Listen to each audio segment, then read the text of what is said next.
The celestial physician descends from the mountain, curing the unruly Lin Fang, possessing unparalleled medical skills, descends from the mountain to enter the world. A quack doctor who bullies others? One punch and he's crushed. An arrogant rich kid? One stomp and he's flattened. He heals the sick and saves lives, and he also quells all kinds of arrogance. He saves goddesses, surrounded by beauties, aloof CEOs, sexy mature women, ancient beauties, goddesses from all walks of life seek his help. Lin Fang's miraculous healing hands not only bring the dead back to life, but also revive their hearts. In this city, he wields supreme medical skills in one hand and embraces stunning beauties in the other, living the most carefree life. Chapter 1. My dear lady, are you in need of a boyfriend? Esteemed lady, it appears you are in search of a boyfriend. Lin Fang gazed intently at the strikingly beautiful woman before him, unconsciously moistening his slightly parched lips. In his 2 decades of life experience, he had never encountered a girl so captivating. Having just embarked on his journey and boarded the train, he was fortunate enough to chance upon such an ethereal beauty. The woman furrowed her brows slightly at his words, a flicker of displeasure crossing her features as she lifted her gaze to him, softly rebuking, "How absurd." Yet, Lin Fang, with a serious expression, continued, "From your complexion, it seems your endocrine system is somewhat disrupted." The girl, initially poised to retort, paused as his subsequent words struck a chord. Though slightly embarrassed, she could not deny the accuracy of his observations from her prior hospital visit, where the diagnosis indeed aligned with his claim. Surprised, she regarded him with a hint of skepticism in her tone. "How do you know this?" A smile graced Lin Fang's lips, his demeanor calm and enigmatic as he elaborated. "To be candid, I am a practitioner of traditional Chinese medicine. The art of TCM emphasizes observation, listening, inquiry, and pulse-taking. One can gauge a person's health merely by observing their complexion." Still skeptical, the girl countered, "How can I trust you based solely on that?" Unfazed, Lin Fang pressed on, "Allow me to elaborate further. Over the past 6 months, your menstrual cycle has been erratic, particularly in recent times. Your period has been delayed by 5 days. Last month, the flow varied dramatically, accompanied by an unpleasant odor that clung to your clothing, requiring extensive washing to remove. Am I correct?" This revelation left the girl momentarily speechless. Such intimate details had never been shared with anyone, not even her parents. His accurate depiction suggested that it was not mere guesswork. A portly man seated across from her let out a derisive snicker, interjecting, "In this day and age, anyone dares to pose as an expert. Miss, do not be swayed by his words."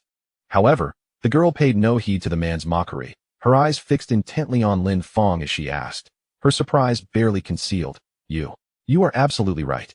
Do you have any remedies?" Lin Fang replied earnestly, "The root cause lies in your need for a boyfriend.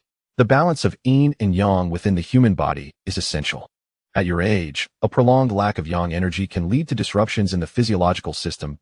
Su Muching felt a twinge of embarrassment and murmured, "But I am indeed single. I cannot just settle for anyone." "You don't mean to suggest that you would be that boyfriend, do you?" "Surely there must be another way?" A fleeting glimmer of disappointment crossed Lin Fang's eyes, but he quickly regained his composure, confidently stating, "This minor issue is trivial for me, the miraculous hand of Yama. I shall prescribe a remedy for you, and within 3 days, you shall see results." As he spoke, he deftly took out paper and pen, inscribing a prescription and handing it to Su Muching. He then suggested, "My surname is Lin, and my given name is Fang. Shall we exchange contact information? This way, I can monitor your recovery." Su Muching, quite graciously, added him on WeChat without hesitation, saying, "I am Su Muching. Where are you headed?" A smile spread across Lin Fang's face as he recalled the strategy of exchanging favors to build rapport, a tactic imparted by his master. He replied, "I am heading to Tianhai City for some matters." "What a coincidence. I am also returning to Tianhai." Su Muching appeared quite talkative, enthusiastically continuing, "I am a local. Which district are you headed to? Perhaps I can guide you." The portly man watched in disbelief. He could hardly fathom that such a cliched pickup line had actually succeeded. Lin Fang hesitated momentarily before responding, "I have come to the city to meet an elder regarding an arranged marriage, intending to annul the engagement." "Huh?" Su Muching looked taken aback, her gaze scrutinizing him anew. This man, dressed simply as if he had just arrived from the countryside to seek his fortune, claimed he wished to break off an engagement with a city girl?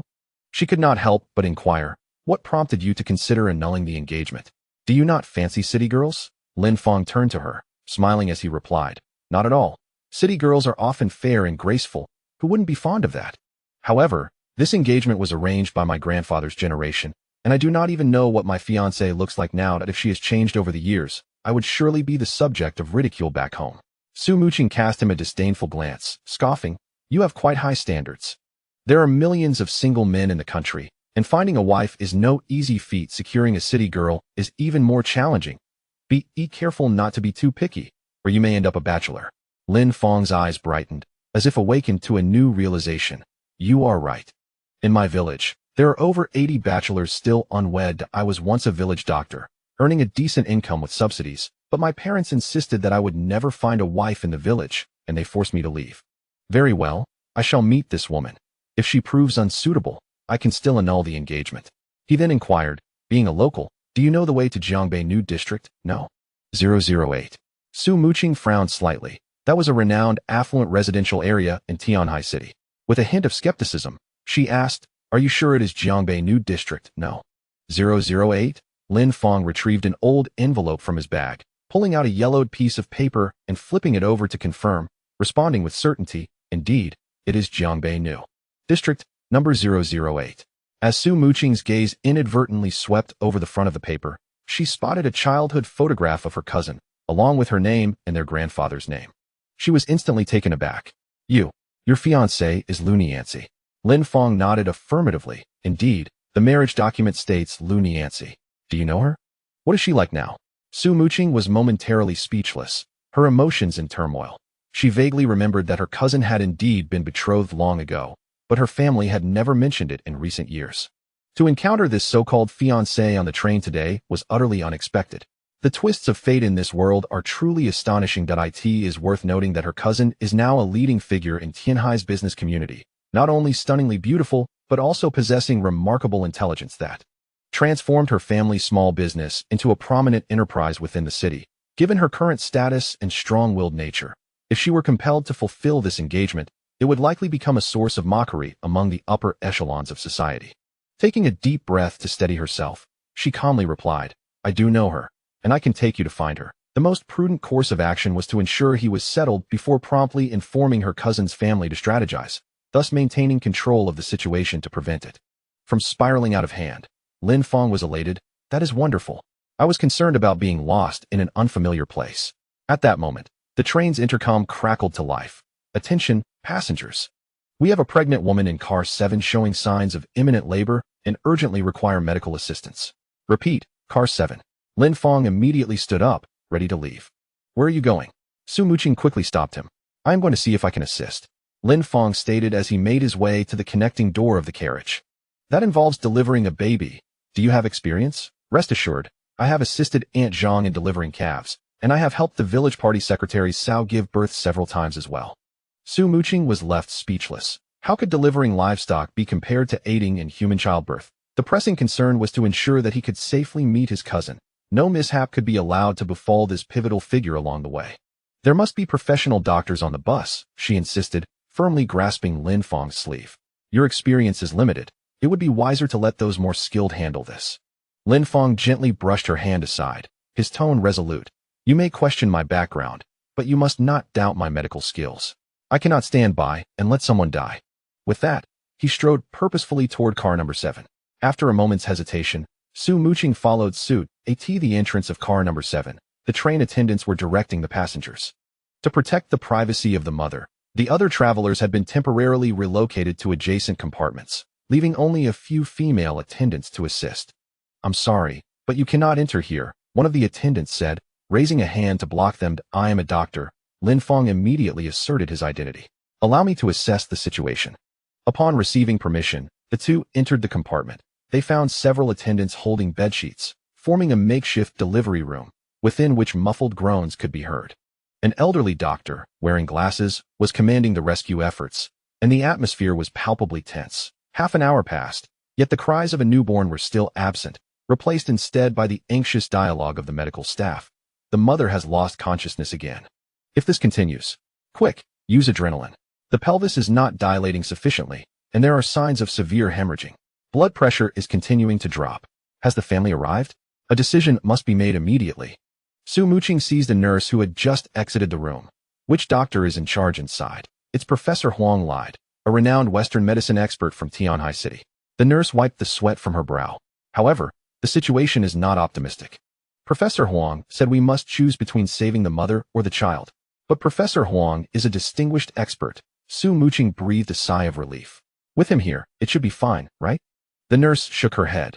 The difficulty of the labor is too severe. Professor Huang indicated that there is hope for the child, but for the mother, it's possible that both could be lost.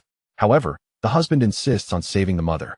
Unable to contain himself any longer, Lin Fang stepped forward to pull aside the makeshift barrier.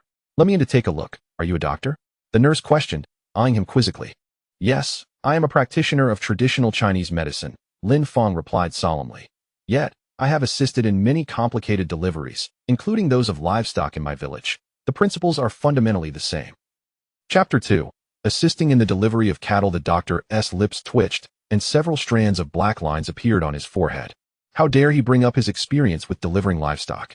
With a stern expression, he admonished, this is utterly ridiculous. This is a matter of life and death, not a rural affair with animals. Lin Fang ceased his words and directly lifted the curtain to enter.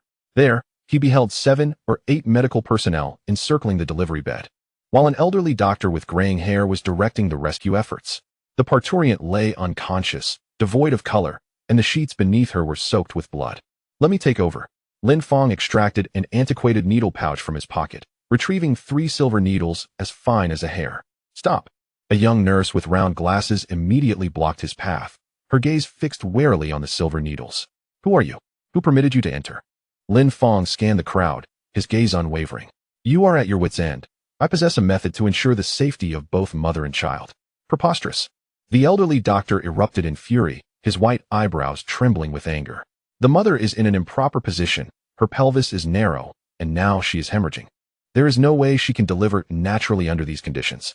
Are you jesting with 2 lives? Unfazed, Lin Fang deftly twirled the silver needles, casually stating, you must be Professor Huang lied, correct? With all due respect, your limitations do not imply that others share them. A confident smile graced his lips. The path of medicine is boundless. How can you ascertain my capabilities? Professor Huang's face turned ashen with fury, his white beard quivering. As a renowned medical authority in Tianhai City, even municipal leaders treated him with utmost respect, yet this impudent youth dared to be so audacious. The surrounding medical staff displayed indignation. A female doctor with gold-rimmed glasses could no longer contain herself, exclaiming, young man. Professor Huang is a leading expert in obstetrics and gynecology in this country. His diagnosis is the final verdict. You are merely seeking attention and may face legal repercussions. Indeed, a young male doctor chimed in. Professor Huang is a stalwart of Western medicine in Tianhai. Who do you think you are? As he advanced to push Lin Fang aside, he was taken aback to find that this seemingly slender youth remained completely unmoved. Lin Fang disregarded their accusations and approached the parturient. He first checked her pulse and then meticulously examined her pelvic structure, suddenly turning to the husband.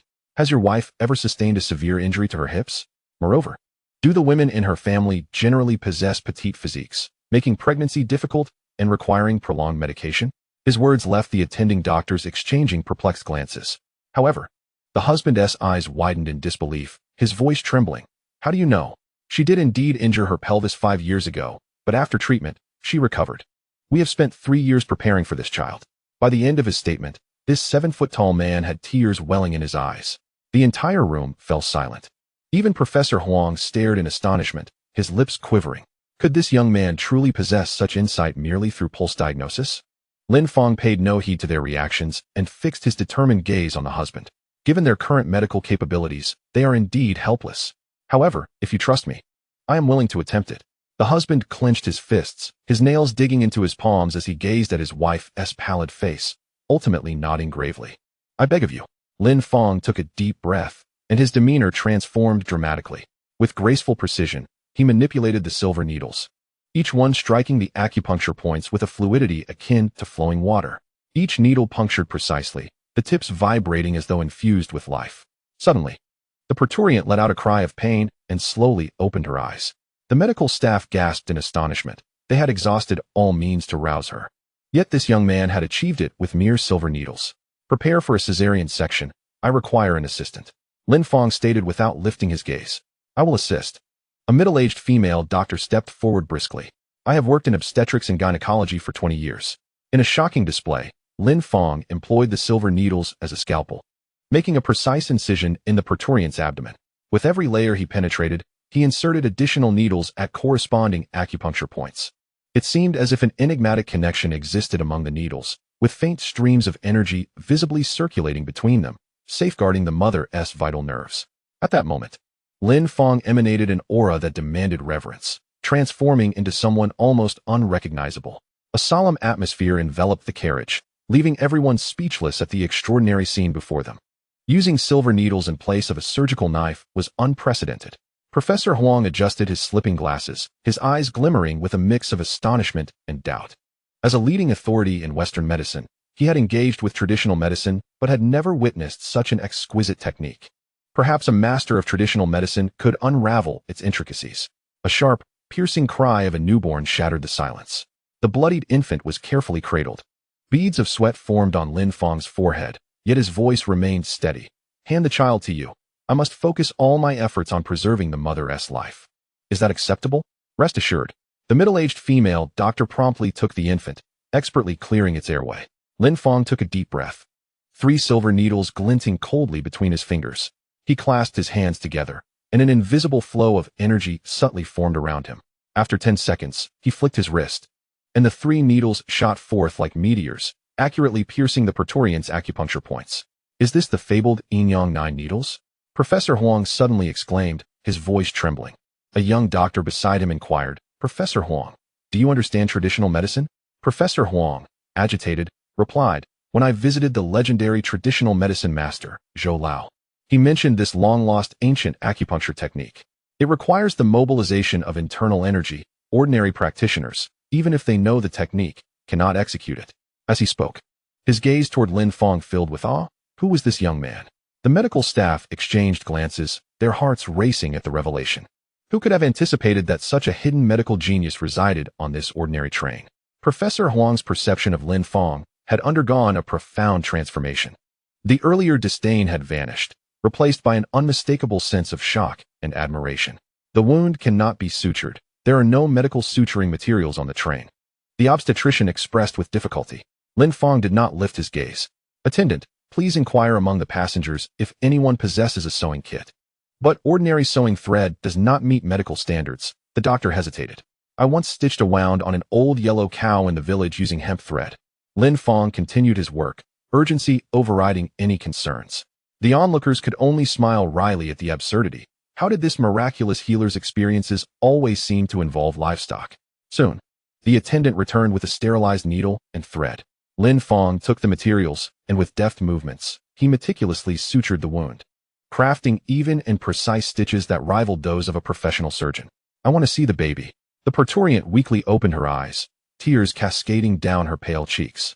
Lin Fang gestured for the nurse to bring over the swaddled infant, gently advising, note my contact information. Once we arrive in Tianhai City, the mother will need to be hospitalized for observation. These stitches must be removed by me personally. Divine healer. The husband suddenly knelt on the ground. His voice choked with emotion. You have saved my entire family. I cannot express my gratitude. Trembling, he retrieved a bank card from his wallet. This contains 500,000. I know it is far from sufficient. Name your price, and I will arrange it immediately. Lin Fang raised an eyebrow, thoughtfully stroking his chin, before breaking into a meaningful smile. With a casual wave of his hand, Lin Fang spoke in a tone as relaxed as if discussing the weather.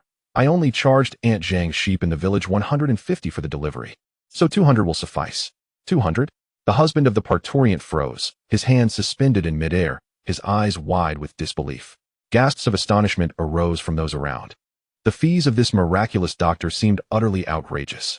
Lin Fang raised an eyebrow, shaking his hand dismissively. What? Do you find it expensive? If I hadn't intervened, your wife and child would be in dire straits.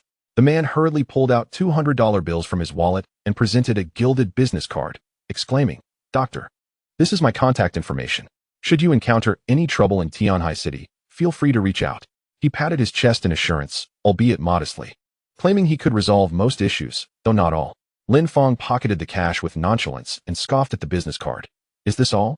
Nevertheless, he retrieved his phone to scan the QR code, adding, remember, for suture removals, you must seek me out. With that, he turned to leave. Little doctor, please wait. Huang lied suddenly seemed to awaken from a dream, hastily catching up, his lab coat flapping behind him. Lin Fang did not look back and waved his hand. I have no interest in old men, nor do I regard those inept doctors. My granddaughter. Huang lied stammered, his words tumbling out too quickly, causing his face to flush. Chapter 3. Have you remembered, Mr. Fool? Lin Fang strode back to his seat with confidence, while Huang lied trailed behind like a devoted apprentice. After confirming the safety of the praetorian, Su Muqing followed, her expression a mixture of confusion. She observed the usually esteemed Professor Huang, now bending over with a fawning smile. Little doctor, what you just performed, was it the legendary Yin-Yang 9 needles? I've read about it in medical texts, said to bring the dead back to life. Old man. Lin Fang interrupted impatiently, crossing his legs and casting a sidelong glance. If you want to get close, let your granddaughter come over. Speaking of which, he suddenly perked up, pointing to Su Muqing beside him. Is your granddaughter as beautiful as her? That's my minimum standard. If she doesn't measure up, the villagers will mock me upon my return. Huang Lai finally noticed Su Muqing, exclaiming in surprise, my granddaughter is one of the 3 beauties of Tianhai, and she is the flower of the medical university. Oh, Miss Su, do you two know each other? Su Muqing eyed them suspiciously. Professor Huang. Was he truly the one who delivered the baby? Absolutely. Huang Lai nodded vigorously, his eyes sparkling with admiration. The skills of this little doctor were indeed impressive. Rubbing his hands together, he cautiously said, actually, I have an unreasonable request. Lin Fang yawned, lazily leaning back in his chair. Speak quickly. Don't waste my time with Miss Su. As he spoke, he subtly shifted closer to Su Muqing, earning an eye roll from her. The atmosphere in the carriage grew increasingly delicate. Su Muqing couldn't help but facepalm. Why was Lin Fang's talk so absurd? What did he mean by enhancing feelings? They had only known each other for less than half a day. What astonished her more was that the esteemed Professor Huang was now circling Lin Fang like a sycophant. Huang Lai's face fluctuated between shades of pale and red. Typically, even city leaders would greet him with utmost respect. Yet here he was being disdained by a brash young man. But for the sake of his granddaughter's illness, he had to lower his stature. Little doctor. My granddaughter suffers from a peculiar illness that has left Western medicine at a loss. Even the greatest practitioners of traditional Chinese medicine have been unable to help. Lin Fang raised an eyebrow, a playful smirk forming on his lips. Oh, even the esteemed vice president cannot cure this ailment? It seems you admit to your lack of skill. Huang Lai sighed in resignation. This illness truly exceeds the bounds of modern medicine. I see that your medical skills are extraordinary, perhaps. Su Muqing noticed Lin Fang's gaze suddenly sharpen. To compel a medical authority to speak so humbly must indicate the illness was indeed serious. What surprised her further was the eager expression that appeared on Lin Fang's face. This eccentric seemed particularly intrigued by challenging cases. Do tell. Lin Fang's interest peaked as he straightened up. The stranger the ailment, the better. I have no interest in mundane headaches or fevers. He stroked his chin, excitement glimmering in his eyes. If it were too simple, he would feel embarrassed to boast to the villagers upon his return. The two fell silent, contemplating the gravity of the illness at hand. Fine, since you are so earnest. I shall take the time to look into it, whatever this medical flower or golden flower is. Lin Fang feigned reluctance, lightly tapping his fingers on his knee. However, I have pressing matters to attend to first. We'll discuss this afterward. Absolutely, no problem. Huang Lai's voice quivered with excitement as he hurriedly fished out his business card and opened the WeChat QR code. Little doctor, if you need anything in Tianhai City, do not hesitate to let me know. He rubbed his hands together, eyes full of anticipation about my granddaughter's illness. Lin Fang casually scanned the QR code, indifferent as he shoved the business card into his pocket. Got it. You can head back now. After Huang Lai walked away, Su Muqing scrutinized Lin Fang with a peculiar gaze, her lips pressed together slightly. Hey, what does that look mean? Lin Fang felt uneasy under her scrutiny. Su Muqing huffed lightly. You dare to agree without even knowing what the illness is? She twirled a strand of hair around her delicate fingers. Miss Huang's ailment has left even foreign experts stumped. Lin Fang straightened his posture, a flicker of pride in his eyes. Nonsense. In front of my miraculous hands. No ailment is beyond remedy. I can reverse meridian flow, regulate qi and blood, even if someone has 1 foot in the gates of hell. He suddenly lowered his voice, leaning in with a mysterious air. I can pull them back. Enough. If you keep boasting, your bravado will burst. Su Muqing could no longer endure his antics, repeatedly interrupting him, her beautiful almond eyes filled with skepticism. Could this carefree fellow truly be the miraculous healer he just portrayed? Lin Fang smiled dismissively, shouting, Stop. Su Muqing nearly leaped from her seat like an agitated cat. Who told you to call me that? It's only a matter of time. Lin Fang grinned, his gaze lingering on her porcelain-like face. Don't you know I'm acquainted with my fiancée? Do you have a photo of her? He made an exaggerated expression. I hope she hasn't turned out poorly. Dream on. Su Muqing turned her face away, unable to hide the faint blush creeping to her ears. Their banter resembled that of playful young lovers. The chubby man across from them shook his head in disbelief, feeling a twinge of jealousy. Was it true that only bad boys attracted girls? Shouldn't honest men like him deserve a chance at love? The train finally arrived at the station, where an ambulance awaited with flashing blue lights. Medical personnel swiftly took the Praetorian away, and Lin Fang and Su Muqing followed the crowd out of the station. At the exit, a striking girl with a high ponytail stood beside a wine-red Porsche, her long legs gleaming in the sunlight. She waved, "Sister Muqing, over here." As they approached, the girl scrutinized Lin Fang from head to toe. Could this be your new boyfriend? She wrinkled her nose, showing no effort to conceal her disdain. Your taste has really declined. Su Muqing shot Lin Fang a disdainful glance, thinking he looked so out of place next to the elegant and poised Lu Nianzi. If she had not witnessed that yellowed marriage certificate with her own eyes, she would never believe that this country bumpkin was her cousin's fiancé. Don't say nonsense. I barely know him. Su Muqing hurriedly distanced herself, pulling open the back door of the car and urging, "Get in quickly," just as Lin Fang bent to enter. The door was slammed shut by the short-haired beauty. "Sister Muqing, are you crazy?" The girl exaggeratedly widened her eyes, asking him to get into her car. "What if this muddy outfit stains my leather seats?" She mused. With a mischievous wink, she added, "Unless you admit he is your boyfriend, I might consider it." His identity was unique, and she promised to explain later. Su Muqing lowered her voice, tugging at her friend's sleeve. "Just drop him off at your house. I'll cover the car wash." The short-haired beauty scrutinized Lin Fang with suspicion, finding him rather unremarkable.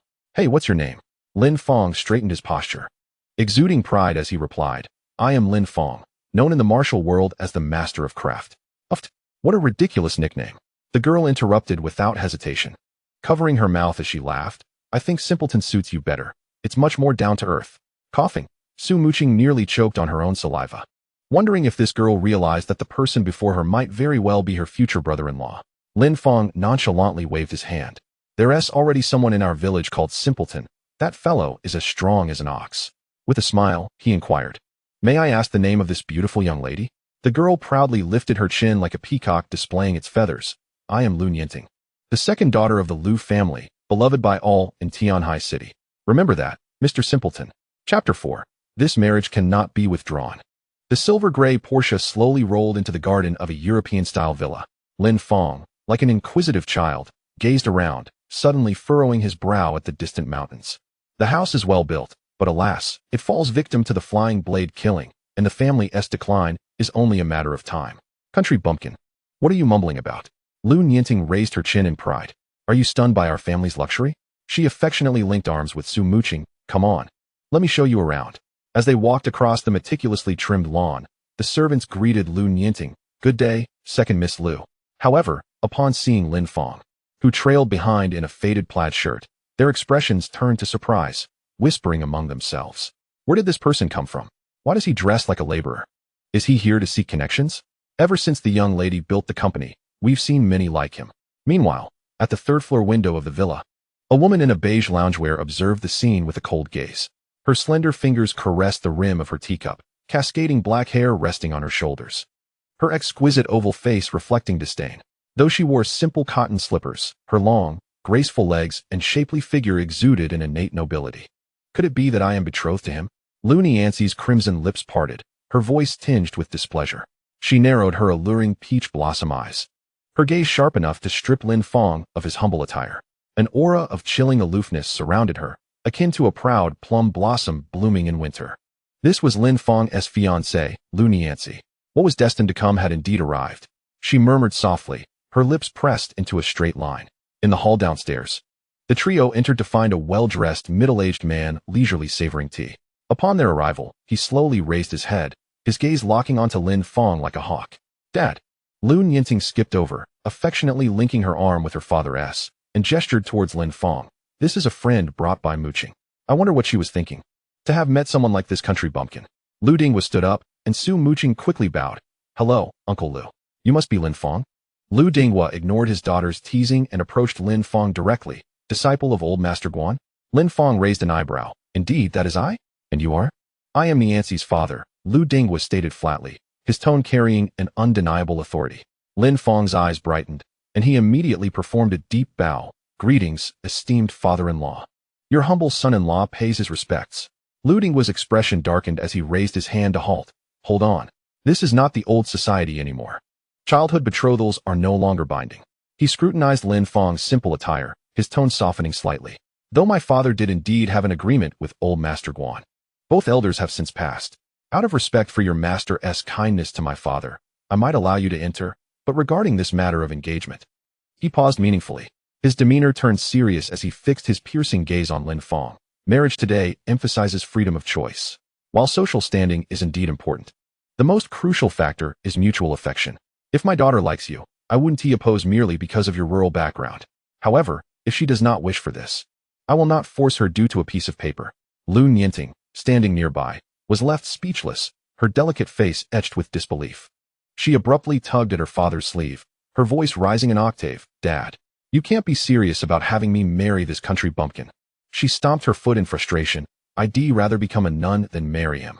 Lu Dinghua shook his head in exasperation. "Not you. It's your sister Niancy." "What? Sister?" Lu Nianting exclaimed, her jaw nearly dropping to the floor. In her mind, her sister Lu Niancy was a paragon of grace, a renowned business goddess in Tianhai City, with suitors lining up from south to north. More importantly, her sister was allergic to men. She barely allowed their father to maintain his distance. How could she possibly accept this arrangement? Lin Fang, undisturbed, casually walked to the tea table and poured himself a cup. "Uncle Lu, I traveled quite a distance, and Yu Haven Tea even offered me a cup of tea." He leisurely sipped. "My master saved Grandpa Lu's life. Now that your family has prospered, I understand if you do not acknowledge this engagement, but this lack of hospitality," he subtly gestured to the teacup, "is rather shabby, wouldn't you say?" Lu Dinghua snorted coldly, his sharp gaze fixed on Lin Fang, deliberately refraining from responding. He had intended to intimidate this country lad, yet found Lin Fang remarkably composed, showing no signs of submission. Lu Dinghua lifted his teacup and took a sip, his keen eyes never leaving Lin Fang. Su Muqing sat quietly beside them, observing intently. Meanwhile, Lu Nianting was still reeling from shock, her mouth agape, unable to accept that this rustic fellow might indeed become her brother-in-law. "I may hail from the countryside." Lin Fang crossed his legs, leisurely savoring his tea. "But what have rural folks done to deserve such disdain?" He suddenly produced a yellowed marriage certificate from his pocket and placed it on the table. "I had originally intended to annul the engagement, as we now advocate for free love." He shifted his tone, a glint of cunning in his eyes. "However, your attitude has displeased me, so I've changed my mind." Lin Fang deliberately elongated his words.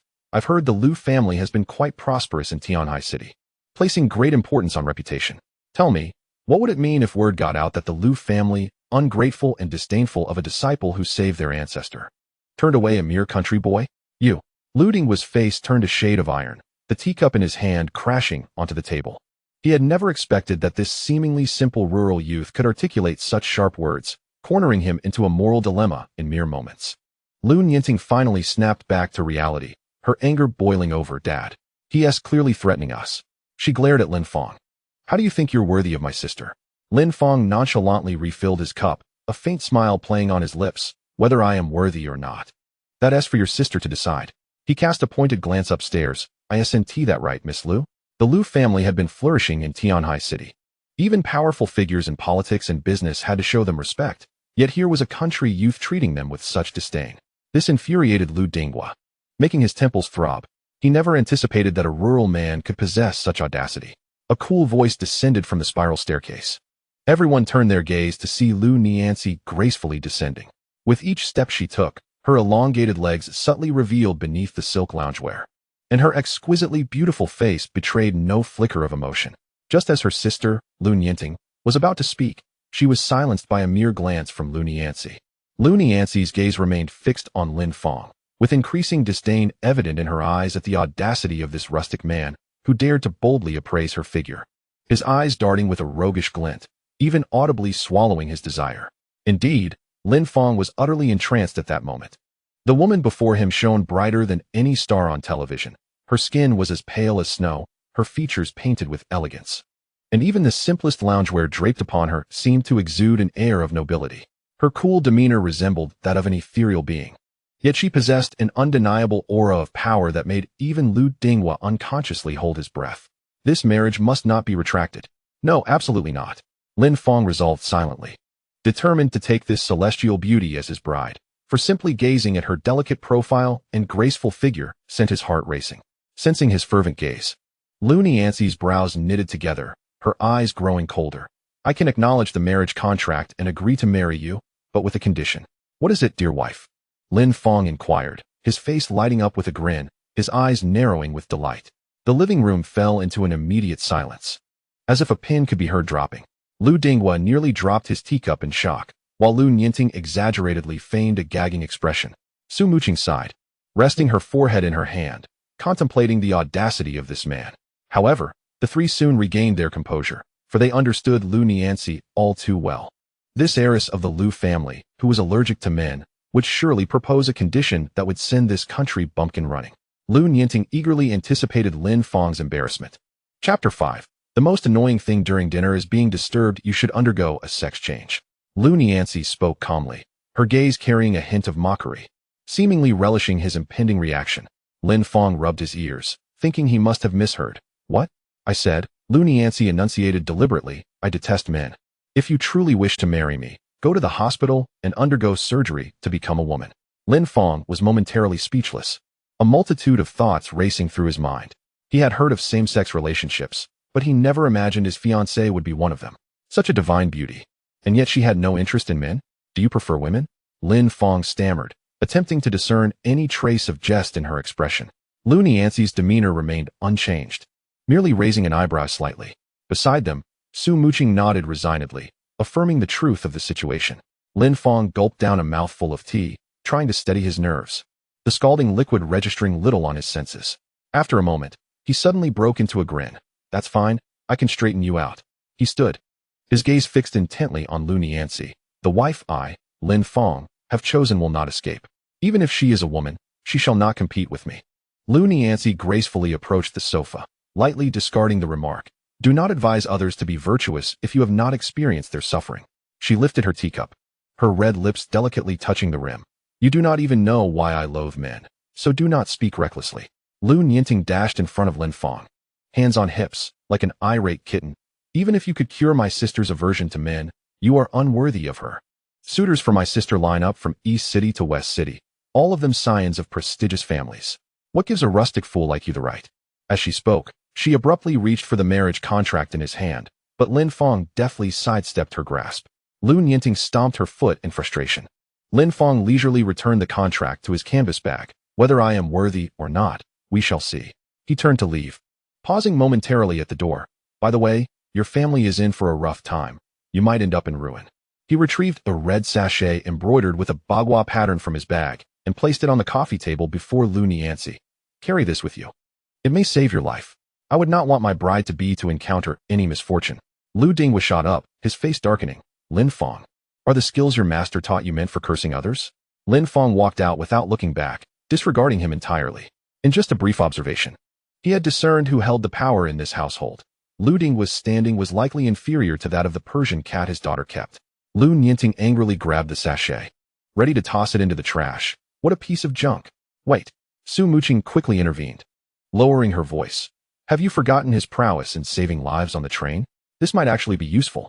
Lu Nianxi remained silent, thoughtfully gazing at the red sachet, her slender fingers absently tracing the edge of her teacup. She lifted her gaze to Su Muqing, her expression curious. How did you come to know him? Su Muqing promptly recounted their experience on the train in detail. Upon hearing this, the three members of the Lu family displayed incredulous expressions. Lu Nianting jumped up. You mean that Bumpkin's medical skills surpass those of Professor Huang? Professor Huang is courting him? She exaggeratedly waved her arms, exclaiming. Professor Huang is a titan in the medical field of Tianhai, and he, just a rustic fool in his 20s? Lu Dinghua stroked his chin thoughtfully. I visited Master Guan with my father as a child. He was indeed a remarkable individual. If Lin Fang truly learned from him.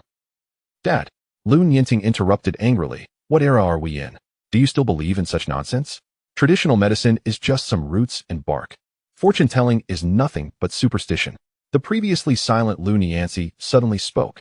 Newton studied theology in his later years, and Einstein once said that the end of science is religion. She gently swirled her teacup. I would like to see what tricks this Lin Fang can conjure. The three were momentarily stunned. not expecting the usually rational Lu Nianzi to make such a statement. Meanwhile, Lin Fang, having exited the Lu family's villa, rummaged through his pockets. Counting the crumpled 500 yuan bills, adding the 200 earned from delivering a baby on the train, totaling 700 yuan in assets. Scratching his head, he gazed at the towering buildings of Tianhai City, sighing. This amount won't even cover a decent hotel. Lin Fang looked up at the sky. The evening glow had painted half the horizon red, and nightfall was approaching. He needed to find a place to stay. Recalling what the villagers working in the city had said, he decided to seek accommodation in a small neighborhood to save money. Although the environment might be subpar, the affordability was appealing. After scanning for a shared bicycle, Lin Fang pedaled through the winding streets until he finally located a nearby small neighborhood. The narrow alley was plastered with rental advertisements. He made several calls and viewed several rooms before finally finding a barely acceptable single room on the top floor. The landlady, with a frizzy perm and a cigarette dangling from her lips, waved a tattered fan while speaking in a spitting manner. 1 month deposit, 3 months rent in advance. Utilities are extra. Stay if you want. Once settled, Lin Fang ventured downstairs to a small convenience store to purchase some essentials. Returning to his room, he opened his laptop and logged into the Tianhai Business Forum, his fingers flying across the keyboard as he typed a statement. Official statement. Lu Nianzi already has a fiancé. Interlopers, disperse immediately. Anyone who dares to covet my wife should beware of my wrath. He attached a photo of the yellowed marriage certificate at the end of the post. Satisfied with his work, Lin Fang stretched and realized his stomach was growling. He decided to find something to eat. Little did he know, this post would ignite a firestorm within the Tianhai business community, as countless young elites shattered their wine glasses in fury upon reading the news. Strolling through the streets, Lin Fang discovered a small restaurant that appeared clean. Curiously, it was entirely devoid of customers despite it being mealtime. He scratched his head and strode in. "Boss, is there anything to eat?" Lin Fang called out. The kitchen curtain was lifted, revealing a graceful young woman. Her hair was tied back in a sleek ponytail. Her waist slender, and her figure elegantly curvaceous, especially her long, fair legs that dazzled under the light. Lin Fang was momentarily captivated. Indeed, this city was different. Even the proprietress was stunning. He recalled his father's words before his departure. City girls are enchanting. Don't let your eyes wander. It seemed his father spoke the truth. "Young man, what would you like to eat?" The proprietress inquired with a warm smile, unfazed by his gaze. Lin Fang casually pointed. "I'll have a pork rib rice, please." "Certainly." The proprietress turned and entered the kitchen, her hips swaying, leaving Lin Fang in a daze. In no time, a steaming plate of pork rib rice was served. The proprietress took a seat beside him and asked, "You must be new to the city, right? Have you found a job?" Lin Fang grinned. "Not yet." "Are you hiring here, boss?" Working alongside such a beautiful proprietress would be a delightful job. She chuckled softly. "My little shop has little business. I manage just fine alone." Before she could finish, her expression changed abruptly, and she anxiously glanced toward the door. "Young man, you should leave. This meal is on me." Lin Fang was puzzled by her sudden change in demeanor when he heard a commotion outside. He turned to see 3 unruly thugs swagger in. The leader, a tall figure with dyed yellow hair, walked in with a toothpick in his mouth and mockingly exclaimed, "Oh, the proprietress is open for business today, huh?" The proprietress turned pale, her voice trembling. "What do you want? I thought I was safe here. Can't you leave me alone?" The yellow-haired thug plopped down across from Lin Fang, glaring at him menacingly. "Kid, if you know what's good for you, scram." Lin Fang continued to eat his pork rib rice without raising his head. The proprietress's cooking was exceptional. The ribs were tender and flavorful, the rice perfectly cooked. Bam! The yellow-haired thug slammed the table. "Are you deaf? Want me to make you leave?" Lin Fang leisurely picked up a rib and mumbled, "I hate being disturbed while eating. If you want to cause trouble, wait until I finish my meal." "Hey!" The yellow-haired thug laughed in anger. "This country bumpkin has some guts. Boys, teach him a lesson." "Don't." The proprietress quickly grasped Lin Fang's arm. "You should leave. They really will hit you." Only then did Lin Fang put down his chopsticks, squinting at the 3 thugs. "So that's why such a good restaurant has no customers. It's you causing trouble." He wiped his mouth and his tone turned cold. "You still have time to leave." "Looking for death," the 3 thugs shouted as they lunged at him. Chapter 6. "Now you belong to me." The 3 thugs charged at Lin Fang with ferocity, yet he didn't even blink. In a flash, his right hand shot out, grasping the yellow-haired thug's head and slamming it into the table. Bang! The thug's face slammed against the surface, blood gushing from his nose, and a few teeth flew out, leaving deep imprints on the table. Lin Fang didn't even glance at him, swiftly delivering 2 slaps to the other 2 thugs. Smack! Smack! The two thugs flew backward like kites with severed strings, crashing to the ground and struggling to get up. Why you dare to touch us? The yellow-haired thug, holding his bleeding nose, shouted hoarsely, Do you know who our boss is? Lin Fang nonchalantly returned to his seat, continuing to eat his pork rib rice. I don't care who your boss is. If you disturb my meal again, I'll ensure you spend the rest of your life on a liquid diet. The three thugs helped each other up, their faces twisted with resentment. Boss Bao 1T let you off. If you have guts, don't run. They began to pull out their phones, calling for reinforcements. Lin Fang didn't even spare them a glance, focused on finishing the last few ribs in his bowl. The proprietress stood by, hands covering her mouth, her eyes wide in shock, clearly astonished by the scene before her. After a long moment, she snapped back to reality and urgently grasped Lin Fang's arm. Young man, you must leave. Boss Bao is a local bully with dozens under his command. You've hit his men, you're bound to suffer. Lin Fang, however, gazed at his empty bowl with a serious expression. Proprietress, is there an extra charge for more rice? The proprietress stamped her feet in frustration, bewildered by his calmness. Are you really not afraid? Lin Fang smiled at her. If I leave, what will become of you? He wiped his mouth. My master taught me that ignoring someone in distress invites retribution, especially for a beautiful proprietress like you. The proprietress was both amused and touched by his words. She silently took his bowl, turning back to the kitchen to fill it with rice. This meal is on me. Lin Fang accepted the bowl and devoured the food eagerly. Watching him, the proprietress sighed. I'm sorry for dragging you into this. Lin Fang glanced at the three thugs outside, still complaining, and asked, Do they frequently cause trouble? The proprietress hesitated, her eyes reddening slightly.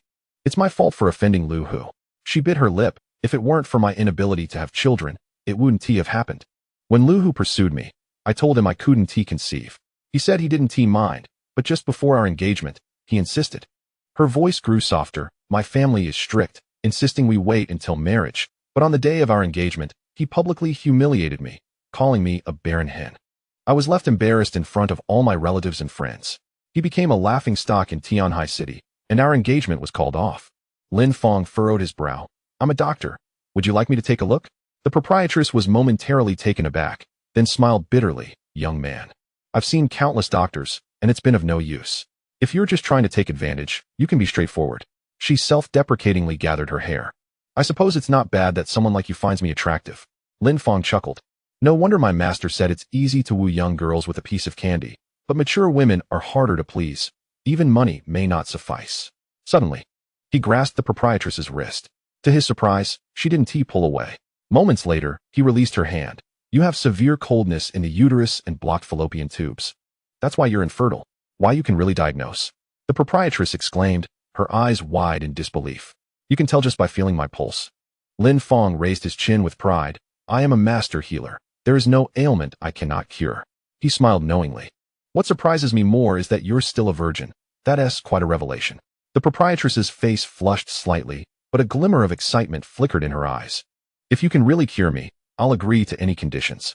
She bit her lip, a bitter smile forming. I've come to understand. In this world, who cares about such things? I've maintained my purity but can't even have a child. It's truly ironic.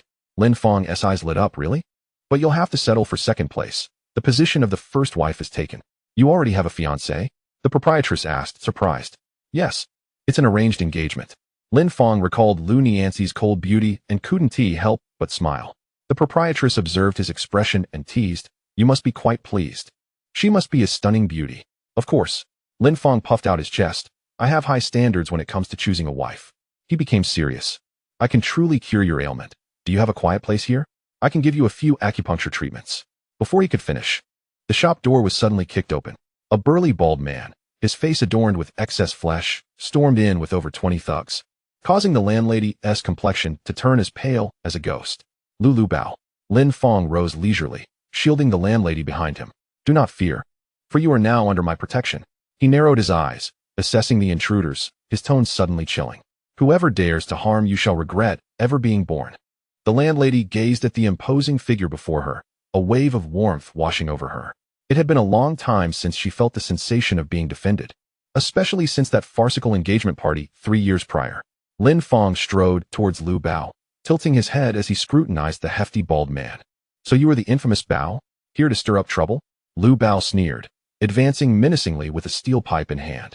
I heard you are quite the arrogant one. defending that wretched woman and even striking my brother? His underlings brandished their weapons, encircling the small establishment menacingly. A dangerous smile curled at the corners of Lin Fang's lips. In an instant, he appeared before Lu Bao as if conjured from thin air. Before anyone could react, a resounding slap echoed through the air, sending Lu Bao's rotund form sprawling like a discarded sack. 3 bloodied teeth arched gracefully through the air. With a thud, Lu Bao crashed onto the ground, the impact causing the floor to tremble. "Kill him," he bellowed, clutching his swollen face. The gang surged forward, pipes and knives glinting ominously under the light. Yet Lin Fang moved through them with the grace of a leisurely stroll, each punch and kick landing precisely on the thug's vital points. With such meager skills, you dare to provoke me? Lin Fang sent the last standing thug flying with a kick. "Go home and practice before you return." In less than 5 minutes, over 20 thugs lay sprawled on the ground, groaning in agony. The landlady stood frozen, her lips slightly parted, her beautiful eyes filled with astonishment.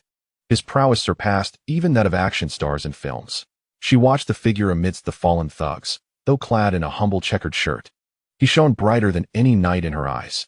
Could it be that heaven had sent her a savior? Chapter 7. The business forum of Tianhai explodes. Lu Bao gazed in terror at his groaning subordinates, his face as pale as a sheet, his hefty body instinctively retreating as beads of sweat rolled down his bald head. Lin Fang's cold gaze fixed on him.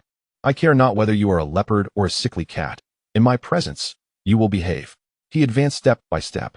"Should you dare to lay a finger on my woman again, next time it shall be far worse than losing a few teeth." Lu Bao stumbled backward, suddenly glaring viciously at the landlady. "Chen Shui, you wretched woman, have you truly sought refuge with this country bumpkin?" He gritted his teeth, threatening, "Just wait. I will inform Master Long. Let us see how long you can remain arrogant." With that, he turned to flee, rolling and scrambling away like a frightened pig. The landlady rushed forward, anxiously grasping Lin Fang's arm. "Young brother, you must leave. Master Long wields great power in this area and has deep ties with the Mu family in the north. We cannot afford to provoke him." Lin Fang, however, regarded her with keen interest. "So your name is Chen Shui? Is that what you care about at a time like this?" Chen Shui exclaimed, stamping her foot in frustration. Lin Fang calmly adjusted his collar. "I am Lin Fang. Since you have agreed to be my woman, I shall ensure your safety." His gaze sharpened. "Regardless of Master Long or any other, should they dare to challenge me, I will reduce them to mere insects." Chen Shui stared at him, taken aback. Before letting out a soft sigh, "Lin Fang, I plan to close the shop and lay low for a while. Master Long has been in the underworld for decades. His influence is vast. You, an outsider, should be wary." Lin Fang interrupted, a confident smile playing on his lips. "My master once said, a strong dragon does not suppress a local snake, but only if the dragon is not strong enough." He patted Chen Shui's shoulder. "And I happen to be a fierce dragon crossing the river." With that, Lin Fang grasped the delicate wrist of the landlady and led her into the back room. He took a sip of water and inquired, "What do you think I should do to completely resolve this dilemma?" Chen Shui, now aware of her name, appeared grave. "Master Long's power in Tianhai City is immense, supported by the Mu family in the north. Unless you possess wealth and influence akin to theirs, it will be difficult." Lin Fang toyed with the cup in his hands, his eyes shimmering with ambition. "I may lack wealth and power now, but that does not preclude future possibilities. My first wife started from nothing. I too shall build my own empire. Chen Shui, will you assist me?" Chen Shui gazed into his nonchalant, yet resolute eyes. Uncertainty swirling within her. This man had struck Master Long's associate, yet displayed no fear. Was it sheer audacity or genuine prowess? "What skills do you possess?" she probed tentatively. Lin Fang shrugged. "Medicine, feng shui, martial arts, proficient in all." Chen Shui, skeptical, asked, "Can you truly cure my ailment?" Realizing he could no longer hold back, Lin Fang stood and retrieved an ancient needle case from his pocket. "I can treat you right now." They entered the inner room, following his instructions. Chen Shui lay flat on the bed, nervously watching the silver needles in Lin Fang's hand. With a slight flick of his wrist, the needles pierced her abdomen's acupuncture points with a fluid grace. Though unfamiliar with medicine, Chen Shui distinctly felt a warm flow rising in her lower abdomen, accompanied by a slight sting. "Do not be tense," Lin Fang urged, skillfully manipulating the silver needles. "This is the qi and blood unblocking the meridians." His technique was astonishingly deft, each needle placed with pinpoint accuracy. Approximately 10 minutes later, Chen Shui felt warmth radiating from her abdomen, spreading throughout her body. It was as though she were basking in a hot spring, every pore relaxing, an unprecedented sensation of comfort causing her to involuntarily sigh. "All done," Lin Fang declared, retracting the needles and clapping his hands together. You can now go to the hospital for a checkup and let the doctors confirm the results. He understood that explaining to someone unfamiliar would be futile. It was better to let the examination report speak for itself. After bidding Lin Fang farewell, Chen Shui, half convinced, hurried to the hospital that very night. With a connection, she quickly underwent a series of tests. Meanwhile, Lin Fang returned to his rented room, took a hot shower, and lay on his bed scrolling through short videos. As he watched the gyrating online celebrity through the screen, he yawned and gradually succumbed to slumber. He slept soundly, oblivious to the uproar that had erupted in Tianhai City's business forum. The post he made had drawn a rapid influx of comments. Lin Yanci has a fiancé? What an international joke. This marriage certificate looks authentic. The paper is even yellowed. My goddess could never have a fiancé, especially not some unknown country bumpkin. Investigate. We must uncover this fellow's background. Brothers, let's team up and confront this arrogant fool tomorrow.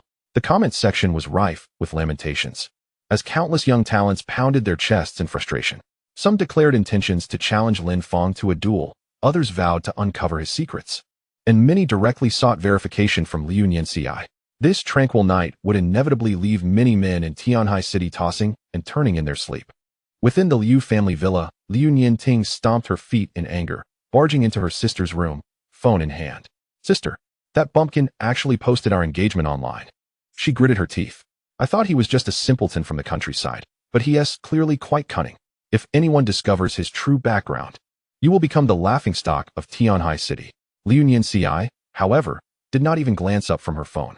She had already seen the post. If anyone inquires, simply disclose his address and origins. What? Liu Nianting gasped, nearly dropping her phone. Sister, are you out of your mind? What about your reputation? Liu Nianci's lips curled into a knowing smile, yet she offered no explanation. Just then, the phone on the bedside table lit up suddenly. Upon seeing the caller ID, a rare tenderness appeared on Liu Nianci's typically icy visage. Darling, have you seen the news online? She spoke softly. I will come to see you tomorrow. I know your father has arranged for another doctor, right? Just handle it as usual. After ending the call, Liu Nianci gazed out at the night sky, a flicker of complex emotions dancing in her eyes. This unexpected fiancé might just help her resolve some long-standing dilemmas. The following morning dawned bright and sunny. Liu Nianting, still fuming from her sister's mysterious phone call the previous night, declared, I must confront that country bumpkin today. How dare he tarnish my sister's reputation?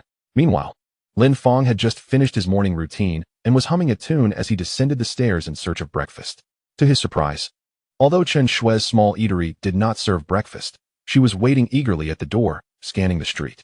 Upon spotting Lin Fang, she rushed over, grasping his hand excitedly. Lin Fang, I am truly healed. Her eyes glistened with unshed tears. So many renowned doctors were at a loss. Yet you cured me with just a few needles. I have several friends who suffer from similar ailments. If you opened a clinic, you could certainly help many. Lin Fang scratched his head and grinned. Your condition was merely a trifle for me. However, aren't people generally quite fertile these days? It hardly seems a vast market. You are unaware. Chen Shui pulled him towards the breakfast shop. The severe environmental pollution and rampant food safety issues, compounded by the chaos of nightlife. She elaborated on the modern causes of infertility. Lin Fang nodded in agreement. That makes sense. Nonetheless, I have an appointment today, as I promised yesterday. Just then, a black Mercedes glided to a stop outside the breakfast shop. The door opened, revealing the eminent medical expert Huang Lide, whose expression was a mixture of complexity as he regarded Lin Fang, hesitating to speak. Chapter 8. One of the three beauties. Lin Fang settled into Huang Lide's Mercedes, which drove steadily away from the breakfast shop. Huang Lide rubbed his hands together, a bit awkwardly. Young doctor, I haven't had the pleasure of knowing your surname yet. Lin Fang, he answered succinctly, his gaze directed at the swiftly passing street scenes. Dr. Lin, Huang Lide's brow furrowed, his voice dropping. My granddaughter's condition is rather unique. She exhibits a strong aversion to men. I have consulted psychologists, psychiatrists, and even attempted hypnosis, yet her situation has only worsened. Lin Fang was taken aback, nearly choking on his own saliva. Just yesterday, he encountered a fiancé with a similar disdain for men. Today, another? Are all the young ladies in the city this peculiar? Professor Huang, what is the matter with the young women in your city? Lin Fang couldn't help but express his disbelief. Isn't love between men and women a natural occurrence? Why do they all seem to harbor animosity towards men? Huang Lide closed his eyes in distress. It is all my fault. She was perfectly normal as a child. I forced her into medicine, constantly surrounding her with dissection rooms and exposing her to the male anatomy. Afterward, during her internship in DNA testing and obstetrics, she witnessed far too many sordid affairs and abortions. As the car turned a corner, sunlight streamed through the window, illuminating Huang Li's aged face, revealing deep wrinkles and a visage of regret. So that's the reason, Lin Fang exclaimed, slapping his thigh in relief. Now that we understand the cause of her condition, Professor Huang, leave this matter to me. I shall ensure your granddaughter willingly marries me. Marry you? Huang Li was taken aback. Lin Fang shot him a sidelong glance. What? Do you find me unworthy? No. Huang Li hastily waved his hands, a spark of illumination flashing in his eyes. Dr. Lin, your medical skills are extraordinary. Though you may not have much renown yet, given time, you will surely achieve greatness. He stroked his beard thoughtfully, lowering his voice. If you can truly cure my granddaughter, I would be willing to devote all my resources to help you establish a foothold in the medical community of Tianhai. His words were heartfelt. Having witnessed Lin Fang's medical prowess, Huang Li was convinced of the young man's promising future. If he could become his granddaughter's husband, his influence in the medical field would only grow. As for social standing, such concerns paled in comparison to the potential cure for his granddaughter's peculiar ailment. Lin Fang nodded in satisfaction. You have discerning taste. My medical skills are no idle boast. Once you consent to this union, I will take full responsibility for your granddaughter's health. With that, the vehicle came to a halt in front of a quaint, traditional courtyard. Such an old residence in Tianhai City was worth a fortune, more precious than a villa, symbolizing status and prestige. As Lin Fang stepped into the courtyard, he immediately felt a piercing gaze upon him. A short-haired girl stood beneath the eaves, dressed casually, radiating an aura of confidence. With her arms crossed, she coldly assessed Lin Fang, her eyes filled with disdain, yet she remained silent.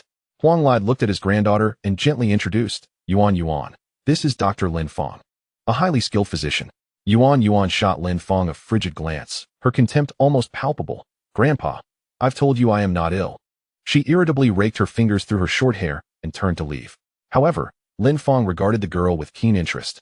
Despite her androgynous appearance, her exquisite oval face and graceful figure exuded femininity.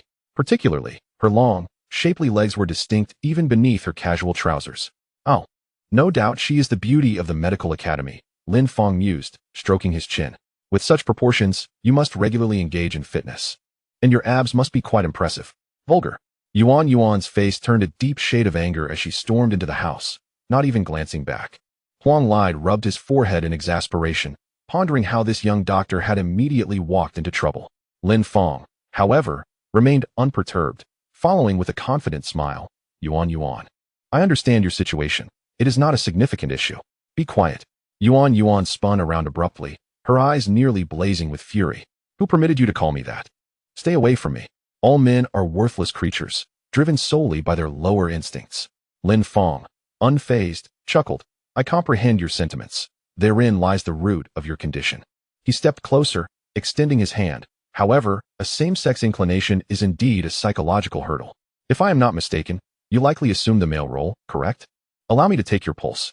Get lost. Yuan seized a vase from the table, ready to hurl it at him, but Huang Li swiftly intervened.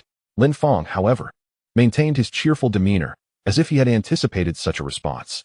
Yuan, both startled and enraged, had never encountered someone so audacious. Typically, when she raised her voice, doctors would promptly take their leave. Suddenly, she turned and called into the room. Cheng Xiao, come out. A sharply dressed young man emerged in response. With fair skin and a prominent nose, he approached Yuan with an elegant stride, reaching out to take her hand. Yuan instinctively recoiled but was gently persuaded by the man. We must present a complete act. Yuan, please cooperate. He attempted to take her hand again, and this time Yuan did not shy away, allowing him to grasp it without response. With a defiant look, she addressed Lin Fang. Open your eyes and see clearly. This is my boyfriend, Cheng Huixian, the second heir of the Cheng family in Jiangdong district. A triumphant smile curled her lips. Now, you must believe I am not ill, right? Can I ask you to leave? Lin Fang instantly recognized the charade, yet Huang Li appeared deceived. Yuan, weren't you adamantly rejecting Cheng Xiao's advances until now? How did this sudden change come about? This is precisely what you wanted, isn't it? Yuan coldly interrupted her grandfather. You have always wished for me to find a man. Now that I have agreed, please stop introducing me to those ridiculous doctors. Huang Li felt a lingering unease and looked questioningly at Lin Fang. Dr. Lin, this Lin Fang, however, remained composed. Even with a hint of mockery in his tone. Congratulations, Professor Huang. Your granddaughter's sexual orientation appears quite normal. As he spoke, he leisurely strolled over to Cheng Huixian, casually patting him on the shoulder. Oh dear. Cheng Huixian stumbled and fell directly towards Huang Yuanyuan. Startled, Huang Yuanyuan jumped back as if electrocuted. Her face contorted with disgust as she brushed off the corner of her clothes. Cheng Huixian, what are you doing? That's revolting. The moment the words slipped from her lips, she realized her slip of the tongue and quickly covered her mouth. Cheng Huixian steadied himself awkwardly, taken aback by the fact that his beloved didn't even offer to help him up, feeling a mix of embarrassment and anger. He glared fiercely at Lin Fang. Did you push me on purpose? Lin Fang, leisurely seated on the sofa, was munching on an apple. I see that Cheng and his girlfriend are quite distant. Even holding hands feels like handling a hot iron. He took a bite of the apple, speaking indistinctly. I just wanted to help you two improve your relationship. Who knew? He deliberately elongated his tone, casting glances between the two. She dodged you faster than a rabbit and finds you disgusting. Tut tut. This hardly resembles a couple. Clearly, you're just a temporary stand-in. Huang Yuanyuan's face turned pale with anger, while Cheng Huixian was further infuriated. It dawned on Huang Lai that his granddaughter was merely putting on a show for him. Chapter 9. City dwellers truly know how to play. The lie was exposed on the spot, and the expressions of Cheng Huixian and Huang Yuanyuan instantly darkened. Cheng Huishuan's face flushed. His teeth clenched as he pointed at Lin Fang. Kid, I don't care who you think you are. Mind your own business. Otherwise, I have ways to make you unwelcome in Tianhai City. Lin Fang, unfazed, continued to munch on his apple, speaking indistinctly. From today on, Huang Yuanyuan is my wife. If you dare to lay a finger on her. His gaze sharpened. I'll ensure that you spend the rest of your life in a wheelchair. Cheng Huixian looked at Huang Yuanyuan in astonishment, who was equally taken aback and could barely speak. After a moment, Huang Yuanyuan regained her composure, stomping her foot in anger. You must be dreaming. Do you believe I want to break your legs right now? She rolled up her sleeves, revealing her strong arm muscles, ready for a fight. Yet Lin Fang remained nonchalant. This was a promise made by your grandfather himself. He turned to Huang Lai. Professor Huang, you wouldn't go back on your word, would you? Huang Lai sighed, addressing his granddaughter earnestly. Yuanyuan, if Dr. Lin can cure your heartache, then this engagement is settled. After all, Dr. Lin's medical skills are exceptional. With my support, he will surely achieve greatness. You also admired his performance on the train, didn't you? Huang Yuanyuan jumped up and down in frustration. Grandpa, I refuse to marry this lecher. She pointed at Lin Fang. Look at his character. He stared at me the moment we met. It's utterly disgusting. Lin Fang suddenly dropped his playful facade, speaking seriously. Miss Huang, I understand your situation very well. This is not your fault, but it does require treatment. He discarded the apple core. Give me 3 months. If I cannot help you, I will disappear. Huang Yuanyuan scoffed, her eyes full of defiance. That's a different matter. There isn't a decent man in this world. They're either cheating or abusing their wives. Huang Lai shook his head in resignation, sighing. His granddaughter's stubbornness was unyielding. Yet Lin Fang found her character increasingly intriguing. It was much more thrilling to win over a spirited girl like her. It seems your prejudice against men runs deep. He patted his chest confidently, but before my miraculous hands, this is not an issue. Sooner or later, you will willingly marry me. Huh, have you asked for my opinion? A cool voice suddenly floated in from the doorway. Everyone turned to see his stunning beauty enter, exuding an air of icy elegance. She walked in wearing high heels, her black hair cascading like a waterfall, her long legs subtly visible beneath a split dress. This was none other than Lin Fang's fiancée, Lu Niancy. Lu Niancy walked straight to Huang Yuanyuan, affectionately linking arms with her. The two locked eyes, and it felt as if there were sparks in the air. Just moments ago, Huang Yuanyuan, who had looked at men with disdain, now gazed at Lu Niancy with tenderness. Lin Fang stood frozen, his jaw nearly dropping to the floor. Good heavens! My fiancée and my future second wife are forming their own little couple? This was quite the surprise. City dwellers truly know how to play. Huang Yuanyuan wrapped her arms around Lu Niancy's slender waist, her eyes defiantly fixed on Lin Fang. No one can tear us apart. Men are filthy creatures. Only between women can there be true love. Lu Niancy's icy beauty melted instantly, her gentleness palpable. Yes, we are true love. How could a lowly creature like a man be worthy? She was suddenly interrupted as she caught sight of Lin Fang standing nearby. Her expression shifted dramatically. What are you doing here? Lin Fang grinned broadly, leisurely strolling over while munching on an apple. Wife, I didn't expect your little lover to be my fiancé. What a delightful twist of fate. His eyes danced between the two. I have a brilliant idea. Since Professor Huang has already agreed to give Yuan to me, and you two are so affectionate, why not both marry me? That way, you won't have to be apart. It's perfectly perfect. Dream on. Lin Fang instantly regained her icy demeanor, her gaze sharp as a blade. First, I am not your wife. If you keep calling me that, I'll tear your mouth apart. She raised a second finger. Second, stop daydreaming. Unless you undergo gender reassignment surgery in Thailand, don't even think about touching me. This exchange left Huang lied, Cheng Huixian, and Huang Yuanyuan stunned into silence. Cheng Huixian's mouth hung open, nearly dropping to the floor. After pursuing Huang Yuanyuan for so long, even holding hands was just an act. And this country bumpkin actually thought he could marry the two goddesses of Tianhai City in one go. Oh heavens! As a man, how could there be such a stark difference? Last night, the business circles of Tianhai City were in an uproar, and Cheng Huixian was among those unable to sleep. Rumors spread online that Lin Fang had a fiancé. He initially thought it was a prank, but it turned out to be true. Huang Yuanyuan's eyes widened in astonishment. Is he really the fiancé you mentioned? Lin Fang nodded coldly.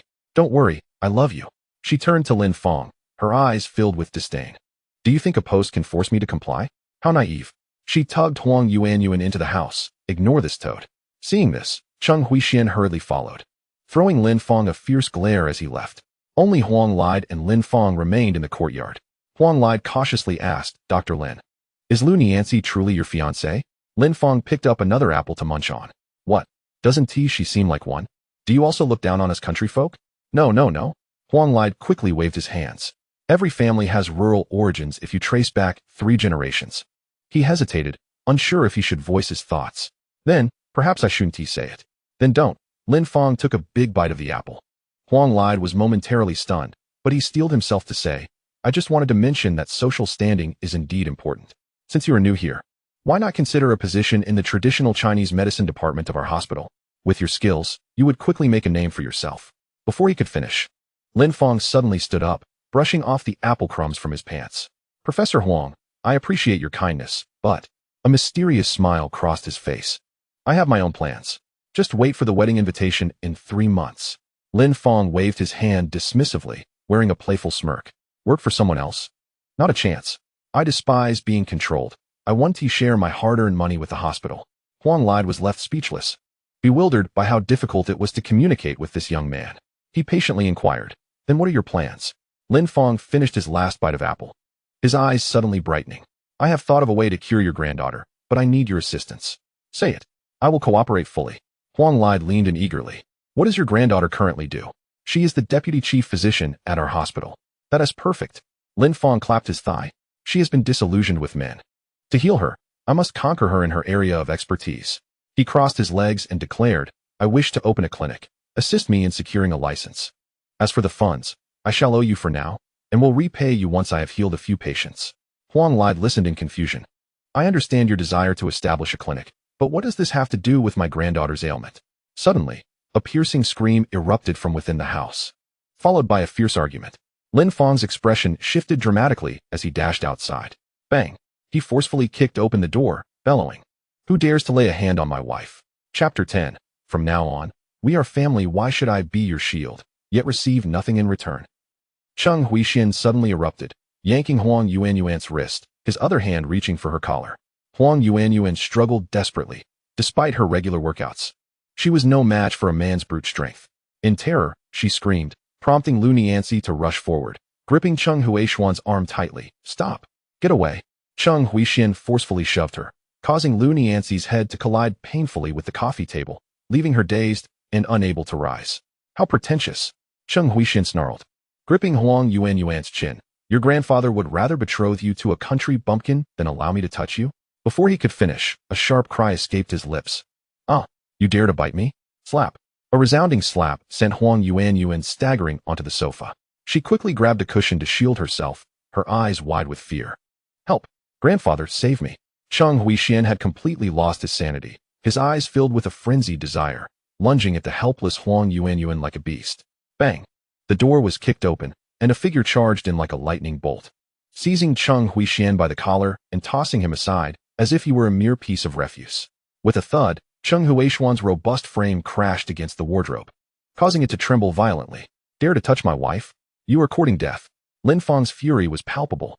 Observing Lu Nianzi, who sat stunned on the floor, and Huang Yuanyuan, trembling in bed, he shed his usual frivolous demeanor, replaced instead by a chilling aura of menace. He advanced step by step towards Cheng Huixian, each step seemingly pressing upon the man's heart. You bumpkin, do you dare to touch me? Do you know who my father is? Cheng Huixuan's threats were cut short as Lin Fang's fist landed squarely on his face. Blood erupted from his nostrils, and 2 front teeth flew out. I care not who your father is. Lin Fang gripped his neck, his voice as cold as ice. Dare to lay a hand on my woman, and not even the king of hell can save you. At that moment, Lin Fang resembled a furious lion, radiating an overwhelming oppressive force, causing the room's temperature to plummet. Cheng Huixian finally realized he had provoked an adversary he should never have challenged.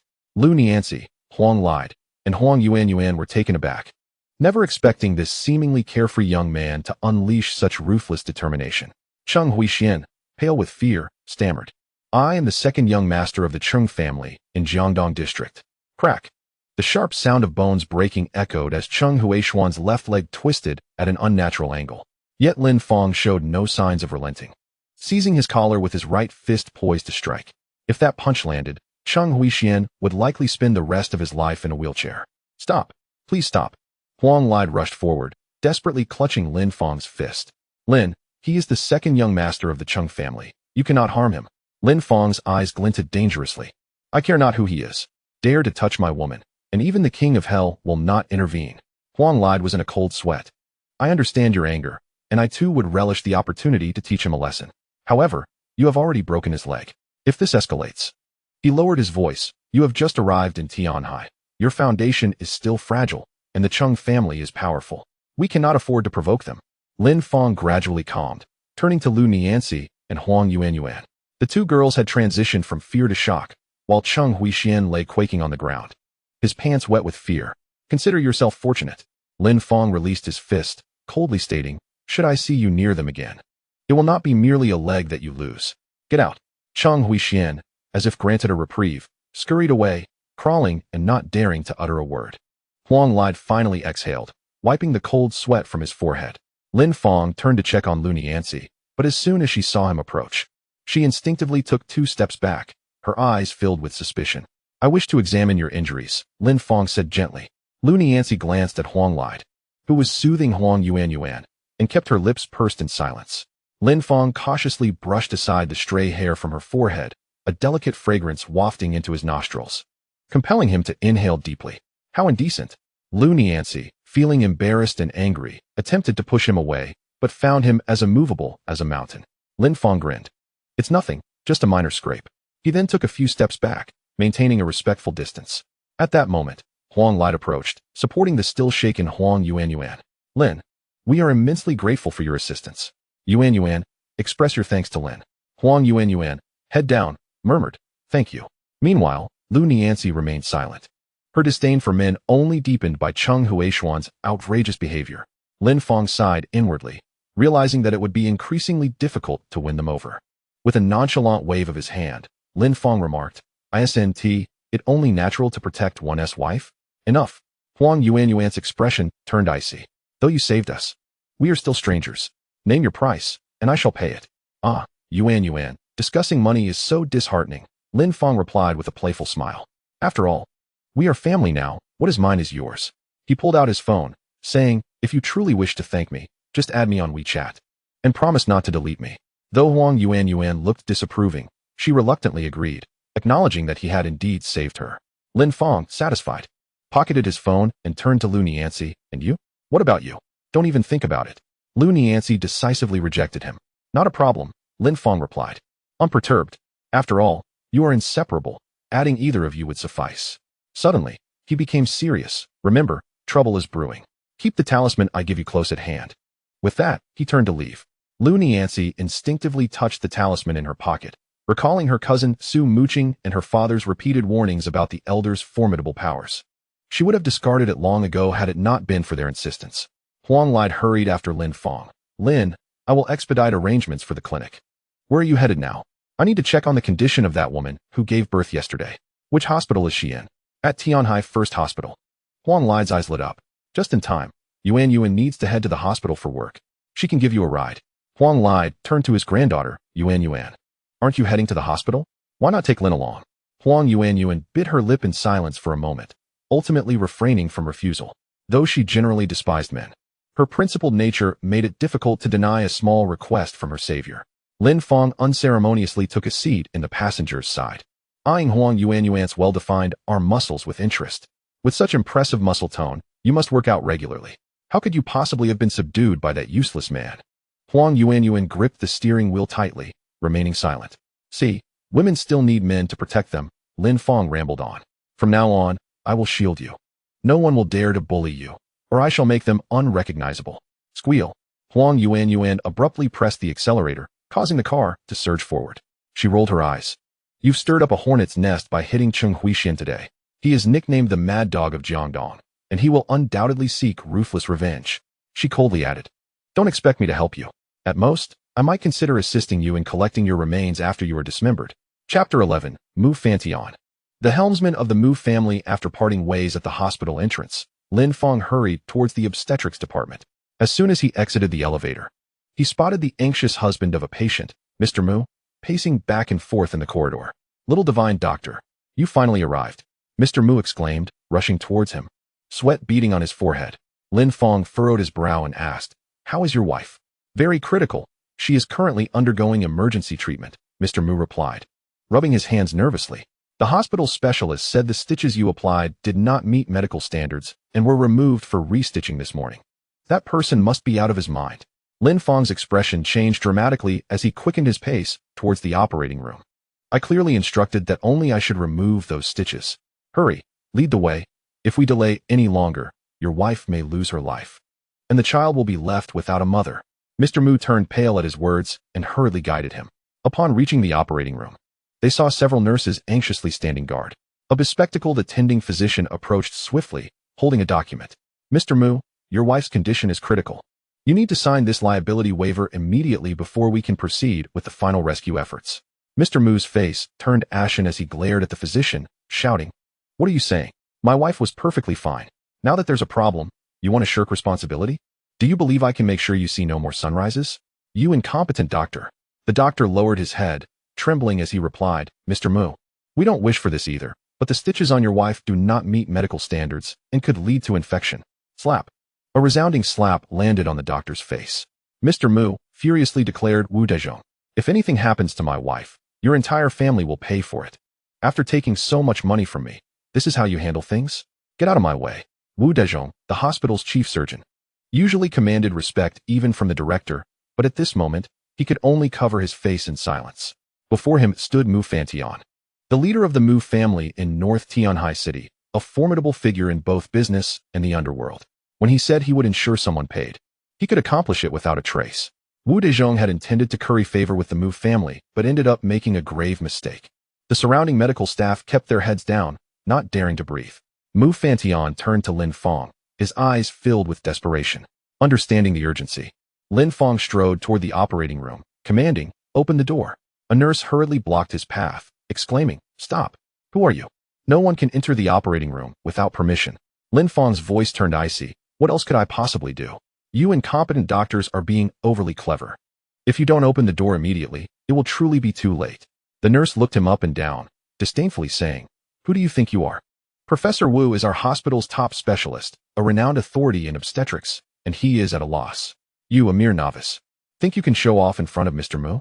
Be careful, or you might lose your life. Lin Fang cast a glance at the nurse, finding her appearance decent, but far from his standards for a partner. Are you expressing concern for me or belittling me? Just as Mu Fantian was about to speak, Wu Dezhong interjected, Mr. Mu, I don't know where you found this person, but medicine relies on clinical experience. He is too young, bang. Mu Fantian kicked Wu Dezhong to the ground, pointing at him and scolding, You worthless fool still dare to speak? He surpasses you by 100-fold. Open the door immediately. Mu Fantian radiated an intimidating aura, causing the medical staff to quickly open the operating room doors. Lin Fang entered briskly, only to find the patient unconscious, blood gushing from the wound, and a significant amount of blood pooling in the uterus, indicating a critical situation. The patient's breathing was barely detectable. The medical staff in the operating room were momentarily stunned by the sudden intrusion. Everyone, step aside. Lin Fang commanded sternly, swiftly retrieving a package of silver needles. The medical personnel attempted to intervene, but upon seeing Wu Daizhong's discreet gesture, they reluctantly stepped aside. Lin Fang's silver needles danced in his hands, transforming his demeanor entirely. His gaze focused and intense. Each needle was precisely inserted into critical acupoints, executed with a speed that dazzled the onlookers. The patient's condition stabilized rapidly, and the pooled blood was quickly cleared. The entire process flowed seamlessly, resembling that of an experienced physician rather than a youthful doctor. Wu Dezhong stared in disbelief at the scene before him. The doctors in the operating room murmured, "Who is this person?" He managed to control the situation with just a few needles. "Isn't it said that traditional Chinese medicine improves with age? How is he, Professor Wu? Where did you find such a remarkable practitioner of traditional medicine? His skills are nothing short of miraculous." Wu Dezhong felt a burning shame on his face. Although he lacked knowledge of traditional medicine, the evident improvement in the patient's vital signs was undeniable. Reflecting on his earlier dismissive attitude, he felt deeply embarrassed. At the door, Mu Fantian observed the unfolding events, and his tense nerves finally relaxed as he let out a sigh of relief. Meanwhile, in the orthopedic ward of Tianhai First Hospital, Huang Yuanyuan was administering orthopedic treatments to a group of male patients. Despite her disdain for men, her duty as a doctor required her to treat everyone equally. However, her methods tended to be a bit rougher with male patients. The ward echoed with cries of agony. "Ouch. Doctor, take it easy. Crack. It's broken. It's going to break. Doctor, how can a girl have such strength? Oh my dear mother." Over 20 fracture patients lined up for her treatment. Huang Yuanyuan remained expressionless, efficiently tending to each case without hesitation. "How did you get these injuries?" She frowned, observing the similar wounds as if they had been trampled. One burly bald man gritted his teeth. "I was beaten." His speech was slurred. "Doctor, will my teeth grow back?" Huang Yuanyuan replied coldly. "In your 40s, you expect new teeth? Go get dentures." As she examined the injuries, she wondered how someone could inflict a fracture and knock out teeth. The force must have been akin to being struck by a bear. Just then, a flustered assistant rushed in. "Brother Leopard. Brother Leopard. I saw that kid. He*s the one who beat us." He went toward the operating room. "What? He*s in the hospital?" The bald man excitedly attempted to rise, but winced in pain from his injury. "We must kill him. Ouch, my mouth." He clutched his swollen cheek, muttering incoherently. "This kid is formidable. You go keep an eye on him while I find Long Yi to bring a few tough guys.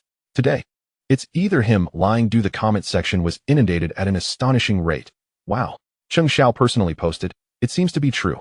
Goddess, hold on. We will come to your rescue." "What? How can a country bumpkin marry the goddess Lu?" "Brothers, grab your weapons." "What? Our goddess is to marry a rustic village doctor? This is absolutely unacceptable. Brothers, let us go to Professor Huang's house to confront him. Count me in. Qing Er Xiao must be right. Just watch me make that little brat regret it. Let us go together. Let that ignorant country fellow know our might." The forum erupted in chaos, with countless individuals responding to rally together to seek an explanation from the Huang family. In the hospital ward, Cheng Huixian observed the furious messages on his phone, a cold smile curling at the corners of his mouth. "No matter your origin, if you dare provoke me, Cheng Huixian, do not expect to survive in Tianhai City." He muttered to himself with malice, knowing he need not lift a finger. These suitors would tear you to shreds. Suddenly, he turned to the doctors still frozen in place and slammed his hand on the bed. "What are you dawdling for? Hurry up and treat my injuries." Meanwhile, in the operating room, Lin Fang had finally completed the final treatment. Mu Fantian's wife slowly regained consciousness. Though still weak, she was out of danger. The sight of the couple embracing tightly after surviving their ordeal moved everyone present. After a while, Mu Fantian approached Lin Fang and solemnly bowed. "Little divine doctor, you have saved my wife twice. This kindness I shall remember." His gaze was resolute. "Whatever you desire, just ask. Even the position of the hospital director, I can arrange for you." The medical staff in the operating room were left dumbfounded, their eyes wide. They understood well the influence of Mu Fantian. With the Mu family's power, facilitating this young man's ascension to directorship would be an easy task. Reflecting on their previous mockery, they were now utterly astonished by his medical prowess. If this young divine doctor truly became the director, their days of ease might come to an abrupt end. "I have no time to manage such a large hospital." Lin Fang waved dismissively. "I only want the money." Upon hearing this, the medical staff finally relaxed. Mu Fantian boasted grandly. "How much do you need? 10 million? 50 million? 100 million? Name your price. Even if I cannot raise it right now, I will sell everything to gather it for you." Lin Fang pondered for a moment. How much would it cost to open a clinic? A clinic? Mu Fantian's eyes brightened. Leave that to me. He scanned the room and suddenly pointed at the operating room. Why not convert this hospital into your clinic? The medical staff, who had just relaxed, instantly tensed again, their emotions akin to a roller coaster ride. Ha! Lin Fang was amused, not expecting such boldness, which increased his goodwill towards Mu Fantian. No need for such a grand affair, Lin Fang chuckled. I've already asked Professor Huang for assistance. We just need a bit more funding. You can contact him directly for whatever amount you require. Only then did the medical staff truly relax, exhaling deeply. Mu Fantian immediately took out his phone. No problem. I'll contact him right away. Lin Fang glanced at the weak new mother on the operating table and instructed, hurry and transfer her to the ward. Remember, no one is allowed to touch her except for me. His expression was serious. Had he not been present today, the consequences would have been dire. Mu Fantian glared fiercely at Wu Dezhong. Are you deaf? Hurry up. The medical staff hurriedly transported the new mother to the ward, with Lin Fang following closely. To facilitate the procurement of medicine, they specifically moved to the traditional Chinese medicine ward. Lin Fang elegantly penned a prescription and handed it to Mu Fantian. Also, you must personally fetch the medicine. Little divine doctor, I am truly grateful to you. The new mother weakly spoke, her voice hoarse. Lin Fang smiled gently. It is my duty. My master taught me that healing must be thorough. He paused before adding, your husband has already paid the medical fees. We are settled. The new mother licked her cracked lips. Is that enough? I have some connections in Tianhai. Should you need anything, feel free to ask. Suddenly, her eyes lit up. Oh, little divine doctor, what is your name? Are you married? I have a cousin who teaches at a prestigious school. Would you like me to introduce you? Lin Fang. His eyes brightened, his posture straightening slightly. Could this be the beginning of a string of romantic encounters? Resolving one engagement issue, and now another potential match? Though the situation with his fiancée was not smooth, his fortunes in the city seemed to be looking up, and Lin Fang felt quite pleased with himself. My standards for choosing a wife are not low, he joked lightly. Is your cousin as beautiful as Lu Nianzi? The new mother was momentarily speechless, forcing a wry smile. Lu Nianzi is the most beautiful woman in Tianhai, a stunning beauty. How could an ordinary girl compare? Lin Fang waved his hand in mild disappointment. Then let us forget it. My target is Lu Nianzi. The new mother chuckled. Your standards are indeed high. She said earnestly. You have saved my life twice. We are fated. I see you are new to Tianhai. It's different here than in the countryside. Having connections is important. How about this? I will take you as my younger brother, and I'll make sure no one dares to bully you. Lin Fang scratched his head. That seems a bit over the top, and besides, I don't need anyone to protect me. He confidently clenched his fist. Even if the city is full of tricks, I can carve out my own path.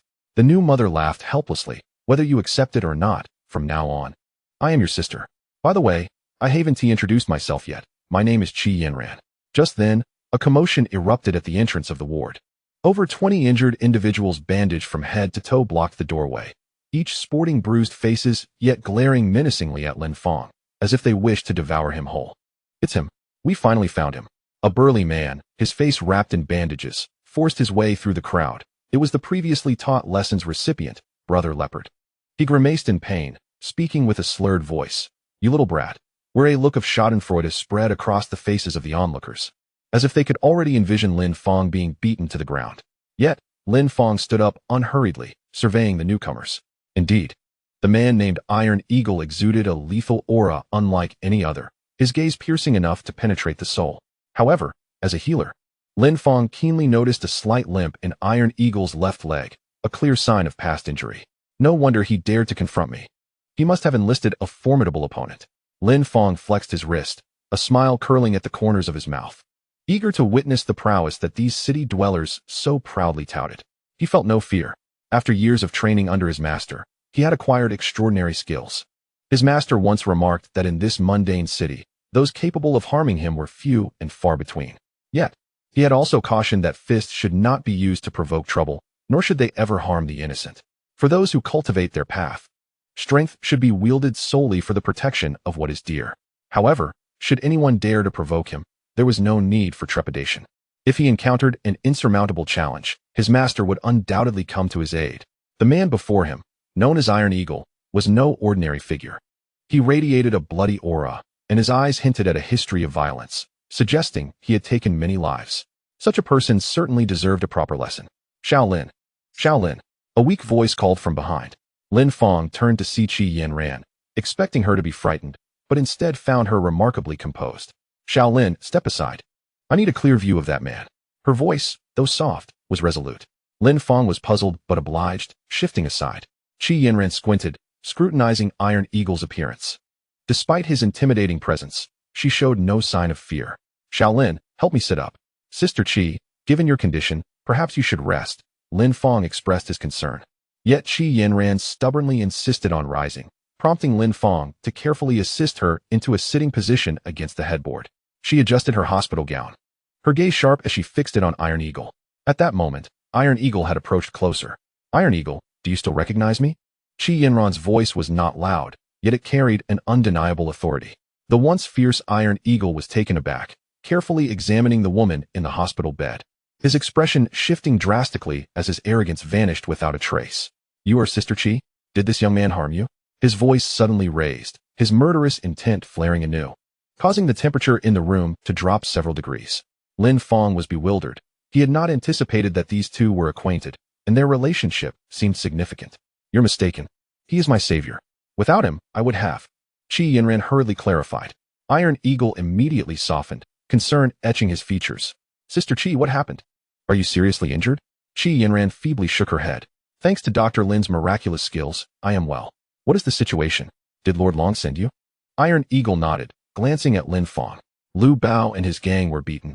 Lord Long tasked me with teaching them a lesson. He appeared embarrassed, realizing that he had almost made a grave mistake by confronting Qi Yinran's benefactor. Qi Yinran cast a glance at the bandaged ruffians at the entrance, then turned to Lin Fang, her expression suddenly serious. Iron Eagle, listen carefully. From now on, Dr. Lin is like my younger brother. In Tianhai, should anyone dare to harm him, they will be crossing me. Qi Yinran.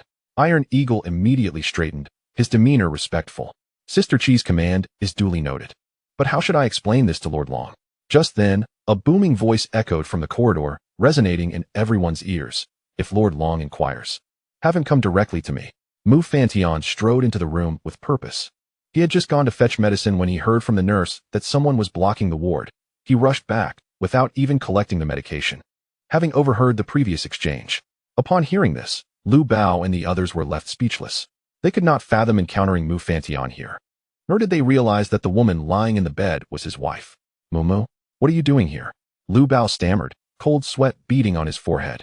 Mu Fantian cast a cold glance at Lu Bao's bandaged head, his gaze slicing through the group of ruffians by the door.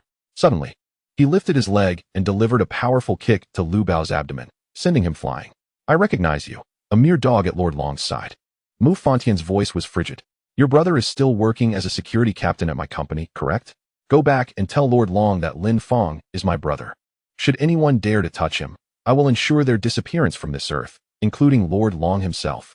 His proclamation was formidable, and even Lin Fang couldn't help but mentally applaud, realizing how fortunate he was to have such an ally. Lu Bao, clutching his abdomen as he struggled to rise, was filled with a mix of anger and fear. He understood Mu Fantian's influence, a person whom even Lord Long would regard with deference, far beyond the reach of someone of his lowly stature. Stealing a glance at Lin Fang in the ward, he found him unfazed, which only deepened his confusion. How could this young man possibly be connected to Mu Fantian? Consider yourself lucky, Lu Bao muttered through gritted teeth.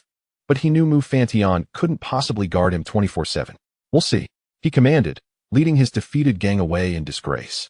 Mu Fantian quickly approached the bedside. Concern etched on his face. Wife, why have you sat up? You should lie down and rest. Qi Yinran smiled gently. With Lin here, I am fine. Husband. Thanks to Lin, I was saved twice. You must resolve this matter for him. Only then did Mu Fantian turn to Iron Eagle, his tone stern.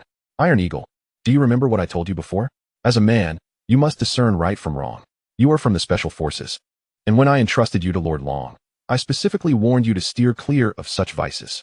Iron Eagle lowered his head in shame, resembling a child caught misbehaving. Brother Mu, Sister Qi, it is you who saved my life. I was foolish this time, and it will not happen again. Mu Fantian sighed, pointing at Lin Fang. Remember this face. Should you encounter trouble concerning him, you must lend your assistance. If it weren't for him, your sister and child might have. Iron Eagle straightened, his voice resolute. He turned to Lin Fang and bowed deeply. Dr. Lin, thank you for saving Sister Qi. From now on, if you need anything in Tianhai, do not hesitate to ask. Lin Fang smiled slightly, an understanding glimmer in his eyes. Ah, so you hail from the Special Forces. No wonder you carry such a heavy aura of death. You have blood on your hands, haven't you? However, as the years pass and you retire, your physical prowess declines. And this aura begins to turn against you. Iron Eagle furrowed his brow, confusion etched across his rugged face. What do you mean? Chapter 14. Opening the clinic, Lin Fang suddenly grasped Iron Eagle's wrist, 3 fingers resting on his pulse point. Closing his eyes momentarily, he spoke. Have you been plagued by nightmares recently? Are they becoming more frequent? I imagine they involve the battlefield, and each time you awaken, you find yourself drenched in cold sweat. Unable to return to sleep thereafter? Iron Eagle's body trembled, astonishment filling his eyes. He instinctively glanced at Mu Fantian, who nodded in affirmation. Dr. Lin's medical skills are remarkable. He speaks the truth, does he not? Absolutely. Iron Eagle's voice quivered. I am actually from the Border Shadowblade Special Forces, a step above ordinary soldiers. But these details are classified. He closed his eyes in pain. If it weren't for this leg, I would still be out there fighting on the border. I keep seeing my comrades fall one by one, and I fear becoming a burden to my country. Lin Fang rarely abandoned his playful demeanor, now speaking earnestly. You warriors guarding the border deserve the utmost respect from all. He patted Tai Ying on the shoulder, assuring him, do not worry, I can heal your leg injury. And I can also resolve your neurosis. Really? Tai Ying's voice trembled with excitement, and the tough man's eyes glistened with tears, more genuine than gold. Lin Fang circled around Tai Ying, crouched down, and pressed a few spots on his left leg. Suddenly, he frowned. There are still shrapnel fragments inside? Why haven't you had them removed? Tai Ying smiled bitterly. The doctor said that if I remove them, this leg will be completely useless. Quack doctor. Lin Fang couldn't help but exclaim, I can help you remove them, and I can restore you to your former self. Tai Ying's voice quivered with excitement. Really? If you can truly heal me, my life will belong to you. Lin Fang waved his hand dismissively. Why would I want your life? You warriors who protect our country are owed gratitude by the entire nation. He patted Tai Ying on the shoulder. When my clinic opens, just come over, and I will take care of everything for you. Mu Fantian suddenly interjected. Tai Ying, why not follow Dr. Lin from now on? Staying with Long Yi isn't a long-term solution. Tai Ying's expression turned conflicted, but Long Yi won't let me go. Although his leg was injured, he was still remarkably skilled, serving as Long Yi's ace enforcer. Mu Fantian smiled knowingly. Rest assured, I can send you there, and I can also bring you back. A glimmer of determination flashed in his eyes. I have my ways with Long Yi. Turning to Lin Fang, Mu Fantian earnestly said, Dr. Lin, you've offended Long Yi upon your arrival, and it's crucial to have a capable person by your side. What do you think about having Tai Ying accompany you? Lin Fang stroked his chin thoughtfully. Whether he follows me or not is not of utmost importance. The main thing is that a hero like him should not continue to act as a pawn. Leaving Long Yi is the right path. Tai Ying straightened his back, his voice resolute. Dr. Lin, I know nothing but fighting. If you can heal my leg, I am willing to follow you, braving fire and water without hesitation. Lin Fang contemplated for a moment. All right. When the clinic opens, you can be the head of security. I promise to fulfill the task. Tai Ying exclaimed excitedly, saluting. Mu Fantian patted his shoulder. You should head back first. I will talk to Long Yi another day. After sending Tai Ying off, Lin Fang reminded Qi Yanran of a few precautions before leaving the hospital. As he stepped out the door, his phone rang. It was Huang lied, saying he had found several suitable locations for the clinic. The first location was in the city center, a prime spot of 500 square meters, previously a community hospital, complete with facilities ready for use with minimal renovations. This place is fantastic, Huang lied enthusiastically described. City center, convenient transportation, high foot traffic. Lin Fang shook his head repeatedly. No, why not? Huang lied asked, bewildered. This location is so sought after that many would fight for it. Lin Fang smiled mysteriously. A clinic should not merely be in a bustling area. He pointed to the surrounding skyscrapers. Look at these office buildings. The white-collar workers stare at their computers all day, suffering from neck and lumbar issues. But will they come to a community hospital for treatment? Huang lied suddenly understood. You mean? I am looking for a place with many long-time residents. Lin Fang squinted his eyes, his tone resolute. A community where the elderly rush to the clinic for even a slight headache. I want a quieter place, not too large, just enough to settle in. The suburbs are fine. It's too noisy here. Huang lied sighed. President Mu specifically instructed that all expenses will be covered and to use the best. He shook his head helplessly. All right, let me take you to another place. The car wound through various streets and finally stopped in a secluded alley in the suburbs. Before them was a dilapidated courtyard, overgrown with weeds, but faint traces of traditional Chinese medicine lingered in the air. This used to be a Chinese medicine clinic, but it closed down later. Huang lied, kicked a stone by his feet disdainfully. Isn't it remote enough? It's so quiet that even birds want to come here. Unexpectedly, Lin Fang's eyes lit up. This is it. What? Huang lied, nearly bit his tongue. I just brought you here to take a look at this place that I wouldn't even consider. Are all the documents in order? Lin Fang had already begun planning. Huang lied replied helplessly, I'm familiar with all the departments. Just need to finalize the clinic's name. Some procedures require your signature and photo. We can complete it all today. He still wasn't convinced. Dr. Lin, are you really sure about this? This place. It's perfect. Lin Fang had already pushed open the creaking wooden door, excitedly surveying the overgrown courtyard. The feng shui here is excellent. Backed by green mountains and fronted by flowing water, it gathers wind and energy. However, Lin Fang's expression turned serious. Am I joking? When I practiced medicine in the village, patients would traverse mountains to seek me out. Now that I am in Tianhai, as long as my medical skills are sound, I need not fear a lack of patience. Seeing Lin Fang's determination, Huang lied, could not persuade him further, and could only accompany him to various departments to handle the paperwork, signing, taking photos, and submitting materials. They also arranged for personnel to begin clearing and repairing the courtyard. By the time they finished, the lights were just beginning to illuminate. The two had a simple dinner before heading home. Just as Lin Fang was about to take a shower, his phone suddenly rang. Seeing that it was a WeChat voice message from Su Muqing, Lin Fang couldn't help but smile. Xiaoqing, a day without seeing you feels like 3 autumns. Have you finally missed me? Shall we go out for a late-night snack and cultivate our feelings? Smooth talker. Su Muqing's voice came through with disdain. Oh, you haven't tasted it. How do you know what my tongue is like? Lin Fang teased with a mischievous grin. I really can't fathom how my cousin would get engaged to someone like you. Su Muqing exclaimed angrily. It baffled her even more that her cousin had actively suggested revealing Lin Fang's identity. Wasn't that inviting embarrassment? Lin Fang suddenly grew serious. I am a masterful healer, with unparalleled medical skills, charming and debonair. Stop. Su Muqing interrupted, unable to tolerate it any longer. Can you be serious? I want to see you. Where are you? Lin Fang chuckled. Xiaoqing, wait for me to change my clothes. This is our first date, and I must dress nicely. Date? In your dreams. Su Muqing gritted her teeth. Where are you? Quickly give me the address. Chapter 15. Oh, trying to intimidate me? Lin Fang deliberately changed into a sharp casual outfit and applied some hair wax, admiring himself in the mirror for a while. When he went downstairs, he saw Su Muqing's red BMW parked by the roadside, and he hurried over in a few quick strides. As soon as he got in the car, he was dazzled by the sight before him. Su Muqing was wearing denim shorts, her long, beautiful legs fully displayed, and her upper body clad in a fitted cropped t-shirt. With her hair in a high ponytail, a faint jasmine scent wafted from her. Have you had your fill of staring? Su Muqing shot him an irritated glance, hitting the gas to speed off. Reluctantly, Lin Fang withdrew his gaze, smacking his lips and saying, appreciating beauty is beneficial for health. It aids dopamine secretion, improves blood circulation, and prolongs life. Simpleton. Su Muqing shot him a sidelong glance. Did you visit Huang Yuanyuan's house today? Yes, she is also a stunning beauty, different from Yanci. A bit more charismatic. I asked, you answer, got it? Su Muqing rolled her eyes in frustration. What on earth was this fellow thinking all day?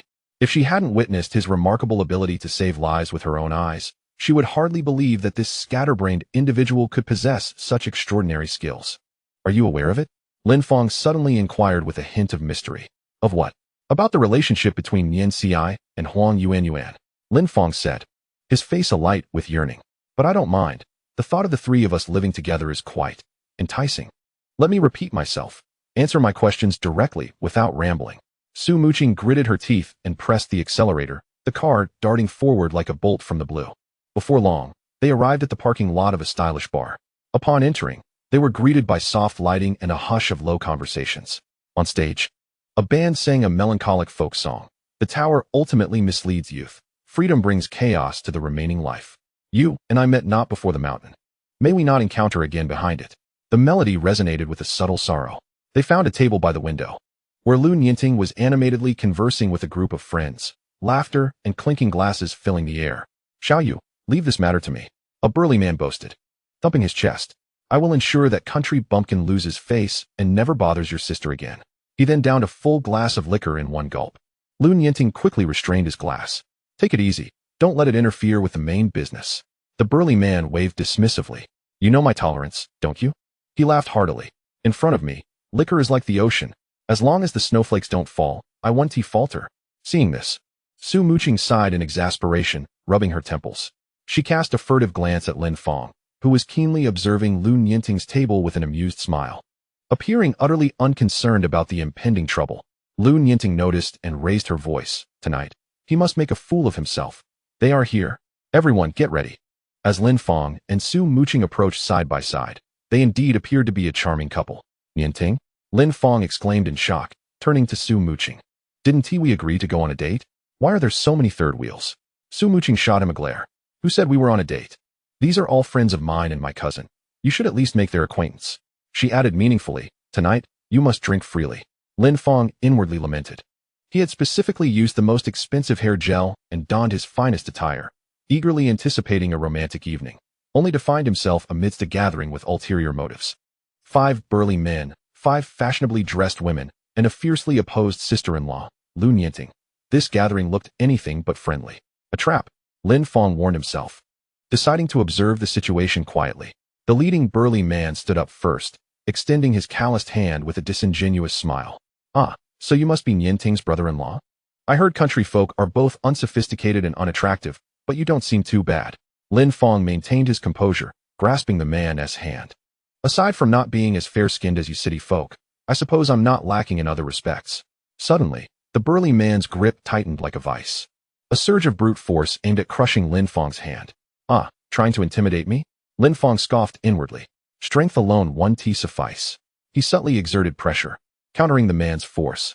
The burly man's triumphant grin faltered, his expression shifting to disbelief as he stared at this seemingly frail country boy. To his astonishment, Lin Fang's fingers not only resisted his strength, but also gripped tighter like a hydraulic clamp. The man's face contorted in pain as he struggled to maintain his composure, the veins on his neck and forehead bulging alarmingly. Big brother, I was wrong. He finally pleaded. I think my hand might break. Only then did Lin Fang release his grip. After all, he was a friend of Lun Yinting. There was no need to escalate matters unnecessarily. The crowd, which had been eagerly anticipating a spectacle, was left dumbfounded. Lun Yinting's eyes widened in disbelief. Her ace in the hole had been defeated. Oh dear, did I hurt you? Lin Fang feigned innocence. I'm just used to moving bricks in the countryside. I mistook your hand for a brick, my bad. I'll be more careful next time. The burly man shook his reddened hand vigorously, grimacing in pain while silently vowing never to cross paths with this so-called country bumpkin again. This was no mere villager. He was a human hydraulic machine. Lun Yinting raised a glass of baijiu, a sly smile playing on her lips. Lin, you're late, by the rules. You must drink 3 cups as punishment. I'll start with the first. Without hesitation, Lin Fang took the glass and downed it in one go. The 56-degree Mao Tai slid down his throat, the familiar rich aroma making him squint in delight. During his training with his master, he often received various fine wines from dignitaries, consuming them as casually as water. After returning to the village for 6 months and settling for rice wine or sweet potato liquor, he finally savored this long-missed flavor again. The second and third cups followed suit, and he found himself craving more. The crowd, noticing his unchanging demeanor, exchanged disappointed glances and whispered, "How can this country boy drink so well?" Lun Yinting lowered her voice. "Don't worry, tonight's drinks are plentiful. With so many of us, we can't possibly let him stay sober." She exchanged a knowing glance. "Let us take turns." A heavily made-up girl sitting next to Lin Fang immediately raised her glass, sweetly saying, "Brother-in-law, as it's our first meeting, I'll toast you with a drink." Lin Fang raised an eyebrow at her. "What did you just call me? Brother-in-law?" The girl fluttered her false eyelashes. "You're Yinting's brother-in-law, so we naturally call you that." "That title sounds quite pleasing," Lin Fang chuckled, narrowing his eyes. "Say it again, will you? Brother-in-law," the girl repeated with a coy lilt. "Oh, the more I hear it, the more delightful it becomes." Lin Fang nodded in satisfaction, clinking glasses with her before downing the drink. Next, the second burly man approached. "Brother-in-law, we men must drink with style. I'll toast you 3 cups, starting with this." Without waiting for Lin Fang's response, he downed 3 cups in rapid succession. Lin Fang, not one to back down, followed suit, finishing 3 cups as well. Thus, the rounds continued, with the men toasting 3 cups and the women 1, all contingent on calling him brother-in-law. After several rounds, Lin Fang remained unfazed, while some of those who had toasted began to show signs of inebriation. "Yinting, what is your brother-in-law's background?" A burly man whispered to Lun Yinting. "This is 56-degree Mao Tai. Even an ox should react somewhat, right?" Lun Yinting bit her lip, her brow furrowed. "Initiate plan B." "All right." The burly man grinned slyly. quietly slipping away. Before long, he returned with several glasses of oddly colored concoctions, their rims adorned with suspicious powder.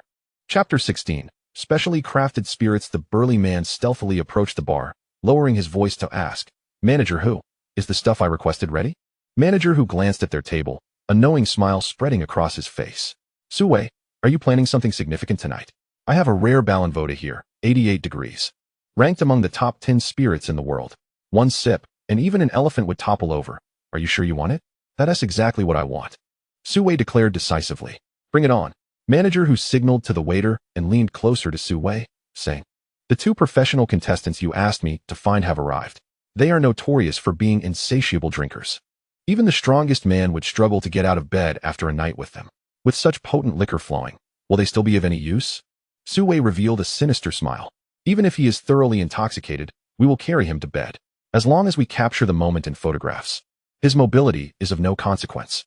This was precisely the nefarious scheme they had concocted with Lu Nianting to ensure Lin Fang would disgrace himself in a drunken stupor, leading to the voluntary dissolution of his engagement.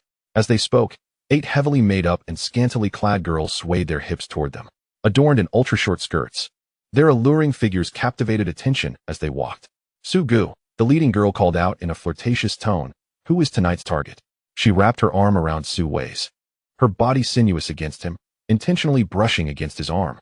Unable to resist, Su Wei squeezed her waist and pointed to Lin Fang, who was surrounded by onlookers. "Do you see that country bumpkin? Manager who mentioned you claim to be impervious to alcohol. Don't embarrass me tonight." The girl smirked, dismissively glancing at Lin Fang. "Is it just him? Su Gu, I could take him down single-handedly. Did you really need to gather all 8 of us for him?" Su Wei shook his head, his expression serious. "This guy is quite peculiar. After 2 rounds of Matai, I'm already feeling tipsy, yet he seems unfazed." Another heavily made-up girl giggled. "Su Gu, when we sisters step in, there's not a single guest we can't handle. If he leaves standing tonight, we won't take a single penny." "Exactly," the other girls chimed in. "No man born can outdrink us. One of us could take down a table. 8 against 1 is a piece of cake." These 8 were the top escorts from various nightclubs, undefeated in their careers. With unwavering confidence, they adjusted their makeup, preparing to teach this naive country boy an unforgettable lesson. Su Wei, brimming with confidence in these escorts, waved grandly. "Manager who, bring out your finest Matai." Manager who turned to fetch a bottle of Balanvoda, obsequiously stating, "Su Wei, the Matai will be here shortly. Tonight will be a blast. I've arranged everything over there." Su Wei, accompanied by the 8 scantily clad escort girls, approached Lin Fang. Winking, "Brother-in-law, these are my friends. They came especially to join you for drinks. We must indulge tonight." He gestured to the girls. "Make sure to take good care of my brother-in-law, understood?" "Don't worry, Su Gu." The girls chirped in unison, surrounding Lin Fang and eagerly pouring drinks. Su Wei stood up, filling a glass of Balanvoda for Lin Fang, feigning mystery. "Brother-in-law, this is a fine drink, only obtainable through my connection with the manager here. You've traveled far. You must try it." Lin Fang's eyes lit up at the mention of Balanvoda. This was a top-shelf liquor. He hadn't expected to encounter it in such a place. He eagerly downed it, but suddenly frowned. Something's off. The taste was distinctly wrong, clearly counterfeit. "Oh, brother-in-law, you recognize this drink? Impressive." Su Wei observed Lin Fang's changing expressions, delighting in his apparent discomfort. Finally, it was working. Tonight, he would relish witnessing Lin Fang's disgrace. Although the drink's taste was less than authentic, Lin Fang chose not to dwell on it. After all, these were friends of Lu Nianting, and exposing the ruse would not be prudent. A nostalgic taste could be enjoyable. "Brother-in-law, have another," the escort girl urged sweetly. Lin Fang suddenly reached for the bottle of Balanvoda on the table. "How about we all share this? A fine drink should not be savored alone." "No way," Lu Nianting interjected, snatching the bottle. "Lin Wulai, this is specially prepared for you. It's quite expensive." She signaled the burly man. "Su Gu, quickly fill my brother-in-law's glass." Su Wei promptly took the bottle and filled Lin Fang's glass. Lin Fang was acutely aware that this young lady's intentions were not merely to intoxicate him. There were likely ulterior motives at play. "Come on, brother-in-law, I toast to you." Lu Nianting raised her glass. Lin Fang feigned intoxication, downing a glass before wobbling to his feet. "I can't take it anymore. I need to visit the restroom." Stumbling slightly, he made his way toward the bathroom. "He has gone. Quick, follow him." Lu Nianting whispered excitedly, turning to her accomplices. "Balanvoda truly works wonders. I can barely manage half a glass, yet he downed 2.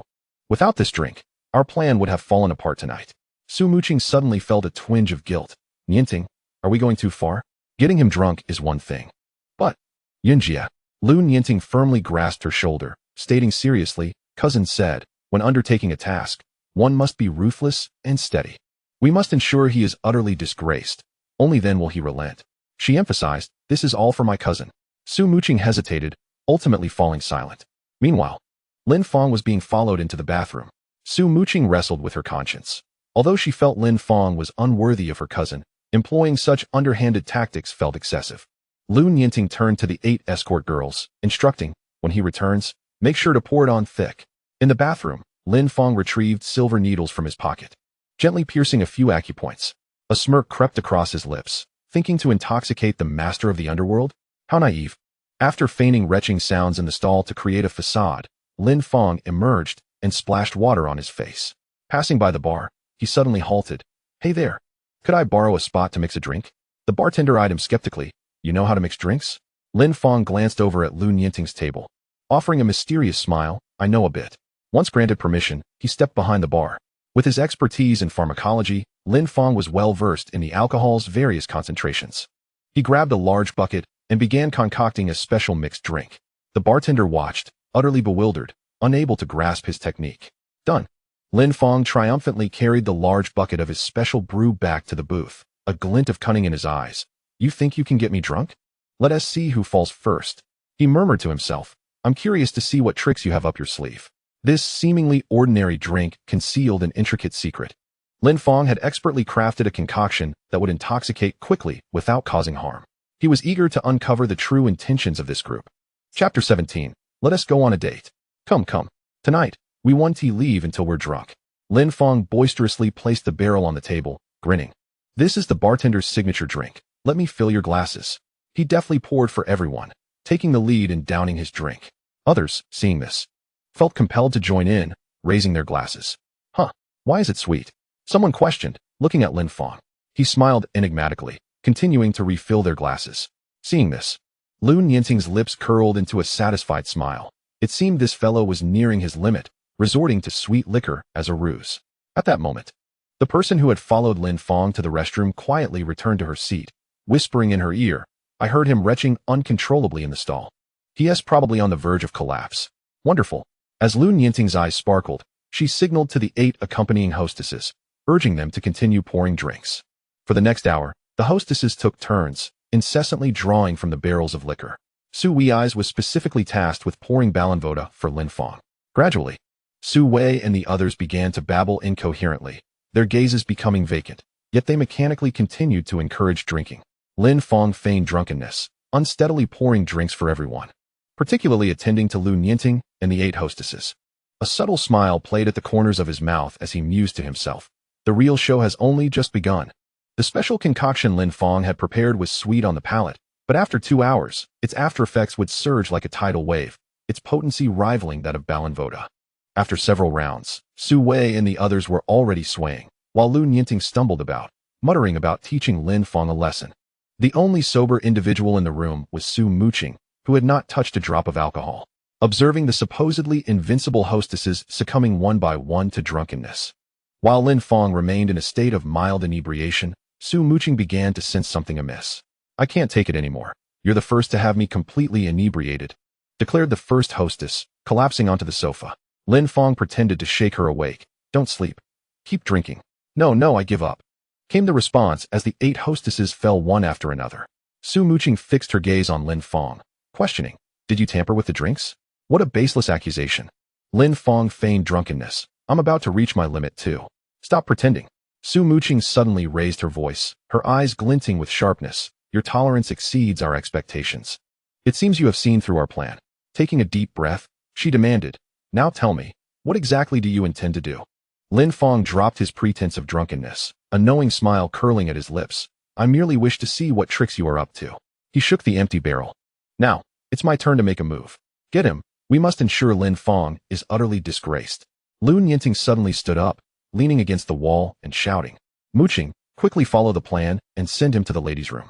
Su Muqing felt embarrassed, her toes digging into the floor. The main character in the plan remained sober, while the orchestrators had already succumbed to intoxication. Lin Fang fixed his gaze on Su Muqing and suddenly moved beside her, sitting closely. Su Muqing panicked and tried to shift away, but Lin Fang pressed closer. What do you want? She stammered.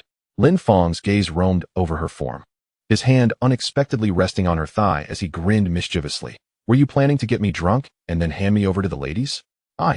Su Muqing was at a loss for words, guilt flooding her. Did you perhaps install cameras in the room? Lin Fang's hand slowly moved upward. To capture compromising images of me with the ladies, thereby ensuring my disgrace? Su Muqing stiffened, caught between denial and the inability to resist. She could only stutter. Lin Fang. I was wrong. Let us pretend nothing happened today, shall we? No. Lin Fang abruptly withdrew his hand and replied earnestly. However, I could reduce the punishment. He narrowed his eyes. As long as you agree to one condition. What condition? Su Muqing asked warily. Go on a date with me. Lin Fang said with a beaming smile. Huh, you. Su Muqing was momentarily speechless, but under Lin Fang's unwavering gaze, she had no choice but to relent. All right. I agree. Content with her response, Lin Fang stood up and began dragging the inebriated Su Wei and the others. Hey, get up. It's time to go. The group of drunken men stumbled out, supporting one another while Lin Fang pushed and prodded from behind, occasionally steadying those about to fall. Su Muqing, supporting Lu Nianting from behind, questioned, why must we take them? Can't they just sober up here? Lin Fang wore a cunning smile. Those who participated in plotting against me must pay a price. By the way, you handle the bill. I didn't bring any money. After calling for a designated driver, they headed to a hotel in the suburbs. Lin Fang booked a large room, settling Su Wei and the 8 hostesses inside. He gently pressed specific acupressure points on each of them. Soon, the hostesses began to writhe restlessly, tearing at their clothes like wild beasts, attempting to undress Su Wei and the others. Su Muqing grasped the situation immediately, her eyes widening in shock as she realized the implications of what was about to occur. She stared at Lin Fang, finally recognizing that this seemingly simple countryman was far from easy to deal with. Lin Fang glanced at the inebriated Lu Nianting, and Su Muqing instinctively shielded her. Don't you dare. She's my cousin, your fiancé's sister. Rest assured, Lin Fang shrugged. If it weren't for this relationship, tonight wouldn't end so simply. He winked playfully. What? Do you want to stay and watch the live show? Su Muqing's cheeks flushed, and she hurriedly supported Lu Nianting away from the private room. Yet Lin Fang did not follow immediately. Instead, he waited by the door for 7 minutes before abruptly returning to snap a few photographs. By the time he descended, he discovered that Su Muqing had already driven Lu Nianting away. Well, I suppose I'll jog home for exercise, Lin Fang yawned, stretching under the bright moonlight as he began to run. Meanwhile, Su Muqing's car sped along. She felt as if Lin Fang were a dangerous ticking bomb. Upon returning to the Lu family villa, Lu Nianxi saw her intoxicated sister and hurriedly inquired about the situation. After hearing the account, Lu Nianxi pondered. To be able to outdrink 8 professional hostesses and even turn the tables on us, this Lin Fang is becoming increasingly intriguing. She shook her head gently. Avoid resorting to such underhanded tactics in the future. It doesn't reflect well. Keep an eye on him. I want to see what else he can conjure. Su Muqing frowned, unable to contain her curiosity. Cousin, are rural folks really this formidable nowadays? This Lin Fang is quite the enigma. How could he drink so much and appear unaffected? She glanced apprehensively at the drunken Lu Nianting. Had I not been there, I shudder to think what he might have done to Nianting. Lu Nianxi shook her head lightly, a glimmer of unusual interest in her eyes. She approached the floor-to-ceiling window, gazing thoughtfully at the luminous moonlight. Perhaps we have all underestimated him. For reasons unbeknownst to her, this man from the countryside stirred a flicker of curiosity within her. The savior on the train, the one who could outdrink professional hostesses, and the clever individual who could turn the tables in the face of traps. This Lin Fang seemed far more fascinating than she had initially imagined. Interesting, Lu Nianxi mused, a slight smile gracing her lips. It was the first time she felt a glimmer of anticipation for her fiancé. Meanwhile, under the moonlight, Lin Fang's figure moved swiftly along the street, a subtle smile playing upon his lips. This evening's banquet had only deepened his interest in his fiancée. Chapter 18. An incident occurs the following morning. Just as dawn broke, Lin Fang stepped out, draped in morning dew. He hurriedly traversed the still sleeping streets, heading straight to the clinic under renovation. Pushing open the weathered wooden door, he meticulously examined every detail, occasionally squatting to tap the floor or tiptoeing to inspect the beams, while offering unique suggestions to the workers. The once dilapidated courtyard gradually revealed an elegant and antiquated charm under his careful design. Huang Lai often found time to offer guidance. The experienced old doctor could always spot the details Lin Fang overlooked. Two individuals, one elderly and the other youthful, collaborated seamlessly, inspiring the workers to exert extraordinary effort. In the brief span of 3 days, this nearly abandoned little courtyard had been rejuvenated with vibrant life. Under the guidance of Huang Lide, the procurement of medicinal herbs proceeded remarkably well, with various rare herbs arriving in succession. On this particular morning, Lin Fang, as was his custom, set out early. He stood at the entrance of the clinic, surveying the transformed old residence with satisfaction, as sunlight streamed through the newly replaced intricately carved window panes, casting dappled shadows upon the ground. Adjusting his collar, he prepared to procure some essentials.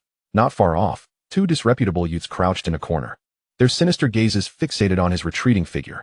One of them, with bleached hair, grinned widely, revealing a jagged smile. Finally, this brat has stepped out. With that, he pulled out his phone and dialed a number. Approximately half an hour later, 8 burly men silently gathered at the mouth of the alley, leaning against the walls. They smoked in silence, occasionally glancing toward the end of the street, resembling a pack of wolves awaiting their prey.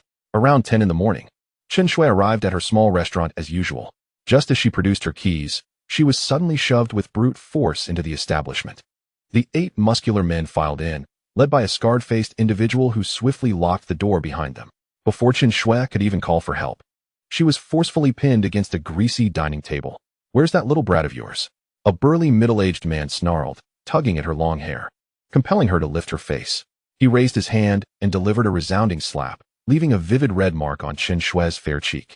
She bit her lip defiantly, glaring at him with eyes devoid of tears, only fierce anger burning within.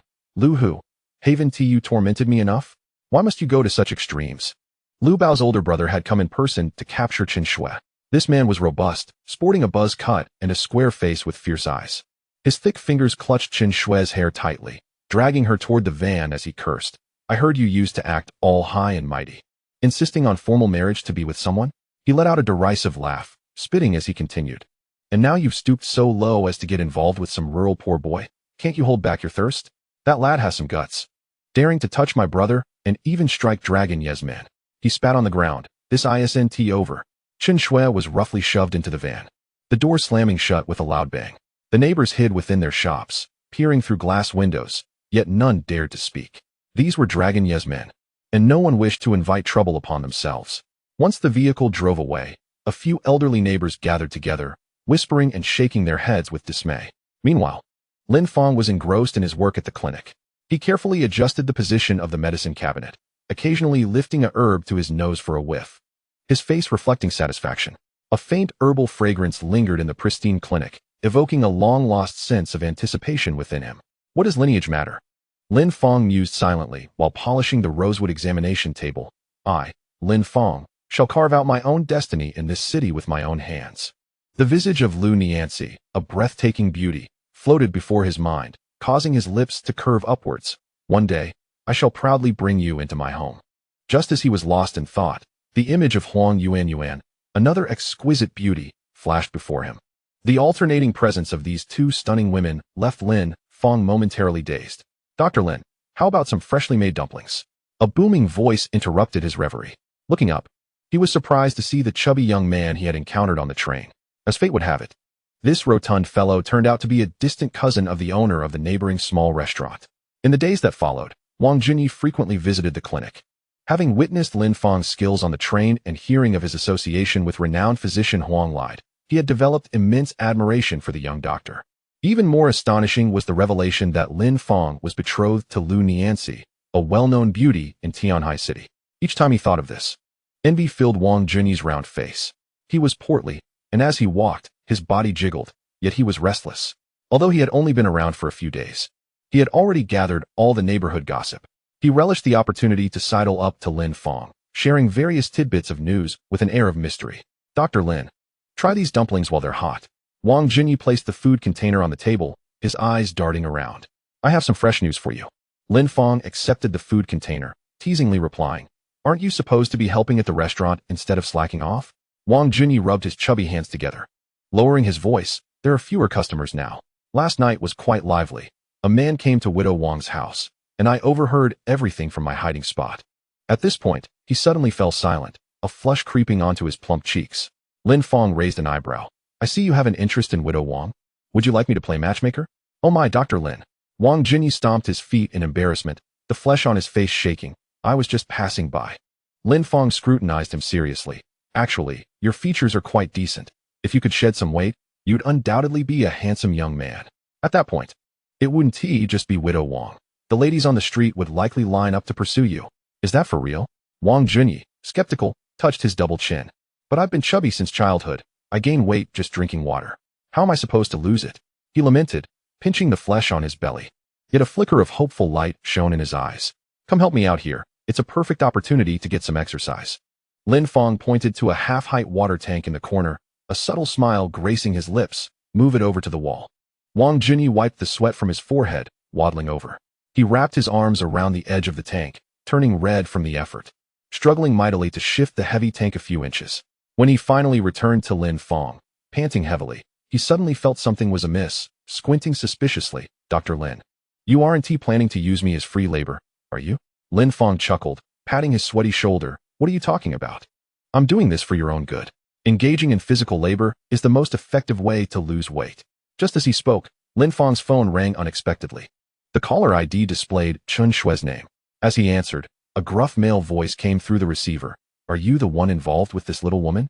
Lin Fang's expression instantly hardened, the voice sounding eerily familiar. He asked coldly, who are you? Lu Hu. The other party growled menacingly. And upon seeing Lin Fang's lack of reaction, added frantically, you injured my brother Lu Bao and took down more than 20 of my men. Now Chen Shui is in my grasp. If you want to save her, come to the old factory at Shimeling in the northern part of the city. Remember, you only have 1 hour.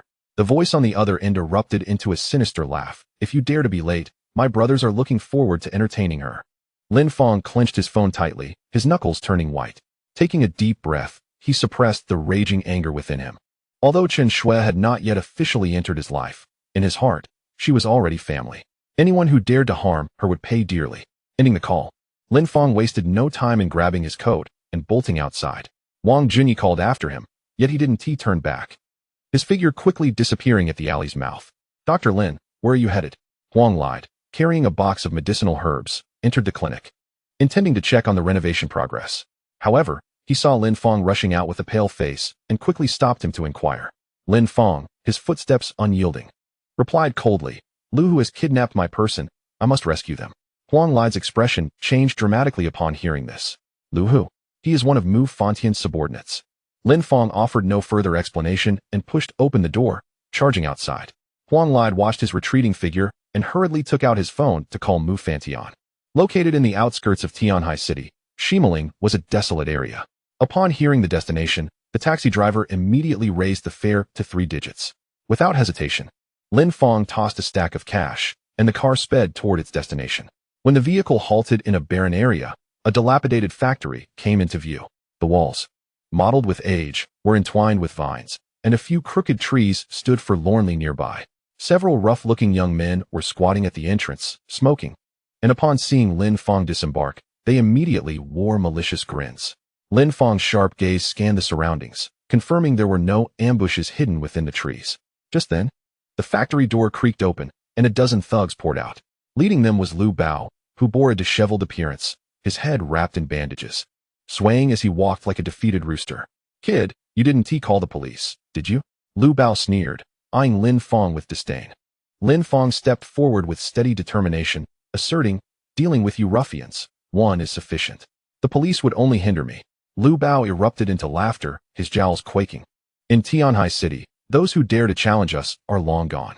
Today, I'll send you on your way. He waved his hand, and the thugs revealed their weapons. Lin Fang's lips curled into a sardonic smile as he cast a chilling glance at Lu Bao. Where's Chen Shui? Lu Bao grinned wickedly, pointing inside the factory with his stubby finger. That little woman is in there. If you have the guts, go on in. Without a moment's hesitation, Lin Fang strode inside. As he brushed past Lu Bao and his men, despite their menacing glares, they refrained from attacking, only emitting sinister chuckles. Upon pushing open the rusted iron door, Lin Fang's pupils constricted at the sight before him. Nearly 100 fierce-looking henchmen were arranged in a fan shape, eagerly flexing their muscles, their eyes glinting with a thirst for blood. They stood or sat, toying with various weapons like a pack of wolves waiting for prey. Lin Fang's gaze ascended, and there, bound tightly with coarse rope to a steel pillar on the second floor, was Chen Shui. Her once fair face was now smeared with dirt, blood trickling from the corner of her mouth, and disheveled hair clung to her sweaty forehead. Upon spotting Lin Fang, she desperately shook her head, her voice hoarse as she cried, "Lin Fang, you must leave. Don't worry about me. You wretched woman," still pretending to be devoted. Lu Hu, standing nearby, cursed angrily, raising his large hand and striking Chen Shui across the face. The sharp sound of the slap echoed through the empty factory, causing her cheek to swell dramatically, more blood seeping from her mouth. Seeing this, Lin Fang's eyes blazed with cold fury as his fists clenched instinctively, the knuckles cracking ominously. He took a deep breath, suppressing the surging killing intent within him, his voice icy as he declared, "Lu Hu, you will pay for that slap." Chapter 19. Because you are a soldier. Chen Shui gazed at Lin Fang, who had bravely entered the den of tigers, her eyes instantly moistening. She was deeply moved by his reckless courage in coming to save her, yet her heart ached for the peril he faced. Surrounded by nearly 100 thugs, Lin Fang's slender figure appeared both solitary and perilous. However, he maintained an astonishing composure, surveying his surroundings with piercing intensity. "You are Lu Hu?" From the second floor. Lu Hu stood with one foot on the rusty railing, sneering down at Lin Fang. "Kid, I've heard you can fight. Did you injure my men for this worthless woman?" He spread his arms wide, exaggeratedly gesturing. "Today, you have 98 brothers here to play with you. If you can take them down, you may take this woman with you." The thugs in the central area of the factory had already surrounded Lin Fang completely. Armed with steel pipes and swinging chains, their eyes gleamed with a predatory light, like a pack of hungry wolves eyeing their prey. "Attack!" Lu Hu commanded. In an instant, the air was filled with the sounds of battle cries. Dozens of thugs surged toward Lin Fang, their weapons gleaming ominously in the dim factory. A sharp glint appeared in Lin Fang's eyes as his aura surged. Silver needles materialized between his fingers, and like a ghost, he darted through the crowd with a speed that left afterimages. Bang, bang, bang. A series of dull thuds followed, and the leading thugs were sent flying, their screams echoing. Some clutched their throats, convulsing on the ground, while others rolled in agony, and a few fainted outright. Those watching from the second floor, including Lu Hu, were left dumbfounded. They couldn't even discern Lin Fang's movements, only seeing their men fall one after another. Cold sweat trickled down Lu Hu's forehead, his voice trembling. This kid is indeed formidable. In less than 5 minutes, over 30 thugs lay sprawled on the ground, moaning in pain. Some rolled about clutching their arms, while others curled up, groaning, all rendered incapable of fighting back. Yet Lin Fang remained unperturbed, dusting off non-existent dirt from his sleeve and looking up toward the second floor. His gaze passed Lu Hu and settled on a silent young man beside him. This man, around 27 or 28, had a buzz cut and a square face. His eyes sharp as knives, twirling a retractable iron rod skillfully in his hands, exuding an air of danger. Clapping suddenly, Lu Hu grinned with a sinister smile. "Kid, you are quite impressive, but do you think this is the end?" He turned to the young man respectfully. "Mr. Lu, it's your turn." The man referred to as Mr. Lu descended the stairs with steady strides, each step measured with precision, his muscles taut like a panther poised to strike. Lu Hu proclaimed from above, "Lu Yuan, a retired Special Forces soldier, 7th degree black belt, once undefeated in 27 underground matches in Southeast Asia. This is my real trump card." He pointed viciously at Lin Fang. "Mr. Lu, incapacitate him." Lin Fang assessed the formidable opponent before him, his tone calm, yet piercing. "You were once a soldier, sworn to protect your country. Yet now you have become a thug for the underworld. Have you forgotten the uniform you wore and the oaths you took?" Lu Yuan's gaze hardened, and with a swift motion, he swung the iron rod, coldly replying, "After retiring, I couldn't even afford a hot meal. It was Long Yi who gave me a way to survive. Soldiers live to obey orders, and today my mission is." He suddenly assumed an offensive stance. "To take you down." With a sigh, Lin Fang offered a bittersweet smile. "Each serves their master. Further discussion is futile. However, I am curious, between you and Tai Ying, who is superior?" Lu Yuan hesitated slightly, surprise flickering in his eyes. "I am nowhere near Tai Ying's caliber. Even injured, he remains a legend in the military." He scrutinized Lin Fang warily. "Have you crossed paths with him?" "Not yet." Lin Fang shook his head, shifting the subject. "However, to my knowledge, there are special policies in place to support the employment of veterans. How could you?" "Huh."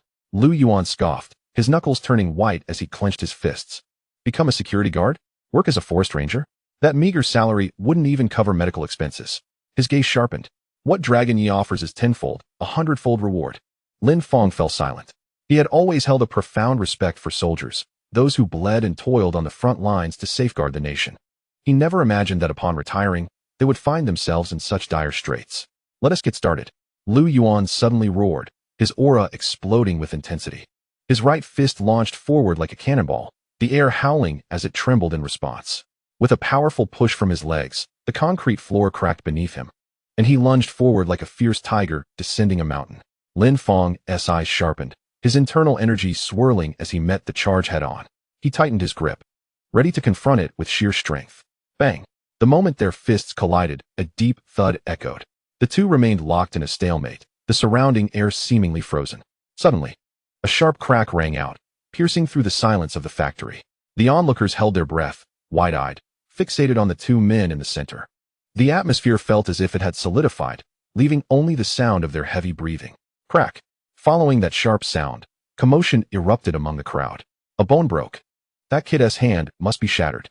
Truly deserving of his special forces background, the force behind that punch is terrifying. Lu Gu is indeed formidable. Dragon Ye's top enforcer lives up to his reputation. How dare a country bumpkin challenge Lu Gu head-on? He must be tired of living. The crowd buzzed with excitement, their faces alight with exhilaration. To them, Lu Yuan was synonymous with invincibility. Tales of his triumphs in underground boxing rings and one-on-one victories against champions had long circulated. Whenever Dragon Ye faced a formidable opponent, sending Lu Yuan was the surest way to resolve the issue. Lu Gu is mighty. Several thugs excitedly waved their fists. On the second floor, Lu Hu gleefully grasped Chen Shui's chin, forcing her to watch the scene below. Watch closely.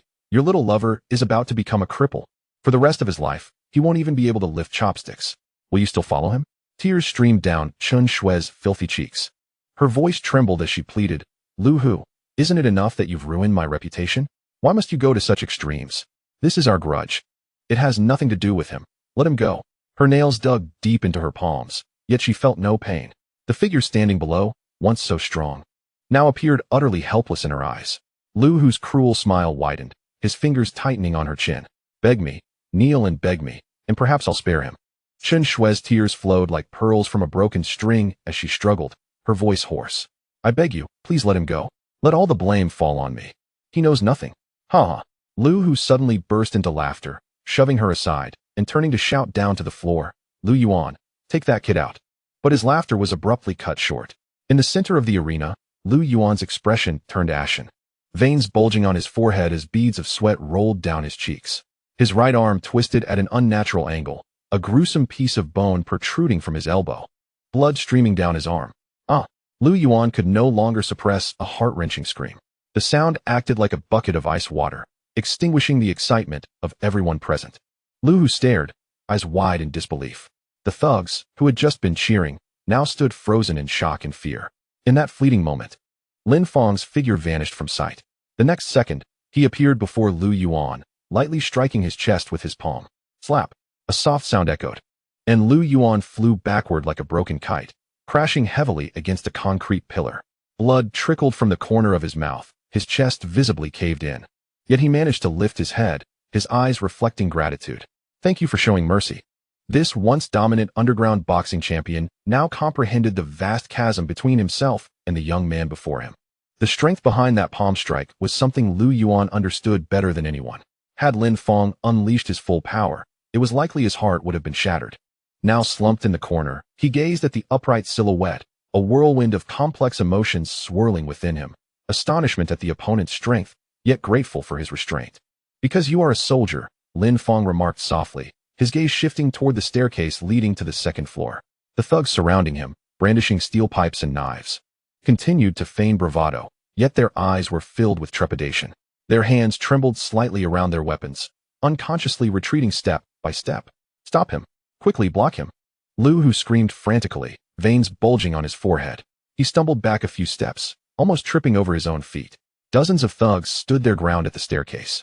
Yet they felt as if they were facing a torrent, none daring to be the first to charge. With each step Lin Fang took forward, they collectively stepped back, creating a scene both absurd and eerie. Everyone halt.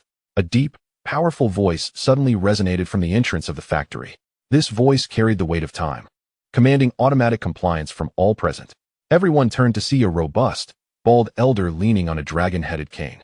Dragon Yi stood tall, his posture straight despite his advanced age. eyes fierce yet dignified. As his sharp gaze swept over Lu Yuan, he barely furrowed his brow.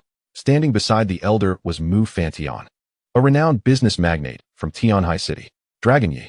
The thugs present bowed their heads in unison, their voices laced with reverence. Chapter 20. The Challenge. Dragon Yi, whose real name was Qin Long, was the uncrowned king of the underground world in the northern district. His name instilled fear in the hearts of those who dwelled in the world of vice. Now, leaning on his ebony cane, he entered the factory with steady steps.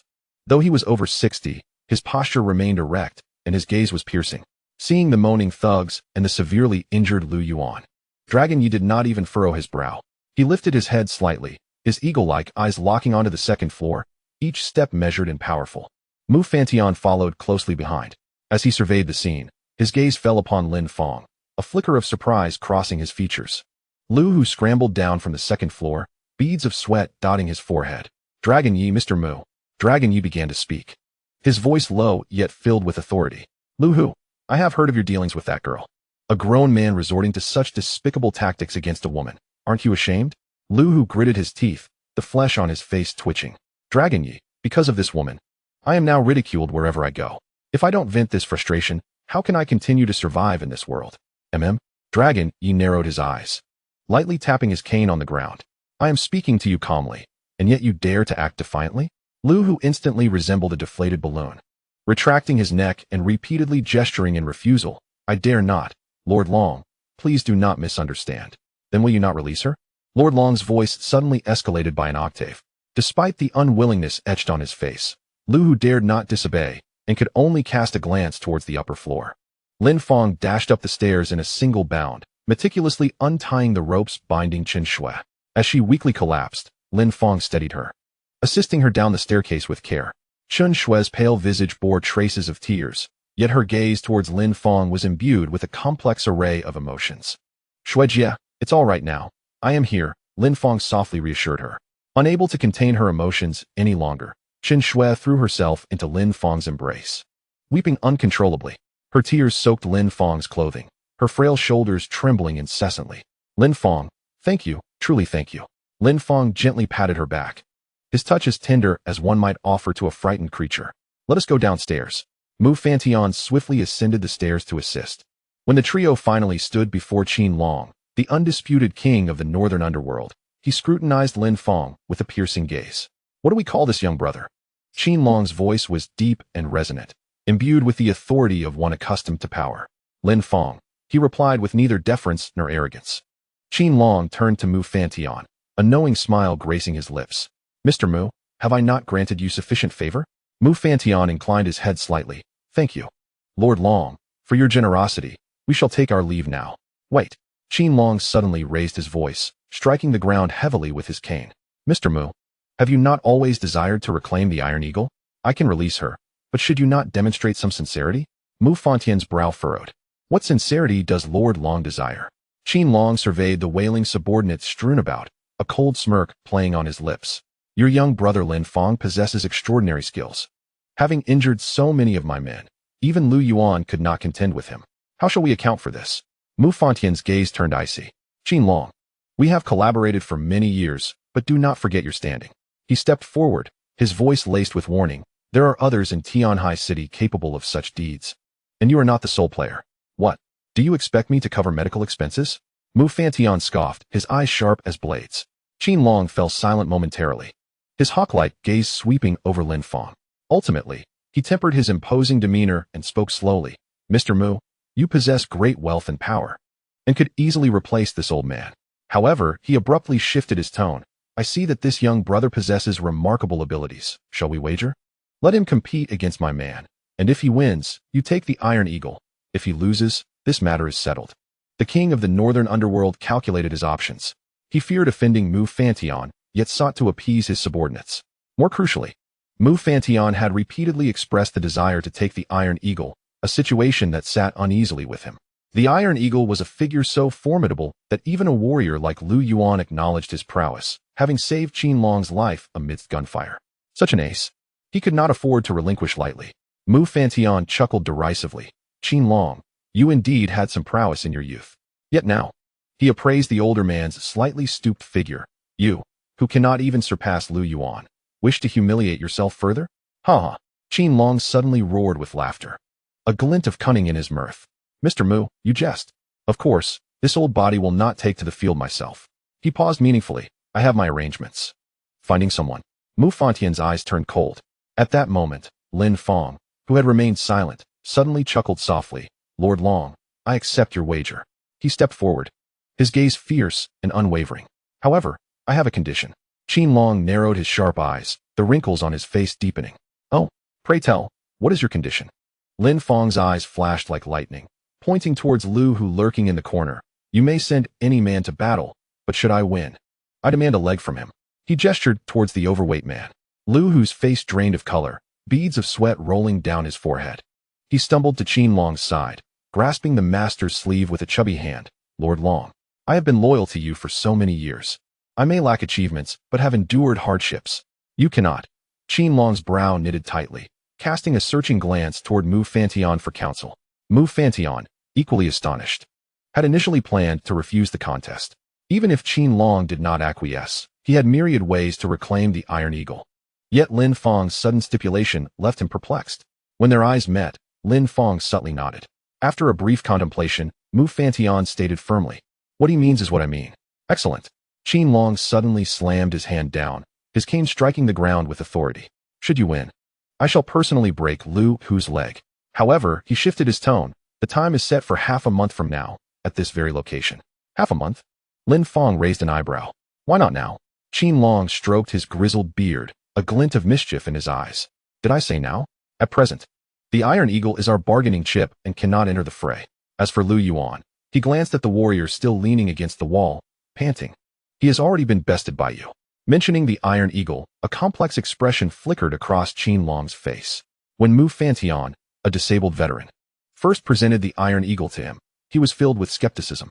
It was not until he witnessed the Iron Eagle, unarmed, take down a dozen of his bodyguards that he became convinced. Over the years, this taciturn man had saved him in life and death situations, becoming his most trusted ally. The Iron Eagle had long harbored intentions to depart, forever grateful to Mu Fantian and his wife. Naturally, Qin Long could not allow him to compete. Should he intentionally throw the match, it would be akin to losing both the lady and the soldiers. Though Lin Fang was taken aback by this sudden agreement, he resolved to proceed without further discussion. Very well, we shall meet in half a month. With that, he assisted Qin Shui out. Mu Fantian followed closely behind. Just as the trio had taken a few steps, a dull thud echoed behind them. Lu who had knelt on the ground, crawling towards Qin Long's feet. Lord Long, I am utterly devoted to you. If I lose a leg, how can I serve you? Get away. Qin Long kicked him over, his eyes wide with fury. If it were not for your foolishness, I would not be at odds with Mr. Mu. Do you have any idea how much revenue he brings us each year? He gritted his teeth and kicked again. This time, I will spare your miserable life, but if you cause any more trouble, I shall have you chopped into pieces and fed to the dogs. The Iron Eagle, who had remained silent, stood behind Qin Long like a statue, unmoving. Yet his keen eyes continuously followed Mu Fantian's retreating figure. Upon returning to the clinic, Lin Fang immediately attended to Qin Shui. He first used silver needles to unblow, he took a sip of tea and continued. As for that scoundrel Lu Hu, he is merely the liaison my company dispatched to Qin Long's side. I have myriad ways to make his life a living hell.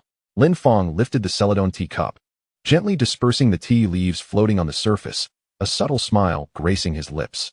I did not expect President Mu to wield such influence in the underworld. However, this matter is my own grudge. There is no need to trouble you. He took a delicate sip of the tea and continued. In the vast expanse of Huaxia, there are hidden masters everywhere. Let him seek out the formidable. If I truly cannot contend with him, I shall call upon your assistance at that time.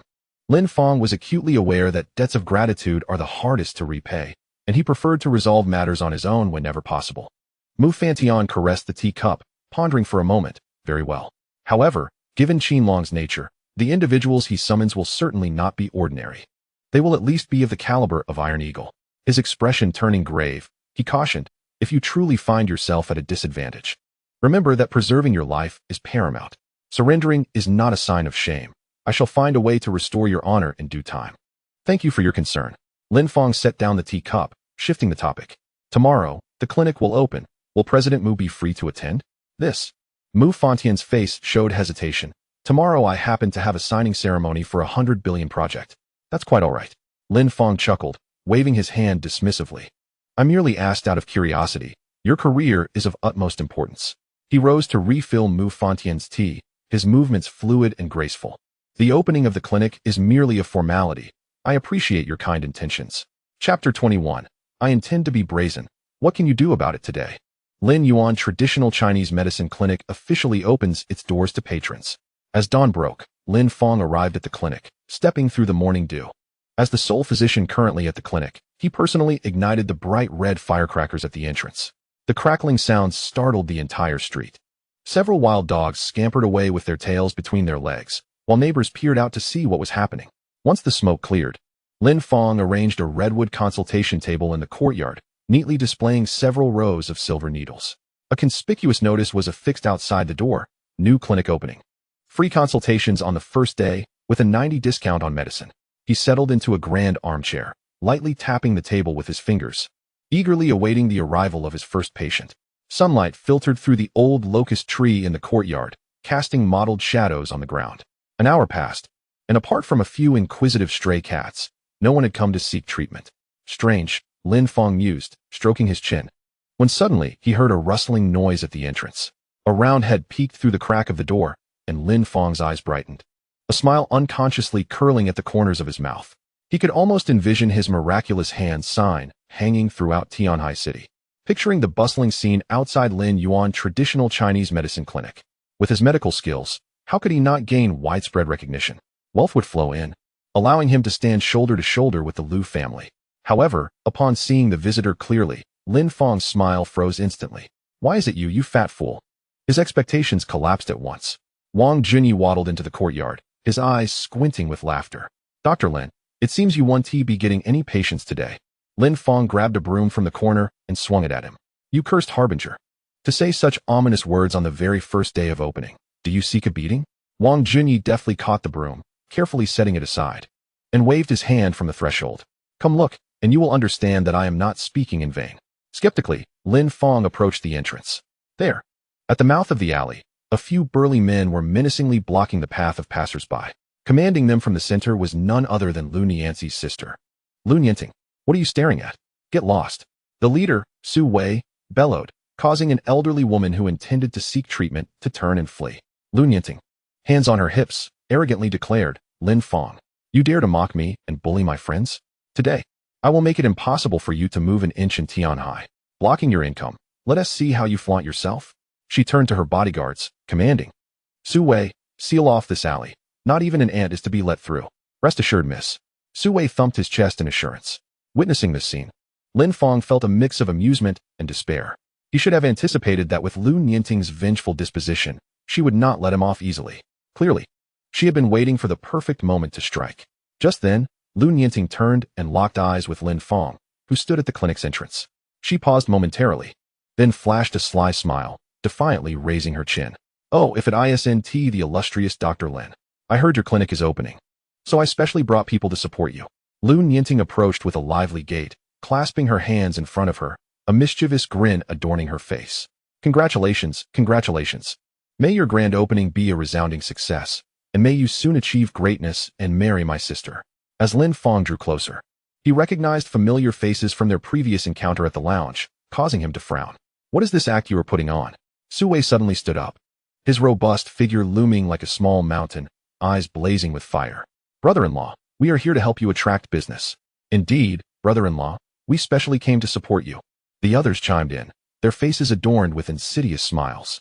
Lin Fang, unperturbed, pulled out his phone, a meaningful smile gracing his lips. Speaking of which, after that night of drinking, I witnessed your performance at the hotel in its entirety and even recorded it. Care to relive those moments? Su Wei and the others' expressions changed dramatically as they lunged to snatch the phone. Lin Fang nimbly dodged, opening his gallery to present a photo before them. Look at this explosive scene. If I post it online, you could become internet celebrities in an instant. Who knows, you might even trend. You.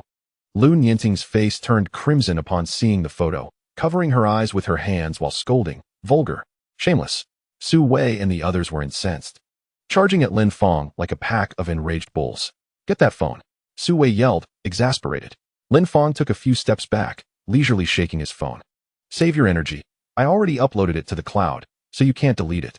Su Wei and the others froze in place, exchanging glances. Caught between a rock and a hard place. What do you want? Lun Yinting gritted her teeth, demanding. Lin Fang raised an eyebrow, leisurely responding. Shouldn't I be asking you that? Blocking my clinic early in the morning. What do you intend to accomplish? A girl with a ponytail nervously tugged at Lun Yinting's sleeve, suggesting. Yinting, why not let it go? If he really posted online. He dares. Lun Yinting's eyes widened, though her voice lacked conviction. Lin Fang scoffed, turning back towards the courtyard. Shall we test that theory now? The ponytailed girl stomped her foot in frustration. He even dared to make your sister's engagement public. What else would he not dare? Lun Yinting, on the verge of tears, finally followed her companions inside. Lin Fang. She stormed into the courtyard. What will it take for you to delete that photo? Lin Fang, leisurely seated in his armchair, looked at them with a bemused expression. You block my clinic, hindering my business. Surely, some compensation is in order. How about this? I will treat you, and you shall pay the consultation fee. Su Wei immediately retorted. But we aren't sick. Lin Fang absent-mindedly stroked his non-existent beard, feigning profundity. My medicine treats ailments and fortifies health. He gestured toward Su Wei. You go first. Have a seat so I can take your pulse. Despite his simmering anger, Su Wei, aware of his vulnerabilities, begrudgingly settled into the chair at the examination table. His muscular arms tensed, veins bulging, yet he obediently placed his hand on the pulse pillow. Didn't you say today as consultation is free? Su Wei grumbled. Lin Fang placed 3 fingers on his pulse, responding leisurely. The pulse diagnosis is free, but the medicinal herbs must be charged at cost. He lifted his chin. Open your mouth. Su Wei reluctantly complied. Lin Fang glanced at him, gravely stating, excessive indulgence has led to liver fire and deficiency. You must learn moderation. I will prescribe some restorative medicine. Su Wei's face flushed crimson, wishing he could vanish. Stop spouting nonsense. Lin Fang maintained a serious demeanor. You may question my character, but not my medical skills. He then elegantly inscribed a prescription and turned to the medicine cabinet to gather the herbs. Seizing the moment, Lun Yinting whispered to his companions. Once he deletes the photos and videos, we'll continue blocking his door. We'll come every day and see how long this shabby clinic can last. Cut off his income, and let us see how he survives in Tianhai City. Several followers nodded vigorously, with Su Wei eagerly anticipating revenge. They failed to notice the enigmatic smile curling at the corner of Lin Fang's mouth from behind the cabinet. Moments later, Lin Fang returned carrying several packets of medicine. Casually tossing them in front of Su Wei, the medical fee is 30,000. Pay via QR code or transfer. How much? Su Wei leaped to his feet. Overturning his chair, eyes wide with disbelief. Say that again. Lun Yinting and the others were equally stunned, exchanging bewildered glances. Lin Fang leisurely adjusted his cuff. 30,000. Not a penny less. Su Wei trembled with rage, his fists cracking. For these few packets of herbs, you might as well rob a bank. Lin Fang, amused by their flustered expressions, chuckled. Indeed, the cost of these herbs is merely a few dozen. But since you blocked my door today, I intend to charge you openly. What can you do about it? He pointed toward the entrance. If you find it too expensive, feel free to leave. The door is wide open. Fine, I'll leave. Su Wei hurled the medicine packets to the ground and turned to storm out.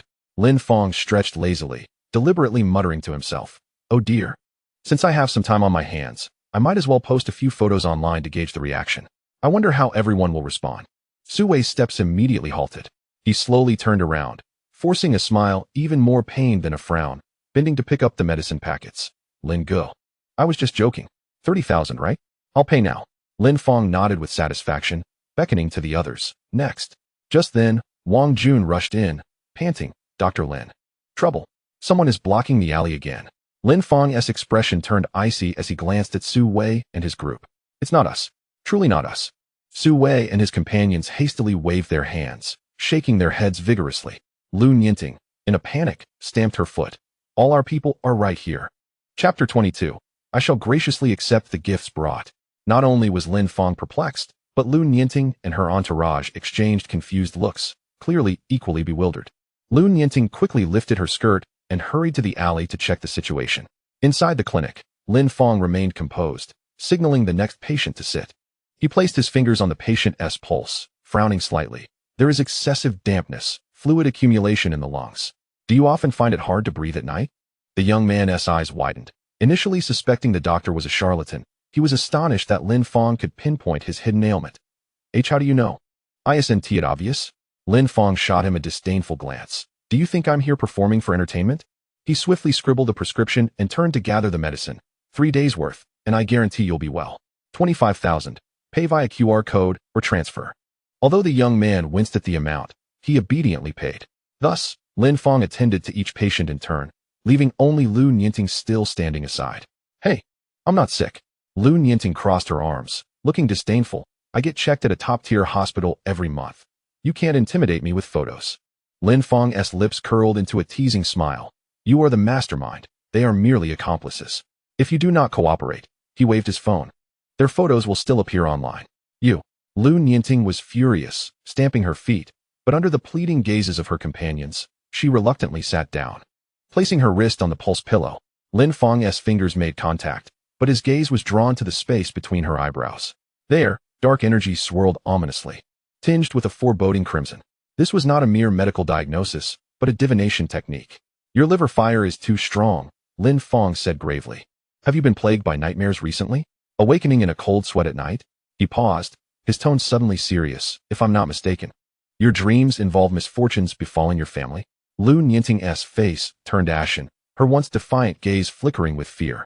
The air above the Lu family villa was shrouded in an invisible black mist, like an intangible sword hanging overhead, foretelling impending disaster for the Lu family. Everyone residing in the villa, including Lu Nianting, Lu Dinghua, and others, bore the ominous dark energy on their foreheads. Lin Fang understood that revealing this information carelessly would lead to disbelief. At this moment, taking advantage of the opportunity to examine the little which Lu Nianting, he could subtly probe. Lu Nianting was initially taken aback, but then widened her eyes in disbelief, staring at Lin Fang. How do you know? I've been having the same nightmare for months, dreaming of my sister in a car accident, my father meeting with an accident at the factory, and our entire family. As she spoke, her voice trembled. Can you really see it? Lin Fang nodded. Do you remember what I said when I left your family? Lu Nianting bit her lip, recalling. You said our family would face great peril, but everyone is fine now. She scrutinized Lin Fang suspiciously. You can't be just guessing, right? Believe it or not. Lin Fang turned to enter the room, retrieving a folded yellow talisman. Keep this talisman with you. It can save your life at a critical moment. He waved his phone. 50,000, QR code, or cash. What? Lu Nianting nearly leaped up. This flimsy piece of paper costs 50,000? You might as well rob a bank. Lin Fang shrugged. Am I not robbing you now? It's up to you whether to buy it. I'll take it. Lu Nianting snatched the talisman and stuffed it into her pocket, gritting her teeth. 50,000 is nothing to me. She glared at Lin Fang with fury. Lin the scoundrel, we've all seen the doctor and paid. It's time to delete the photos, right? Lin Fang strolled leisurely toward the door. I only promised not to post them online. But I never said I would delete them. He turned back with a mischievous smile. I'd like to keep such images for my enjoyment. You despicable, shameless scoundrel. Lu Nianting fumed, stamping her feet, her face flushed with anger. The others were equally dumbfounded, having never encountered such brazen audacity. As Lin Fang approached the entrance, he noticed 5 unfamiliar faces loitering at the alley's mouth, menacingly driving away passers-by seeking medical attention. He recognized one of them immediately. It was a thug he had encountered yesterday at the abandoned factory. His remarkable memory allowed him to retain every face he had seen. After a moment's contemplation, Lin Fang muttered to himself, with Qin Long's cunning, he would not resort to such petty tactics. It must be Lu Bao's level of authority acting independently. At that moment, Lu Nianting and her companions arrived. Su Wei squinted in recognition and exclaimed, they are under the command of Dragon Yi from the Northern District. I recognize 2 of them. Upon hearing Qin Long's name, the usual ruffians of the bar street instinctively recoiled. In the presence of the Northern District's underground emperor, they were mere insignificant players. The others also exhibited signs of trepidation. Only Lin Fang remained composed. I'll give you a chance. If you handle them, I'll delete the photos. A young man with dyed yellow hair immediately shook his head, saying, what are you joking about? They are Dragon Yi's men. We want to live a few more years. Su Wei and the others fervently gestured, unwilling to take on this perilous task. Seeing their cowardice, Lin Fang stepped forward himself. Though the 5 thugs feigned calmness, the flicker of panic in their eyes betrayed their inner fear. Dr. Lin, I've heard your clinic has opened, and we've come to congratulate you. The leading thug forced a stiff smile. Lin Fang surveyed them coldly. Did Qin Long send you? Of course not. The man quickly waved his hands. We just wanted to show our support. It was evident that they had rehearsed this encounter, their responses polished and resolute, refusing to divulge their true master. Lin Fang slowly extended his hand, a knowing smile playing on his lips. Who sent you is irrelevant. Since you're here to congratulate me, you must have brought gifts, right? Hand them over. Ha ha. The thugs were momentarily taken aback, then erupted into exaggerated laughter, their harsh cackles echoing through the narrow alley. Even Lu Nianting and her companions were left in stunned silence. Su Wei leaned closer to Lu Nianting and whispered, Nianting, does your future brother-in-law have water in his brain? They've clearly come looking for trouble, and he is asking for gifts? Lu Nianting frowned, biting her lip. I'll say it one last time. He is not my brother-in-law. How could he possibly deserve that title? Though she spoke defiantly, she too felt a twinge of doubt. He had been sharp just moments ago. So what had caused this sudden folly? As a few pedestrians attempted to pass through the alley, they were instantly chased away by the thugs, who growled. What are you looking at? Scram. This was hardly a welcoming gesture. They were more akin to highwaymen. Gradually, the smile faded from Lin Fang's face, his gaze sharpening like a blade. No, you have brought gifts. His voice turned frigid. Since you refused to hand them over voluntarily, I shall take them myself. As the words left his lips, a chill radiated from him, causing the surrounding temperature to plummet. The 5 thugs instantly panicked, unconsciously retreating a few steps. They had witnessed firsthand how this fierce individual had wreaked havoc the previous day, even reducing formidable characters like Lu Yuan to helplessness. The leading thug feigned calmness, his voice trembling. Don't do anything reckless. We are Dragon Ye's men. Lin Fang wore a dangerous smile, his eyes sharp as a knife. Why are you afraid? Did you not come to congratulate me?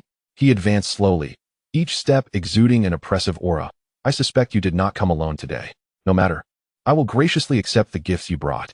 Before the words had fully escaped his lips, Lin Fang darted forward, blocking the alley's exit with an ethereal swiftness. The thugs, now thoroughly flustered, found themselves retreating involuntarily towards the clinic. Don't come any closer. The leading thug stammered, beads of cold sweat forming on his brow. They backed up against one another, stepping back until they had nowhere to go, ultimately cornered at the entrance of the clinic. Lin Fang stood in the doorway, backlit, casting a long shadow over the trembling thugs. Since you're here, none of you shall leave. He spoke softly, yet his words sent chills down their spines. From the distance of the alley, several more furtive figures emerged, but upon witnessing the scene, they quickly retreated. Lin Fang sneered, look.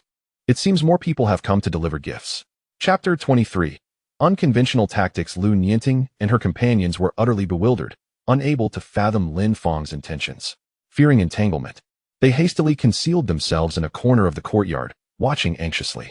The 5 thugs under Dragon Yi were being progressively cornered by Lin Fang, their faces ashen, beads of cold sweat rolling down their foreheads. Backed against one another, they resembled frightened quails. Don't do anything rash. We are Dragon Ye's men. If you touch us, Dragon Yi will not let you off. Though their legs quaked in fear, they clung to Qin Long's name, hoping it would intimidate the fierce figure before them. Yet Lin Fang remained unfazed. Were you ordered by Qin Long to block my clinic's entrance? And no. The leading thug insisted, shaking his head vigorously. We came on our own. It has nothing to do with Dragon Yi. Is that so? Lin Fang scoffed, glancing at Lu Nianting and her companions huddled in the corner. See those chairs? They're the gifts they brought. Since you are here, you cannot come empty-handed, can you? Give it to us. We will prepare it right away. The thugs, as if granted a pardon, nodded eagerly, desperate to escape this terrifying place. They finally realized that this individual before them completely disregarded Dragon Ye's authority. However, Lin Fang had no intention of letting them go that easily. With a flick of his fingers, several silver needles shimmered in his grasp. Whoosh! The silver needles sliced through the air, accurately piercing the leading thug's acupoints. The thug froze in place, unable to move. Lin Fang swiftly closed the distance, grasping his wrist and skillfully commencing his diagnosis. What are you doing? The thug shrieked like a pig being slaughtered, only to find himself utterly unable to resist. Lin Fang's fingers danced over his joints, then suddenly exerted force. A sharp crack echoed in the courtyard, the sound of dislocated joints piercingly clear. The other thugs gasped, their faces turning pale as sheets. Yet Lin Fang's methods had not concluded. His hands fluttered like a butterfly, each strike accompanied by sharp slaps and blood-curdling screams. Help! This is murder! The anguished cries sent shivers through everyone present. Cold sweat streamed down the thugs' foreheads like beads from a broken string, their shirts soaked through, their legs trembling uncontrollably. A madman! This was undoubtedly a madman. When Lin Fang finally ceased his assault and rose, the remaining thugs recoiled as though they had seen a ghost. One stumbled and fell, a sizable wet patch forming in his trousers. The acrid smell of urine wafting through the air, yet he continued to crawl backward in a desperate attempt to escape. I'll bring gifts. I'll give you anything. I'll pay whatever amount you ask. Please spare me. I'll buy the gifts myself. Just tell me what to get. These men were utterly terrified. The young man before them, with a seemingly harmless smile, appeared more terrifying than any demon from hell. Lin Fang leisurely wiped his hands, revealing an innocuous grin. One cannot receive without merit. How could I take your money without cause? That would be akin to robbery. He paced with a light-hearted demeanor, proclaiming, I am a firm believer in fair trade. It is only just to exchange labor for reward. The thugs, gazing upon his seemingly gentle smile, felt a chill run down their spines, their hairs standing on end. Behind that smile lay a blood-stained dagger. Lin Fang moved like a specter, darting swiftly between the thugs. A series of crisp sounds echoed, accompanied by heart-wrenching screams. One thug after another fell like dominoes. Lin Fang's strikes were clean and decisive, each blow landing precisely on the joints, the sound of dislocated bones resonating like a grim melody. In the blink of an eye, 5 thugs lay sprawled on the ground. Wailing in agony, Lin Fang dusted off non-existent debris from his hands and sauntered back to his desk, wearing a professional smile. It seems you gentlemen are in quite a bit of pain. Would you like me to take a look? I assure you, my remedies are effective. You'll be bouncing back in no time. The 5 thugs felt as if a stampede of alpacas had rushed through their minds. Wasn't this the same man they had just been terrified of? Now he was playing the role of a benevolent healer?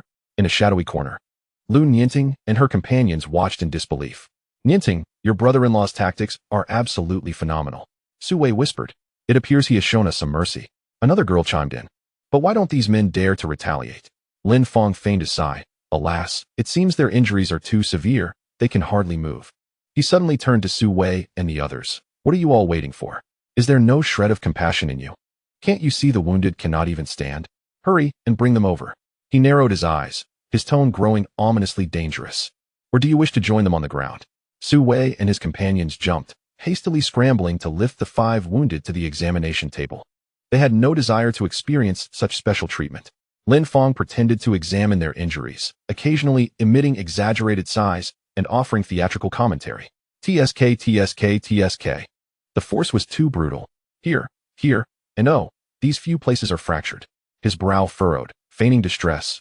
Oh dear, this bone is cracked. It must be set in plaster. I assure you, this is imported plaster, quite costly, but your life is surely worth more. I assent it? Oh no, your jaw is dislocated. Lin Fang cradled one thug's chin, suddenly twisting with force. A crisp crack was followed by a scream akin to a slaughtered pig. Ah, it hurts. What did you expect from realignment? Lin Fang patted his face lightly. Come now, big man. Can you not endure this little pain? You sound like a pig waiting for slaughter. As he seized the thug's wrist, he declared, Your wrist is broken as well. Let me fix it. With a crack. The thug howled, Help me. Lin Fang methodically reset their bones, the cacophony of their screams echoing throughout the courtyard. Lu Nianting and her friends were paralyzed with fear, their backs drenched in cold sweat. Nianting, let us avoid provoking your brother-in-law in the future. Su Wei gulped. He is practically a living nightmare. Indeed, another girl trembled. I'd rather not have my bones broken only to be reset, and then pay for plaster. Lu Nianting felt an unsettling dread. She had never imagined that this country bumpkin would be so ruthless and cunning in his methods. Lin Fang dusted off the plaster powder on his hands, surveying his works with satisfaction. Quit pretending to be dead. Those who can stand, come pay your fees. He pointed at the first thug. You owe me 50,000. 50,000. The man nearly leaped up, his muscles twitching. He spent money lavishly, but where would he find such savings? Moreover, for these minor injuries, it wouldn't cost nearly that much at a top-tier hospital. This is outright robbery. Lin Fang shrugged nonchalantly. Indeed, I am robbing you. He squinted, his tone menacing. Refuse? Then I wouldn't mind letting you lie here for 3 to 5 years. The thugs instinctively took a step back. Fine. The lead thug, with a mournful expression, produced a credit card. Can I swipe this? Of course, Lin Fang produced a POS machine with the finesse of a magician, as if he had prepared for this moment. You, 80,000, including plaster fees. You, 60,000. You, 75,000. With each incoming transaction notification, the thugs' hearts bled. They glared at Lin Fang's detestable smile, their eyes burning with hatred. They would remember this debt, and once they reported back to Long Yi, they would ensure this brat paid back 100-fold. Just as the last thug trembled while entering his password, a sharp voice rang out from the entrance. What are you doing? Everyone turned to see two unfamiliar men standing at the gate, astounded by the sight of 5 bandaged thugs transferring money to a young doctor. Lin Fang sprang to his feet, eyes gleaming, rubbing his hands together as he approached. "Ah, esteemed guests. What a bustling opening day. I am truly flattered by your presence." He greeted warmly. "Gentlemen, who wishes to be examined first? Go to hell." One of them almost unleashed a torrent of curses before being silenced by the other thug's frantic hand over his mouth. "Run. We need to get everyone out of here." The injured thug hissed in terror. "This Lin is a madman. A complete lunatic." The newcomers exchanged glances, but bolstered by Long Ye's backing, they straightened their posture. "What is happening? Who did this to you?" All 5 injured pointed simultaneously at Lin Fang. "He did it." "What?" The 2 men erupted in fury, brandishing the iron rods they carried and lunging at Lin Fang. Quick-witted, Lin Fang seized one of the injured men, using him as a shield. Thud! The iron rod struck heavily against the thug's back, causing him to spit blood, the force of the blow evident. "What the hell? Why are you hitting me?" The injured man winced in pain. "I wasn't aiming for you." The assailant stammered, then pointed angrily at Lin Fang. "That bastard made you block for him. I'm going to smash your shabby clinic today." Lin Fang, unfazed, stepped out from behind the desk with an impish grin. "Today marks the grand opening of my clinic. Since you've all come, you must leave behind a token of your visit." The seasoned, injured men shivered in unison, their eyes filled with pity for the newcomers. They knew all too well what was about to try under Lin Fang's proficient treatment. Accompanied by heart-wrenching screams, the bones of the 2 were swiftly set back into place. 30,000 each. Do you prefer to scan or transfer? Lin Fang inquired with a cheerful smile. 30,000. The 2 exclaimed, their eyes nearly popping out. However, upon witnessing their companions exchanging frantic glances, they could only grit their teeth and pull out their phones. Just then, with a loud crash, a dozen burly men armed with clubs surged into the courtyard, each exuding a fierce demeanor. Lin Fang, however, smiled even more brightly. What a generous turnout on the first day of business. Lord Long is truly too kind. Seeing this, Lu Nianting and her group quietly edged toward the exit. From their perspective, confronted with such a multitude of thugs, Lin Fang was surely in for a significant setback. It would be wise to avoid this commotion and make a hasty retreat. "Nianting, your brother-in-law seems to have severely offended Lord Long," Sui remarked as he glanced back while fleeing. Lu Nianting, leading the way, shouted without turning around. "Who knows what madness he's unleashed? Hurry up and leave. If Lord Long's men mistake us for being in cahoots with him, we're finished." In the blink of an eye, the group vanished without a trace. In the courtyard, the newly arrived thugs, upon witnessing the injuries of their compatriots, were instantly filled with rage. "What did you do to them, Lin?" Lin Fang rose, displaying an innocent smile. "They were injured, and I kindly offered my treatment." He pointed to the injured covered in plaster. "See? Such professional techniques. I believe you all have ailments as well. Today, I offer a free consultation, only charging for medicine." Before he could finish his sentence, another 8 individuals rushed in, led by Lu Bao, whose head was bandaged. "Brother Bao, this kid is too wicked." An injured thug rushed forward to recount the events. Lu Bao, upon hearing, trembled with fury. "You injured me, treated their wounds, and then charged them?" He abruptly waved his hand. "Destroy this shabby clinic." Lin Fang shook his head helplessly. "I provide a comprehensive service. It's quite perfect." He surveyed the crowd. "Since you all are here, why not have a look at your ailments?" However, his gaze suddenly turned icy. "Whoever dares to damage my belongings will face triple compensation." Unfazed, the thugs seized their weapons and began to smash things. In an instant, Lin Fang vanished from sight. Cries of agony, sounds of impact, and the cracking of bones echoed throughout. Within 10 minutes, everyone lay sprawled on the ground, though they managed to break a few pots of flowers. Lin Fang then moved the consultation table to the entrance, sitting down with an air of authority. "Form a line, one at a time. You may leave only after being treated. Otherwise," Lu Bao, with blood seeping through his bandages, his hands fractured, and his thighs bruised, gritted his teeth in pain, yet continued to shout. "Lin, Lord Long won't spare you. Just wait." Lin Fang, growing impatient, tapped the table. "Will you get treated or not? If you prefer not to go to the hospital, I can make your injuries worse." He raised 3 fingers, 3 seconds to decide. 1, 2, I'll get treated. I'll get treated." The first thug scrambled over. Lin Fang roughly set his bones, causing the man to roll his eyes in agony. 25,000, please scan to pay." He pointed to the QR code on the table. The man was about to protest when his companion tugged at his sleeve, forcing him to pay with tears in his eyes. Thus, Lin Fang continued to treat each thug, listening to the delightful sound of incoming payments, his smile growing ever broader. Just as he was reveling in his financial success, several figures appeared at the entrance. Huang Lide stood there with 3 patients and their families. Utterly dumbfounded at the sight of the injured thugs, particularly Lu Bao, whose head was still oozing blood, unsure whether to enter or retreat. "Dr. Lin, what's going on here?" Huang Lide asked, astonished at the sight of the injured. Lin Fang, busy applying plaster to a thug, replied without looking up, "Oh, these are all patients seeking treatment. I'm rather occupied at the moment. Would you mind waiting a moment?" Although Huang Lide had many questions, he said nothing further and led the 3 patients to sit on a nearby stone bench to await their turn. At this point, a family member of one patient curiously approached. "Dr. Lin, Professor Huang mentioned you are an expert in detoxification. I didn't expect you to also know how to set bones." Lin Fang glanced up with a smile, continuing his work. "I have a basic understanding. Look at these individuals, multiple fractures and broken bones. I can handle them all." He gestured toward a thug just bandaged. "Trust in my medical skills. You won't be disappointed." The family member scrutinized the bruised young men and sighed. These young folks today are always fighting. Now they're suffering the consequences. One thug, overhearing, glared viciously. "You old man, you whoosh." Lin Fang casually flicked a pebble, striking the thug squarely in the chest, causing him to wince in pain. "Don't frighten my guests," Lin Fang said indifferently. The thug immediately fell silent, shrinking his neck in fear. As noon approached, Lin Fang finally finished treating the last injured individual. "You may leave now," he said, brushing off the plaster dust from his hands. "Go back and inform Qin Long that whatever schemes he has, I am always ready to engage. If you wish to see a doctor, come in properly, not sneaking around the alley." The thugs, feeling as if they had been pardoned, helped each other up and left in a disheveled state. The once boisterous courtyard fell silent.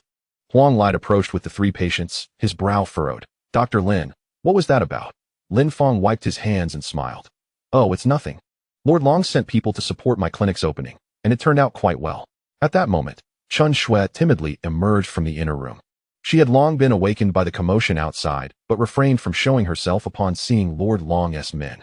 "Lin Fang, I'm sorry for causing you trouble," she said. Lin Fang waved his hand dismissively. "You are part of my clinic. It is my duty to protect you." He then turned to the patients brought by Huang Lide. "Ladies and gentlemen, who would like to be seen first?" The first patient hesitantly sat down, placing his wrist on the pulse pillow. "Doctor, we came based on Professor Huang's recommendation. You're so young and practicing traditional medicine." Lin Fang placed 3 fingers on his pulse, interrupting him. "If I can't treat you, I won't charge. Let me first describe your symptoms. If I'm wrong, you can leave at any time." He paused. "You have been working in a dusty environment and frequently come into contact with small animals. You've had a chronic cough that has worsened over the past 2 years, often experiencing difficulty breathing at night, and it has now developed into asthma." The patient looked at Huang Lide in shock, who quickly waved his hands. "This is our first meeting. You wouldn't think I told him, would you?" The patient stammered. "Doctor, can you really tell all this just by feeling my pulse?" Lin Fang feigned profundity, stroking his non-existent beard. "Traditional Chinese medicine emphasizes observation and inquiry. My fingers are checking your pulse while my eyes observe your complexion, and my nose discerns your breath. Your condition is a piece of cake for me. With acupuncture and herbal medicine, I can help you breathe easily in 3 days." What a bold claim. A cold voice suddenly rang from the entrance. "You think you can cure asthma in just 3 days?" Everyone turned to see Huang Yuan standing at the door in a white coat, her face frosty. Lin Fang sighed in resignation. He had anticipated her arrival, but did not expect her to come so quickly. "Yuan." Lin Fang greeted her with a broad smile. Huang Yuan, however, did not spare him a glance and marched directly to Huang Lide, indignantly questioning, "Grandfather, why did you take it upon yourself to discharge the patients I was responsible for and bring them here?" This morning, during her rounds, she had discovered that 3 patients had inexplicably been discharged, and upon inquiry, she learned that it was her grandfather who had personally handled it. After confirming their location, she hastily made her way over. Huang Lide, stroking his grizzled beard, smiled and replied, "Dr. Lin can provide them with better treatment. I merely assisted them in making the best choice." "Just him?" Huang Yuan finally turned to look at Lin Fang, her eyes filled with disdain. "I am aware of his abilities in delivering babies on the train, but that was merely a unique circumstance. In terms of professional medical expertise, I do not believe he surpasses me." The more she spoke, the more aggrieved she felt. "I am your beloved granddaughter. How could you turn your back on me? Do you truly lack faith in my medical skills?" Huang Lide's lips curled into a slight smile. Everything was part of his plan with Lin Fang. and he had anticipated his granddaughter's reaction entirely.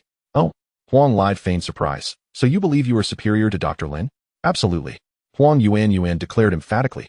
As a leading figure among the younger generation in the medical field, she had been mentored by Huang Lide, graduated from a prestigious medical school, and accumulated extensive clinical experience across various departments, earning her reputation as a versatile physician. Among her peers, Huang Yuan truly stood out as an exceptional talent. Thus, she possessed an almost stubborn confidence in her medical skills, especially when facing someone like Lin Fang, a practitioner of traditional Chinese medicine. This confidence was well-founded. Having been educated in Western medicine since childhood, she inherently regarded traditional Chinese medicine as an outdated practice. Although she acknowledged the existence of some highly skilled elderly practitioners, she could not shake the suspicion that someone as young as Lin Fang, unless confirmed by her grandfather's own words regarding his performance on the train, was merely a charlatan masquerading as a traditional healer. Witnessing her granddaughter's attitude, Huang Lide could not help but smile knowingly. Lin Fang, too, set down his teacup with a grin. Yuan, since you believe I am inferior to you, why don't we have a little contest? Huang Yuan shot him a cold glance. On what grounds do you think you can compete with me? In terms of accomplishments, you cannot compare. In terms of experience, you are even less qualified. What gives you the right to challenge me? Lin Fang stood up leisurely and took a sip of water. I ask you. Your accomplishments stem from years of practice, and your credentials are obtained through examinations and degrees. But ultimately, are they not all for the purpose of treating and saving lives? And what of it? Huang Yuan fixed her gaze on him warily. What exactly are you trying to say? Lin Fang continued. Not only today, but in the future, your patients will gradually transfer to my care. You dare? Huang Yuan exploded, turning to her grandfather with a barrage of questions. Why? Why are you aiding him? Huang Lide sighed, speaking earnestly. Yuan, I am doing this for your own good. For my good. Huang Yuan's voice rose sharply. You still believe he can surpass me, don't you? Huang Lide remained silent, shaking his head helplessly, his eyes filled with complex emotions. When would this headstrong granddaughter comprehend his well-meaning intentions? Lin Fang spoke calmly. If you can defeat me, I promise I will no longer appear before you, nor will I involve myself in your patients or any of your affairs. Huang Yuan, fueled by anger, realized her grandfather was the deputy director of the hospital. If he truly sought to transfer her patients, she would find herself powerless. However, her confidence in her medical skills was absolute. Fine. How do you wish to compete? Lin Fang's lips curled into a subtle smile. She had finally taken the bait. I haven't yet stated my conditions. If I win, you must agree to go on 2 dates with me each week. You. How dare you? Huang Yuan's face flushed with anger, raising her delicate fist as if to strike him. Smack. Lin Fang deftly caught her fist, chuckling, no need for such violence. My intention is to understand your inner self better and assist you in your healing. He provocatively added, what? Aren't you confident in your medical skills? Surely, you wouldn't want to concede? Concede? In your dreams. Huang Yuan scoffed, shaking off his hand. Very well, I accept your challenge. But there are no Western medical facilities here, which is unfair to me. Huang Lide immediately interjected. Tomorrow we will go to Shilling Hospital. I will arrange the venue for your contest. Observing her grandfather's eager demeanor, Huang Yuan suddenly felt a sense of being trapped. In her moment of anger, she had hastily agreed. Now, upon reflection, she realized she might have walked into a trap. However, she reasoned, as a distinguished medical elite, how could she possibly lose to a mere country doctor? With this thought, she turned to leave. Lin Fang watched her retreating figure, his gaze lingering. How beautiful she was, even when angry. Truly deserving of her reputation as one of the top 3 beauties in Tianhai City. Dr. Lin. Dr. Lin. Huang Lide called several times before he roused Lin Fang from his reverie. Oh. Lin Fang finally snapped back to reality, turning to the patients. Let us commence the acupuncture now. With nimble fingers, the silver needles flowed like water into the acupoints. Each insertion was precise, and his technique was so proficient that it left observers in awe. The needle tips danced gently on the acupoints, sometimes lifting and inserting, sometimes rotating, as if performing a silent symphony. After approximately 15 minutes, Lin Fang withdrew the silver needles one by one. The patient inhaled deeply, excitement evident in his voice. Doctor, I feel so much more at ease. Does this mean I am cured? Lin Fang jotted down a prescription, not completely healed yet. Take this medicine for 3 days, and I guarantee full recovery. Pausing, he added, try to avoid dusty places from now on. But the patient hesitated, concern on his face. That's where I work. If I don't go, how will I provide for my family? The patient's wife quickly chimed in. Honey, Let's find a different job. Earning less is fine. But your health is paramount. At that moment, Chen Shui hesitantly spoke up. Lin Fang, how about I help you with the medication? Seeing Lin Fang's hesitation, she quickly added, I majored in pharmacy in college. I can handle the prescriptions. All right, then I will leave it to you. Lin Fang nodded, turning to the remaining 2 patients. The subsequent treatments went smoothly as well, with both patients praising the results. Doctor, how much do we owe you? As they prepared to leave, the patient's family member pulled out their wallet. Lin Fang waved his hand dismissively. Today's services are complimentary. I only charge for the cost of the herbs, 35 yuan. Just scan the code. 35. The patient and their family were taken aback. This price was less than what even a registration fee at a major hospital would be. Lin Fang replied earnestly, today is about auspicious beginnings. If you find the treatment effective, please recommend more patients to me. The patient and their family exchanged skeptical glances with Huang lied, and upon seeing him nod in confirmation, they finally paid, expressing their gratitude profusely as they departed.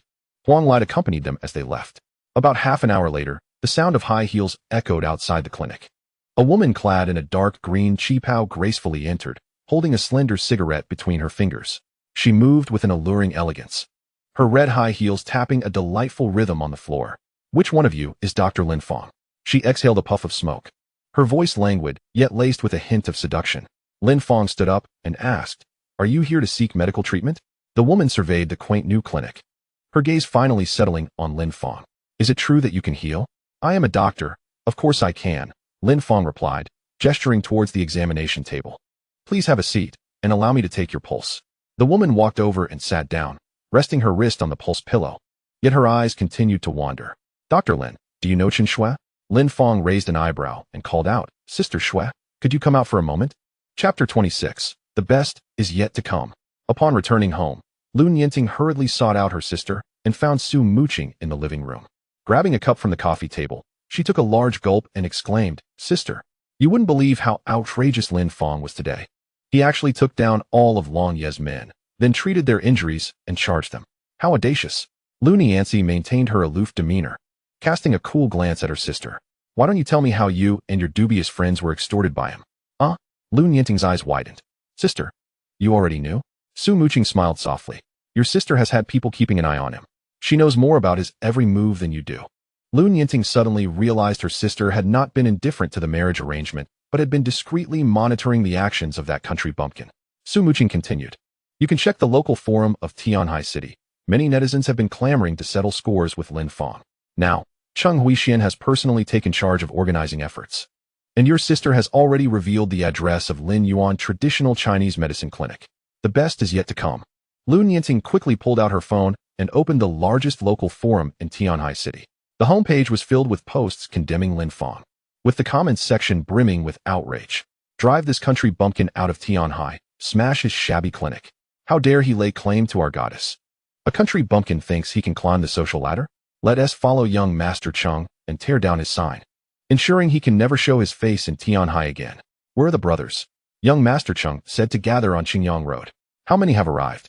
I'm already there. There are about 40 people on site. Brothers, hurry. I'm on my way. Should I bring anything?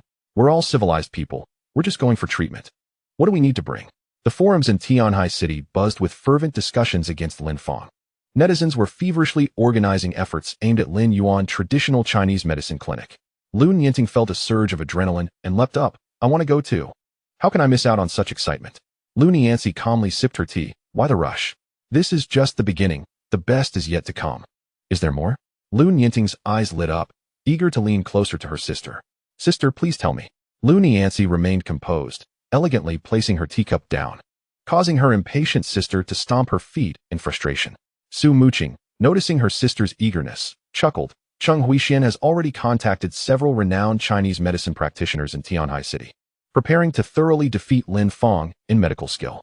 Making his proud expertise a laughingstock is the most ruthless strategy. Your sister even discreetly advised him on this. Lun Yinting clapped her hands in excitement. Brilliant. How did I not think of that? Truly, my sister is remarkable.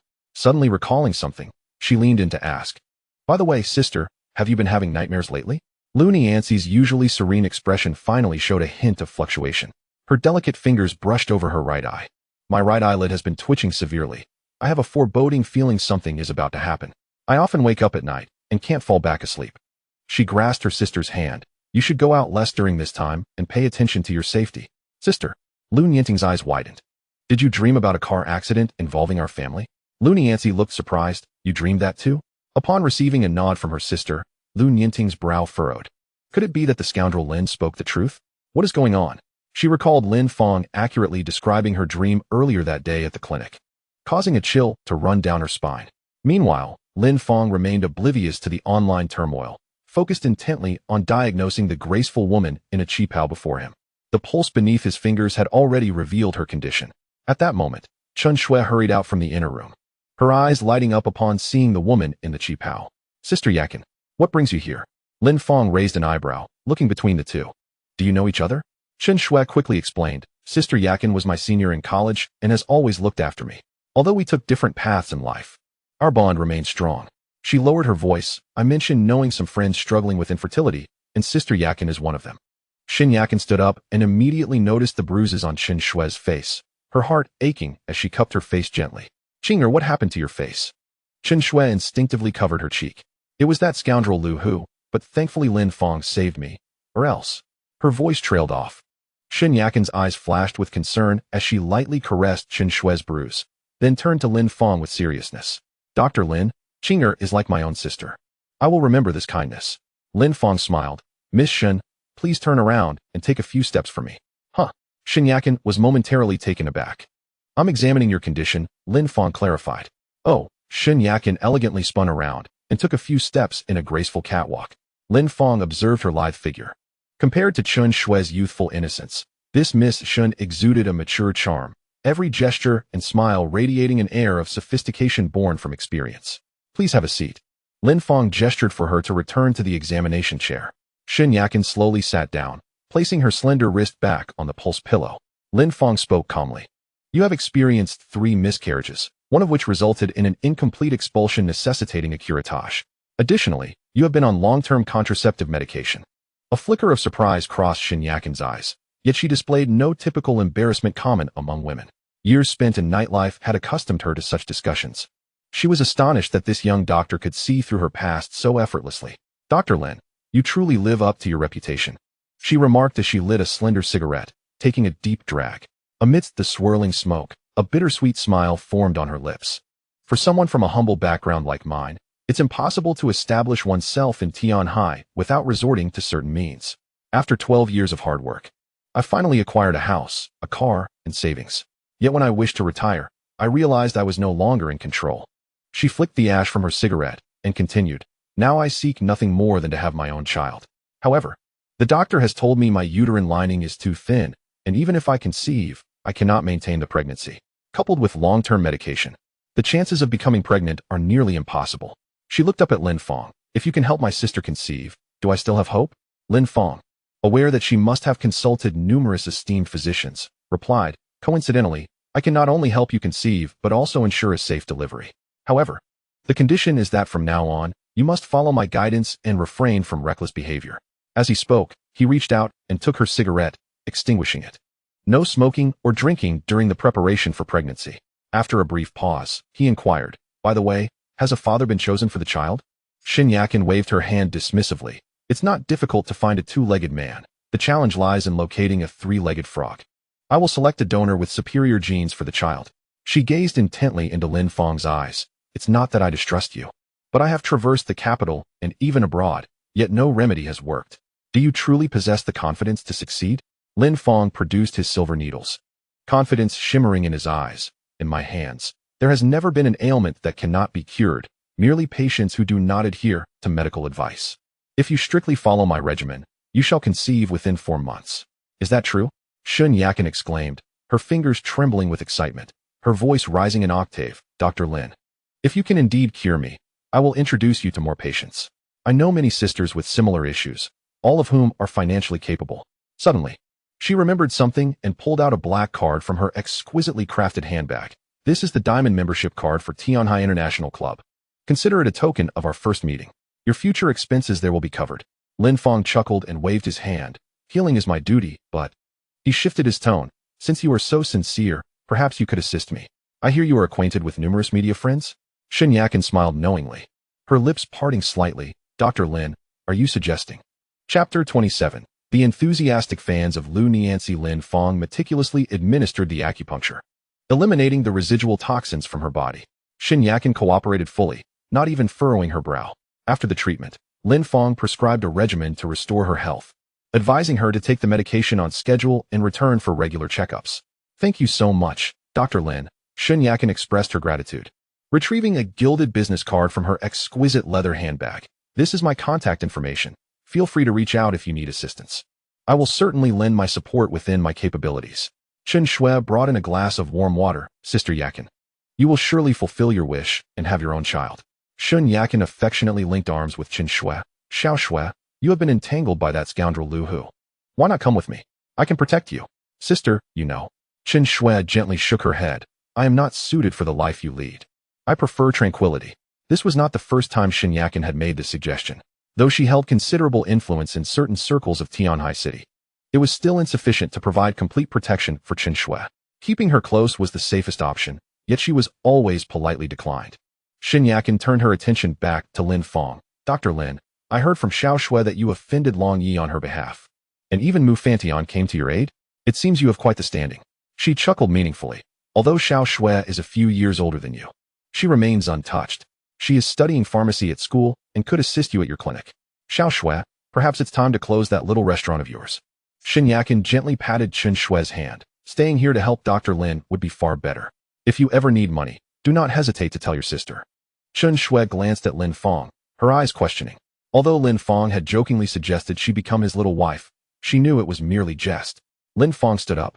Looking earnestly at Chen Shui, I would be delighted. Sister Shui, please stay and assist me. Chen Shui nodded. Then I will transfer the restaurant in a couple of days. Only then did Xin Yakin feel reassured as she departed. Since there are no patients at the moment, I shall prepare lunch for you. Chen Shui rolled up her sleeves. You mustn't have eaten yet. That sounds wonderful. Chen Shui hurried out of the clinic like a dutiful wife, heading to the nearby market for groceries. Lin Fang remained in the courtyard, cleaning the bloodstains from the floor. Soon, Chen Shui returned, but to Lin Fang's astonishment, she was followed by a large group of people. They claimed to be here for medical attention. Chen Shui approached, lowering her voice, but I feel something is amiss. Lin Fang sensed the oddity as well. Though they clamored for Dr. Lin, each appeared vibrant and healthy, hardly resembling patients in need of care. Where is Dr. Lin? Who is Lin Fang? Lin Fang, get out here. If you can't treat me today, I will demolish your shabby clinic. Watch closely, everyone. We are live streaming, thanks to the anti-fraud vanguard who sent rockets. Double-click 666. Over 40 robust young men filled the small courtyard, scanning their surroundings, yet no one recognized the very Lin Fang standing before them. Finally, a young man with bleached hair approached Lin Fang, arrogantly demanding, Hey kid, where's your boss? Tell him to come out and see us. Lin Fang calmly adjusted his sleeves. Please line up, one at a time. Who do you think you are to give us orders? The young man seized Lin Fang's collar. Get Lin Fang out here. A playful smile crept onto Lin Fang's lips. No need to call anyone. I am Lin Fang.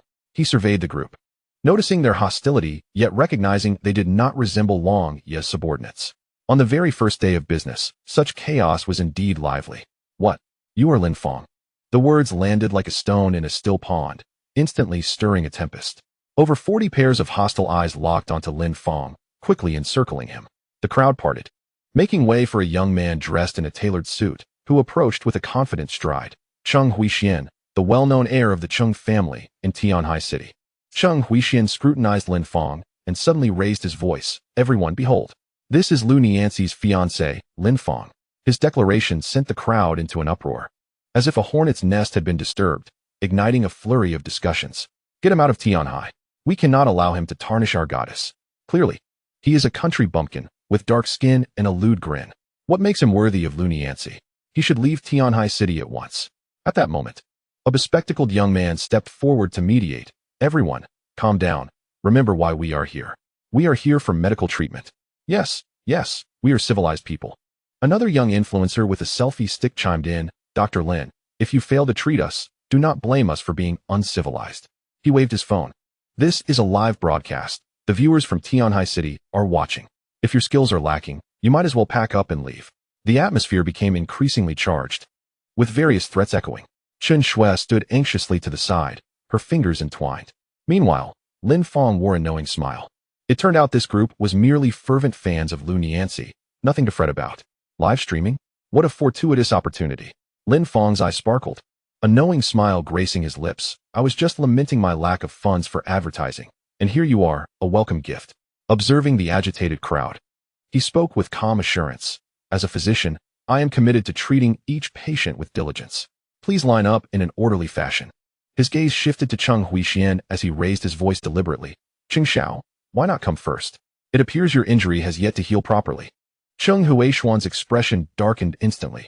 The wound he bore was indeed a result of Lin Fang's handiwork. Suppressing the rage within, he gritted his teeth and said, "There's no need for that. I have already visited the central hospital." He then nudged a burly man beside him. "You go first." The man, robust and imposing, plopped down onto the examination chair, snorting defiantly, "Kid, if you can't figure this out, I'll smash your shabby clinic today." 3 streamers with phones quickly surrounded, directing their cameras at Lin Fang's every move. "Please place your hand here." Lin Fang calmly indicated the pulse pillow, his professional smile unwavering. The burly man scoffed, slamming his muscular arm onto the cushion, causing the silver needles on the table to tremble.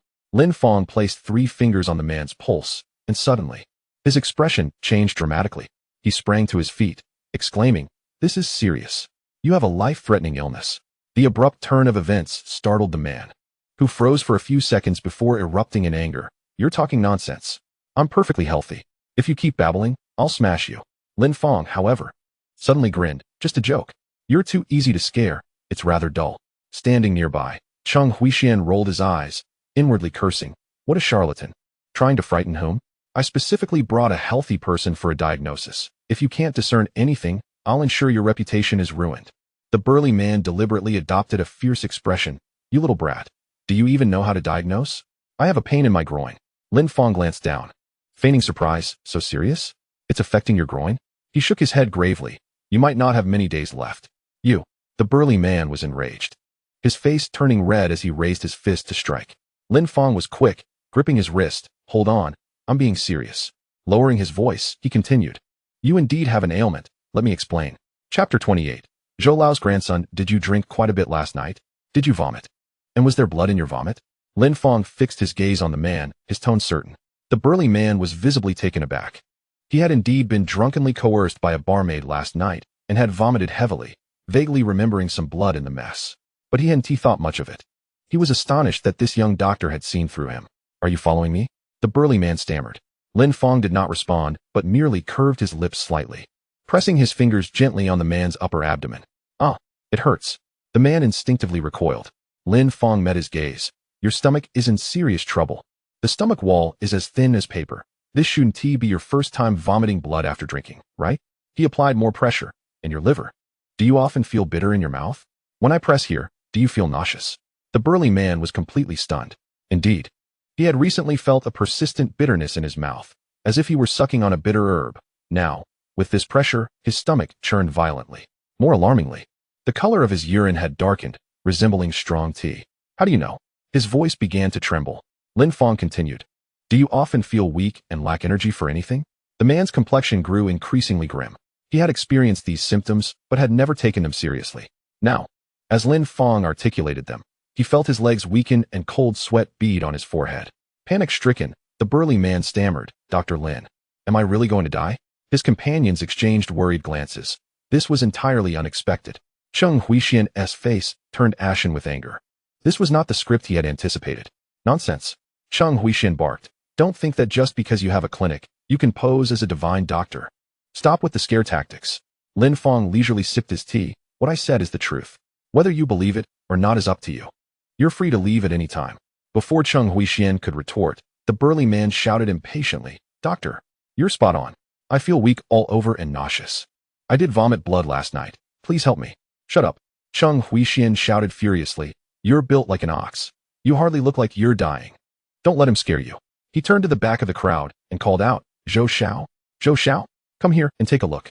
A young man dressed in a casual suit, carrying a medical kit, approached leisurely. He adjusted his frameless glasses, a faint smile gracing his lips. "It's Zhou Shuyuan, Zhou Lao's grandson." The country bumpkin is surely exaggerating. Once Zhou the young divine doctor arrives, he will expose his trickery. They even called in the Zhou family. Qing Xiao really has a vast network. The crowd murmured, none believing Lin Fang's diagnosis. Upon Zhou Shuyuan's arrival, excitement rippled through the crowd. The Zhou family is renowned in the field of traditional Chinese medicine in Dojang province, and Zhou Lao is regarded as a venerable national medical master.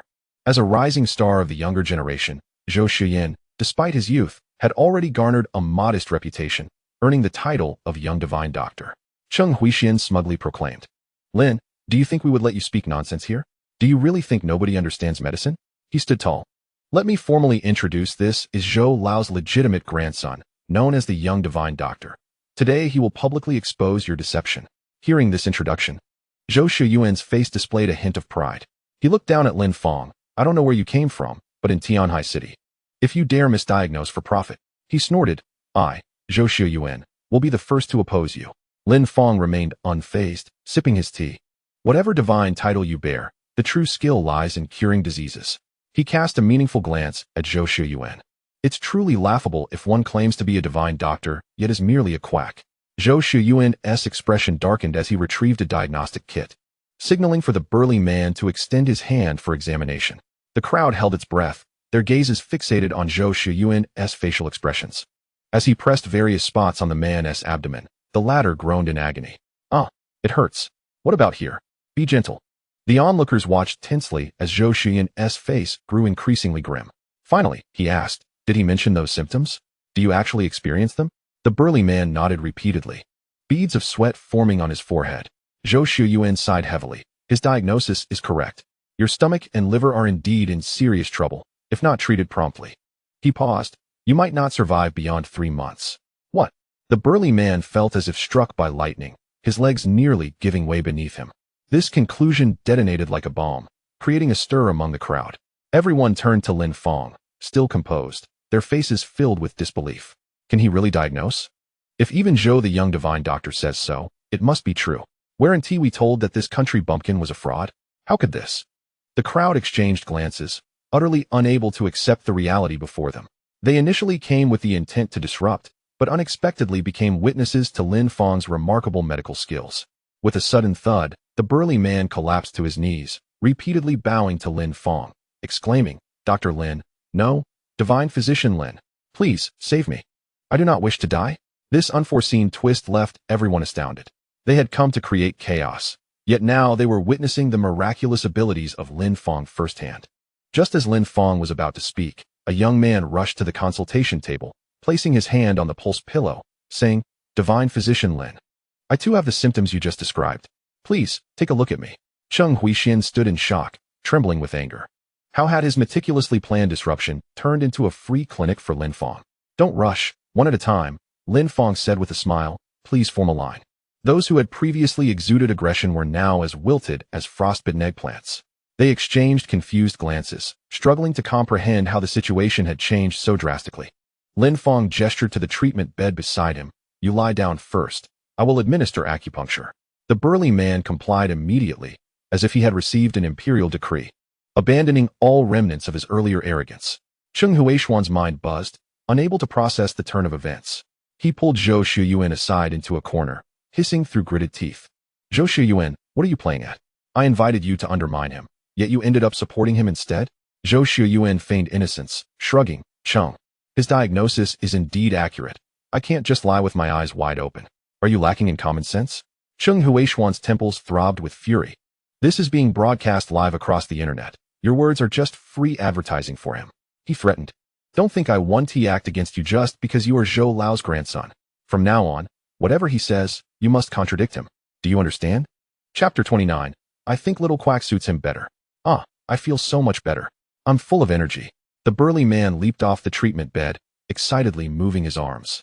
Gazing at Lin Fang with gratitude. Doctor, am I fully cured?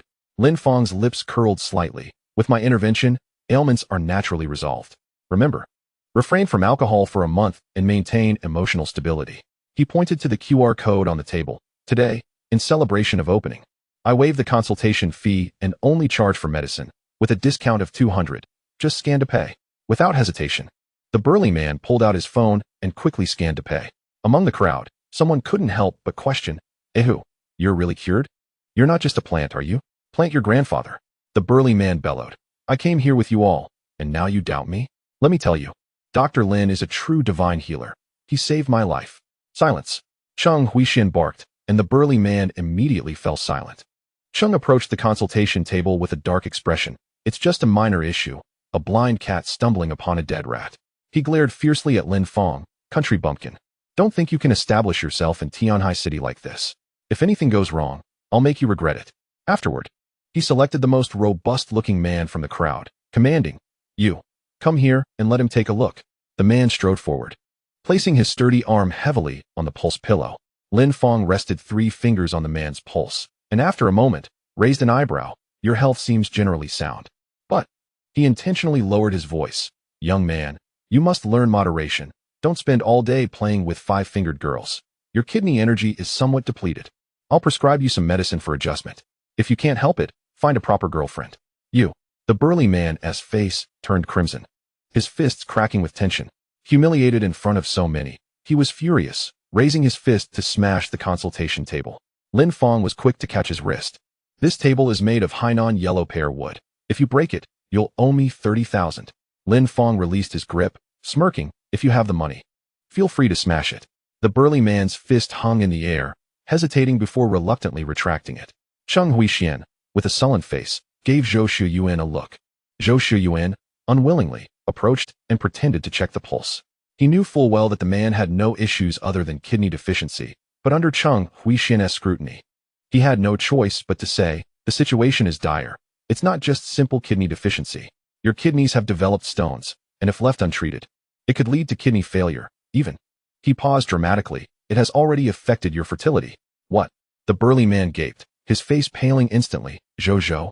Divine physician, you're not joking, are you?" Zhou Xuan, appearing troubled yet straightening his posture, declared, "Do you think I would joke with my grandfather's reputation? I have practiced medicine for many years and never speak carelessly about conditions." Hearing this, the burly man's face turned ghostly pale. He was well aware of the Zhou family's prestige in the medical field and panicked. "Divine physician Zhou, you must save me." Zhou Shuyuan patted his shoulder. "Don't worry. It's not a difficult matter for me. Just lie down. I'll administer acupuncture treatment right away." Seeing this, Cheng Huixian rushed to the livestream camera, exaggeratedly waving his arms. "Ladies and gentlemen, did you see that? This Lin Fang is nothing but a complete quack. He couldn't even diagnose a patient on the brink of infertility. Isn't that endangering lives?" The comments section erupted, with viewers flooding in. "Didn't he just cure someone? It must be a case of a blind cat stumbling upon a dead rat. Such a quack should be expelled from Tianhai City. I think he has some skills. Support Cheng, drive out the charlatan." The audience quickly split into 2 factions, arguing fervently. Cheng Huixian, pleased with the rising heat, thought he had finally gained an upper hand. The scene was divided. One side supported Lin Fang, believing in his medical prowess, while the other clamored for his expulsion from Tianhai City. However, most still trusted Zhou Xuyan's diagnosis. Had it not been for the burly man's genuine recovery, likely no one would have defended Lin Fang. "Quack Lin Fang, get out of Tianhai. Quack Lin Fang, get out of Tianhai." It was unclear who initiated the chant, but soon everyone joined in. The synchronized shouts rose and fell, fierce enough to seem as though they would drive Lin Fang away on the spot. Lin Fang shook his head helplessly, his gaze fixed on Zhou Shuyuan's acupuncture technique. Suddenly, he shot out his hand and grasped Zhou Shuyuan's wrist. "What are you doing?" Zhou Shuyuan glared at him, furious. He despised being interrupted while performing acupuncture, fully confident in his skills. Lin Fang's expression turned grave. "Do you realize what you're doing? The Xuanji acupoint is not one to be needled casually." He pointed at the several needles already inserted into the patient. "While the previous points may have no effect on the kidneys, they are at least harmless. And I couldn't care less. But if you proceed with this needle, it could trigger a reverse qi flow, potentially resulting in a fatal outcome at any moment." Zhou Shuyuan froze. He had indeed been putting on a show, carelessly needling irrelevant points, but had not expected Lin Fang to see through him. What shocked him further was the danger of the Xuanji acupoint that Lin Fang mentioned, a caution his grandfather had repeatedly emphasized. Zhou Shuyuan had initially thought that, with Lin Fang present, no one else would understand medicine, and he could needle a few points without being exposed. Unexpectedly, Lin Fang saw through his tricks at a glance. The Xuanji acupoint connects to the clear energy circulating along the Ren meridian to reach the Tianda point. How could there possibly be an issue? Zhou Shuyuan feigned calmness, shaking off Lin Fang's hand, insisting on proceeding with the needle. "You, a mere country doctor, dare to criticize my medical skills?" Lin Fang shook his head helplessly. extracting 3 silver needles from his needle pouch. Suddenly, the robust man on the sickbed began to convulse violently, foaming at the mouth, his face turning pale in an instant. The surrounding crowd recoiled in fear, a commotion erupting. Cheng Huixian, who was live-streaming the event, was taken aback, nearly dropping his phone. The comments exploded. Heavens! He was just fine a moment ago. Did Dr. Lin not warn that something might go wrong? Does this mean Dr. Lin's skills surpass those of young Master Zhou? How could a descendant of the Zhou family make such a basic mistake? Zhou Shiyuan stood frozen, the silver needles clattering to the ground. He never anticipated that a casual needle would trigger such a severe reaction. In a state of shock, beads of sweat formed on his forehead. He stared at the silver needles in his hand, muttering, "Impossible, how could the Xuanji acupoint? This shouldn't be." As he watched the patient convulsing more violently, his face shifting from white to green, foam continuously spilling from his mouth, Zhou Shiyuan panicked completely. He abruptly turned and seized Lin Fang by the collar, his voice trembling. "Did you know this would happen? Hurry, save him. Please, save him." Lin Fang forcefully pushed him away, coldly retorting, "You lack even this basic knowledge, yet dare to call yourself a young master of medicine? I would say little quack is more fitting." He swiftly approached the sickbed, declaring, "Step aside. With me here, he shall not perish." Zhou Shiyuan, as if having lost his soul, stumbled back, dropping the silver needles with a clang. The entire medical hall fell silent, everyone holding their breath, anxiously observing the scene. The livestream comments suddenly quieted, all present sweating for the convulsing man. "Two people, help me hold him down," Lin Fang commanded in a deep voice. The previously treated robust man was the first to rush forward, firmly restraining the patient's legs. Another person was needed to secure the upper body. But when Lin Fang glanced around, everyone else shrank back in fear. "I'll do it." Wang Junyi, who had been hiding in the corner, suddenly stepped forward. This typically timid and conflict-averse man showed no hesitation at this moment. "Hold his shoulders," Lin Fang instructed tersely. Wang Junyi's chubby hands quickly grasped the patient's shoulders, steadying him as he convulsed. Lin Fang focused intently on the patient, the 3 silver needles glinting as they were plunged into the acupoints with astonishing speed and precision. His technique was so rapid it left the onlookers dizzy. Even Zhou Shiyuan couldn't follow the movements, sensing that these needles contained some profound principle. Strangely enough, as the needles were inserted, the patient's convulsions ceased immediately, his rolled-back eyes gradually regaining their vitality, and his breathing stabilized. The crowd finally exhaled, the tense atmosphere easing slightly. Zhou Shiyuan sighed in relief, his eyes fixed on the acupoints Lin Fang had needled, brow furrowed as he murmured, "Zhongdian, Yutong, Juk, and Tiantu. Shihai, Guan Yuan, what technique is this? I can't comprehend it at all." Lin Fang, deftly manipulating the silver needles without looking up, remarked, "With your meager skills, you still aspire to understand my technique?" He snorted disdainfully. "The decline of traditional Chinese medicine is due to the abundance of self-righteous individuals like you." Zhou Shiyuan was rendered speechless, helplessly watching as the patient's complexion gradually improved. When Lin Fang removed the silver needles from the Xuanji acupoint, he could no longer restrain himself and asked, "Dr. Lin, my needle shouldn't have caused any issues. Where did it go wrong?" "The patient has latent asthma," Lin Fang interrupted impatiently. "It's congenital and typically does not manifest, but your needle acted like a fuse, igniting it directly." Zhou Shiyuan, in disbelief, reached to take the patient's pulse. As his fingertips touched the patient's wrist, it was as though he had been struck by lightning. The previously hidden asthma symptoms were now unmistakably clear. His eyes widened, mouth agape in shock at this unexpected diagnosis. Zhou Shiyuan straightened up, disregarding Cheng Huixian's dark expression, and deeply bowed to Lin Fang, nearly touching his forehead to his knees. His voice trembled yet remained resolute. "Dr. Lin, I sincerely apologize. Your initial diagnosis was entirely correct. The patient indeed only suffered from kidney deficiency. It was I who exaggerated the condition, nearly causing a disaster." He stood upright, his eyes slightly reddened. "Had you not intervened in time, not only would the patient have faced life-threatening danger, but I would have become a murderer. You have saved the patient and also my medical conscience." At this point, he clenched his fists, a glimmer of determination in his eyes. "However, this mistake does not imply that your skills surpass mine. If the opportunity arises in the future, I shall challenge you fairly." This emphatic apology struck the room like a bombshell, creating a considerable uproar. As a descendant of the Zhou family, publicly admitting a misdiagnosis was akin to wagering the family's century-long reputation. The crowd erupted into murmurs, discussions rising in waves. The comments in the live stream flooded in, viewership skyrocketing. Does this mean Dr. Lin's diagnosis was indeed correct? Zhou Shuyuan not only misdiagnosed, but also deliberately exaggerated the condition? Young Master Zhou admitted his mistake. This is no joke. The Zhou family's reputation hangs in the balance. He cannot be lying. If even the Zhou family's heir feels inferior, does that not highlight Dr. Lin's skills? Among the onlookers, whispers of shame began to circulate, many displaying expressions of guilt. One by one, individuals quietly turned to leave. They had initially come to disrupt the gathering, but now they had witnessed Lin Fang's extraordinary medical skills, and their conscience compelled them to depart. Cheng Huixian stood rooted in place, his face ashen, lips trembling with anger. He suddenly stormed towards Zhou Shuyuan. Zhou, if your skills are lacking, don't embarrass yourself here. What do you mean by being threatened? What are you implying? At that moment, several streamers holding phones instinctively pointed their cameras at the furious Cheng Huixian. He whirled around. Swatting away the nearest phone, what are you filming? Get lost. The phone crashed to the ground, shattering the screen. The streamers, frightened, hastily packed up their equipment and fled the medical hall.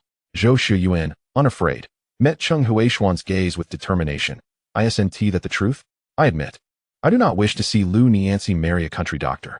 But Dr. Lin is a truly capable traditional Chinese physician. I cannot gamble with a patient's life, nor tarnish the dignity of our profession. Cheng Huixian, trembling with rage, pointed a finger at Zhou Shuyuan, shouting, your previous misdiagnosis has already tarnished the Zhou family's reputation. The entire internet is live-streaming. Everyone in Tianhai City is watching. Zhou Shuyuan silently packed his medical kit, his expression calm. I will personally apologize to my grandfather. With that, he turned and left without looking back. Cheng Huixian redirected his fury towards Lin Fang, eyes bloodshot, chest heaving like an enraged bull. Lin Fang surveyed the dwindling audience with a light chuckle. What is this? Are you reluctant to leave, second young Master Cheng? Do you need me to escort you out? Just you wait. Cheng Huixian stomped his foot in frustration. Tianhai City is my territory. We will settle our scores slowly, and I will ensure you cannot remain here. With that harsh declaration, he stormed out, leaving his remaining followers to scurry away in a dejected manner. Lin Fang glanced at the man lying peacefully on the hospital bed and spoke in a calm tone. You are fine now. You may leave after settling the medical fees. How much is it? The man asked weakly. 500, Lin Fang replied without looking up. Without another word, the man pulled out his phone to pay and hurriedly exited the clinic. Wang Junyi approached, rubbing his hands together, his face beaming with admiration. Dr. Lin, I had no idea your medical skills were so remarkable. Lin Fang returned to his desk, took a sip of tea, and smiled slightly. It's a piece of cake. After a moment's hesitation, the plump man curiously inquired, Dr. Lin, there are rumors online that you are engaged to Lu Nianci? It seems everyone is coming here because of that. At that moment, Chen Shui, who was nearby, dropped the medicine bag she was holding. She had heard Lin Fang mention having a fiancé before, but she never imagined it would be Lu Nianci, the renowned businesswoman of Tianhai City, the epitome of beauty, and the unattainable goddess for countless men. Lin Fang, a mere country doctor, seemed an unlikely match for such a distinguished woman. Lin Fang nodded solemnly, standing with an indiscernible pride on his face. Indeed, I am Lu Nianci's fiancé. When we marry, we will host a wedding that will be the talk of the town, and you will be invited to celebrate with us. Wang Junyi's eyes sparkled with admiration. Dr. Lin, you are incredible. Miss Lu is the most beautiful woman in Tianhai City. With suitors lining up from east to west, you are truly my idol. Junyi, a sharp female voice suddenly rang from the entrance. What are you doing here every day? The restaurant's work is piling up. A woman wielding a rolling pin stood at the door, glaring angrily. The rotund man was startled, and despite his stout figure, he fled like a rabbit, disappearing in an instant. Chen Shui stood by, her gaze distant, feeling an unexplainable sense of loss. She knew well that she could never measure up to the enchanting Lu Nianci. Chapter 31. Children make choices. I want both. Sister, what do we do now? Cheng Huixian not only failed to defeat Lin Fang, but has also made him famous. Now the whole Tianhai City knows your fiancé is a country bumpkin. Lu Nianting stamped her foot anxiously, her phone screen filled with trending searches about Lin Fang. The live stream vividly captured Lin Fang's triumph over Zhou Shuyuan, leaving her both enraged and anxious. However, Lu Nianci remained surprisingly calm, her slender fingers lightly tapping on the table. This Lin Fang indeed caught me off guard. But he likely does not realize he has stirred a hornet's nest. What do you mean, sister? Lu Nianting asked, perplexed and impatient. Lu Nianci lifted her coffee cup, gazing out at the setting sun. Zhou Shuyuan is the direct disciple of the Zhou family. The title of Little Divine Doctor is not just for show. Lin Fang defeating him publicly is akin to slapping the Zhou family's face. She took a sip of her coffee. The Zhou family, being a lineage of traditional Chinese medicine, will not let this go easily. So, the real drama is just beginning. Lun Yinting's eyes lit up. Sister, are you saying the Zhou family will take action? Zhou Shuyuan is merely a standout among the younger generation. His uncle's medical skills are profound. Excitedly rubbing her hands, she declared, I must witness this tomorrow. Lun Yancy rubbed her temples and turned to Su Muqing. Muqing, you will accompany me to discuss that project tomorrow. We have reached a critical moment, and it cannot be delayed any longer. I fear complications may arise. Su Muqing nodded slightly. Understood. Should we continue to keep an eye on Lin Fang? Lun Yancy gently shook her head, her gaze returning to the documents. We have already spent enough time on him. Offending the Zhou family means he will struggle in the medical community. There's no need to waste further energy. Meanwhile, the Zhou family estate was brightly lit. As Zhou Shuyuan stepped through the gate, he sensed an unusual oppressive atmosphere. Upon entering the main hall, he found 3 elders seated stiffly, their faces dark as storm clouds. Particularly, his third uncle, Zhou Dihai, had veins bulging on his forehead, clearly seething with rage. Do you even have the face to return? Zhou Jingda, his father, thundered as Zhou Shuyuan barely crossed the threshold, causing the windows to tremble with his booming voice.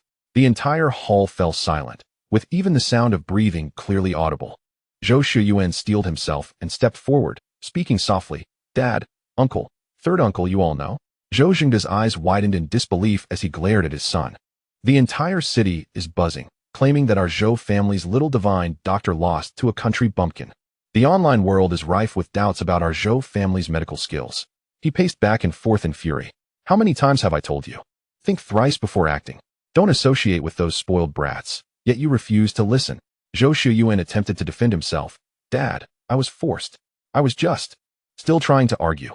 Zhou Jingwu, seated to the left, slammed his hand on the table, spilling tea everywhere. Not valuing your reputation, intentionally misdiagnosing. Who would believe your excuses? The world only sees the outcome.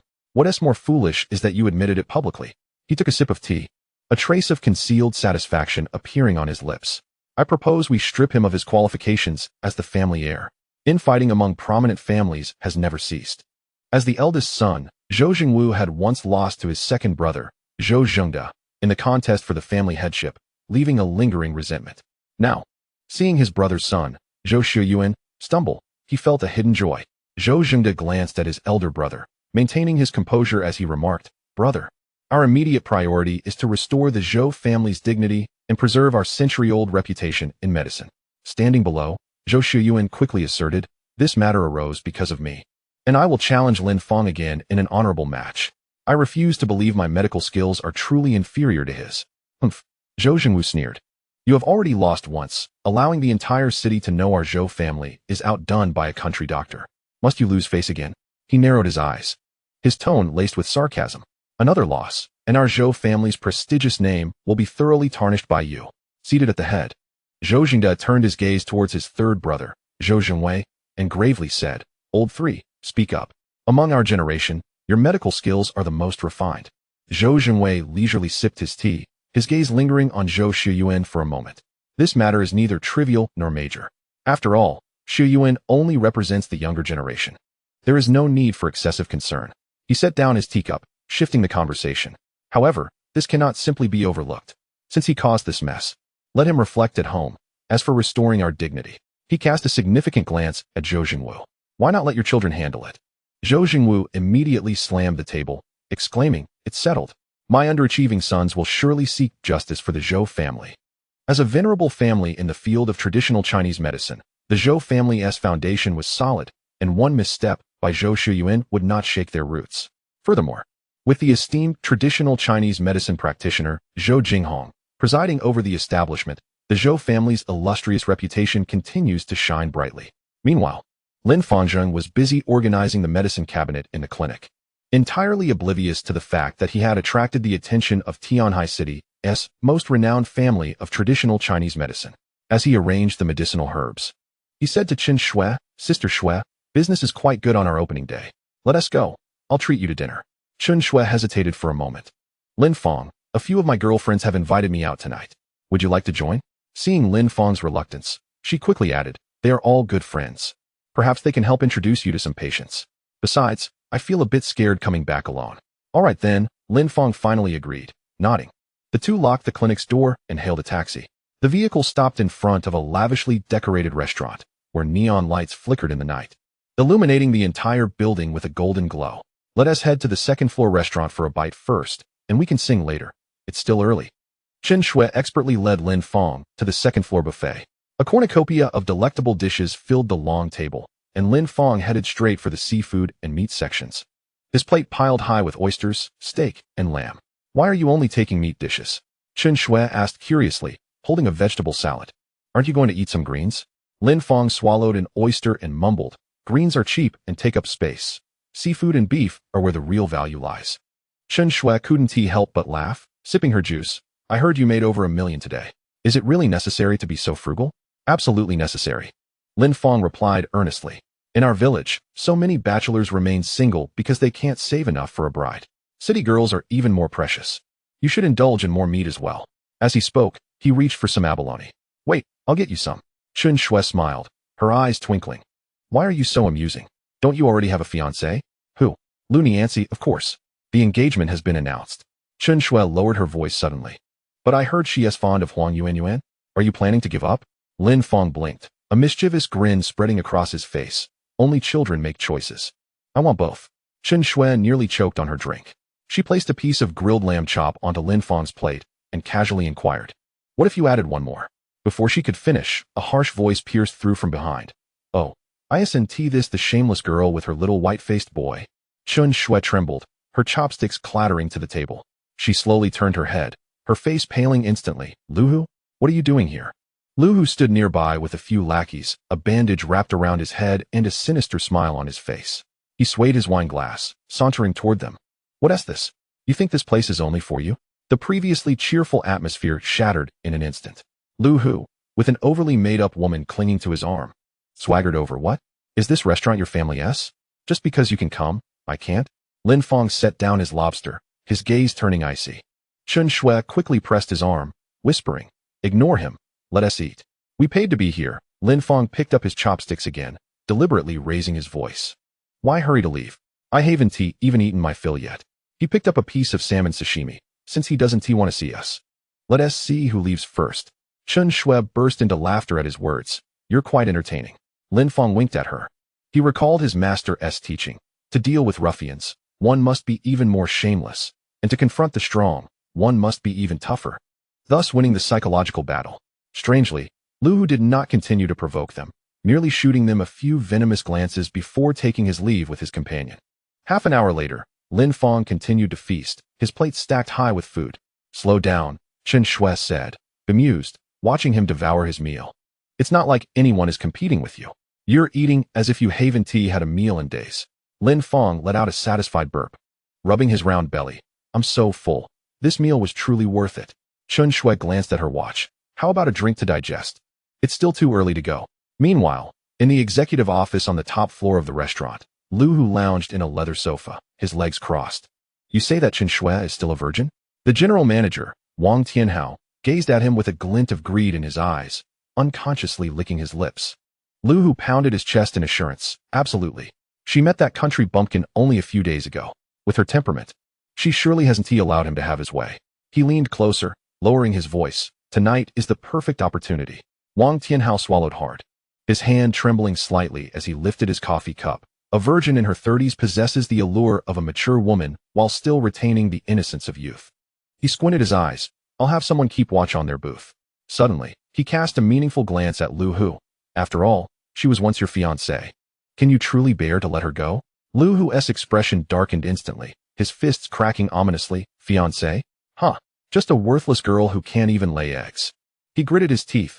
I can't wait to see her being defiled and watch how long she can maintain her lofty pretenses. Wang Tianhao took a sip of his coffee, a knowing smile playing on his lips. Leave this matter to me. I guarantee you'll have clear recordings. By the way, that DJ girl we met at the bar? I'll have her keep you company tonight. Not only is she an excellent DJ, but she also dances quite captivatingly, especially when she shakes that slim waist. As he spoke, he smacked his lips, savoring the thought. Lu Hu quickly stood up, bowing respectfully. Thank you, Director Chen. I'll head over to prepare. As time ticked away, Lin Fang and Chen Shui finished their meal and took the elevator to the fifth-floor entertainment area.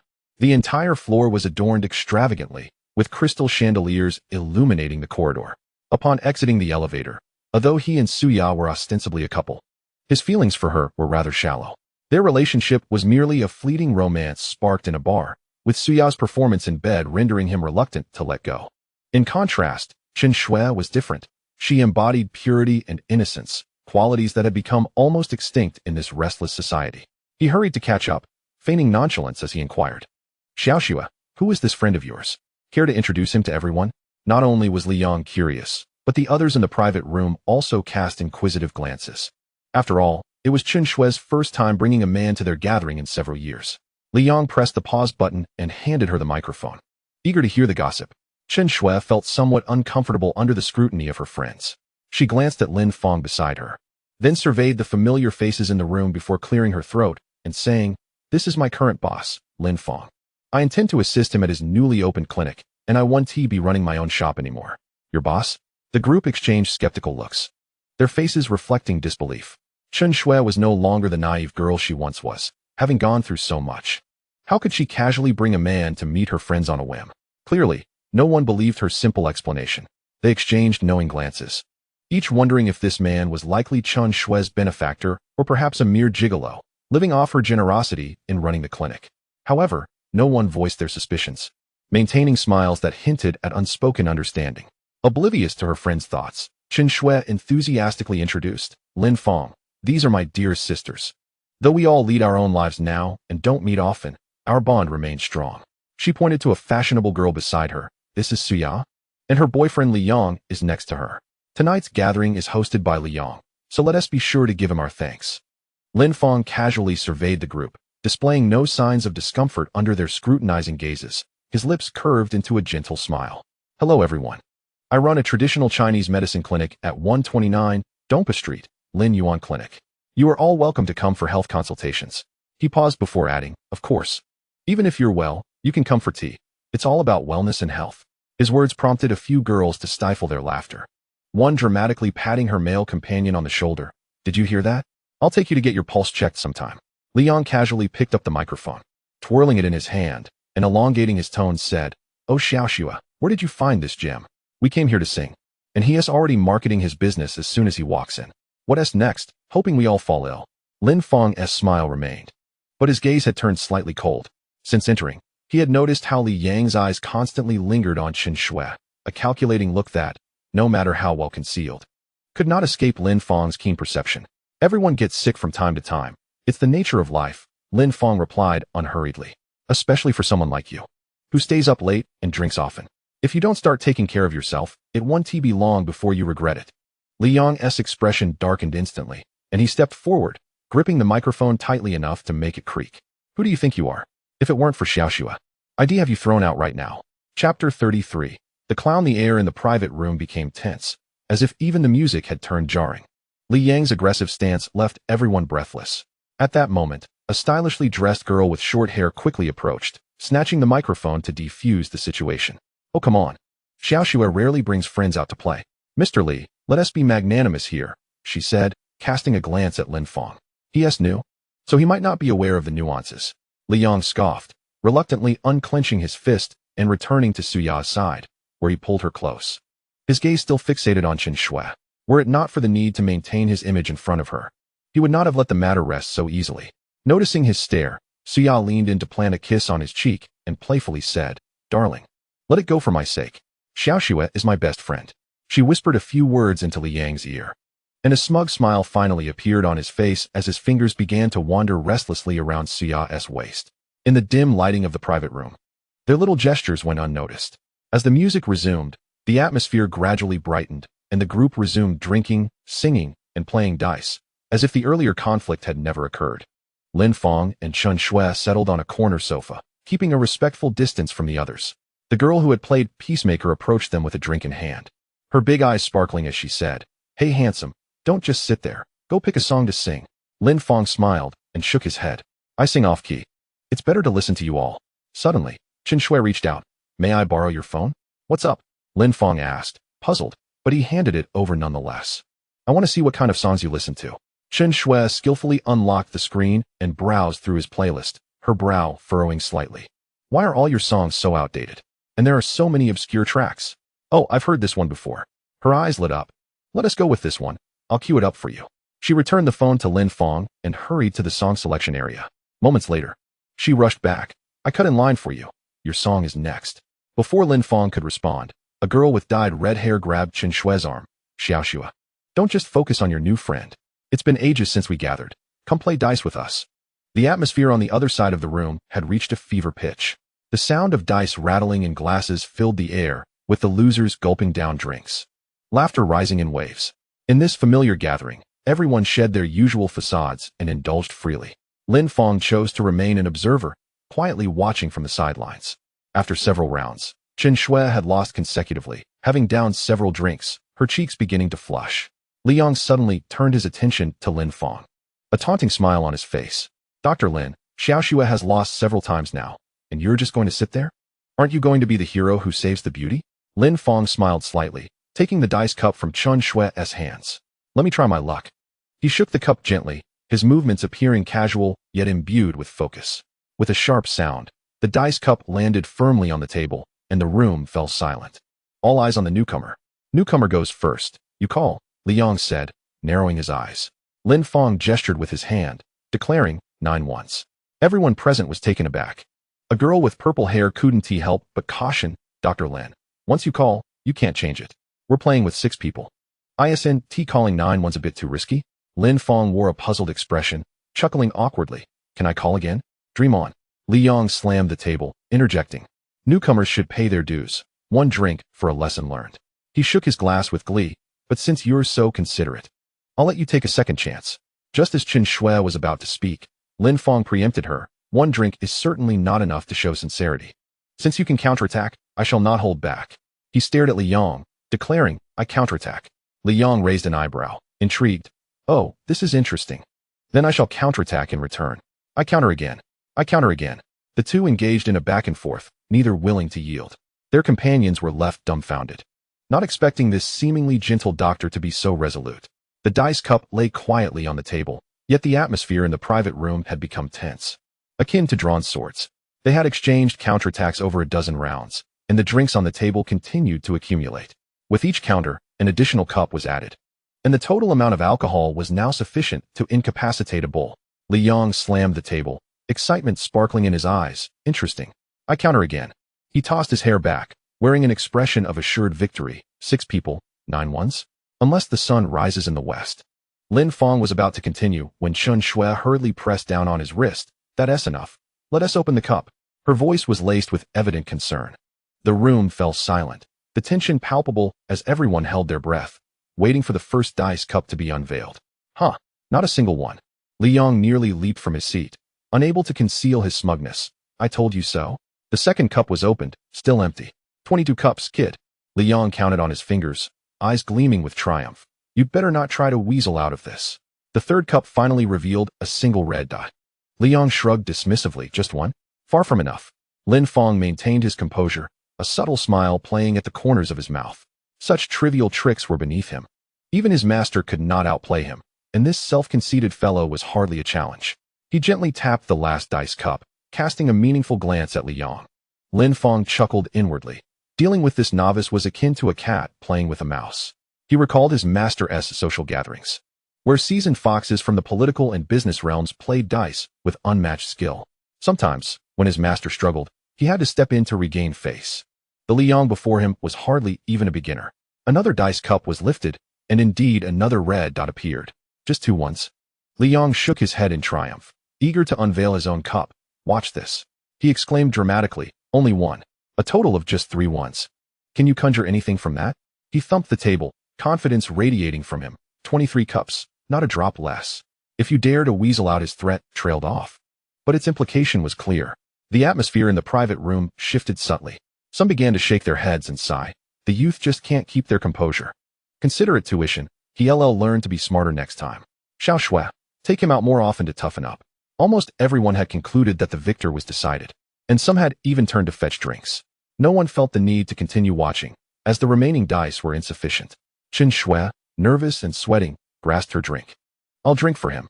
Lin Fang gently pressed her wrist, the warmth of his fingertips causing her to pause. He remained calm, his tone steady. What's the rush? My dice cup hasn't been opened yet. Li Yong scoffed, speaking mockingly. What? You think you can roll 5 ones? Lin Fang's lips curled into a knowing smile. Li Xiao truly has foresight. As he slowly lifted the dice cup, 5 vibrant red dots were revealed in perfect alignment. Indeed, a full house. Chun Shui leaped up in excitement, throwing her arms around Lin Fang's neck, her entire being hanging onto him. When she realized her indiscretion, her cheeks flushed a deep crimson, and she quickly released him, unable to disguise her joy. Li Yong, a full house counts as 6 ones, plus your 3. Exactly 9 ones. Bang! Li Yong slammed the table, causing the liquid in the cups to splash. His face turned ashen, trembling fingers pointing at Lin Fang. This is impossible. You must have cheated. The previously arrogant Li Yong now resembled a mere jester. The others exchanged glances, astonished at this unexpected turn of events. Li Yong's earlier bravado had transformed into slaps against his own face. Chapter 34. To youth, the 5 vibrant dice lay in neat rows. The outcome of the full house causing everyone present to gasp in shock. Li Yang's complexion darkened instantly. He pounded the table in fury, causing the cups to jump. Lin Fang, however, remained composed, a faint smile gracing his lips as if he were observing a farcical play. This is impossible. You absolutely tampered with the game. Li Yong screamed hysterically. Before Lin Fang could respond, the purple-haired girl beside him stood up. I was watching closely. He only shook the dice cup once and didn't touch it again. She patted her chest in assurance. I can testify, there was no cheating. Chun Shui quickly chimed in. Lin Fang isn't that kind of person. If you can't handle losing, don't play. The testimonies from the 2 girls only served to deepen the scowl on Li Yong's face. His facial muscles twitched uncontrollably, fury igniting in his eyes. What? Hiding behind women feels good, does it? Have you grown so accustomed to living off others that you can't even speak for yourself? Lin Fang finally wiped the smile from his face, his gaze sharpening. If you can't handle losing, just admit it. Why humiliate yourself here? What did you say? Li Yong exploded, his companion Suya tugging at his sleeve in an attempt to calm him, only to be violently shrugged off. He pointed at Lin Fang, gritting his teeth. Let us have another round. If you win, I'll drink double. Do you dare? Lin Fang regarded Li Yong with a calm gaze. Finish these 23 cups first before we discuss another round. Li Yong trembled with rage, his fists cracking ominously as he appeared on the verge of charging forward. Suya quickly grabbed his arm, turning to Chun Shui. Xiao Shui, let them play another round. That last game was truly bizarre. Anyone would be suspicious. Chun Shui hesitated, biting her lip as she cast a pleading glance at Lin Fang. Lin Fang sighed softly, shrugging in resignation. All right then, let us have another round. He picked up the dice cup, flicking his wrist as the dice danced through the air as if enchanted, finally landing decisively with a thud on the table. Unwilling to back down, Li Yong shook his cup vigorously before slamming it down. You call it. Lin Fang gestured for him to proceed. Li Yong opened the cup for a quick peek. 3 threes. Lin Fang didn't even glance at his own dice, directly stating, 5 sixes, a full house. A full house. The room erupted in astonishment. This meant that not only could the ones not be used to make up the count, but the declared number must entirely consist of 6s. Li Yong's confidence faltered, frantically lifting and covering his cup repeatedly, sweat beads forming on his forehead. This seemingly simple declaration had ensnared him in a dilemma. Sweat trickled down Li Yong's forehead, his breath quickening, his chest heaving. He fixed his gaze on Lin Fang, his mind racing with doubt. How could he declare 5 sixes and a full house right from the start? Surely he wouldn't roll another full house, would he? The air in the private room seemed to stagnate, as everyone held their breath, their gazes shifting back and forth between the 2 men. It's your turn. Lin Fang gently tapped the table. Will you raise or open?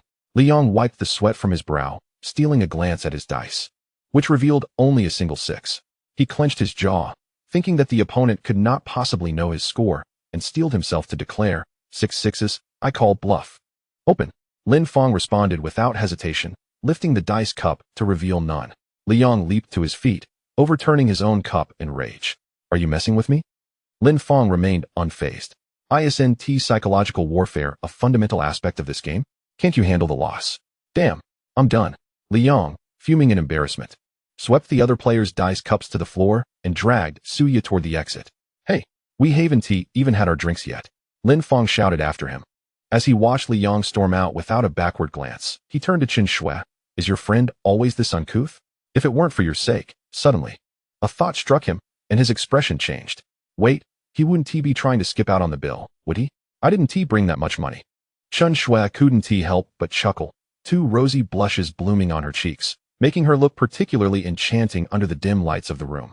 Lin Fang, confused, stared at Chen Shui's flushed face. Why is your face so red? Could it be the drinks earlier went to your head?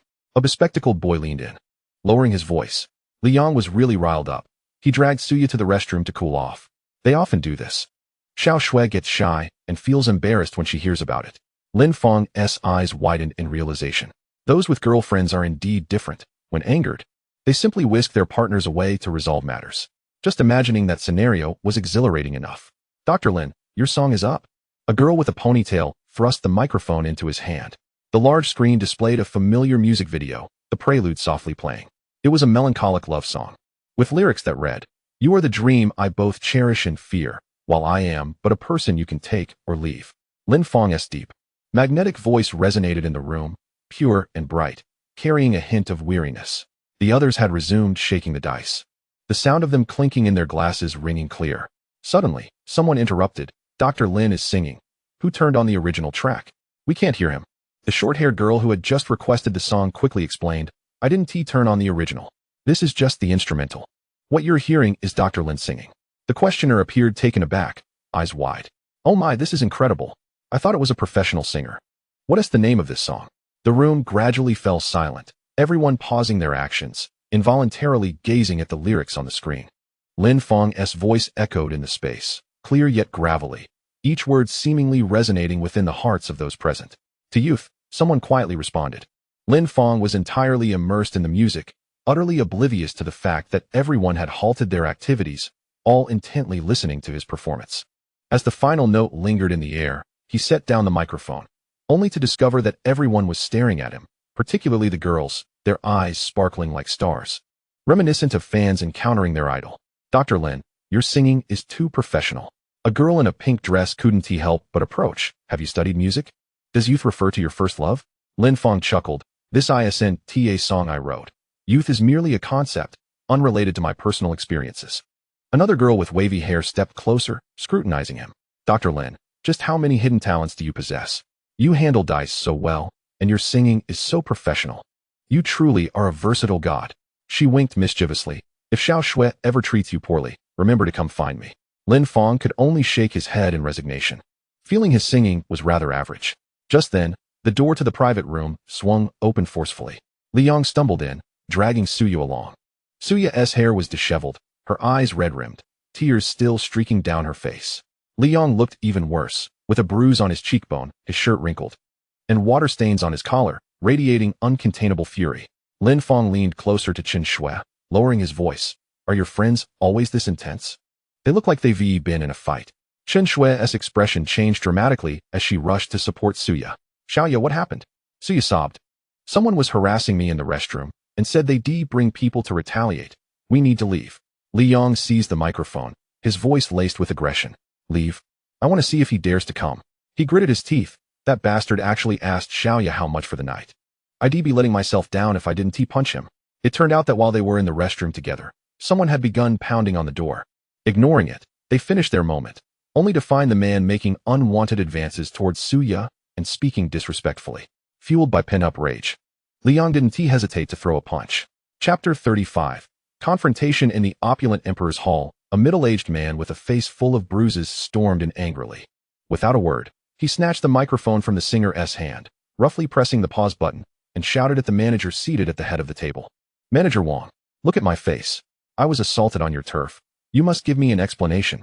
Manager Wang, upon recognizing the man, sprang to his feet, his brow furrowed. General Luo, who dared to lay a hand on you? He hurried over, inspecting the injuries under the bright lights and couldn't help but gasp. The assault had been quite severe. General Luo explained through gritted teeth. In the restroom, I thought that girl was a paid companion because of her provocative outfit. So I touched her casually. Who knew her boyfriend would go berserk and hit me? Manager Wang patted his shoulder reassuringly. Rest assured, no one lays a hand on you in my establishment. That's a direct affront to me. Do you remember what the assailant looked like? The lighting was too dim to see. General Luo rubbed his swollen mouth, but suddenly brightened. Oh right, that kid mentioned they were in the Queen's Hall. The Queen's Hall? Manager Wang paused, then a knowing smile spread across his face. He had just been about to go to the Queen's Hall for business. And now this was a perfect opportunity. Let us go. Follow me to the Queen's Hall. General Luo waved his hand, and his entourage immediately followed. Pushing open the door to the Queen's hall, they found it bustling with activity. Some were belting out songs, while others were rolling dice and drinking. The entire room filled with laughter and joy. As the door swung open, all actions came to a halt, and every gaze turned toward the entrance. Manager Wang strode toward the song selection platform, pressed the pause button, and turned on the main lights of the room. Under the blinding light, his sharp gaze swept over everyone present. Li Yang was the first to react, approaching with a smiling face. Manager Wang, what brings you here? Manager Wang maintained a stern expression, his tone rigid. This is none of your business. He stepped aside to reveal a battered man. General Luo, come over here and identify the culprit. Who threw the punch? The man known as Mr. Luo immediately stepped forward, pointing an accusatory finger at Li Yang. He is the one. He is the one who struck me. Manager Wang's gaze turned icy as he fixed his stare upon Li Yang. Is it you who has acted so brazenly?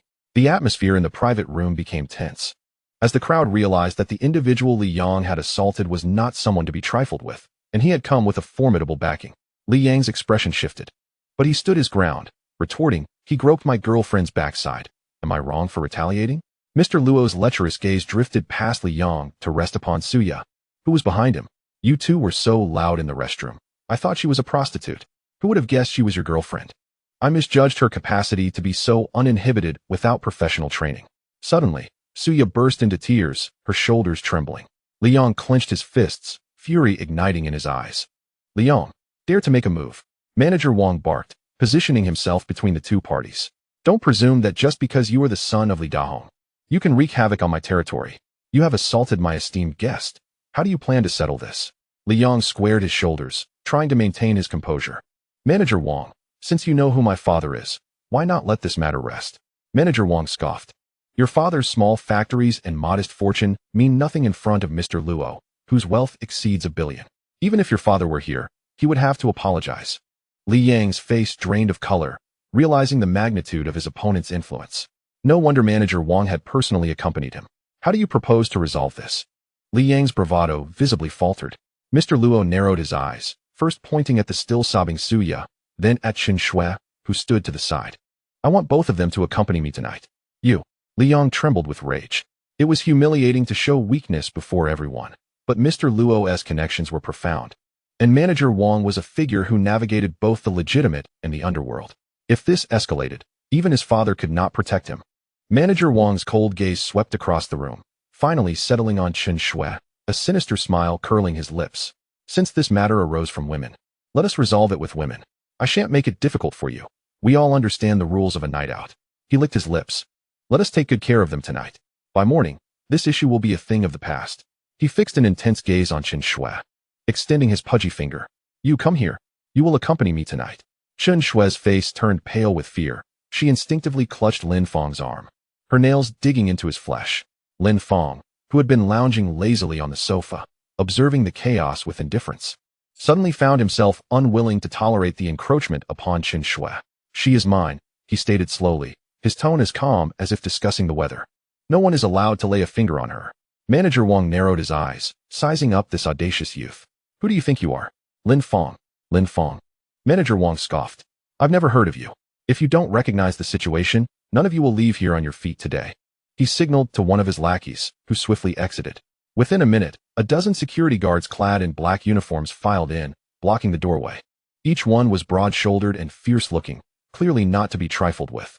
Manager Wang's malevolent gaze swept over everyone in the room, his voice chilling. All men, get out. The women stay. His eyes were like knives, causing several girls to cling tightly to their male companions. The men bowed their heads, not daring to breathe. Even the usually arrogant Li Yang could only clench his fists, his face ashen with anger. Wait. Chen Shui suddenly remembered something and exclaimed, I know your boss. I am friends with her. Manager Wang regarded her with derision, a mocking smile playing on his lips. You know our boss? He was well aware of Chen Shui's background, a woman cast aside by Lu Hu, the infamous stone woman, her past scandalous enough to be the talk of the town. How could someone without connections possibly know their boss? Fine, go ahead and strike. Manager Wang dismissed, a look of amusement on his face. Mr. Luo, growing impatient, rubbed his hands together and urged, Manager Wang, stop stalling. Hurry up and get these men out of here so we can enjoy the company of these ladies. Manager Wang raised his voice, issuing a final warning. This is your last chance. Men, leave on your own, or I will force you out. The men exchanged glances, their faces reflecting their struggle and hesitation. Liang. Manager Wang called directly. Liang shuddered, glancing back at the tearful Suya, and after a moment's resolve, he lowered his head and walked toward the exit. Suya's eyes widened in disbelief as she watched him flee, her voice rising to a hysterical pitch. Liang, you useless coward. Manager Wang surveyed the remaining 3 men with a self-satisfied grin. What is it going to be? Do I need to escort each of you out individually? Not a chance. A boy wearing black-rimmed glasses sprang to his feet, positioning himself protectively in front of his girlfriend. I will never leave her. Manager Wang's smile turned sinister. You've got guts. I'll make sure you leave on a stretcher. He turned to the other 2. And you? If you want to fight, then let us do it. Another boy in a plaid shirt stood up, his voice shaky but resolute. All eyes turned to Lin Fang, who remained reclined on the sofa, leisurely crossing his legs.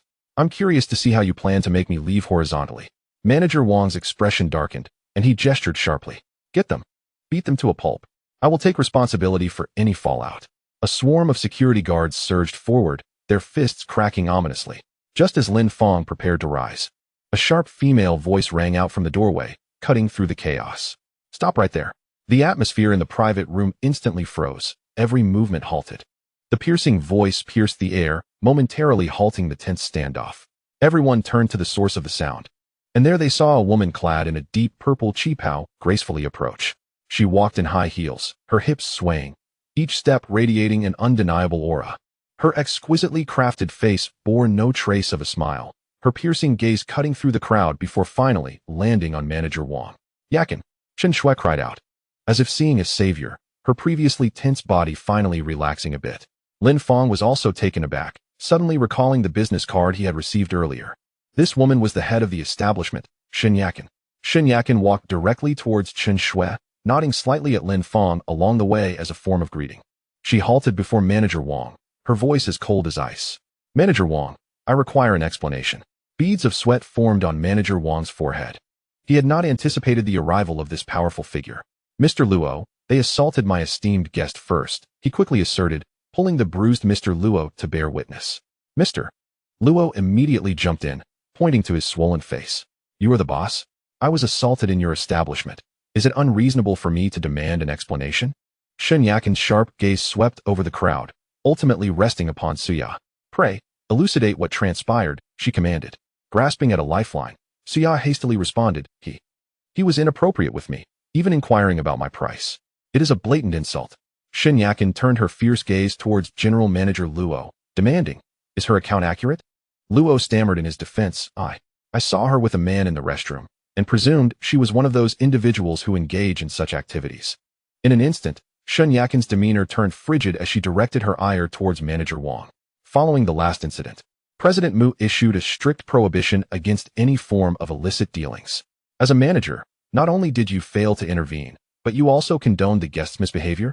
Beads of cold sweat formed on Wang's forehead as he lowered his voice. Director Shun, General Manager Luo, shares a close relationship with Qi Tinglong. If mishandled, it may not bode well with him. He had discreetly sent a distress signal to Qi Tinglong moments prior. Shen Yakin was momentarily taken aback. She had not anticipated that the matter would involve Qi Tinglong, a scion of considerable influence in the business realm. To Wang Tianhao's astonishment, Chen Shui indeed knew Shen Yakin, a connection he had been oblivious to. The atmosphere within the private room became palpably tense, with everyone holding their breath, awaiting the outcome of the standoff. Shen Yakin's brow furrowed, clearly weighing the pros and cons. Noticing her hesitation, Manager Wang could not suppress a smirk of satisfaction, thinking to himself, no matter how formidable she seems, she is merely a high-ranking employee. The true power lies above her. Manager Wang, are you insinuating that Qi Tinglong is involved? Shen Yakin questioned coldly. I made no such assertion, Wang retorted sarcastically. However, if you truly wish to know, perhaps you should inquire directly with him? The verbal clash intensified, neither party willing to yield an inch. The air in the private room seemed to thicken, the tension palpable, with the verbal skirmish far more charged than physical altercations.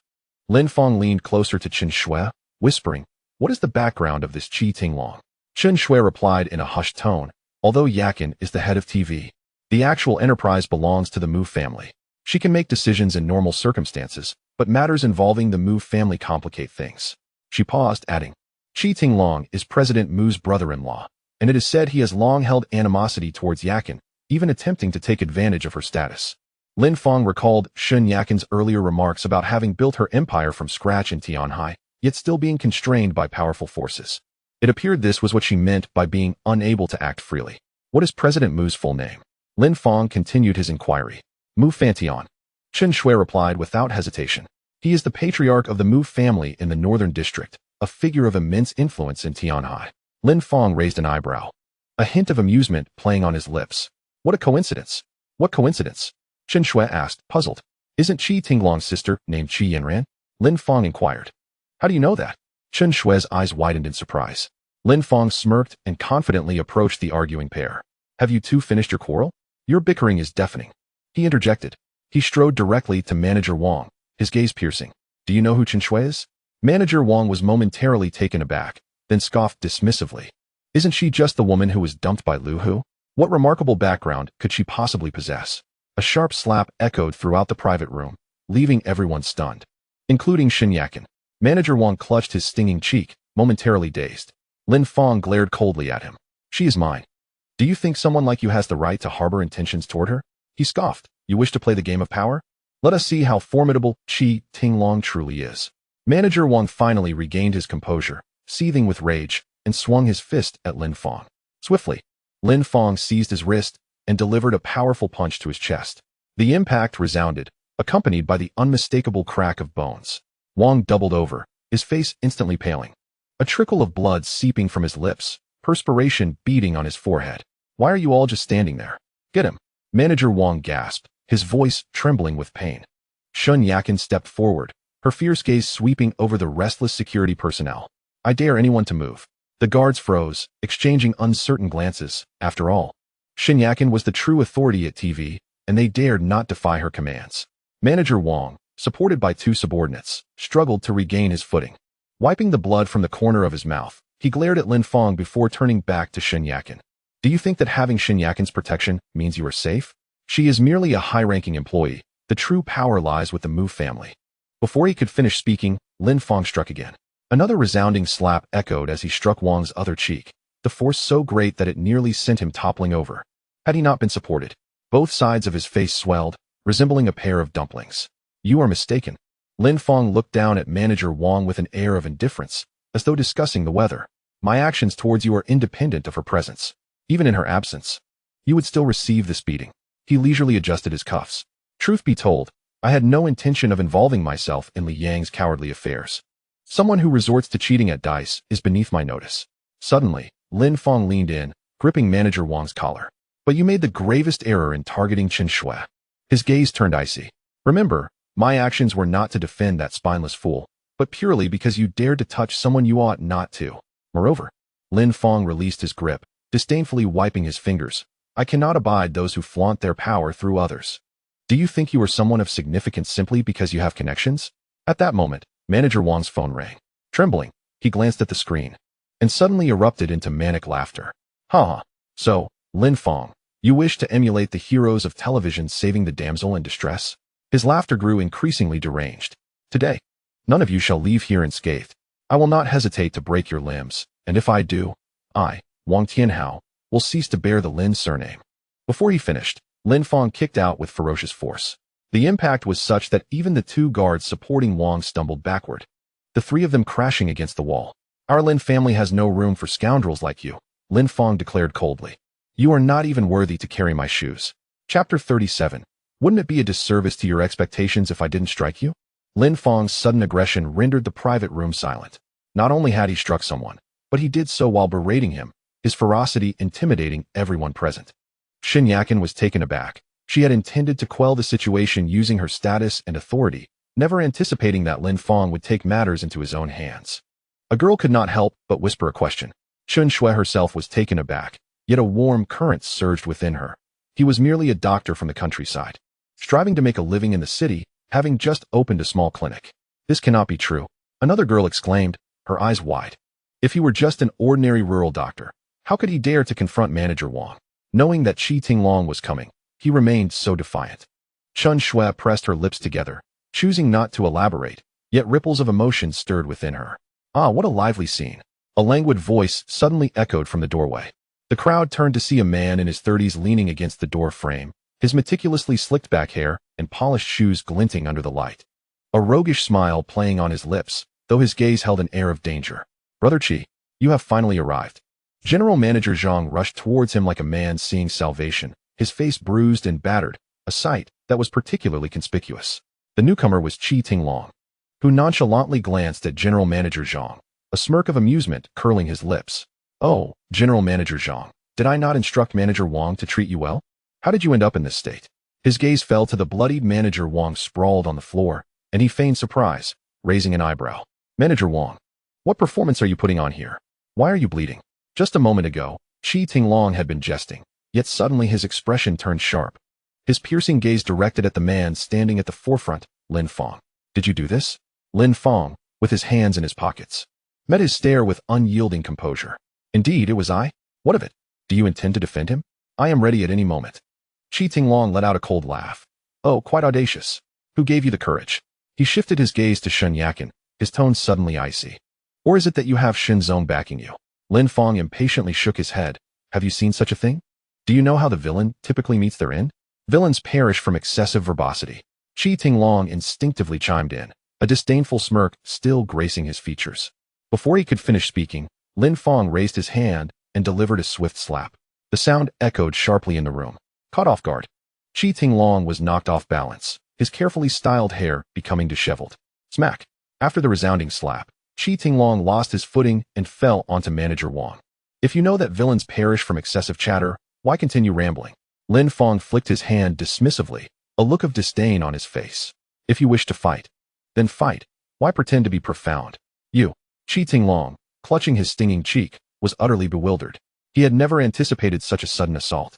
Lacking even the time to react, Shen Yakin and the others were again rendered speechless. Striking Manager Wang was already outrageous. But now he had the audacity to hit Qi Tinglong? This was indeed beyond her control, for he was the younger brother-in-law of Mu Zong. Qi Tinglong clumsily rose, his fingers trembling as he pointed at Lin Fang. You dare strike me. You will pay dearly for this. Beat him to a pulp. The security guards, no longer restrained, surged forward. Previously hesitant due to Shen Yakin's presence, they now charged in with fists raised, emboldened by Qi Tinglong's support. Lin Fang, quick on his feet, seized 2 beer bottles from the table. Crash! Crash! The sharp sounds rang out as the first 2 security guards collapsed, clutching their heads in pain. Glass shards scattered, glinting ominously under the light. Lin Fang shook off the beer residue from his hands and charged forward unarmed. Smack! Smack! Smack! The crisp sounds of slaps continued unabated, the guards crumbling before Lin Fang as though they were made of paper. One after another, they were flung against the walls and sofas of the private room, groaning in agony. In the blink of an eye, over a dozen security guards lay on the ground, wailing. Lin Fang brushed off his hands, standing calmly as he fixed a steely gaze upon Qi Tinglong. Is that all? Even my family's guard dog is more formidable than your underlings. He took a step forward, causing Qi Tinglong to panic, his voice trembling. Do not come any closer. Do you know who I am? My brother-in-law is Mu Fantian. Lin Fang advanced another step. Qi Tinglong, in a flurry, grabbed Shen Yakin to shield himself, babbling incoherently. Shen Yakin, stop him. If anything happens to me, my brother-in-law will not let you off the hook. Shen Yakin was indeed flustered. Despite her intense dislike for Qi Tinglong, he was still the younger brother-in-law of Mu Zong. Should anything occur, the consequences would be dire. Dr. Lin, please, don't take action. Shen Yakin urged anxiously.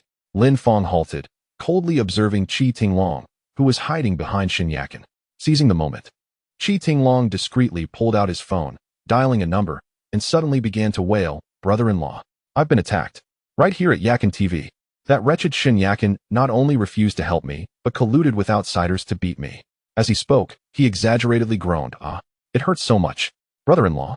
He hit me again. I'm going to be killed. Shen Yakin and everyone present were left dumbfounded. Clearly, no one had touched him. Yet his performance was ridiculously over the top. Meanwhile, Manager Wang, lying on the ground, secretly reveled in the spectacle. He knew Qi Tinglong all too well. Although he lacked genuine skill, his ability to summon help was unparalleled. Once Mu Zong personally intervened, with his influence in Tianhai City, even the heads of the underworld would have to give him some face. Lin Fang could hardly bear to watch any longer. He swiftly stepped forward and gently pulled Shen Yakin aside. I thought I was shameless enough, yet you surpass me in unmitigated audacity. He rolled his wrist. Since you have said that, it would be a disservice not to meet your expectations. As the last words fell, Lin Fang unleashed a straight punch. Bang! Qi Tinglong soared through the air like a kite with a severed string, crashing heavily against the wall. Before he could slide down, Lin Fang followed up with a resounding slap. How could someone as understanding as Qi Yinran have a brother like you? Lin Fang remarked as he delivered a heavy blow to Qi Tinglong's abdomen. Ah! Qi Tinglong emitted a scream akin to that of a slaughtered pig, curling up like a shrimp. I almost doubt whether you are truly her brother. Perhaps a paternity test would be in order. Lin Fang continued, flipping him over and landing a punch on his backside. You wish to call for your brother-in-law? I am eager to see what he can do when he arrives. Another resounding slap struck Qi Tinglong's face. Since no one has taught you how to behave, I shall take it upon myself to educate you today. With each statement, Lin Fang delivered a blow, his force perfectly measured. Though Qi Tinglong was no virtuous individual, he was still Mu Zong's brother-in-law. A little physical discomfort would suffice. For a full 7 minutes, the private room remained silent, all eyes wide with disbelief at the unfolding scene. Finally, Lin Fang ceased his assault. Shen Yakin hastily approached. You all need to leave. Once Mu Zong arrives, I truly cannot protect you. Chen Shui and her friends were utterly stunned by the night's events. They had never imagined that a seemingly ordinary doctor would dare to lay hands on Mu's brother-in-law, and so fiercely at that. Chen Shui grasped Shen Yakin's wrist tightly, her voice trembling. Sister Yakin, come with us. If you stay, Mu Zong will surely not let you off lightly. Shen Yakin gently shook her head, her expression remarkably calm. Even if I leave TV, I cannot escape the influence of Mu Zong in Tianhai City. The extent of his power is beyond your comprehension. She inhaled deeply, declaring, I shall assume full responsibility for today's events. I urge you all to steer clear of the Mu family's enterprises in the future. With tear-filled eyes, Suya and the others bowed deeply to Shen Yakin before hastily exiting the private room. Thinking of escaping? Not a single one of you shall leave. Qi Tinglong screamed in a fit of hysteria, helplessly watching as the group departed. Chen Shui, with glistening eyes and a choked voice, lamented, Sister Yakin, I am so sorry for the trouble I have caused you. Shen Yakin tenderly stroked her long hair, soothingly replying, Silly girl. How could I not care if you are in trouble? Go now. Lin Fang. We are leaving. Chen Shui turned to Lin Fang, only to find him casually seated on the sofa, leisurely crossing his legs and downing his drink. Chen Shui, please return to oversee the clinic. I will stay and keep Sister Yakin company. Lin Fang. Shen Yakin exclaimed in shock and urgency. You are the one who should leave. Lin Fang set down his cup, his gaze resolute. I am serious. The clinic cannot be left unattended. You must go back. Seeing Chen Shui hesitate, Lin Fang suddenly barked, Get out. Simultaneously smashing a bottle on the table, sending glass shards flying. Chen Shui trembled at the unexpected outburst, tears streaming down her face, ultimately departing the room while glancing back multiple times. Chapter 38. Self-imposed punishment of 3 cups. As Chen Shui and her companions exited the doors of Yakin TV, they collided with a group of imposing men clad in black. They quickly retreated to the roadside, holding their breath, afraid to make a sound. At the rear of the group strode Mu Fantian himself, his expression dark and hurried, barely glancing at Chen Shui and her friends. Mu Fantian has come in person. One girl gasped, her voice trembling. Chen Shui abruptly turned to head back, but was firmly held back by her companions. Are you insane? What can you accomplish by going back now? Suya exclaimed, exasperated. Chen Shui's eyes were red, tears welling as she murmured, but it's all because of me. If it weren't for me, Sister Yakin and Lin Fang wouldn't be in this situation. Her words trailed off as tears cascaded down like beads from a broken string. We cannot remain at ease either, a boy interjected, gesturing towards a nearby cafe. Shall we wait there? If anything happens, we can call for help. This suggestion received immediate consensus, and they hurriedly crossed the street, taking seats by the window, their eyes glued to the TV entrance. Some continuously checked their watches while others anxiously chewed on their straws, the group enveloped in a heavy atmosphere of concern. Inside the cafe, silence reigned, the air thick with tension. Each individual fidgeted restlessly, frequently glancing towards the TV's direction, their inner turmoil almost palpable. Meanwhile, within the luxurious hall of the TV station, a starkly different scene unfolded. Lin Fang lounged on the sofa, leisurely savoring his drink as though he were in the comfort of his own home. Occasionally, his gaze drifted to the battered Qi Tinglong on the floor, a hint of amusement flickering in his eyes. Once my brother-in-law arrives, you're finished, Qi Tinglong spat, his voice a strained rasp due to the pain. Lin Fang paid his threats no mind, continuing to swirl his glass with nonchalance. This carefree demeanor even intrigued Shen Yakin, who approached Lin Fang, pouring herself a drink and downing it in one go. "Dr. Lin, are you familiar with Mufantian?" she inquired. Lin Fang nodded, taking her glass and placing it on the table. "Indeed. But, Sister Qian, did I not advise you against drinking?" Xin Yakin smiled wryly, pouring herself another drink. "What significance does that hold now?" She downed another glass, continuing, "If you understand Mufantian, why would you dare to confront Qi Tinglong? He is the brother-in-law of Mu and a shareholder here. Even I, as the person in charge, must yield to him."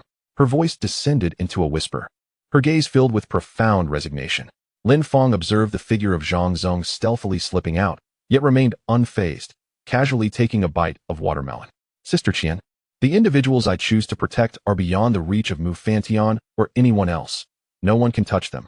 Xin Yakin shook her head in a bittersweet smile, her eyes reflecting her helplessness. "This is clearly your last chance to escape. Why would you choose to remain?" Lin Fang raised his glass in a toast. Xin Yakin hesitated before clinking her glass against his, both draining their drinks in unison. "If I were to leave, your fate tonight would certainly be dire." Lin Fang stated earnestly, "You are my patient, and I must take responsibility for you. Besides, you became embroiled in this due to us. If I were to flee now, what kind of man would I be?" He counted on his fingers. "My master once said that in this world, the most important thing is loyalty.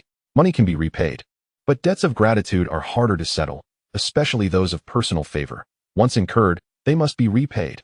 Xin Yakin couldn't help but chuckle softly. "There are few like you. No wonder Xiaoxua speaks of you so often. She bit her lip when I first visited your clinic. I wanted to see what kind of man could capture her attention so completely. Now, I finally understand." Suddenly, she became serious. "If we can safely leave tonight, do not hesitate to call upon me for any assistance in the future."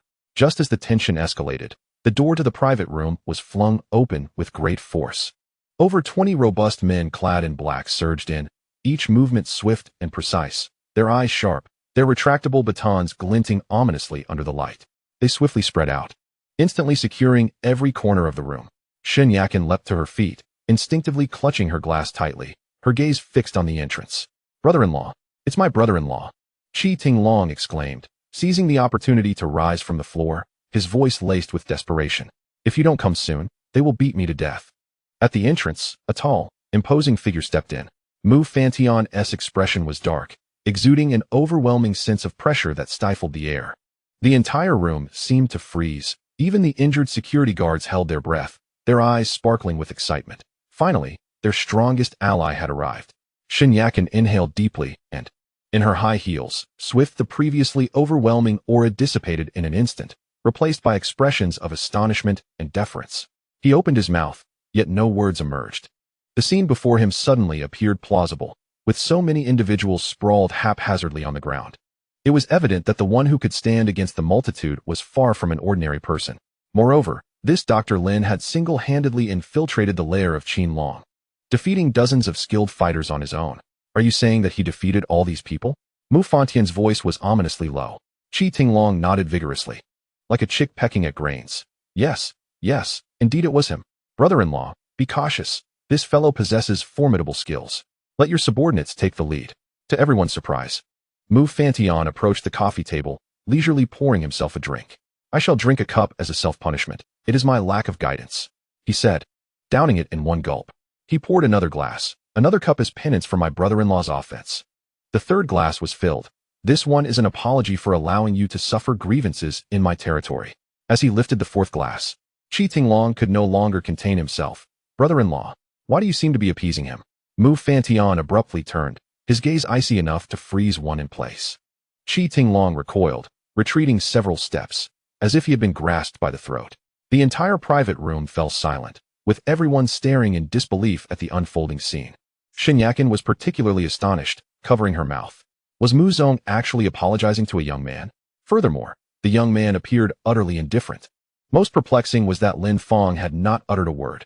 Mufantian seemed to be performing a monologue of self-reproach and self-punishment. This bizarre spectacle left everyone present bewildered, yet strangely filled with awe. Chapter 39. The turnaround. Mufantian continued to pour himself drinks, his demeanor increasingly humble and respectful.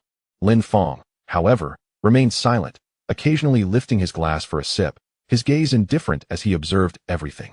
"I will personally handle this matter." Mufantian suddenly turned to Xin Yakin, his voice low. "Relay the entire incident to me, without omission. Although Shen Yakin was perplexed by the situation, she recounted the events truthfully. A resounding slap suddenly echoed as it landed on Qi Tinglong's face. Ah! Qi Tinglong screamed. The already swollen cheek marked with a fresh crimson imprint, causing him to stagger and fall to the ground. Brother-in-law, how can you trust this woman's deceit? Qi Tinglong cried, clutching his face in disbelief. I am your own brother-in-law. Mu Fantian's expression darkened ominously. You still remember that I am your brother-in-law? He suddenly kicked out fiercely. How many times have I warned you? Stay away from those unsavory characters. You are absolutely forbidden from engaging in any shady dealings in my territory. Are you intent on ensuring that I cannot rise again? He seized Qi Tinglong by the collar. From today onward, all your shares in TV are revoked. You will remain by my side, and there shall be no other options. Qi Tinglong's face drained of color. This was not an arrangement, but a clear intention to confine and closely monitor him. The prospect of not only losing potential gains, but also his most basic freedoms was unbearable. Brother-in-law, you won't help me after I was attacked. Instead, you strike me. I will tell my sister. I will definitely tell my sister. Qi Tinglong shouted hysterically, resembling a petulant child. Mu Fantian's expression was bleak as he gestured for the bodyguards to leave. He leaned closer to Qi Tinglong. His voice lowered. Do you know who he is? Do you know that your sister nearly died in childbirth? It is this Dr. Lin, who saved your sister once on the train and again in the hospital. He is your sister's savior. Mu Fantian's agitation grew as he spoke. You wish to complain? Go ahead. See if your sister doesn't flay you alive. Qi Tinglong stood frozen, utterly dumbfounded. He was indeed aware of the complications surrounding his sister's childbirth, and he had heard of her near-fatal experience in the hospital. Yet, he could hardly fathom that the young man before him was her savior. He is the one who saved my sister? Qi Tinglong's voice trembled. Memories of his sister's fierce temper and the consequences of her anger flooded his mind.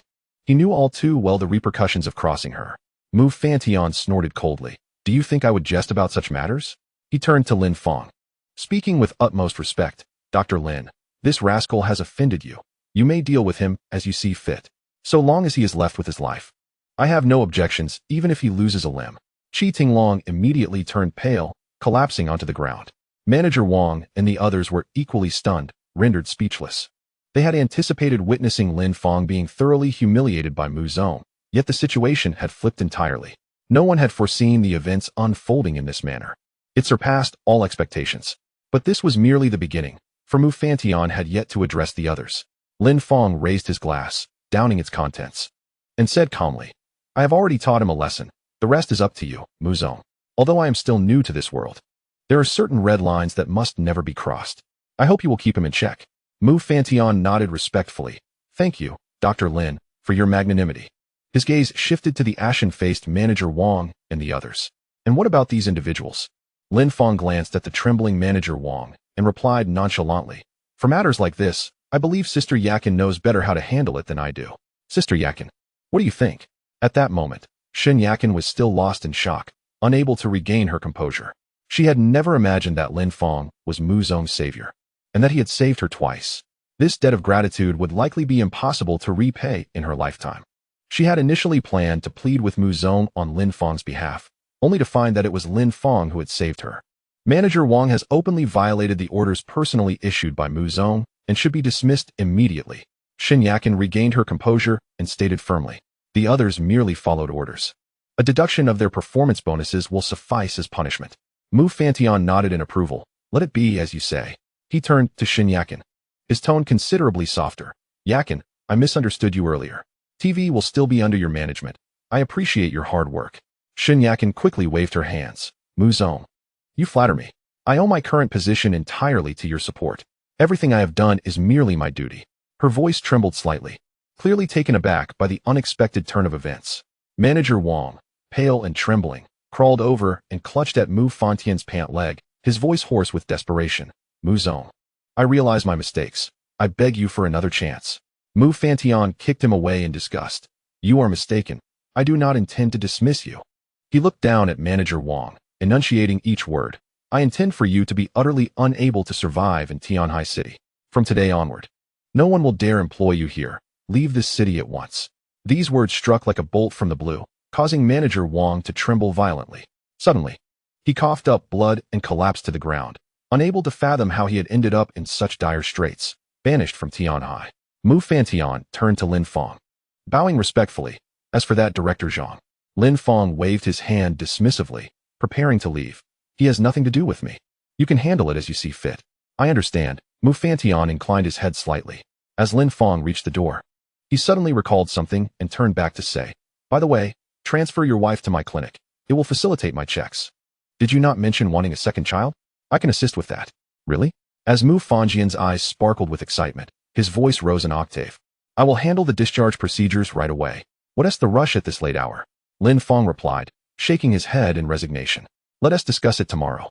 Understood. Mu Fanjian stood straight like a soldier receiving orders, his face radiating reverence. Lin Fang strode out of the private room, feeling that the matter no longer required his involvement. Mu Fanjian hurried to follow, respectfully presenting a black gold card. Dr. Lin, I sincerely apologize for today. Please accept this card. It will ensure that no one dares to offend you at any establishment of the Mu family in the future. Lin Fang casually glanced at the card, which resembled an identity proof rather than a bank card. He did not decline, simply pocketing it. Seeing Lin Fang accept the card, Mu Fanjian finally breathed a sigh of relief, turning back to manage his cousin's affairs, needing to hasten to the hospital with that hopeless case. Upon exiting the establishment, Lin Fang found himself amidst the neon-lit streets. A fine drizzle had begun to fall, enveloping the entire avenue in a hazy glow. Just as he intended to hail a taxi, a familiar vehicle abruptly halted before him. The window rolled down, revealing Chen Shui's anxious face. Lin Fang, get in quickly. Lin Fang climbed into the car, somewhat surprised. What are you still doing here? Chen Shui, disregarding his question, began to search his body with both hands. Her voice laced with concern. Are you all right? Did you get hurt? Where are you injured? This intimate gesture left the others in the car utterly dumbfounded, their eyes wide. Forgetting to breathe, a girl couldn't help but tease. This doesn't seem like an employee caring for their boss. It's clearly. Realizing her indiscretion, Chen Shui hastily withdrew her hands, sitting upright, her cheeks flushing crimson. I was just concerned for the boss. Is that a problem? She stammered her defense, her voice dwindling. The boy in the passenger seat turned to Lin Fang, worry etched on his face. Lin Fang, we saw President Mu enter with so many people. Was it Sister Yakin who ensured your safety? What price did she pay? If you need our help, just say the word. How is Sister Yakin now? Lin Fang lounged back in his seat. All is well. There is nothing to worry about. Then how did you manage to escape? Another girl pressed eagerly. Lin Fang stroked his chin, feigning profundity. Perhaps it's my charm. I am simply too handsome and articulate, and upon seeing me. Can you be serious for once? Chen Shui exclaimed, hitting him lightly. I'm tired and refuse to answer any more questions, Lin Fang yawned. Unless, of course, you pay me. 300 for a question. Money grubber. Why don't you go rob a bank?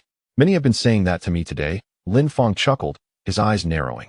The vehicle glided slowly into the curtain of rain, gradually vanishing into the misty night. By the time Lin Fang finally returned home, completed his evening routine, and lay down, his phone suddenly rang. The caller ID displayed Su Muqing. Little Qingqing, it feels like ages since we last met, Lin Fang said playfully as he answered. Did you dream of me, which is why you called? Could you be more serious? Su Muqing fumed, stomping her foot on the other end, her voice suddenly turning grave. My cousin was in a car accident. What? Lin Fang leaped from his bed, wide awake in an instant. Don't worry too much. She only suffered minor injuries. Su Muqing quickly clarified. She said it was thanks to the triangular talisman you gave her. The others in the car are still in critical condition. How did you foresee this would happen? I need to speak with you in person. Lin Fang's lips curled into a slight smile. I am known as the Master of Fate. This title is not for show. Those I wish to protect are safe from even the King of Hell. Under normal circumstances, Su Muqing would have interrupted his self-aggrandizing. But this time, she remained unusually patient. Are you at home? I will come to find you. At which hospital is Nianci? Lin Fang inquired. Already jumping out of bed and getting dressed. Tianhai First Hospital. All right, I will be there shortly. After ending the call, Lin Fang hurried downstairs and hailed a taxi, heading straight to the hospital. Upon arriving at the hospital lobby and spotting Su Muqing waiting anxiously, Lin Fang rushed to her side. Where's my wife? Follow me. They made their way to a standard ward, where Lu Nianci lay quietly in a hospital gown, her arms and face bandaged. Huang Yuan was diligently tending to her wounds. Seeing Lin Fang enter, Lu Nianci neither displayed distaste nor uttered a word, merely gazing at him silently. Lin Fang's gaze fell upon the shattered triangular talisman on the bedside table, his brow furrowing. It seems this accident was quite severe. Thankfully, you are unharmed. Huang Yuan gestured for the other nurses to leave the room. Lu Nianci softly said, Yuan, You may go. I wish to speak with him privately. After a moment's hesitation, Huang Yuanyuan instructed, call me immediately if you need anything. Understood. Once Huang Yuanyuan departed, Su Muqing closed the ward door behind her. Lin Fang pulled up a chair, munching on an apple from the fruit platter while sizing up Lu Nianxi, even clad in a loose hospital gown. Her exquisite features and remarkable aura were undeniable. Aren't you going to thank me? Lin Fang asked, his words muffled by the apple. Lu Nianxi regarded him intently for a long moment before speaking. How did you know I would meet with misfortune? Lin Fang casually discarded the apple core into the trash, maintaining a relaxed tone. Not just you. Your entire family will encounter troubles in succession. Had this been in the past, Lu Nianxi would have coldly dismissed him, but now, with the prediction of the accident having come to pass, she felt an unprecedented curiosity toward this man from Tianhai's countryside. You must tell me the truth. Lu Nianxi insisted, her tone firm despite her hospital bed confinement. Lin Fang pondered for a moment, then asked, has your Lu family offended anyone knowledgeable in feng shui or metaphysics recently? Feng shui. Lu Nianxi frowned, contemplating deeply before shaking her head. Our family's adversaries are from the business and political spheres. We never involve ourselves in such matters. Lin Fang gently shook his head. It is likely that your enemies have secretly hired a feng shui master to create mischief. He paused. When your villa was constructed, did you consult a feng shui master? Isn't that quite normal? Lu Nianxi suddenly realized something, her voice rising. Are you suggesting there is an issue with my family's feng shui? The site selection and layout are fine, Lin Fang said as he peeled an orange, but someone has tampered with it. An invisible sword hangs over your villa, exuding a murderous aura that will gradually erode those residing within. He broke off a segment of the orange and popped it into his mouth, especially while sleeping, when the human body is most relaxed and susceptible to influence. Do you often have nightmares? Lu Nianxi's expression darkened, a flicker of anger crossing her eyes. I have a good idea of who it is. She picked up her phone and dialed a number. Before long, a young girl with a ponytail hurried into the ward. Xiaoqi, help me look up someone. Lu Nianxi spoke with unwavering determination. I will send you the detailed information shortly. Please hand over your current tasks and dedicate yourself fully to this matter. The sooner, the better. Xiaoqi immediately nodded in response. Understood, General Lu. Lu Nianxi then turned to Lin Fang, hesitating momentarily before revealing a rare sincerity. Thank you for saving my life. I shall repay this kindness. Lin Fang casually waved his hand. Oh, come now. You are my wife. Protecting you is a matter of course. There is no need to speak of repayment. It feels rather distant. As he spoke, he retrieved a new talisman from his pocket and carefully took Lu Nianxi's right hand. Her palm was soft and delicate, a delightful sensation. Lin Fang suppressed the urge to linger a moment longer, quickly placing the talisman in her palm before releasing her hand, fearful of revealing his intentions. The dark energy at your brow still carries traces of blood, indicating that danger has not yet passed, Lin Fang said with a feigned seriousness. Take good care of this new talisman. Is there still danger? Lu Nianxi inquired, slightly surprised. Can you read faces? Lin Fang chuckled. I know a thing or two. After pondering for a moment, Lu Nianxi pressed further. Since you can discern that there are issues with my family's feng shui, surely you can resolve them? Well, that. Lin Fang suddenly adopted a troubled expression. Altering feng shui comes at a cost. It may impact one's health and even leave lingering repercussions. I generally avoid such matters. My master has said that the heavens have their own order, and forcing changes can result in backlash. Saving your life has already been against the natural order. These words were, of course, mere fabrications. In reality, such artificially arranged feng shui could be easily dismantled, with no repercussions whatsoever. However, he needed to appear as though he was taking significant risks to aid her. Lin Fang calculated that he could not agree too readily. Otherwise, it would seem too effortless, and Lu Nianxi would not appreciate his efforts sufficiently. He needed to create more opportunities for solitude. As relationships require gradual nurturing, how could feelings deepen without meeting? Opportunities must be seized. As expected, Lu Nianxi's expression grew grave. Though she was not well versed in feng shui, she had heard that probing into celestial mysteries and altering feng shui could diminish one's lifespan. After a long contemplation, she suddenly spoke. Lin Fang, although I have never met your master, my father has mentioned that Guanshuanya is a true expert. I wonder if you could introduce me? Lin Fang was momentarily taken aback.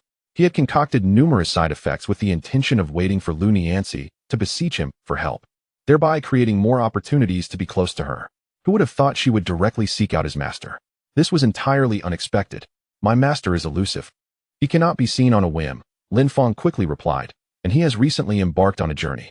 Lu Nianzi, undeterred, pressed on. When will he return? Well, Lin Fang pretended to ponder while his mind raced. He probably won't be back for at least a year and a half. He had to respond fluidly, without revealing any cracks. Your family's feng shui issues cannot be delayed. We cannot wait that long. Lu Nianzi gazed into Lin Fang's eyes, seemingly seeing through his little ruse.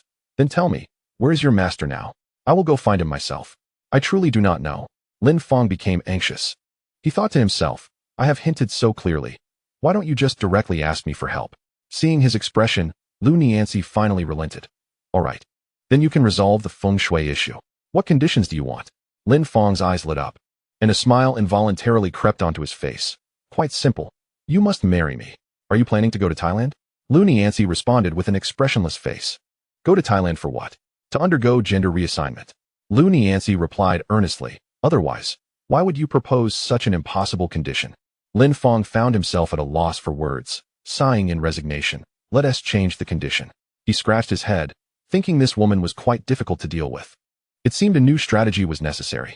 Chapter 41. You wimped? Su Muqing, standing nearby, could no longer contain her laughter. Lin Fang turned to glare at her, and she quickly covered her mouth, but still couldn't resist teasing. Do you think you're clever? My cousin has navigated the business world for years.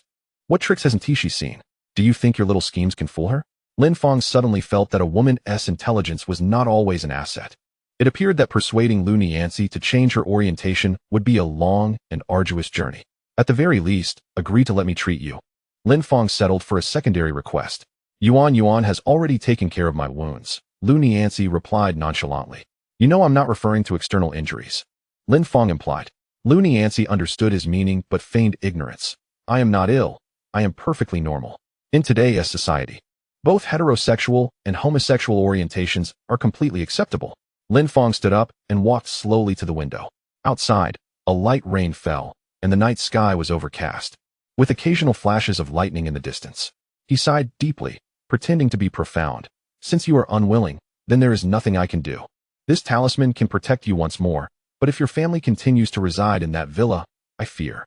He deliberately trailed off, his tone heavy with regret, his expression one of feigned sorrow. Lu Nianzi frowned. Are you threatening me with my family? Lin Fang quickly turned, waving his hands. My dear, you misunderstand me. I am merely speaking the truth. How could this be a threat? He feigned innocence while calculating how to convince this stubborn woman. Lu Nianzi remained silent for a moment before finally conceding. You win. Now tell me, how do you plan to treat me? Lin Fang's eyes brightened, and he hurried back to the bedside, his face beaming with joy. As the saying goes, to cure a disease, one must eradicate the root. I need your cooperation. Let us meet whenever you can so I can understand your situation. He raised a finger. You must speak the truth, no concealments. Lu Nianzi scoffed. That depends on whether I have the time. I am very busy. I understand. Lin Fang nodded repeatedly. I promise to only meet when it is convenient for you. Fine. Lu Nianzi reluctantly agreed. As long as it doesn't interfere with my work, I can cooperate. Lin Fang, satisfied, grabbed an apple and wiped it on his clothing. Now we're talking. Take good care of your injuries. I shall take my leave. Wait. Lu Nianzi suddenly called out. Your talisman. Didn't I already give you one? I need more. How many do you want? I want as many as you have. Lu Nianzi said earnestly. Business interactions require them. My family and clients could all benefit. Name your price. Lin Fang bit into the apple with a loud crunch. Not for sale. Lu Nianzi was momentarily speechless, then asked. When will you come to my house to resolve the feng shui? Lin Fang casually munched on the apple. I have an appointment tomorrow, perhaps the day after. However, I must say, such feng shui issues cannot be resolved in one go. It will take multiple visits. He calculated in his mind.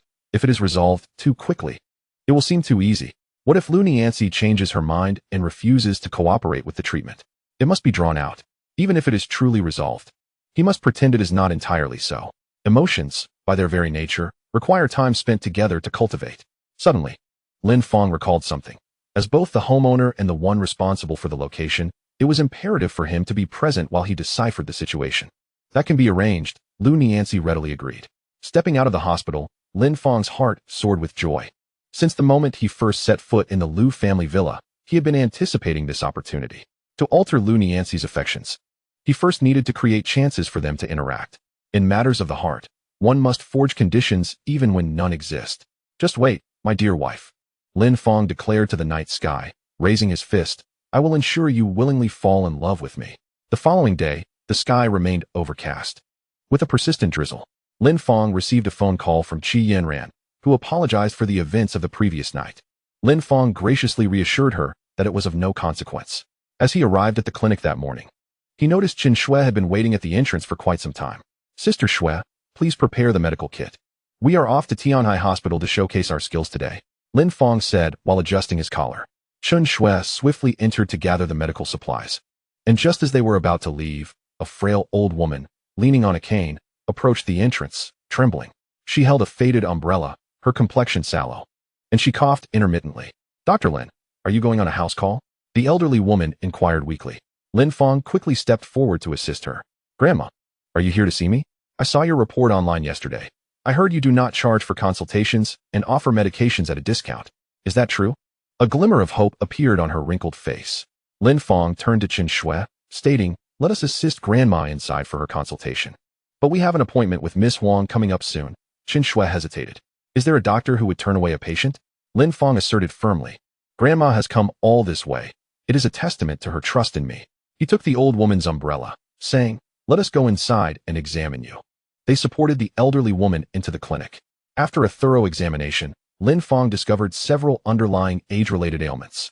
He patiently administered acupuncture treatment, his movements gentle and precise. 15 minutes later, he prepared a prescription, specifically advising, "Be sure to take your medication on time, and have your younger family members help with the decoction. Should you feel unwell, do not hesitate to find me."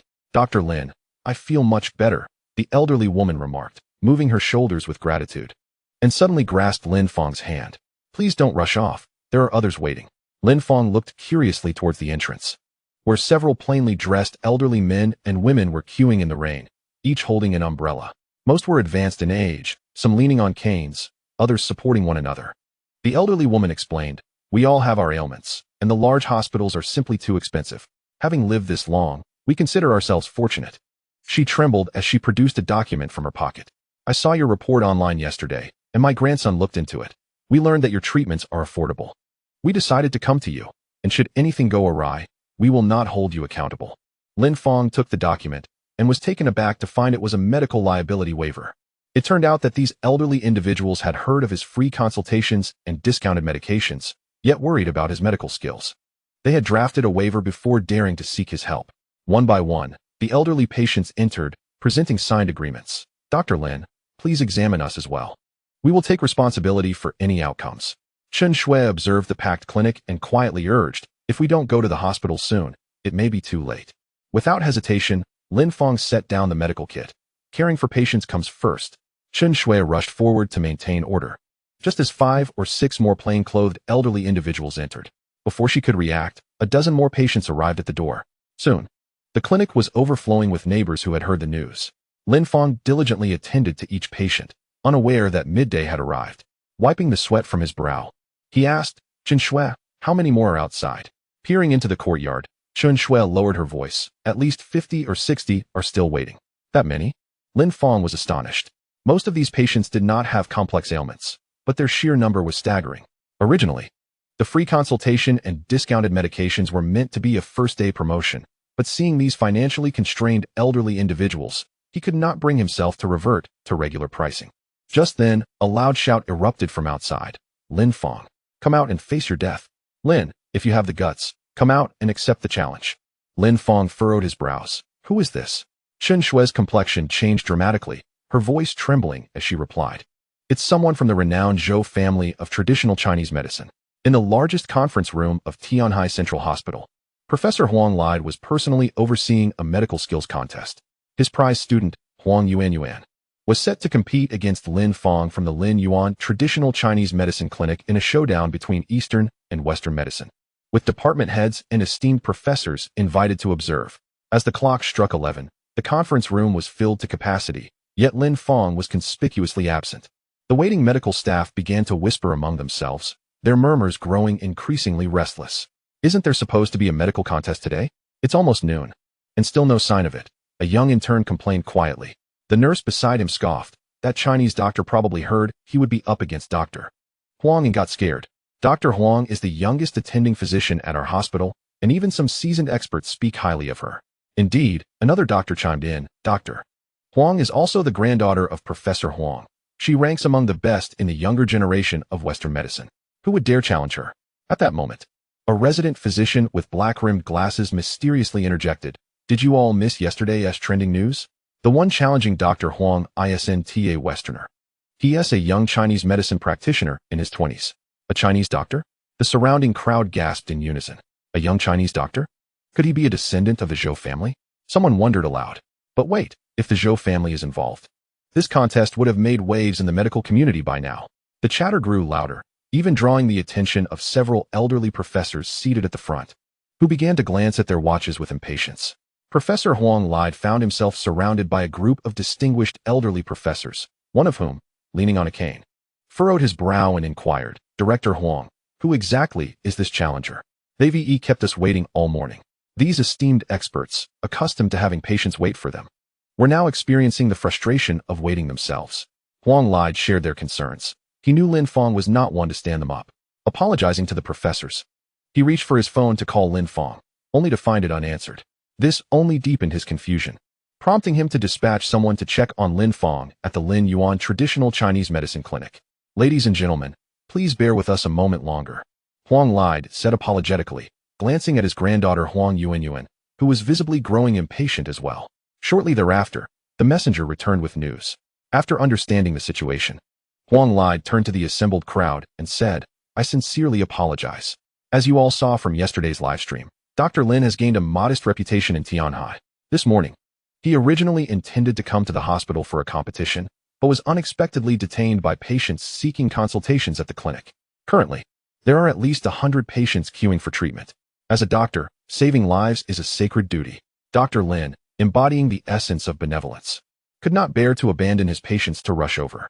However, what is even more intriguing is Huang Lide's sudden, knowing smile. During yesterday's live broadcast, Zhou Shuyuan, the young miracle doctor from the Zhou family, made a misdiagnosis, leading to a significant loss of face for the Zhou family. Now, members of the Zhou family have arrived at the Lin Yuan Traditional Chinese Medicine Clinic, seemingly intent on reclaiming their honor. Why don't we go together to witness this spectacle? The entire conference room erupted in excitement, voices rising and falling like a boiling pot. The Zhou family is renowned in Tianhai as a prestigious lineage of traditional medicine, their ancestral techniques passed down through generations, holding a vital position in the field. With the Zhou family personally intervening, this competition is bound to be extraordinary. The attending doctors could hardly contain their enthusiasm. An elderly professor with graying hair could not resist asking, Old Huang, who has the Zhou family sent this time? Huang Lide shrugged, I'm not sure who it is. We'll find out when we get there. He turned to his granddaughter, Yuan, why don't we postpone the competition to another day? You should come along and have a look. Huang Yuan, with a stern face, adjusted her white coat. Grandfather, I have outpatient consultations this afternoon. You all go ahead. With that, she turned and left the conference room without looking back. Huang Lide shook his head helplessly and headed to the Lin Yuan clinic with the other doctors. By this time, the entrance of the Lin Yuan clinic was already crowded.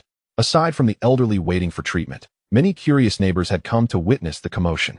The most striking presence was that of several young members of the Zhou family, clad in traditional long robes, exuding an air of aristocratic lineage. The Zhou family is a towering figure in Tianhai's traditional medicine community, and their challenge has spread like wildfire throughout the medical circle.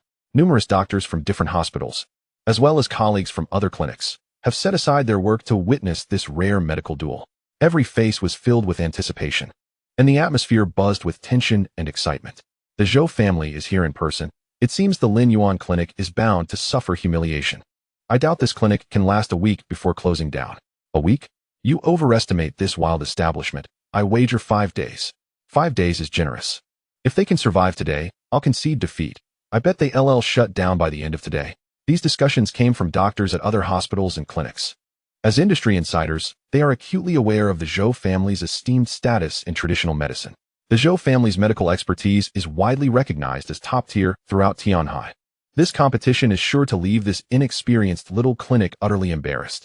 The Zhou family has made extensive preparations, even inviting reporters from Tianhai television and setting up professional live broadcast equipment. After yesterday's online broadcast, which brought disgrace to the Zhou family, today they aim to retaliate, allowing the entire city to witness the prowess of their medical skills. A young man from the Zhou family, dressed in a blue long robe, called out towards the clinic. Lin Fang, are you afraid to come out and compete? If you admit defeat, come out and bow, acknowledging that yesterday was merely luck, and we shall take our leave. At that moment, an elderly woman who had just finished her consultation approached the Zhou family members, leaning on her cane, and exclaimed angrily, "What are you doing? Dr. Lin is a true miracle worker. Just a few needles eliminated my years of rheumatism. Are you here to cause trouble?" The young man from the Zhou family arrogantly lifted his chin. "Old lady, do you not see? We are the Zhou family." He emphasized the name Zhou family as if it were a golden signboard.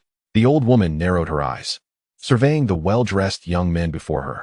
"Are you the renowned Zhou family doctors?" The young man stood tall, proudly declaring, "Indeed." To his surprise, the old woman scoffed and retorted, "What kind of miracle family are you? I see nothing but a bunch of snobs.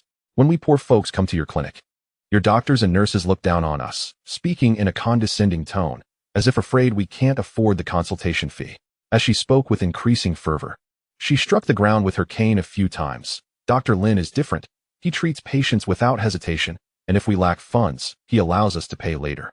Now, with so many patients waiting, you come here to create a disturbance. Aren't you deliberately delaying their treatment?" The young Zhou family members flushed red, their earlier arrogance completely deflated. The Zhou family, as a top traditional medicine lineage in Tianhai, has always served the elite, showing little regard for ordinary citizens. They were well aware of this fact, but did not expect to be publicly called out today. At this awkward moment, Chen Shui emerged from the clinic. Standing on the steps and looking down at the Zhou family members, Dr. Lin asked me to convey that he is currently busy treating patients and has no time for a competition. Please take your leave. What a joke. A hot-headed young man from the Zhou family rushed to the front, pointing at the nearby camera, shouting, "We even invited the television station. We will not leave without determining a clear winner today." Chen Shui glanced helplessly at the reporters beside her and sighed. A competition can take place, but it must wait until Dr. Lin finishes with all the patients. She paused, her tone suddenly turning cold. "However, Dr. Lin asked me to remind you that if you disturb the patients, you will soon find yourselves in need of medical attention." With that, she turned to re-enter the clinic. "Wait, what do you mean we will also become patients?" The Zhou family members exchanged bewildered glances. "Are we to wait idly?" A well-dressed young man from the Zhou family stomped his feet in frustration.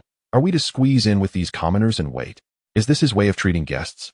The faces of the Zhou family turned pale, clearly displeased with such treatment. They are accustomed to high-end environments and have never experienced such neglect. A few young men began to whisper among themselves, contemplating whether to storm into the clinic directly. Chapter 43. I see you need a lesson. The people from Min Hall have actually come too. With the Zhou family mobilized, how could we not join the fray? Look over there. People from Rinxin Hall and Daxin Clinic are also here. Goodness, the Zhou family's influence is undeniable. They've practically stirred the entire traditional medicine community. Not just the traditional medicine community. Look over there. Representatives from various Western medicine hospitals have also sent people. Professor Huang from the first hospital is personally leading the team. And folks from the third hospital, South City Community Hospital, and Zhanghai Hospital have all arrived. The Zhou family holds a significant position in Tianhai's traditional medicine scene, akin to a guiding star. Today, they have come in full force to challenge a newly opened small clinic, complete with a television broadcast, clearly intending to corner the Lin Yuan Clinic. Such a scene is rare in the Tianhai medical community. Various medical professionals, drawn by the news, are eager to see what makes this clinic worthy of the Zhou family's grand challenge. Unfortunately, most have yet to even catch a glimpse of Lin Fang, who is diligently tending to patients inside, oblivious to the commotion outside.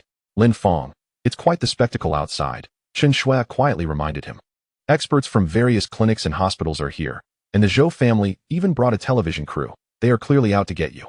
Lin Fang looked out the window, his gaze cutting through the throng of people, just in time to see Professor Huang Lide standing quietly among the crowd, engaged in hushed conversation with several older doctors, showing no inclination to approach. "Chen Shui, please bring a chair for Professor Huang, and check if Huang Yuan has arrived." Lin Fang spoke without lifting his head. Chen Shui hesitated for a moment. Is it just one chair? After all, those accompanying Professor Huang were renowned medical experts from Tianhai. Lin Fang shrugged. "I don't know them. If they get tired, they can leave. I didn't invite them." Chen Shui couldn't help but laugh. This was Lin Fang's character, straightforward and candid. She moved a chair into the crowd. Lin Fang turned to the elderly man on the hospital bed. "Sir, the treatment is complete. You can pay 15 yuan via scanning the code." "Only 15? The old man exclaimed, his eyes wide with surprise. I went to Zhou's charity hall, and the registration fee alone was 35. Aren't you losing money? Lin Fang smiled and explained, today is a free clinic. The medical fees are discounted. Tomorrow, the prices will return to normal. Oh, thank you so much. The old man pulled out a crumpled bill. I can't use a mobile phone. Let me give you cash. After receiving the 15 yuan, Lin Fang watched the old man leave with a cheerful expression and then called, next. A plump middle-aged woman took a seat. Lin Fang carefully checked her pulse, examined her eyes, and looked at her tongue. Madam, your issue isn't severe. Your kidney and spleen are slightly deficient, causing frequent sweating. I'll prescribe medication, and please return for a follow-up in 3 days. Thank you, doctor. The woman repeatedly expressed her gratitude, her face radiating with appreciation. Next, suddenly, a young man with a sullen expression plopped down in the consultation chair, glaring at Lin Fang, refusing to speak or even place his hand on the pulse cushion. The elderly man behind him couldn't help but tug at his sleeve. Young man, how can you cut in line? We've been waiting for quite a while. This is very rude. The young man ignored him, fixated on Lin Fang. Are you Lin Fang? Is it you who has humiliated our Zhou family? Lin Fang leisurely sipped water, assessing the young man, who bore a resemblance to Zhou Shiyuan. Are you here to cause trouble? At that moment, the television camera swung towards them, focusing on the two. The young man raised his voice. I have come to challenge your medical skills. Do you dare to accept? Lin Fang pointed at the elderly man behind him. Stand up, don't delay my patient. I have already made it clear that if anyone disrupts the treatment, I will make them a patient. He set down his cup, his gaze suddenly sharp. I, the master of healing, always stand by my word. It would be wise for you to step aside. You. The young man's face turned pale with rage. As a descendant of Tianhai's foremost traditional Chinese medicine family, he was accustomed to being addressed as Dr. Zhou wherever he went. He had never experienced such disdain, let alone being publicly threatened. This scene utterly infuriated the young man from the Zhou family. Viewers watching the live broadcast erupted in a frenzy, the comments flooding in. Who is this person? How dare he speak to someone from the Zhou family like that? So bold. I've never seen anyone confront the Zhou family head-on. I support you, young man. The Zhou family has always been an authority in Chinese medicine. It's about time someone challenged their dominance. The discussions online were more fervent than in the scene itself.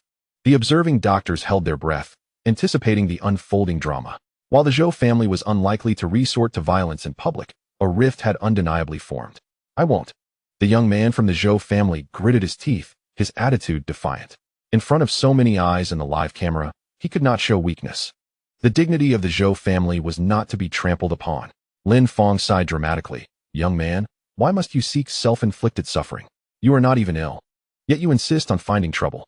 Before he finished speaking, Lin Fang's hands darted out like lightning, gripping the young man's wrist. Before anyone could react, there was a sharp crack, accompanied by a cry of pain. The young man's wrist had been dislocated. The young man from the Zhou family turned ashen, beads of sweat instantly forming on his forehead. He could hardly believe Lin Fang dared to strike him in public, let alone that his movements were so swift, leaving him no time to react. Accompanied by the crisp sound of dislocated bones, the young man let out a chilling scream. This unexpected turn of events left everyone present dumbfounded. No one anticipated Lin Fang would dare to take action in front of so many witnesses. In agony, the young man realized his arm was indeed dislocated. Enraged, he sprang to his feet, his other fist clenched, aiming a punch at Lin Fang's face. Trying to be tough in front of me? Lin Fang chuckled coldly, effortlessly catching the incoming fist. Disrupting my patient's treatment? It seems you need a lesson. In a flash, Lin Fang delivered a powerful punch straight to the young man's face. Bang! The young man from the Zhou family was sent sprawling backward, blood gushing from his nose, his face instantly bruised and battered. 2 of his front teeth fell out, rolling on the ground before coming to a stop. The crowd erupted in chaos. Heavens! It's really happening. Well done. Dr. Lin is busy with his patients. He insisted on causing trouble. The Zhou family has always been so arrogant. It's about time someone taught them a lesson. Amidst the uproar, some applauded in support, while others expressed concern for Lin Fang. Meanwhile, the young man from the Zhou family lay on the ground, unable to utter a word, clutching his bleeding nose in agony. Although the Zhou family held a prestigious position in the medical world, their reputation among ordinary people was not particularly favorable. Several members of the Zhou family hurriedly helped the injured young man up. A woman in a qipao pointed at Lin Fang, her voice trembling. You dared to hit someone in public. This is a disgrace to medical ethics. A person like you is unworthy of being a doctor. Lin Fang, however, remained unconcerned. Instead, He flashed a brilliant smile at the live camera. Thanks to the benevolent brother for the carnival. Come to see me for treatment, and I'll give you a discount. This maneuver left everyone present stunned. Amid such chaos, he still had the composure to interact with viewers online. His audacity was astonishing. Lin Fang then turned to the Zhou family woman, his tone dismissive. In my clinic, patients are always the priority. Who do you think you are? Disrupting my treatment is tantamount to cutting off my livelihood. Cutting off my livelihood is akin to seeking my life. The Zhou family woman stomped her foot in frustration. Yet in front of the camera, she could not afford to lose her temper and had to suppress her anger. You. Stammering, she struggled to formulate a coherent response. Fearing any misstep would tarnish the Zhou family's image. Lin Fang, however, was indifferent to any image concerns. He glanced around, raising his voice. I am not targeting anyone specifically. I am addressing everyone here who wishes to trouble me. You're all trash. Lun Yinting suddenly excitedly held up her phone, approaching with fervor. Indeed, as one might expect. The entire traditional Chinese medicine clinic in Tianhai, along with personnel from major hospitals, had flocked to Lin Yuan's clinic. That fool was likely to suffer a significant setback this time. Perhaps he wouldn't even be able to keep his clinic open. Lun Yinsai then lifted her gaze to the live broadcast on her phone, just in time to witness Lin Fang addressing the camera, declaring that everyone present is garbage. This elicited a slight arch of her brow. She had initially anticipated that the appearance of the Zhou family would stir some ripples, but she never imagined that even the Western medical community would be agitated. The situation had escalated beyond her expectations. Particularly, Lin Fang's provocative statement was akin to tossing a match into a barrel of gunpowder. Given her understanding of the obstinate figures in the medical field, it was certain that this would ignite a considerable uproar. Good heavens, this fool was indeed audacious, daring to publicly insult the Zhou family. Lun Yinting widened her eyes, suddenly exhilarated as she slapped her thigh, exclaiming, Sister, I find myself somewhat admiring this guy. She abruptly sprang from her chair, grabbing her bag and rushing toward the door. No, I must witness this live. It surpasses any television drama. Lun Yinsai shook her head helplessly and turned to Su Muqing, asking, What is the current situation with General Manager Chen and General Manager Lei? Su Muqing adjusted her glasses, her expression grave. Both executives are reasonable, understanding that the accident was unforeseen. However, the others in their family do not share this view, particularly since you sustained only minor injuries while their family members are in the ICU. She paused. Currently, there is significant dissent within their ranks. Some are demanding to terminate the collaboration, and others have even threatened to align with the Sun family. Lun Yinsai nodded gently, her slender fingers tapping on the documents. It's a predictable reaction. Although we bear no responsibility, we shall not shirk from our obligations. All medical expenses will be covered by the company. At that moment, her phone rang unexpectedly. Lun Yinsai answered, her face turning ashen. What? My father is coming to see me? She hastily hung up and dialed her father's number, only to be met with a direct rejection. Muqing, she exclaimed from her hospital bed, her voice tinged with rare panic. You must stop my father. No matter where you see him, you must prevent him from leaving. He absolutely cannot be allowed to go out. Huang Yuan furrowed her brow in confusion, her delicate fingers lightly stroking the medical record. Yinsai, why don't you want your father to see you? Although we aren't particularly fond of men, he is still your father. Lun Yinsai suddenly grasped her wrist with such force that it caused Huang Yuan mild pain. Only then did she notice Lun Yinsai's fingertips trembling slightly. Precisely because he is my father, I cannot allow him to leave. Danger could strike at any moment. Meanwhile, inside Lin Yuan's clinic, Lin Fang's declaration that everyone present is garbage detonated like a bomb, igniting the entire venue. The young members of the Zhou family turned pale, their fists clenched tightly. A young man from the Zhou family, with chestnut-colored hair, rushed forward, exclaiming, This bastard is too arrogant. I will make him understand. Stop. A middle-aged man wearing gold-rimmed glasses grabbed him. Look around. There are so many esteemed figures from the medical community, and we are being broadcasted live. Do you want to embarrass the Zhou family? The young man, furious, stamped his foot, pointing at Lin Fang, who was still making faces at the camera. Are we just going to let him humiliate the Zhou family like this? You are the finest heirs of the Zhou family. The middle-aged man lowered his voice. Defeat him with your medical skills. Actions speak louder than words. In the face of true strength, any provocation is rendered powerless. Yet, Lin Fang had no intention of granting them their wishes. He had long seen through their intentions, a playful smile curling at the corners of his mouth. Lin Fang glanced up at the darkening sky, a sly grin spreading across his face. Dear patients, please come in and seek shelter from the rain. A downpour is imminent.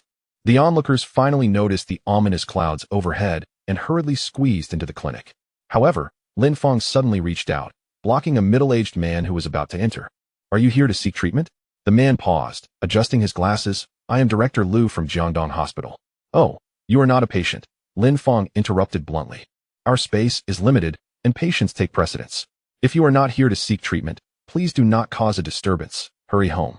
He then turned to warmly invite the elderly. "Come in, grandpas and grandmas. Quickly seek shelter from the rain. This way, please." Director Liu's face turned a shade of fury. Just as he was about to protest, he noticed two young members of the Zhou family slipping into the clinic. Lin Fang immediately approached them with a stern countenance. "I'm sorry, but this area is designated for patients seeking shelter. Please leave. It's about to pour heavily. Are we not allowed to find shelter?" One of the young Zhou men retorted defiantly. Lin Fang narrowed his eyes, revealing a dangerous smile. "When I say no, it means no. Shall I repeat myself?" Recalling their companion who had just lost a tooth, the two young men immediately wilted, retreating into the rain. Before long, the clinic's eaves and corridors were filled with patients, while the doctors, nurses, and television staff who had come to observe were left standing outside in the downpour. The rain quickly soaked their white coats and expensive equipment, producing a scene of utter disarray. Lin Fang stood under the eaves, looking down at the drenched crowd with a sense of superiority. Though the doctors and nurses dared not speak, their eyes burned with fury, wishing to pierce him with their glares. "Professor Huang, please come in and seek shelter." Lin Fang suddenly waved to the crowd. Huang Lide was about to step forward when several colleagues from First Hospital immediately followed suit. Lin Fang abruptly raised his hand to stop them. "I'm sorry, but space is limited. I can only accommodate one more person." "What do you mean by that?" An elderly professor with graying hair exclaimed, his beard quivering in anger. "We are all from First Hospital. Why should only old Huang be allowed in?" Lin Fang shrugged, feigning innocence. "Because I only know Professor Huang. I don't know you." Upon hearing this, the faces of the older professors turned ashen. They were highly respected figures in the Tianhai medical community, accustomed to deference even from the mayor. Today, they found themselves publicly humiliated by a mere youth. "Young man, do you still wish to make a name for yourself in the Tianhai medical field?" An elderly professor wearing gold-rimmed glasses threatened darkly. Lin Fang suddenly laughed coldly, his gaze sharpening. "You think I fear threats? That is the least of my concerns." He surveyed the bedraggled crowd in the rain, raising his voice. "There is a saying, those who insult others will be insulted in turn. When you came here looking for trouble today, you should have anticipated this outcome." His words instantly caused several old professors to tremble with rage, their faces alternating between shades of green and white. As the most experienced and esteemed figures present, they were accustomed to being revered and followed wherever they went. Now, they found themselves drenched in the rain, publicly belittled by an unknown youth. One elderly professor, his beard bristling with anger, instinctively clenched his umbrella tighter. He turned to Huang Lide, who was already standing under the eaves, his eyes betraying a plea for help. "Old Huang." His voice carried a hint of grievance and indignation. Another professor, also wearing gold-rimmed glasses, continuously wiped the rain off his lenses, his expression dark enough to draw water. He was accustomed to receiving respect, even from the hospital director. Never had he endured such humiliation. The youngest Professor Zhang was so enraged that he stamped his feet, oblivious to the rain-soaked cuffs of his trousers. He glared intently at Lin Fang, his eyes ablaze with indignation and disbelief at how this impudent youth dared to treat the esteemed authorities of the medical field in such a manner. Chapter 45. Offending everyone. The sky was as dark as ink. Heavy clouds piled upon each other, threatening to crush the entire city. As the daylight faded, the air filled with a dampness that foretold an imminent downpour. In the small courtyard of Lin Yuan's Chinese medicine clinic, over 30 impeccably dressed doctors huddled together, their furious glares piercing through the rain at Lin Fang, who stood beneath the eaves. They yearned to rush inside to escape the rain, yet they hesitated, casting cautious glances at the bruised Zhou family scion, forcing themselves to suppress their fury. After all, they were prominent figures. They could not afford to lose their dignity like that country doctor. A thunderclap shattered the silence, its brilliance illuminating the gloomy sky. Almost immediately, torrential raindrops cascaded down, drenching everyone in an instant. A few young doctors could no longer contain themselves and dashed toward the eaves, rudely shoving aside two elderly women who were already seeking refuge from the rain. "Hey, how can you young people be like this?" one of the elderly ladies exclaimed, stumbling as the rain drenched her silver hair. Lin Fang's expression hardened.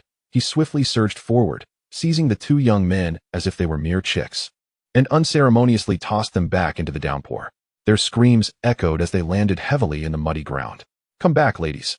Lin Fang assisted the two startled, elderly women back under the eaves and turned to cast a cold glance at the crowd, declaring, "If anyone dares to lay a finger on my patients again, do not blame me for lacking compassion." Suddenly, several large canopies were brought in and erected, just large enough to accommodate all the doctors in the courtyard. However, those standing outside were not so fortunate, as the relentless rain mixed with howling winds quickly soaked them to the bone. "Lin Fang, is this how you treat your guests?" A drenched middle-aged doctor shouted angrily. Lin Fang lounged leisurely in a rattan chair under the eaves, legs crossed, and retorted with a cold smile, "I never invited you. You brought this upon yourselves. It's not too late to leave now. You better think this through, young man." A bespectacled doctor wiped the rain from his face. "Everyone here is an elite from the major hospitals in Tianhai. Offending us means you'll find it impossible to make a living in the medical community here." Lin Fang erupted in laughter, filled with disdain. "You? What are you to me? Are you my benefactor or my patient? Spare me your moral coercion. I, Lin Fang, do not fall for such tricks." He abruptly stood, his gaze fierce. "You came uninvited today, disturbed my patients, and dared to provoke me. You are my enemies. As the ancients wisely said, showing mercy to one's enemies is cruelty to oneself. Do you expect me to treat you with kindness and hospitality? What a farce. We merely came to observe your contest with the Zhou family. How did we become enemies?" An elderly professor with gray hair stamped his foot in frustration. Lin Fang scoffed. "Are you bored? Is there no one in the hospital? At your age, you should know better. It's your own fault for getting drenched." The old professor's face flushed with embarrassment. His lips trembled as he struggled to respond. Rainwater streamed down his white hair, rendering him even more pitiful. The other doctors exchanged glances, astonished by the young man's audacity, showing no mercy to the veterans of the medical field. Even those who initially held no animosity now harbored deep resentment towards Lin Fang. In the midst of this tense standoff, a pink floral umbrella suddenly appeared amidst the rain. Lu Nianting, holding the umbrella, tiptoed with a look of disdain, carefully avoiding puddles on the ground. As she passed by the sagging canopy, a drenched young doctor urgently called out, "Miss Lu, come in and escape the rain with us." Lu Nianting glanced at the shivering doctors in the downpour, and then at the four young men desperately grasping the corners of the canopy. Unable to suppress a roll of her eyes. "Have you all lost your minds? With this heavy rain, why not hurry home instead of stubbornly staying here? What a lack of common sense." With that, she turned her back and walked toward the clinic's eaves. To everyone's astonishment, Lin Fang stood up and took her umbrella, courteously inviting her inside. This scene ignited an uproar among those beneath the canopy. "Lin Fang, did you not just say there was no room?" "Exactly. Why does she get to go in? This is favoritism. We won't accept this. Why does the second miss of the Lu family get special treatment?" Lin Fang leaned against the doorframe, a playful smile gracing his lips. "Well, she is my sister-in-law. If any of you have a sister or a daughter more beautiful than Lu Nianxi willing to marry me, I would gladly let you in. But do you?" A profound silence enveloped the canopy as everyone was momentarily struck speechless by his brazen words. Several young doctors were so furious they stomped their feet. Yet they refrained from acting out of concern for their own image, gritting their teeth in frustration at this scoundrel. "Lin, just you wait." A middle-aged doctor with gold-rimmed glasses wiped the rain from his face. "Once the rain stops, I will challenge you to a medical duel. And you will be humiliated beyond measure. You do not deserve a place in Tianhai's medical community. Count me in." Another drenched doctor raised his hand. "I will join the Zhou family to challenge you, making you pay for your actions today." "Me too. Add me to the list." The shouts surged, and in a flash, more than half of Tianhai's medical community stood against Lin Fang. Yet, Lin Fang deliberately cupped his hand to his ear, shouting, "What did you say?" "The rain is too loud. I can't hear you. Speak up." He reveled in the sight of those shivering figures in the downpour, feeling no sympathy, but rather finding the scene immensely entertaining. Lu Nianting leaned closer to Lin Fang, tilting her head to scrutinize him. "You really are bold, offending the entire Tianhai medical community. If they unite against you, you might actually have to leave this city." Lin Fang turned to face his quirky sister-in-law, a smirk forming on his lips. "Isn't that exactly what you want? Haven't you always wished for me to leave?" Lu Nianting clasped her hands behind her back, circling Lin Fang before bursting into laughter. "I used to think country folk were dull-witted, but now I find you quite interesting." She blinked her big eyes. "You've only been in Tianhai for a few days and already stirred up so much trouble. It's simply delightful. I might actually miss you if you leave." Pointing at the bedraggled doctors beneath the canopy, she added, "What a pity, though. Once the rain stops, you'll likely be utterly disgraced by them. And there will be no chance for you to stay." Lin Fang shrugged indifferently. Do you think they can bring me down? A bunch of rabble. Dreaming if they think they can ruin me. Oh, you are indeed overconfident, Lun Yinting remarked, standing on her tiptoes as if observing a curiosity. Although the prominent figures of Tianhai's medical field didn't attend, those present are all elites from various hospitals. With the Zhou family representing traditional medicine and the attending physicians from various hospitals representing Western medicine, how can a country bumpkin like you compete with them? She suddenly flashed a sly smile and leaned close to Lin Fang's ear. How about this, you naive one? If you can truly defeat them all, I shall grant you an outrageous request. Lin Fang's eyes instantly lit up, his gaze fervently scanning Lun Yinting, the corners of his mouth curling into a playful grin. An outrageous request? Anything I desire? Lun Yinting felt uneasy under his candid stare, instinctively taking a couple of steps back, her arms crossed protectively over her chest. Hey, you lecher. I am your sister-in-law. You wouldn't be thinking. Her cheeks flushed slightly, her voice dwindling. Lin Fang, however, smiled even more brightly, unabashedly appraising her graceful curves. No wonder you are sisters. Both are naturally exquisite beauties.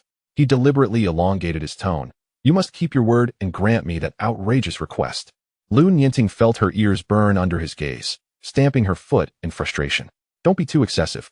Flustered, she averted her eyes from Lin Fang's heated gaze, yet couldn't resist stealing a glance at him, her heart racing with a mix of anxiety and inexplicable anticipation. Chapter 46. The $1 Million Challenge. Lin Fang lounged lazily in a rattan chair, his long fingers gently tapping the edge of his teacup, mischief glimmering in his eyes. If I can handle these people, you must reveal your sister's little secret. Lun Yinting nearly choked on her tea, her fair cheeks tinged with a delicate blush. She instinctively clenched the hem of her clothes, but feigned calmness, pouting slightly. Why are you so persistent? You are like an unshakable piece of gum. Lin Fang said nothing, leisurely sipping his tea while casting a glance at the agitated challengers outside. He suddenly chuckled. The illustrious second miss of the Liu family wouldn't dare to break her promise, would she? Why does your sister avoid men like the plague? That revelation could change her perspective, and as her sister, you must know some of the details. Lun Yinting's brow furrowed immediately, her fingers nervously twisting a strand of hair. I really can't say. TSK. Lin Fang leaned forward suddenly, the teacup crashing onto the table. If you can't play along, then let us call off this contest. After all, I never officially accepted the challenge. Let us just send them away. He deliberately prolonged his tone. Some people brave the rain to come here, only to be disappointed. You. Lun Yinting's eyes widened in anger, her cheeks puffing up like a pufferfish. She could hardly bear the thought of the excitement right before her eyes being snatched away. Yet the thought of her sister's family secret made her hesitate, biting her lip. In the end, she stomped her foot in resignation. Fine, fine, fine. If you really can win, I'll make an exception and tell you a little bit.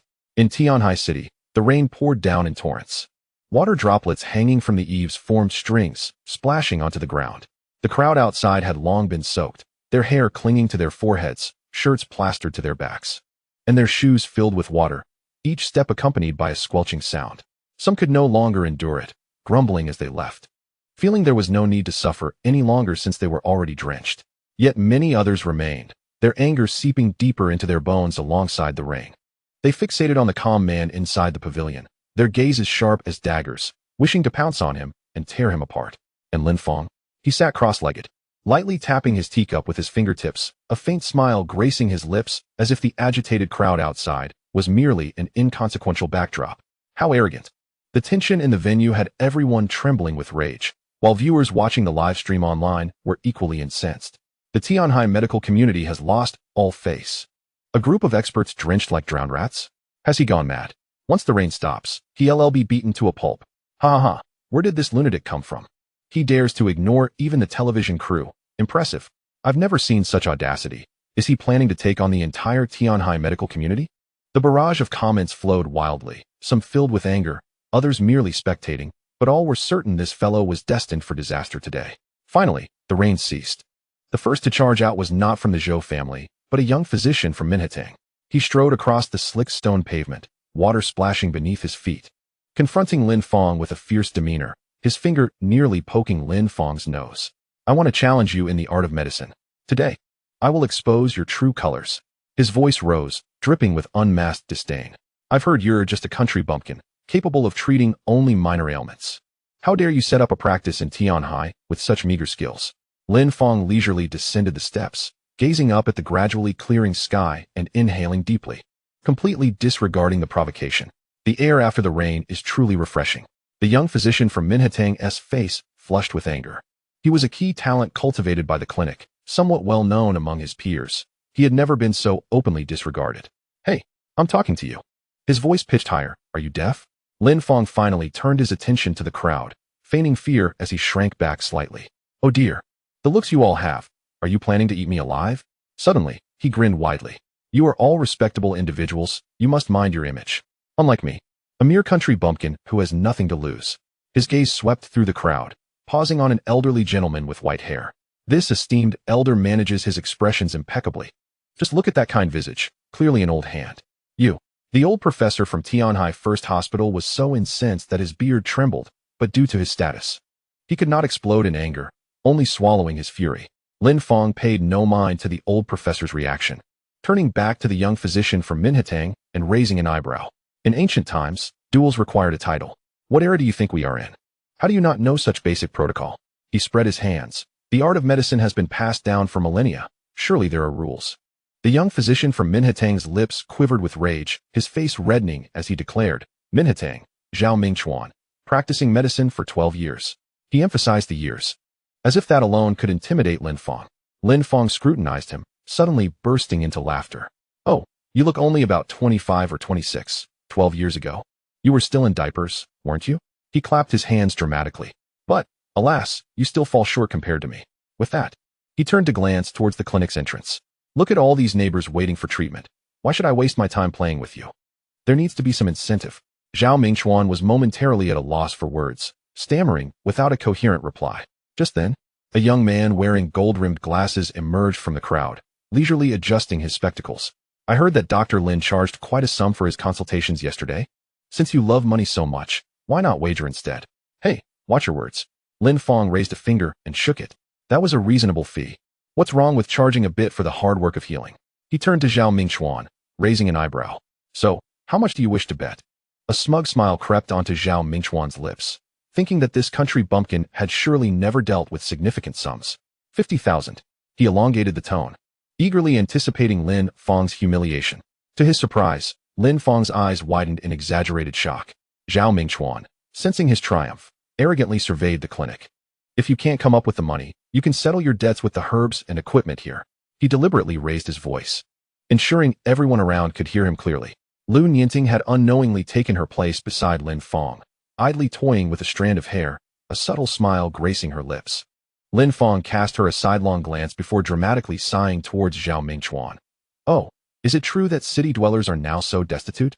He raised his voice intentionally, ensuring the surrounding crowd could hear clearly. With so many onlookers, you're only wagering 50,000? I had thought city folk were all wealthy. It appears I was mistaken. His words struck like a slap, causing Zhao Mingchuan's complexion to fluctuate between shades of pale and flushed. Clenching his fists until his knuckles turned white, he retorted. Are you implying that a country bumpkin like you could possibly scrape together that sum? His voice trembled slightly with anger. With someone like you, 50,000 must have taken a lifetime to accumulate.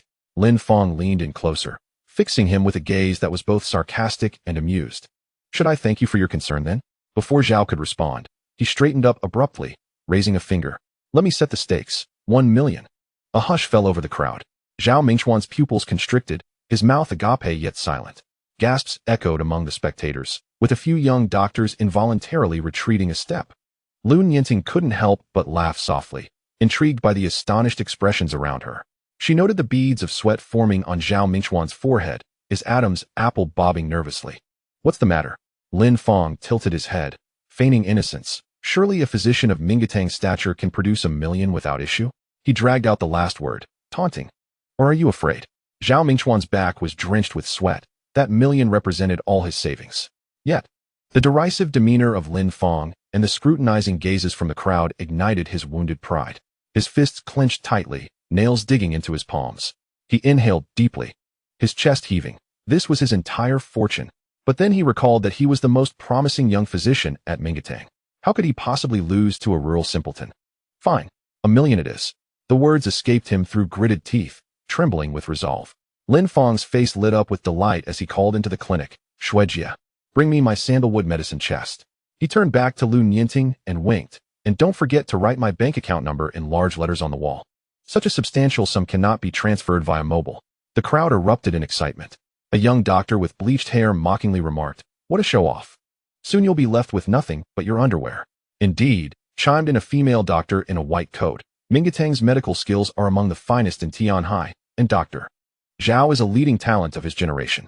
An elderly man with a goat beard stroked his chin, squinting at Lin Fang. "Has a mere country fool become so audacious?" In a corner, an intern muttered, "I think this Dr. Lin might actually have some skills." Hearing the murmurs around him, Zhao Mingchuan's taut nerves eased a fraction. He adjusted his collar, smirking, "Just don't come crying for mercy later." Chapter 47. Pay up immediately if you win, otherwise, it's off the table. The streets, freshly washed by the rain, exuded the earthy aroma of damp soil, with remnants of water glistening on the cobblestones under the sunlight. Yet, the small courtyard in front of Lin Yuan Traditional Medicine Clinic was charged with palpable tension. Dozens of doctors in white coats wore grim expressions, their gazes sharp as daggers directed at Lin Fang. The seemingly unassuming rural fool lounged languidly in a wicker chair, his long fingers drumming idly on the armrest, a faint smile playing at the corners of his mouth, as if this confrontation were merely child's play. As the rain subsided, the throng of spectators swelled. Local residents had brought small stools to secure their spots, and several luxury cars lined the street, fashionable city dwellers arriving specifically for the spectacle. The live stream's chat was ablaze with comments, the viewer count surging. In the center of the courtyard, two mahogany examination tables faced each other, separated by a distance of about 10 paces. Nearby, a makeshift hospital bed and various medical instruments glimmered coldly in the sunlight. Zhao Mingchuan sat upright across from Lin Fang, his posture rigid, eyes sharp as a hawk's, fingers whitening from tension. "I must ask," Lin Fang yawned, scratching his head nonchalantly. "What are the formalities for a medical contest among city folk?" He cocked his head, wearing an expression of childlike innocence, as if genuinely seeking guidance. The crowd erupted in murmurs. Traditionally, a medical duel would be a refined exchange, yet today, it was clear that they sought to unveil true prowess. The physicians in the courtyard instinctively clustered behind Zhao Mingchuan, forming a wall of white coats, while behind Lin Fang stood a group of elderly locals, leaning on canes and fanning themselves, their white hair contrasting with their vibrant spirits, occasionally erupting into hearty laughter. Lu Nianting leaned against the doorframe, watching the starkly divided factions with keen interest, her lips curling into a slight smile. The spectacle was far more entertaining than she had anticipated. From the Zhou family, a young man with gold-rimmed glasses stepped forward, adjusting his frames. "Since this is a medical contest, we naturally require esteemed elders to serve as judges." He gestured towards several elderly gentlemen at the front of the crowd. "May I propose Professors Huang and Wang, along with Elder Chun, to preside over the proceedings? Do either of you have objections?" Zhao Mingchuan immediately straightened, respectfully clasping his hands together. The first is an expert in Western internal medicine, the second a surgical master. And Elder Chun hails from a traditional Chinese medicine lineage. I, as a junior, am more than willing to accept their judgment. Lin Fang, however, tilted his head, lightly tapping the table with his fingers. "But I don't have any CT machines or X-rays here. How will these Western doctors assess the outcomes?" "You need not worry about that," the young man from the Zhou family replied confidently. "I've arranged for portable testing equipment to be delivered. It will arrive within 10 minutes. "Oh," Lin Fang raised an eyebrow, breaking into a grin. "Very well. I have no objections, but there must be rules for this contest, correct?" The young man continued unhurriedly. "The outcome will be determined by the effectiveness of the treatments. Should the results be comparable, the duration of treatment will decide the victor." His gaze shifted to Zhao Mingchuan, who nodded in agreement. A confident smile crept onto Zhao's face. As a key trainee at Mingatang, he had participated in numerous medical contests and was well versed in the process. Adjusting his collar instinctively, a glimmer of assuredness flickered in his eyes. Lin Fang observed this exchange with a languid demeanor, stifling another yawn as he casually extracted a mint from his pocket. Lu Nianting noted this action, rolling her eyes. Did this fellow truly not regard the million-yuan wager seriously? Suddenly, Lin Fang raised a hand. "Wait, I have a question." He tilted his head, a mischievous smile playing on his lips. "If we determine a winner, when will the wager be paid?" "Surely, I cannot be left waiting until the end of time." The young man with gold-rimmed glasses adjusted his frames, his tone calm. "As per tradition, all bets are settled at the conclusion of the contest." "I disagree." Lin Fang slammed his hand on the table, startling Lu Nianting, who was sipping tea. "The winnings must be paid immediately upon victory, or else the wager is null." He stood up, hands on his hips, declaring, Either change the rules now, or you all can leave at once. Don't waste my time treating the neighbors. The young man from the Zhou family, with a flash of anger in his eyes behind his glasses, retorted, the rules have always been this way. Why should they change for just one person? Lin Fang scoffed lazily, reclining against the back of his chair. Rules are rigid, but people are alive. Suddenly narrowing his eyes, his tone turned menacing. Either change it now, or he gestured towards the door. The exit is over there. Please take your leave. The scene erupted in chaos. Several young physicians turned pale with fury, their fists cracking ominously. An elderly professor trembled with rage, his cane thumping heavily against the ground. Lun Yinting shook her head beside them, unsure whether to admire Lin Fang's audacity or lament his recklessness. Yet curiously, witnessing his brazen demeanor, she found it somewhat exhilarating. At that moment, the elderly judge, Chun, could no longer contain himself, slamming his hand on the table, causing his teacup to clatter. Young man, the rules have been passed down for 100 years for a reason. Everyone here is respectable, and the cameras from the television station are rolling. Are you afraid someone will default? He squinted, his murky yet sharp eyes piercing through Lin Fang. Or are you perhaps having second thoughts? Lin Fang couldn't be bothered to lift his eyelids, idly playing with the silver needles on the table. I have no objections to other rules. But this one, he suddenly raised his gaze, his eyes sharp as knives. Either follow my lead, or everyone can go home. He flashed a mischievous grin. Delaying my ability to earn is far worse than threatening my life. Can you bear that responsibility? Impudent. Chun was furious, his beard trembling, his cane thumping ominously on the ground. As a veteran of the Tianhai Traditional Chinese Medicine Association, he was used to being treated with utmost respect. How dare this young upstart publicly undermine his authority? The previously silent Professor Huang finally spoke up, adjusting his gold-rimmed glasses, his brow furrowed. Although he had witnessed Lin Fang's abilities on the train, seeing him so brazenly expose his sharp edges now filled him with concern. With such a temperament, Lin Fang would find it difficult to navigate the Tianhai medical community. Lun Yinting stood by, watching Lin Fang's fearless demeanor, unable to suppress a sigh. This fellow, who could easily engage in a more diplomatic discourse, insisted on making things so confrontational. Yet, as she discreetly observed his sharply defined profile, his unabashed authenticity oddly appealed to her. Professor Huang stroked his graying beard, softening his tone slightly. Lin, rules can be modified, but there must be a convincing rationale. Lin Fang chuckled, gently tapping the table with his fingers. In just a few days since arriving in Tianhai, I've been swindled 3 times. I fear not the true villains, but the hypocrites. He surveyed the crowd. You city folk are full of tricks. I have no time for your convoluted games. Absurd. Chen erupted, pounding the table. You've encountered a few scoundrels, and now you paint everyone with the same brush? Who here lacks status or respect? He gestured at the assembled physicians. Look at them. Who among them would default? Lin Fang lazily dug at his ear. Those online defaulters. Aren't they all driving luxury cars and living in mansions? He tilted his head, sporting a provocative smile. Why don't you all show your asset proofs first? That's enough. Zhao Mingchuan slammed his hand on the table, rattling the teacups. He glared at Lin Fang. Country bumpkin, you insist on immediate proof. I must ask, he sneered, pointing directly at Lin Fang's nose. Can you even produce 1 million? Or are you hoping to pull a fast one? His words landed like cold water in a hot frying pan, igniting the crowd into a frenzy. Exactly. How could a country doctor possibly have that much money? He nearly had me fooled. He must be scheming. Accusations rang out, and countless skeptical gazes pierced through Lin Fang. Yet he merely chuckled softly, shaking his head. Nonchalantly, he produced a black gold card from his pocket and tossed it to Professor Huang. Care to verify? Immediately, someone presented a POS machine. With a beep, the screen displayed a figure that rendered the room silent. Exactly 1 million, not a cent more or less. Wow. A wave of astonishment rippled through the crowd. Is this country doctor really so affluent? Could it be borrowed? Lin Fang ignored the murmurs, casting a sly glance at Zhao Mingchuan. My sincerity is laid bare before you. Whereas yours? Zhao Mingchuan's expression shifted between hues of pale and flushed. Gritting his teeth, he pulled out a card from his wallet, his fingers trembling slightly as he handed it to Professor Huang. The POS machine displayed 380,000. The second card, 190,000. The third card, 250,000. By the time he presented the 8th card, sweat had soaked his bangs, and dark stains marked the back of his white coat. Professor Huang collected the hefty stack of cards into an envelope, clearing his throat. Since both parties have placed their stakes, then he scanned the room. The competition officially begins. Lun Yinting noticed Zhao Mingchuan discreetly wiping sweat as he turned, while Lin Fang maintained his lazy demeanor, even finding time to wink at the onlooking ladies. This unruly fellow made her shake her head, yet she couldn't help but find the unfolding contest increasingly intriguing. Chapter 48.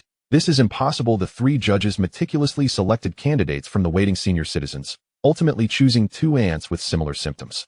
Professor Li adjusted his glasses, explaining, "These two patients' conditions are remarkably alike, making them suitable for this contest." He turned to Lin Fang and Zhao Mingchuan. "You may choose your patient or draw lots." Zhao Mingchuan adjusted his lab coat collar, wearing a confident smile. Let him choose first, to avoid accusations of bullying. Without hesitation, Lin Fang strolled over to the two ants. He gently placed his long fingers on their wrists, and after a moment, smiled. "This ant will do." He kindly assisted the chosen patient to his consultation table. Zhao Mingchuan, not to be outdone, elegantly guided the other patient to sit down. His fingers danced adeptly on her wrist, brows slightly furrowed, stagnation of liver qi, meridians obstructed. He then precisely pressed several acupoints on the patient's chest, asking, "Does this hurt?" "Ouch." The ant couldn't help but exclaim, "Doctor, be gentle. How about here?" Zhao Mingchuan shifted positions again. The surrounding physicians nodded in approval. Zhao Mingchuan's pulse diagnosis was clean and decisive, and his assessment of the condition was quite accurate. The three judges exchanged glances, with Chun even stroking his beard and nodding slightly. Only Lun Yinting noticed that while Lin Fang appeared casual, each gentle press of his fingertips on the patient's wrist carried a unique rhythm. Murmurs among the crowd arose. Minhetang has indeed nurtured many excellent talents in recent years. Zhao Mingchuan is among the best of the younger generation. Indeed, my spouse's back pain was cured there. Their physicians truly possess remarkable skills. Zhao is a rising star in Tianhai's TCM community. Dealing with a country doctor should be a piece of cake. The village doctor's pretentious demeanor truly made him believe he was of significance. The physicians exchanged whispers, brimming with confidence in Zhao Mingchuan. After all, he was recognized as a prodigious talent in the field of traditional Chinese medicine in Tianhai City, second only to a few direct descendants of the Zhou family. In contrast, Lin Fang was merely an obscure country doctor. What genuine skills could he possess? Professor Wang, sitting beside Huang lied, could not suppress his curiosity and quietly inquired, "Old Huang, whom do you favor?" Huang stroked his beard, his gaze shifting between the two. Dr. Zhao's diagnoses are precise, and his acupuncture technique is masterful. He truly embodies the essence of Minhetang. He paused momentarily, then abruptly changed his tone. "However, I hold greater faith in Dr. Lin." Professor Wang nearly choked on his own saliva, staring in disbelief at his old friend. This old fellow had praised Zhao Mingchuan for so long, only to make such a surprising turn at the end. Meanwhile, Zhao Mingchuan was fully focused on his acupuncture, each needle placement impeccable, eliciting admiration from the observing physicians. Conversely, Lin Fang appeared lackadaisical, casually handling his silver needles while exchanging light-hearted banter with his patient, hardly resembling a serious doctor. Among the three judges, Professor Wang pondered for a moment before furrowing his brow. Lin Fang's first needle is placed at the middle of the chest, the second at the energy center. It seems ineffective for soothing the liver and regulating qi. Indeed, an amateur's approach lacks even basic understanding of acupoints. He then turned to Zhao Mingchuan, nodding appreciatively. Dr. Zhao's techniques, using Xuanji and Liangmen, are the epitome of the method for soothing the liver and regulating qi. Professor Wang nudged Huang Lied with his elbow. "Old Huang, as Western physicians, we are not well versed in acupuncture. Perhaps we should consult Old Chun?" Old Chun, a senior practitioner at Minhetang, though not comparable to the esteemed Zhou Jinghong of the Zhou family, was nonetheless a respected elder in Tianhai's Chinese medicine community. He had been attentively observing Zhao Mingchuan's techniques, nodding in approval. However, when his gaze inadvertently fell upon Lin Fang's silver needles, he suddenly froze. "Old Chun," Professor Wang called out twice to no avail. Raising his voice, "Old Chun." Old Chun finally snapped back to reality, though his eyes remained fixated on Lin Fang's hands, his voice trembling slightly. This young man's needle technique appears chaotic at first glance, yet it conceals a profound mystery. He wiped the sweat from his brow. "These few needles seem to possess a remarkable connection. I can even sense a flow of energy." At this point, Old Chun suddenly smiled wryly and shook his head. "With my level of expertise, I fear I cannot elucidate. If only Mr. Zhou Jinghong were present." He took a deep breath and solemnly stated, "Dr. Zhao may be facing a formidable opponent this time." This statement detonated like a bomb, instantly igniting excitement among the crowd. particularly. The younger members of the Zhou family rushed to the front, eager to witness the outcome. "Brother, what do you think?" a young girl with a ponytail whispered. The young man beside her, furrowing his brow, closely followed Lin Fang's silver needles. "This technique is unfamiliar to me." His voice was low. "It neither adheres to traditional methods nor aligns with ancient texts. But old Qin's judgment may not be entirely accurate." This young man, Zhou Mingji, was a standout among the younger generation of the Zhou family. Though not as renowned as his cousin, Zhou Shuyuan, who was dubbed the Little Divine Doctor, he was nonetheless a prominent figure within his generation. He was leading the challenge against Lin Fang this time. Old Chun must be losing his eyesight. A nearby girl with curly hair interjected, unable to contain herself. "This technique is utterly disorganized and lacks any systematic approach. If my grandfather were here, he would surely agree." Chun Jinshan cast a meaningful glance at her. "Zhou family girl, your family's medical skills are indeed remarkable. Your Zhou Ye holds a modest reputation in the field of Chinese medicine.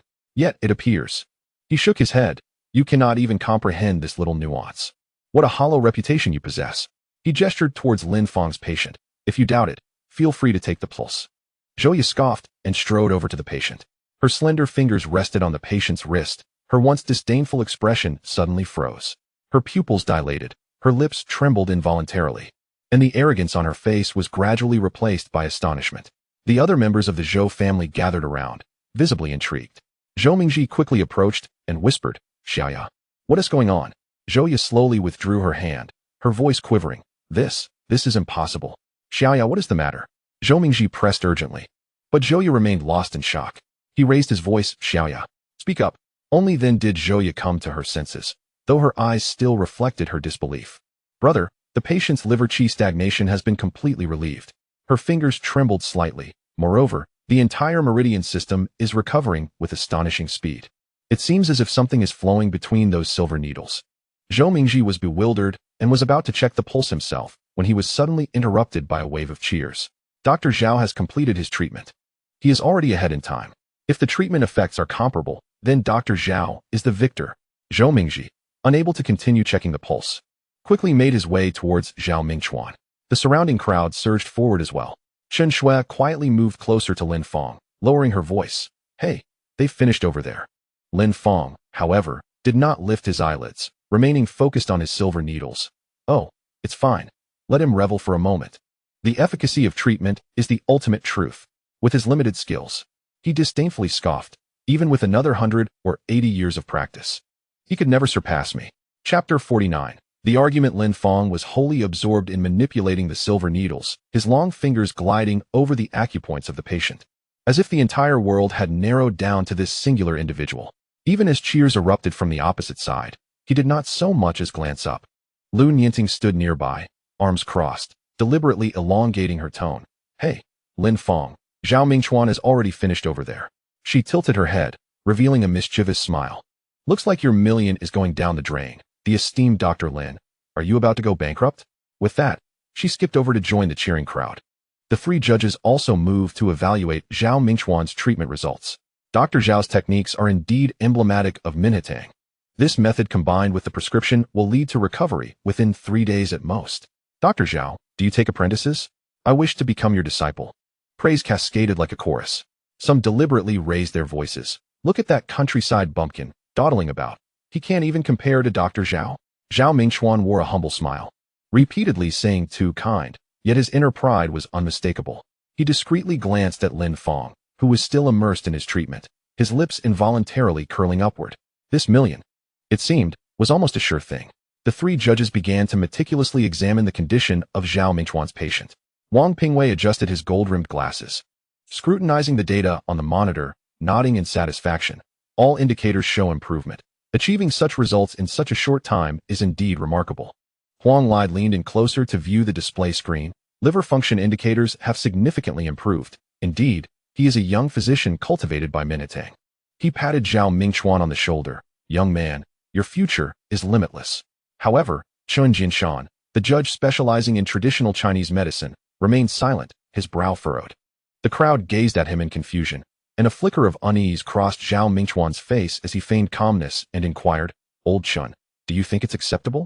Chun Jinshan replied with a nonchalant utterance of 3 words. Instantly, Zhao Mingchuan's smile froze. A young physician could not help but interject, "Old Chun, doctor. Zhao is only in his 30s. Achieving such a level is already remarkable. In contrast, that country bumpkin surely cannot measure up." Chen Jinshan did not respond. His gaze is shifting toward Lin Fang's side. He has concluded as well. With that, he took the lead and walked over. The crowd surged toward Lin Fang's consultation table, instantly enveloping it in layers. Many faces bore mocking expressions, eager to witness the folly of this rural simpleton. Zhao Mingchuan stood rooted, his fingers unconsciously tightening around the hem of his white coat. Rural fool, it's best to concede early. Dr. Zhao has received recognition from 3 judges. What do you have to compete with his expertise? Acknowledging defeat now would preserve some dignity. The outcome later could be quite embarrassing. The taunts cascaded like a tide toward Lin Fang. Yet, he remained unfazed, meticulously organizing his silver needles without even a furrow in his brow. Chun Shui anxiously clutched her clothes, her knuckles turning white. The elderly neighbors standing behind Lin Fang held their breath, beads of sweat forming on their foreheads. I have said before, Lin Fang suddenly lifted his head, his piercing gaze sweeping over the crowd. In my eyes, you so-called urban physicians are nothing but refuse. A cold smile curled at the corners of his mouth. Who decreed that urban medical skills must be superior? Truly, a bunch of frogs at the bottom of a well. He leisurely stood, brushing away non-existent dust from his coat. Is skill measured by who can inject faster? What absurdity! His gaze fixed on Zhao Mingchuan. With your level of competence, do you dare to think you can defeat me? Go home and dream. His words struck like a slap, rendering the venue silent. Zhou Mingji's face turned ashen with anger, while Zhouya could barely contain herself, exclaiming, "You are too arrogant." Lin Fang, however, had already turned toward the judge's table, leaving behind the remark, "Not convinced? Then let the results speak for themselves." Unyielding, Lin Fang countered every ridicule with sharp retorts. Regardless of their status as esteemed urban physicians or prominent figures, to him, they were all the same. If they were unconvinced, let them face the challenge. These arrogant doctors clearly did not anticipate this rural medic's resilience, leaving them momentarily speechless. The atmosphere became charged, both sides engaging in a fierce verbal exchange, rife with tension. Lin Fang stood resolute against the multitude of physicians, his spirit unwavering. Those elderly neighbors he had treated could no longer stand idly by and join the fray. Are you little brats bullying someone? An elderly man with a cane stomped his foot in outrage. The judges will determine skill, not your loudmouths. Exactly, chimed in a woman with curled hair, hands on her hips. And you call yourselves rising stars in the medical field? More like a harbinger of misfortune. Bullying the few with your numbers is no skill at all. Bah! Another ant with reading glasses exclaimed, "You call yourselves city folk? Your manners have clearly been devoured by dogs." The scene erupted into chaos. Lin Fang observed the elderly defending him, a smile involuntarily rising to his lips. Well said, Grandma Zhang. He encouraged from behind. Grandpa Li, keep it up. Yes, scold these wretched scoundrels. Watching the young physicians redden with embarrassment and flounder, Lin Fang felt a sense of satisfaction.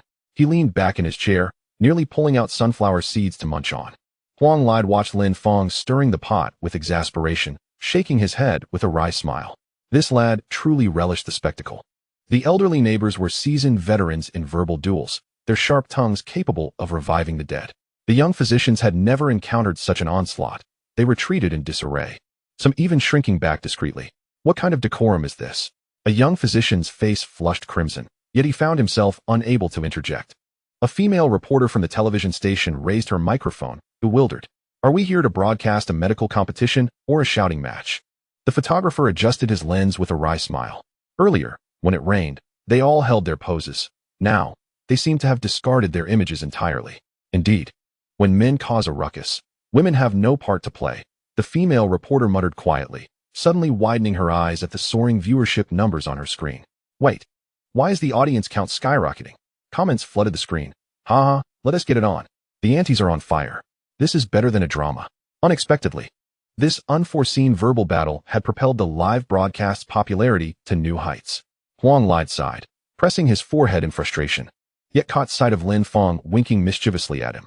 Wang Pingwei could no longer bear to watch and swiftly stepped between the two factions, raising his hands in a gesture for calm. Stop this at once. His voice resonated powerfully. What does this ruckus resemble? True medical skill is determined by genuine ability, not by who shouts the loudest. Finally, the young physicians awoke from their daze, realizing their indiscretion, and retreated a few steps, their faces flushed. Yet, the elderly refused to relent, continuing to advance with fierce determination, their tongues still wagging. Huang Lai stepped forward to mediate. Dear elders, let us calm down. We should first observe Dr. Lin's treatment results. Bah! Interrupted a woman with curled hair. You white-coated doctors only know how to bully others. She pressed forward a few steps, spitting as she spoke, causing several young physicians to retreat in fright. Seeing this, Lin Fang quickly approached and gently placed a hand on the woman's shoulder. Grandma Lu, let us take it easy. His voice was soothing. Professor Huang is right. We should let the results speak for themselves. Remarkably, the once fiery elderly suddenly quieted. As if a pause button had been pressed. Huang Lai raised an eyebrow, noting how these elders disregarded his authority yet listened to Lin Fang. Wang Pingwei cleared his throat. Let us bring over the testing equipment. I want to assess Dr. Lin's treatment results. He cast a scrutinizing glance at Lin Fang. Chapter 50. Welcome to Bet on the Side. I'll take all bets. Cardiac and pulmonary functions are normal. Liver qi flows smoothly. Meridians and blood circulate unobstructed. As the testing apparatus displayed each data point, the expressions of Wang Pingwei and the other Western doctors grew increasingly grim, their eyes fixated on the display screen, fingers trembling involuntarily. Logically, even a recently cured patient would require time for all indicators to return to normal. Yet, the state-of-the-art equipment transferred from the Tianhai Central Hospital clearly showed standard values for a healthy individual. Is the instrument malfunctioning? Wang Pingwei's voice quivered, beads of sweat forming on his forehead. The other Western physicians erupted in disbelief. This is absolutely impossible. Even if the renowned traditional Chinese medicine master, Zhou Jinghong, personally intervened, it would be inconceivable for a patient to recover to this extent instantaneously. Surely there is an issue with the readings. Several young physicians scrambled to check the instrument connections, yet found no faults. They turned to the three judges, Huang Lai, Wang Pingwei, and Chun Jinshan, their faces filled with desperation. Chun Jinshan remained silent, thoughtfully stroking his beard. Huang Lai's gaze remained fixed on the data, his expression a complex tapestry of emotions. Wang Pingwei was utterly stunned, the clipboard in his hand clattering to the ground. The once arrogant young physicians now stood silent, their faces etched with disbelief. They collectively turned their gazes towards the three venerable judges, yearning for a rational explanation. Huang Lai meticulously examined the instruments, his brow furrowed. Despite his unwavering confidence in Lin Fang's medical skills, the extent of this achievement exceeded his expectations. As a longtime confidant of Zhou Jinghong, he understood that even the most esteemed physician would likely struggle to achieve such flawless results. The instruments are functioning correctly. Huang Lai finally raised his head, his voice steady. The data reflects the patient's true condition. He surveyed the crowd, his gaze piercing. I know this is difficult to accept, but facts speak louder than words. Based on the recovery of the two patients, Dr. Lin is undoubtedly the victor. This declaration struck like thunder, rendering the room silent. The young physicians exchanged glances, mouths agape, yet unable to utter a sound. Zhao Mingchuan's complexion turned ashen, his legs buckling as he collapsed to the ground. Trembling, he muttered, Impossible, this cannot be true. His fingers unconsciously clawed at the earth. How could I lose to a country bumpkin? There must be some mistake. His voice dwindled, as if his very soul had been siphoned away, his gaze vacant and fixed ahead. The vibrancy of his earlier demeanor had vanished, leaving only disbelief and despair. The physicians who once rallied behind Zhao Mingchuan now found themselves speechless, the atmosphere thick with an eerie silence. Lin Fang sat nonchalantly at the consultation table, his slender fingers lightly caressing the rim of his teacup, a subtle smile dancing upon his lips. He remained silent, as if the momentous contest that had captivated the medical community held no relevance for him. Zhou Mingji suddenly rushed forward, trembling fingers pressing against the patient's pulse. Moments later, he staggered back, his eyes wide with horror. This is impossible. He stared intently at Lin Fang. Who is your master? Lin Fang could not be bothered to respond, turning directly to the three judges. Esteemed seniors, isn't it time to announce the results? Although Wang Pingwei's expression was grim, he steeled himself and stated, from the perspective of Western medical data, Dr. Lin has indeed triumphed. Chun Jinshan bowed solemnly toward Lin Fang. After over 50 years in medicine, today I have come to understand what it means to be outclassed. Dr. Lin, I am in awe. Only then did Lin Fang leisurely set down his teacup, his gaze sweeping over the pallid faces of the assembled physicians. Did you all hear that? He chuckled lightly. Your esteemed Dr. Zhao is, after all, not so remarkable. Lin Fang stood languidly, stretching with a slight crackle of his joints. His gaze playfully roamed over the Zhou family, a taunting smile gracing his lips. I have heard that the Zhou family is the most capable in the Tianhai medical community. He casually dusted off non-existent dirt from his white coat. Why not let someone from the Zhou family take the stage next? The rest are simply not worth my time.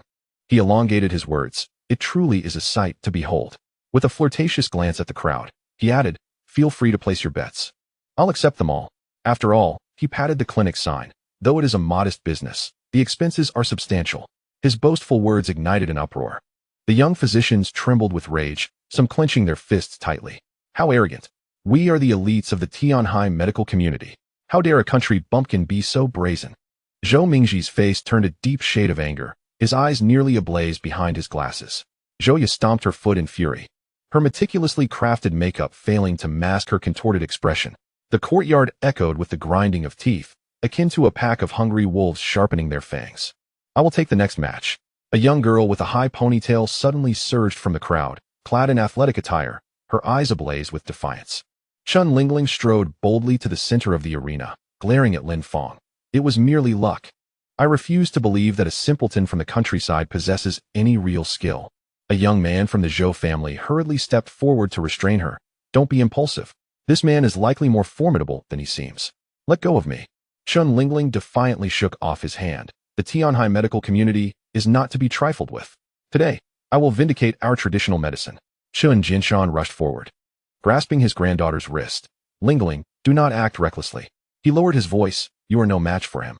Yet, the typically composed Chun Lingling was resolute. Observing Lin Fang's nonchalant demeanor, carelessly fiddling with his silver needles, and his dismissive attitude towards the assembled physicians, she felt an unquenchable fire surge within her. Grandfather, even if I lose, I must try. Chun Lingling shook off Chun Jinshan's hand, her voice clear and steadfast.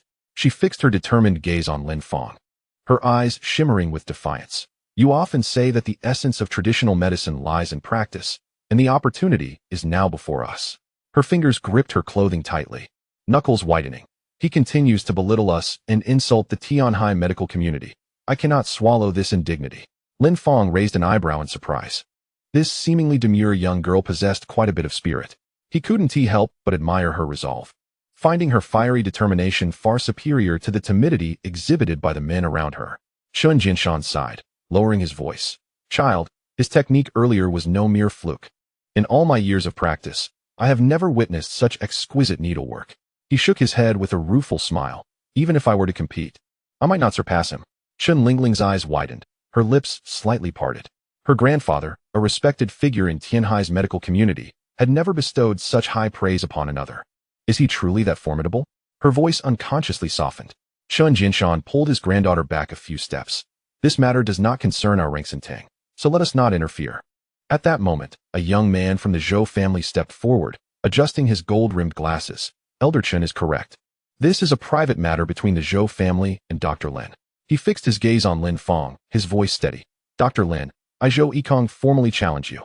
Chapter 51. Verification of claims. This sensational medical showdown had already stirred a tremendous uproar across the internet. Not only were medical professionals closely monitoring the event, but ordinary netizens also flocked to witness the spectacle. The barrage of comments in the live stream flowed like a tidal wave. Wow, this country bumpkin possesses some skills. Even Zhao Mingchuan has fallen. What is the hurry? The Zhou family hasn't even made their move yet. The traditional medicine scene still relies on the Zhou family. Let us see how this barefoot doctor meets his end.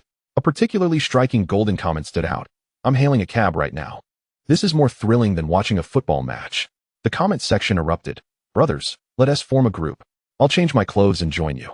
I'm already on my way. I can't miss this excitement. Doctors and nurses from various hospitals in Tianhai were secretly scrolling through their phones.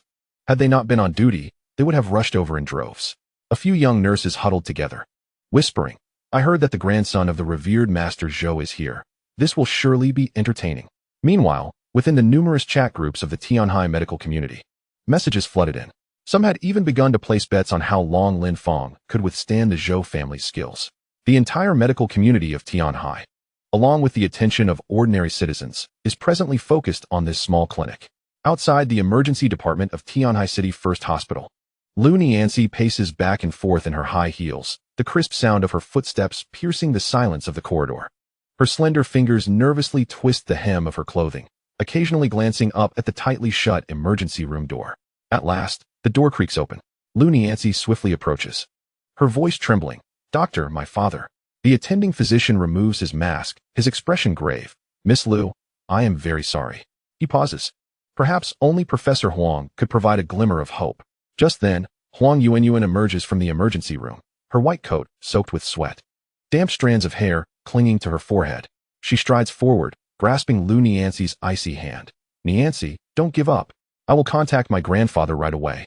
Lu Niancy feels as though the world is spinning around her. Her father had been perfectly fine when he left home that morning, yet in an instant, he finds himself gravely injured in a car accident, critically ill upon arrival at the hospital. Huang Yuanyuan, trembling, dials the phone. But there is no answer on the other end. How could this be? She dials again, each time met with the chilling sound of a busy signal. Lu Niancy's heart sinks, her fingers instinctively tightening around the fabric of her clothing. "Where is your grandfather now?" Huang Yuanyuan bites her lip. "He went to Lin Fang's Linyuan traditional Chinese medicine clinic."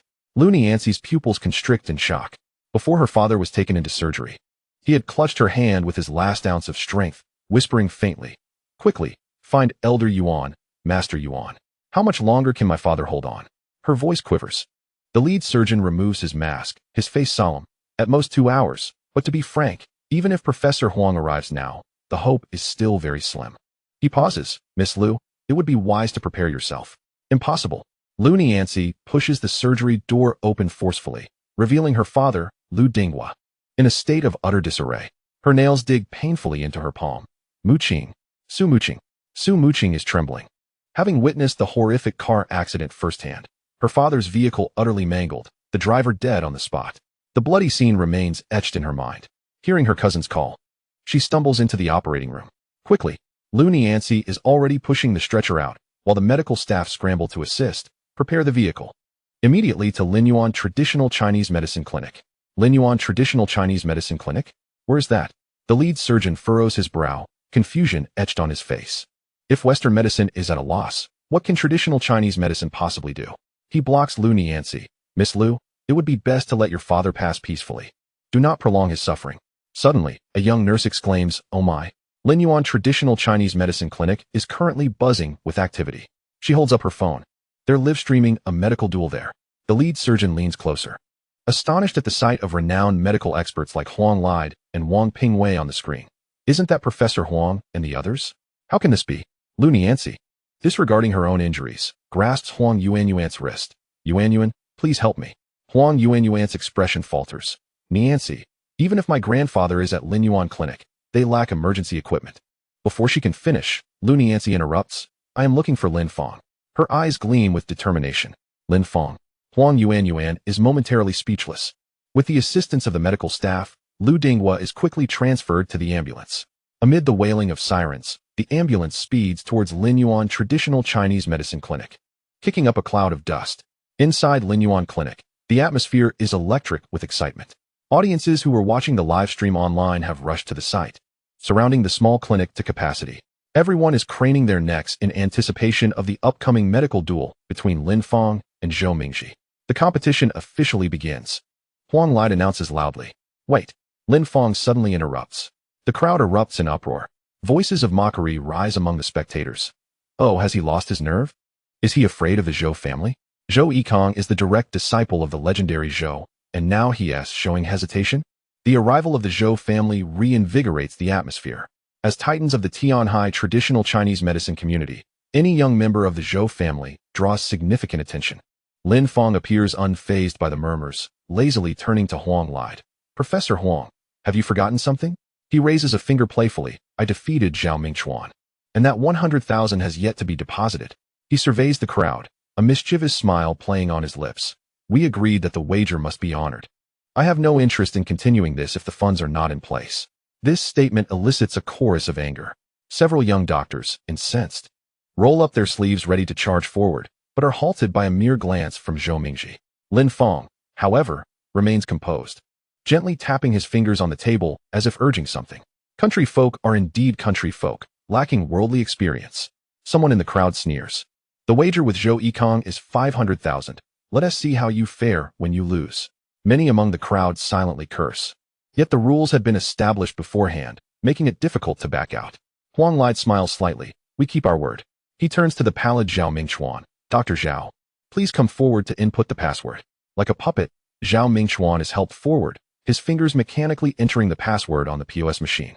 With each beep, the funds are transferred. Lin Fang's eyes narrow into slits with glee. Ah, the sound is truly delightful. He rubs his hands together, surveying the crowd. It appears today will be a bountiful harvest, with so many ripe targets awaiting their fate. Lu Nianting squeezes beside him, lowering her voice. Hey, Lin Fang. Do you have confidence in winning this time? Isn't that a given? Lin Fang glances at Zhou Yikong, scoffing. With someone like him, bringing 10 more wouldn't make a difference. Little sister-in-law, care to place a bet? Minimum 100,000. Lu Nianting grits her teeth, producing a black card and handing it to Huang Lide. I will trust you this once. If we lose, just wait and see how my sister deals with you. Professor Huang, I will raise the stake by 200,000. Lin Fang nods approvingly. You have good taste. I assure you, you will earn back double. He turns to the opposite side. I have raised the stake by 200,000. You still need to match that amount. I will. Zhou Mingji suddenly steps forward, producing a gold card. I will raise 200,000 for Yikong. His gaze is resolute. I believe in Yikong's medical skills.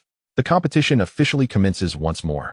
The same rules are in effect, with 3 judges carefully selecting 2 patients with similar conditions. Lin Fang and Zhou Yikong each choose their patients and begin their diagnoses and treatments. The crowd gathers around Zhou Yikong, eager not to miss the opportunity to learn from the renowned Zhou family. Truly, the heir of the Zhou family possesses unparalleled skills. The patient's complexion is evidently improving. Though Zhou Yikong may not rival Zhou Shiyuan, he was personally trained by Elder Zhou, so he will undoubtedly excel. The crowd buzzes with confidence in Zhou Yikong. Meanwhile, on Lin Fang's side, only Chun Jianshan intently observes his every move. Chun Jianshan frowns, his fingers unconsciously stroking his beard. This acupuncture technique, he murmurs. It clearly possesses a certain rhythm, yet remains elusive. His gaze flits between Lin Fang's fingers and the acupuncture points on the patient. Water point combined with the flower cover point, and adding the giant cavity point. The elder shakes his head in confusion. These points seem unrelated, yet they seem to conceal some profound secret. Lin Fang's technique is astonishingly swift. The silver needles dancing through his fingers, while Chun Jinshan desperately attempts to discern the direction and amplitude of his needlework, but always finds himself a moment too late. The elderly man, anxious and sweating profusely, was unwilling to miss any detail, his eyes wide open in discomfort. This is utterly chaotic, Chen Lingling scoffed, rolling her eyes in disdain. She tugged at Chun Jinshan's sleeve. Grandfather, I wish to observe the acupuncture techniques of the Zhou family. Now that is true mastery. Chun Jinshan could only shake his head in resignation. His granddaughter's medical knowledge was still rudimentary. It was understandable that she could not grasp the complexities of the practice, as even he himself could only comprehend it partially. Moments later, Lin Fang withdrew the needle, exclaiming, all done. The patient, suddenly revitalized, leaped from the bed, moving his limbs exuberantly, his face alight with astonishment. Good heavens! I feel so unburdened, as if I have boundless energy. This commotion drew a crowd of onlookers. So quick. Surely, this must be a deception? Zhou Yikong is only halfway through. Lin Fang paid no heed to the murmurs, leisurely accepting the teacup handed to him by Chen Shui, savoring the moment. Chun Jinshan gestured for the patient to sit, placing his fingers on his pulse. Upon doing so, the elder's eyes widened in disbelief. Complete recovery. Huang Lide and Wang Pingwei rushed over to examine the situation, gazing at the readings on the monitoring equipment. The 3 judges exchanged glances, their expressions filled with incredulity as they turned to the young man leisurely sipping tea. How is this even possible? Wang Pingwei's voice trembled, his fingers instinctively tightening around the report. He had personally selected this patient, fully aware of the severity of the condition. Even he could not achieve such results. Professor Huang, what do you think? He implored, his voice tinged with desperation. Huang Lide's face brightened with a smile, the creases at the corners of his eyes relaxing. Initially, he had worried that Lin Fang might struggle, but it appeared his concerns were unfounded. Once could be a coincidence, Huang Lide mused slowly, but twice. He pointed to the data. The patient's indicators are not only back to normal, they surpass those of an average healthy individual. His gaze shifted to Zhou Yikong, who was still performing acupuncture. The 3 judges exchanged knowing looks and nodded in agreement. The crowd of onlookers buzzed with excitement, leaning in to scrutinize the results. Is this country doctor truly that remarkable? 7 million. Will the Zhou family truly face defeat this time? The whispers grew louder, everyone stunned by the outcome. A few young physicians even rubbed their eyes in disbelief, questioning whether they had misread the data. Meanwhile, Lin Fang remained unfazed, continuing to relish his tea, indifferent to the astonished reactions around him. The only thing he anticipated was the delightful sound of a notification on his phone, for that was the most exquisite melody in the world. We won. We truly won. Lu Nianting exclaimed, her excitement causing her to shake Lin Fang's shoulders vigorously, nearly spilling his tea. Hey, the tea will spill. Lin Fang quickly set down his cup, a triumphant smile gracing his lips. I told you sticking with me was a wise choice. Now you believe it, don't you? Lu Nianting leapt up in exhilaration, akin to a joyful fawn. I'm going to check on Zhou Yikong. She found Zhou Yikong slumped on the ground, ashen-faced. His patient had already been taken over by Chun Jinshan for treatment. What happened to him? Lu Nianting asked curiously. A nearby physician, dejected, replied. Upon hearing the judges declare Lin Fang's patient fully recovered, he trembled, unable to steady the silver needles. If not for old Chin's timely intervention. Yes, Lin Fang has triumphed. Lu Nianting danced with joy. My 2 million has doubled. Turns out making money is this simple. Her jubilant outburst drew countless disapproving glances. Those who had bet on Zhou Yikong were now like wilted eggplants. The entire medical hall fell into an eerie silence, save for Lu Nianting's cheerful voice echoing. Unfazed by the opinions of others, she hurried over to Huang lied. Professor Huang, it's time to transfer the funds. At that moment, the jarring sound of an approaching ambulance broke the stillness. Before anyone could react, an ambulance screeched to a halt at the entrance of the medical hall. Several medical personnel hurriedly wheeled in a stretcher, upon which lay a bloodied figure. Lin Fang. Where is Lin Fang? Lu Nianxi's voice, laced with desperation, cried out as she burst through the door. Everyone inside was taken aback by this sudden turn of events. Isn't that Lu Nianxi? Heavens, that person is gravely injured. Wait, could that be Lu Dinghua? Lu Nianting's smile froze on her face as she stumbled forward. Sister. Is this father? Lu Nianxi had no time to acknowledge her sister, her eyes frantically searching the crowd. Lin Fang. Please, save my father. Lin Fang had already dashed forward. He quickly assessed Lu Dinghua's injuries, multiple fractures, internal damage, and evident surgical scars. A car accident? Lin Fang's brow furrowed. It's all my fault, Lu Nianxi wept.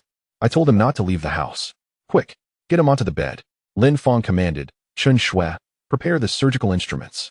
Chun Shui, horrified by the bloodied patient, instinctively recoiled. I can't. I'll help. Chun Jinshan stepped forward. Wait.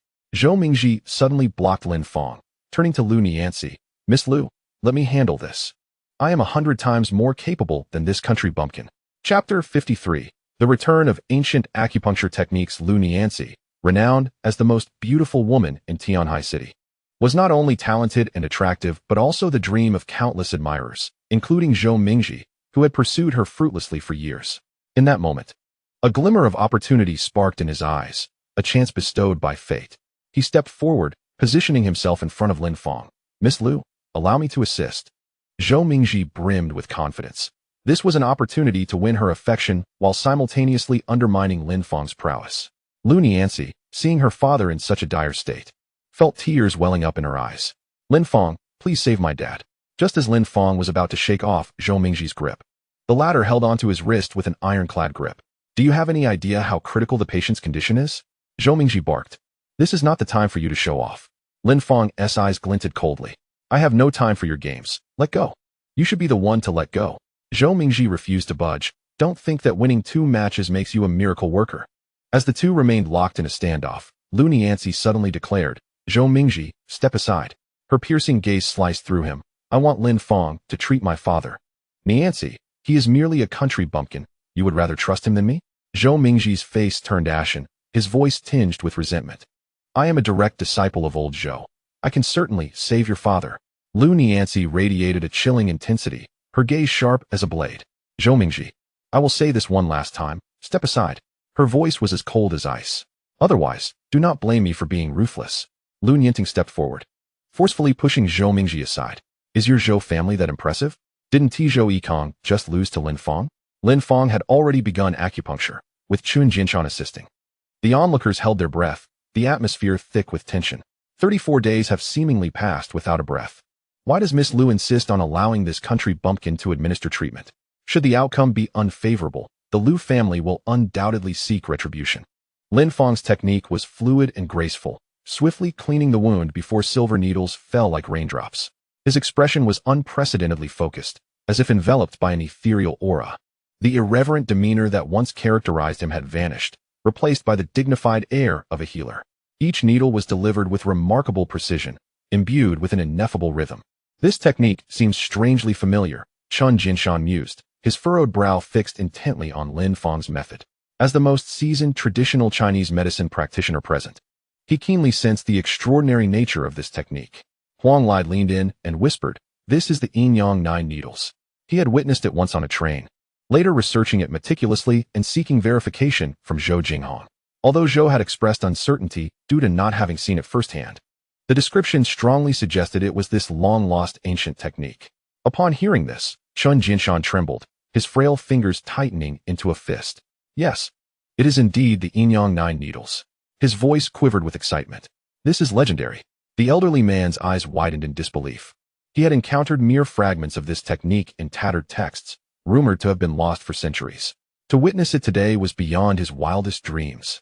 The surrounding physicians knowledgeable in traditional medicine gasped in astonishment. They had heard whispers of the Yin-Yang 9 needles, but believed it to be an exaggerated myth from ancient texts. Never did they expect to witness its execution in reality. How could he possibly master such ancient techniques? A young physician's eyes widened, his tone altered. "I have heard my master speak of it," murmured a middle-aged doctor nearby. "True ancient acupuncture can bring the dead back to life, snatching people from the clutches of Yama. But he seems far too young." Someone muttered. Could it be a deception? Skepticism arose from the crowd. "My teacher once mentioned that ancient acupuncture requires specialized methods. Even with the needle manual, one might not succeed." The audience buzzed with a mixture of reverence and doubt regarding the ancient technique. After all, even seasoned practitioners with decades of experience did not dare claim they could harness the full power of ancient acupuncture. How could this young man? Only Chun Jinshan could vaguely perceive the profundity embedded within the technique, yet even he could only glimpse a fraction of its essence. Lin Fang remained oblivious to the surrounding discussions, his entire focus directed toward the patient. "Jiwei acupoint. Rotate counterclockwise 2.5 circles," he instructed solemnly. Chun Jinshan promptly complied, carefully manipulating the silver needle. Suddenly, Lu Dinghua expelled a mouthful of dark blood and slowly opened his eyes. He is awake, truly awake. His heartbeat has returned. Heavens, he has truly been saved. The nearby medical equipment emitted rhythmic beeping sounds as various vital signs gradually normalized. After coughing up the congealed blood, although Lu Dinghua's gaze remained somewhat dazed, he had regained consciousness. "Dad, you finally awakened." Lu Niancy grasped her father's hand tightly, tears streaming down her cheeks. "This is wonderful, truly wonderful." Lu Nianting was so overwhelmed he began to jump with excitement. Standing nearby, Huang Yuan was utterly stunned. As a physician, she fully understood the severity of Lu Dinghua's injuries. Even her grandfather would likely be powerless to intervene. Yet now, is he truly this remarkable? Huang Yuan murmured, grappling with disbelief despite the evidence before her. Lin Fang continued to navigate among the silver needles. "Chen Shui, please fetch the splint and the special medicated plaster I prepared." His voice was steady and authoritative. Chen Shui then seemed to awaken from a dream, hurriedly turning to rush into the inner room. The crowd instinctively parted to create a path, all rendered speechless by the miraculous scene unfolding before them. Zhou Mingji stood frozen, his gaze fixated on Lin Fang's fluid needle techniques. Witnessing Lu Dinghua being pulled back from the brink of death, he finally recognized the vast chasm that lay between himself and this country bumpkin. Meanwhile, within the Zhou family villa, Zhou Zhengwu and his two brothers were intently watching the live broadcast. Upon seeing Lu Dinghua being brought into the medical hall, they could discern, even through the screen, that his injuries were nearly beyond salvation. "Third brother, did you hear that?" Zhou Jingda turned to his medically adept second brother, Zhou Zhengwei. Chun Jinshan mentioned the Yin-Yang 9 needles. "What is your opinion?" Zhou Zhengwei stroked his chin, contemplating for a moment. "It is difficult to ascertain from just the footage. Even if it is indeed ancient acupuncture," he scoffed. "At his age, he has likely only scratched the surface. It is nothing to worry about." "So, does Mingji still have a chance?" Zhou Zhengwu asked eagerly. His primary concern was whether his son could defeat Lin Fang and restore the Zhou family's honor in the eyes of the elder Zhou. Chapter 54. The subtle change in Lu Niancy. Lin Fang exhaled deeply, his taut nerves finally relaxing. Wiping the beads of sweat from his forehead, he glanced at the unaddressed wounds on Lu Dinghua and nodded slightly. The life had been preserved, but further treatment was necessary. Turning to Chen Shui, he instructed, "Sister Shui, arrange for him to be placed in the room near the pharmacy." The medical staff pushed the stretcher inside, closely followed by the Lu sisters. Lin Fang took several gulps from his teacup, only then realizing his hands were slightly trembling. The onlookers also breathed a collective sigh of relief, as though they had just experienced a life-and-death struggle themselves. Wang Pingwei remained in a daze for a while before regaining his composure. I was blind, he said with a wry smile, shaking his head. In Lu Dinghua's condition, even if I were to intervene personally, I would be powerless. Professor Huang, what do you think? Huang Li's gaze had not strayed from Lin Fang. I observed the entire process closely, he sighed. If I were to treat him, the success rate would be at most 20%. The evaluations from these two medical luminaries earned Lin Fang the admiration of everyone present. The younger physicians were especially envious, their eyes wide with admiration. Zhou Mingji, however, remained obstinately defiant. Our Zhou family's acupuncture could have saved him too. As a scion of the top medical family in Tianhai, he had ample confidence to make such a claim, even as a hint of insecurity crept into his heart. Chen Jinshan stroked his beard and chuckled. Young man, the Zhou family's techniques are indeed exquisite, but compared to true ancient acupuncture. He shook his head. Had I not witnessed it with my own eyes, I would not dare to speak so boldly. Zhouya suddenly stepped forward. Elder Chun, I respect you as a senior, but your assertion seems rather presumptuous. She held her head high, her tone imbued with the Zhou family's characteristic pride. My grandfather has stated that mastering ancient acupuncture requires not only decades of experience, but also exceptional talent. How old can Lin Fang be? Even if he is employing ancient acupuncture, he has merely grasped the basics. Chen Jinshan was momentarily rendered speechless. Indeed, the essence of ancient acupuncture is not easily attained. Capturing its form is simple, but its spirit is elusive. He had never witnessed the true power of ancient acupuncture, making it difficult for him to judge. The elderly man's gaze shifted toward Lin Fang, who was drinking water, only to find that the latter had already set down his teacup and was heading straight toward the patient room. Lu Dinghua's injuries required further attention. Lin Fang ignored the surrounding debates, as if all of it were inconsequential to him.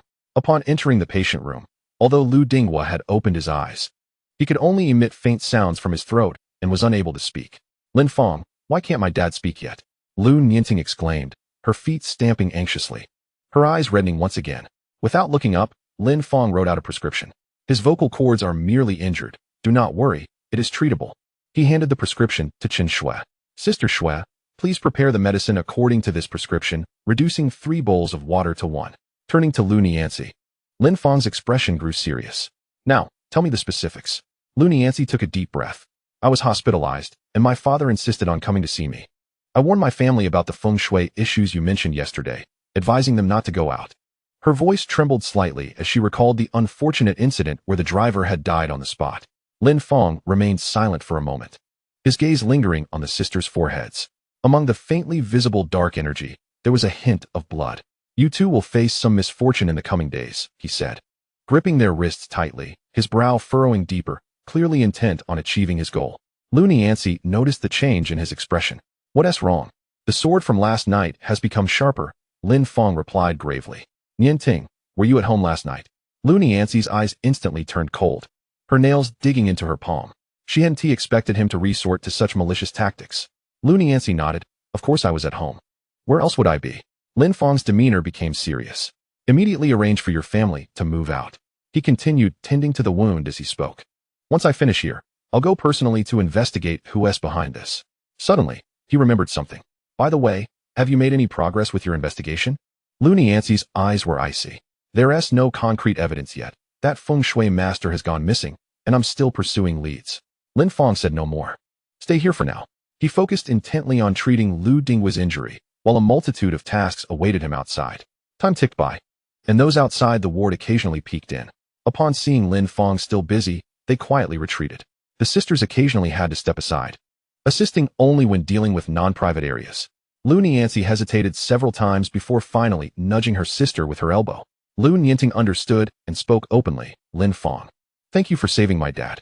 It's nothing, Lin Fang replied without looking up. After all, he is my future father-in-law. Lu Nianzi opened her mouth to retort, but ultimately swallowed her words. Lin Fang keenly detected the subtle shift in Lu Nianzi's expression, a smirk unconsciously appearing at the corners of his mouth. It seemed that changing this Ice Queen's perception of men would require a gradual approach. All right, there's nothing more for now. You two stay with him. Lin Fang tidied up the medical instruments and turned to leave. Just as he reached the door, He heard a barely audible thank you from behind. Lu Nianxi's voice was as soft as a feather falling, yet Lin Fang caught it. He purposely paused. Sensing her breath hitch, she certainly hadn't expected to be overheard at such a low volume. You're welcome. Lin Fang turned around with a cheeky grin. After all, you are my future fiancé. With that, he dashed away. You. Lu Nianxi was about to explode, but he had already vanished. Lu Nianting tugged at her sister's sleeve. Sister, you seem a bit different. What do you mean different? Lu Nianxi frowned. You don't seem to dislike him as much anymore. Lu Nianxi's expression instantly turned icy. What nonsense. I merely appreciate that he saved Dad. She bit her lip, recalling how the experts at Tianhai First Hospital hesitated to take on her father's injuries. With only Wu Daizhong willing to perform the surgery, only to declare it beyond his capability midway. Before entering the operating room, her father had asked her to find Master Yuan. Where could she possibly look? She had no choice but to seek out Lin Fang. Lu Nianting suddenly realized, oh, that makes sense. Professor Huang and the Zhou family were present, yet you insisted on finding Lin Fang. She suddenly remembered something. Oh, my 4 million hasn't been transferred yet. Sister, I'm going out to check. Chapter 55. To place him in peril, Lin Fang emerged, drawing the collective gaze of everyone present. He maintained his nonchalant demeanor, sauntering with his hands in his pockets. Zhou Mingji stepped forward briskly. Lin Fang, it's time for us to compete. Lin Fang lazily scratched his ear. Suit yourselves, but I have something else to attend to. He raised a finger. I will only accept one final challenge. You decide among yourselves who will compete. His gaze swept through the crowd before abruptly landing on a corner. Fatty, come here. A round figure hurried over, a broad smile on his face. Brother Lin, what's up? Go to Old Lou's and get me a bowl of braised pork rice. I'm starving. On it. Fatty grinned as he turned to dash away. Though he lacked medical expertise, he had certainly contributed a share of effort while accompanying the elders. Huang Light approached with concern. Dr. Lin, you just finished a major surgery. Do you need to rest a bit? Lin Fang waved his hand dismissively, casting a disdainful glance at the Zhou family. Them? 10 more wouldn't be enough. He scoffed, pathetic. Zhou Mingji's face turned ashen with anger. Go move the patients from the intensive care unit here. The cases here are too simple to demonstrate my skills. The Zhou family immediately sprang into action, contacting intensive care units at various hospitals. Those critically ill patients could pass at any moment, making their treatment particularly challenging. Zhou Mingji, as one of the outstanding young talents of the Zhou family, was second only to the little divine Dr. Zhou Shiyuan, and the entire family had great confidence in him. Before long, Fatty returned, panting, with a lunchbox in hand. Brother Lin, this one's on me. He grinned broadly. Lin Fang wasted no time, plopping down to devour the meal. Thanks, Fatty. Have you eaten yet? I'm not hungry. The onlookers watched him relish his food. A young physician could not resist asking Fatty, are you from the restaurant next door? Yeah, get me one too, just like his. Fatty's eyes lit up. Sure, $25. He quickly pulled out his payment code. I want something even more sumptuous. Me too. Get me the most expensive one. Suddenly, the air was filled with the sound of orders being placed. Fatty was grinning from ear to ear as he scanned everyone's codes, and the payment alerts rang out incessantly. In the neighboring restaurant, Fatty's cousin heard the continuous payment notifications and looked up in confusion. Fatty rushed into the kitchen. Sister, hurry up and prepare. We've got a big order. Before long, the entire medical facility was filled with the aroma of food as everyone greedily devoured their meals. Suddenly, the sound of an ambulance siren shattered the brief calm. 2 patients, their bodies riddled with tubes, were wheeled in, their faces pale and breath faint, as if they could slip away at any moment. Lin Fang quickly finished the last bites of his meal, wiped his mouth, and walked towards the patients. Zhou Mingji, seeing this, hastily set down his half-finished lunchbox to follow. The cases revealed that both patients had strikingly similar conditions. 1. Mid-stage uterine cancer. 2. Gallstones. 3. Lung infection. The hospital had planned to perform a hysterectomy, but the patients were elderly, and their bodily functions had significantly declined. Besides the primary ailments, many complications lurked beneath the surface. Wang Pingwei reviewed the cases, his brow furrowing. Even for Western medicine, performing surgery is quite tricky.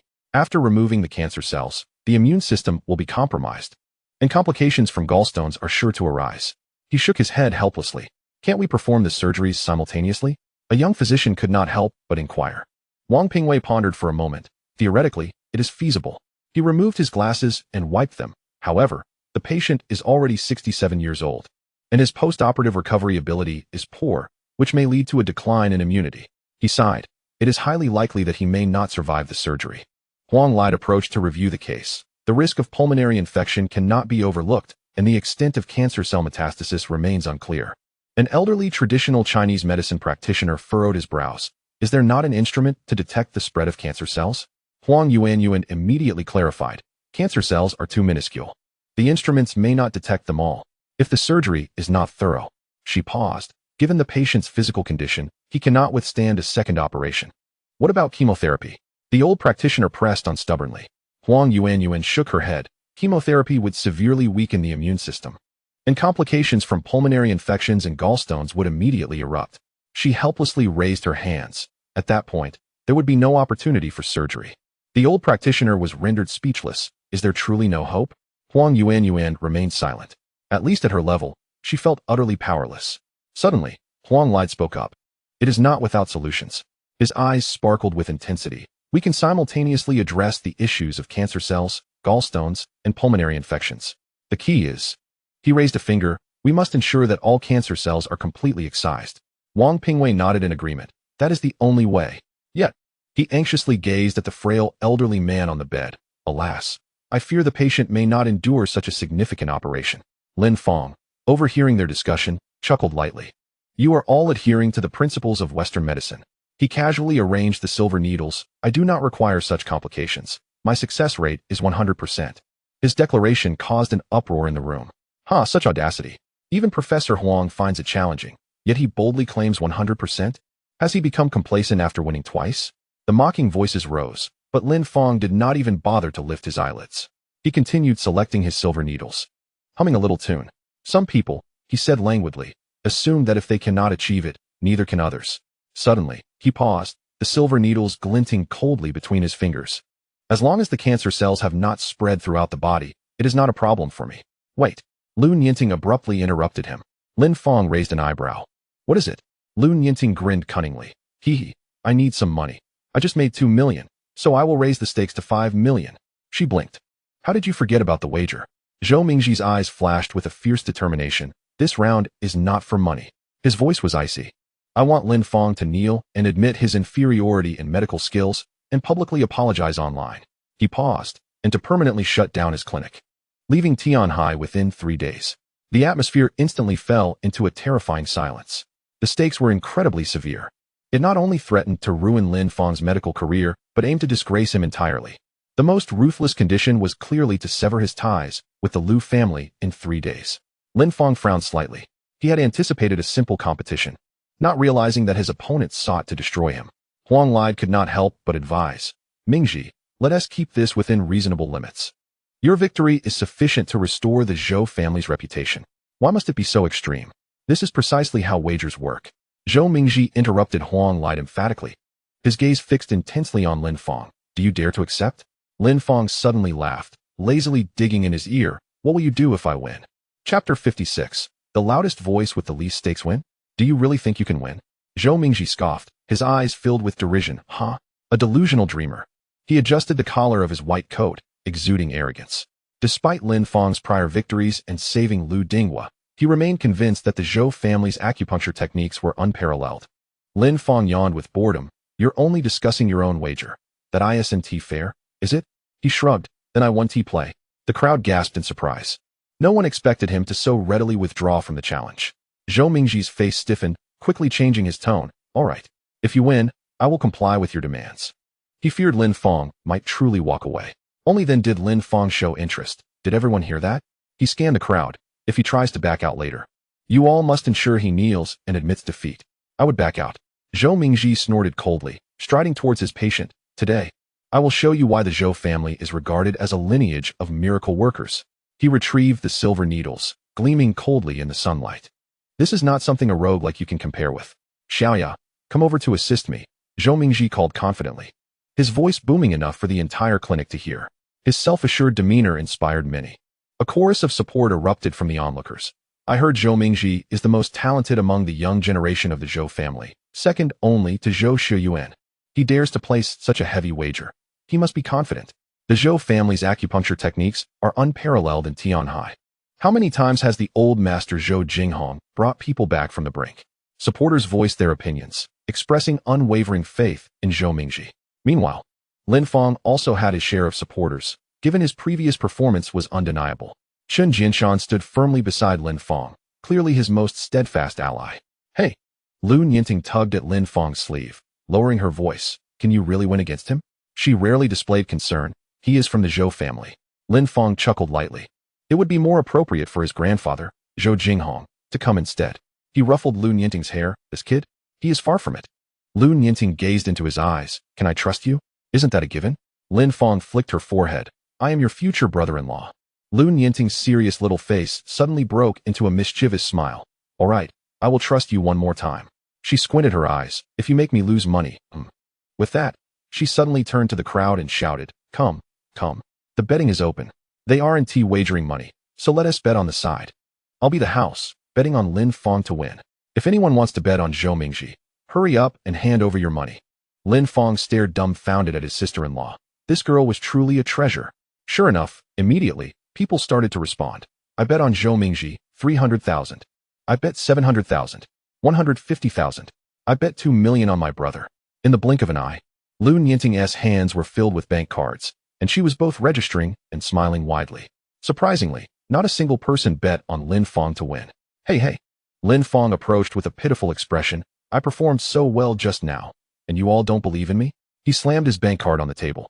Then I will bet 5 million on myself. Lu Nianting took Lin Fang's bank card. Her small face suddenly scrunched up. No way. You can only bet a maximum of 1 million. On what grounds? Lin Fang's eyes widened. Isn't it my own money? It simply cannot be. Lu Nianting stubbornly shoved the card back, swiftly jotting down 1 million on the record. That's it. Lin Fang's lips twitched. Am I doing this as your labor? At this moment, the rotund Wang Junyi hesitantly approached, stammering. I bet on brother Lin to win, 8,000. Is that all? Lu Nianting retorted with a disdainful curl of her lip. Others are starting at a minimum of 50,000. Wang scratched his head, his face flushing crimson. This is all I have. Suddenly, a curly-haired woman squeezed through the crowd, declaring, I bet 500 on little Lin to win. 500. Lu Nianting almost bit her tongue in disbelief. Before she could respond, an elderly man with a cane trembled as he pulled out 30 yuan. I bet 30. Make way. Make way. An energetic old gentleman pushed through the throng, slamming his withered palm on the table with a thud. I bet 10. Little Lin must win. Lu Nianting nearly dropped her jaw. The loudest voice placed the smallest bet. What was going on? She turned to see a wave of elderly men and women surging forward, clutching crumpled coins, determinately arriving at the table. 1 yuan, 5 yuan, and 10 yuan notes fluttered down like snowflakes, with not a single red bill in sight. You all register yourselves. Lu Nianting fumed, tossing down her pen. This amount isn't even enough for a lipstick. Yet, the elderly were undeterred, cheerfully taking it upon themselves to register. Coins quickly covered the entire table, with many rolling to the floor, leaving Lu Nianting with no interest in bending down to pick them up. Amidst the cacophony of betting, the competition between the two doctors had quietly commenced. Lin Fang's silver needles seemed to be guided by some invisible current, as if a mysterious connection existed between them. Chen Jinshan furrowed his brow, his eyes nearly bulging from their sockets. Yet he still could not grasp the intricacies of the situation. Begin the hysterectomy, Lin Fang murmured. After sterilizing, the silver needles in his hands were as sharp as scalpels, carefully slicing open the patient's abdomen. His expression was unprecedentedly focused. Every nerve here could not be overlooked. Chen Jinshan cautiously assisted in manipulating the silver needles on the patient.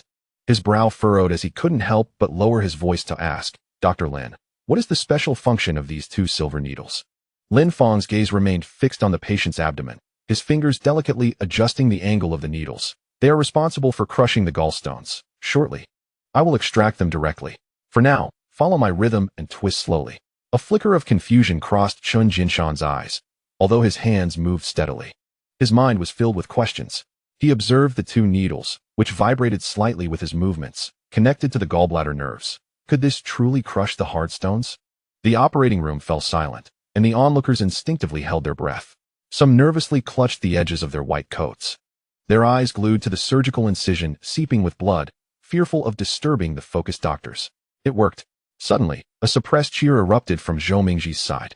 Several medical staff gathered around the operating table, intently gazing at the recently extracted diseased uterus. Though stained with blood, each face radiated excitement.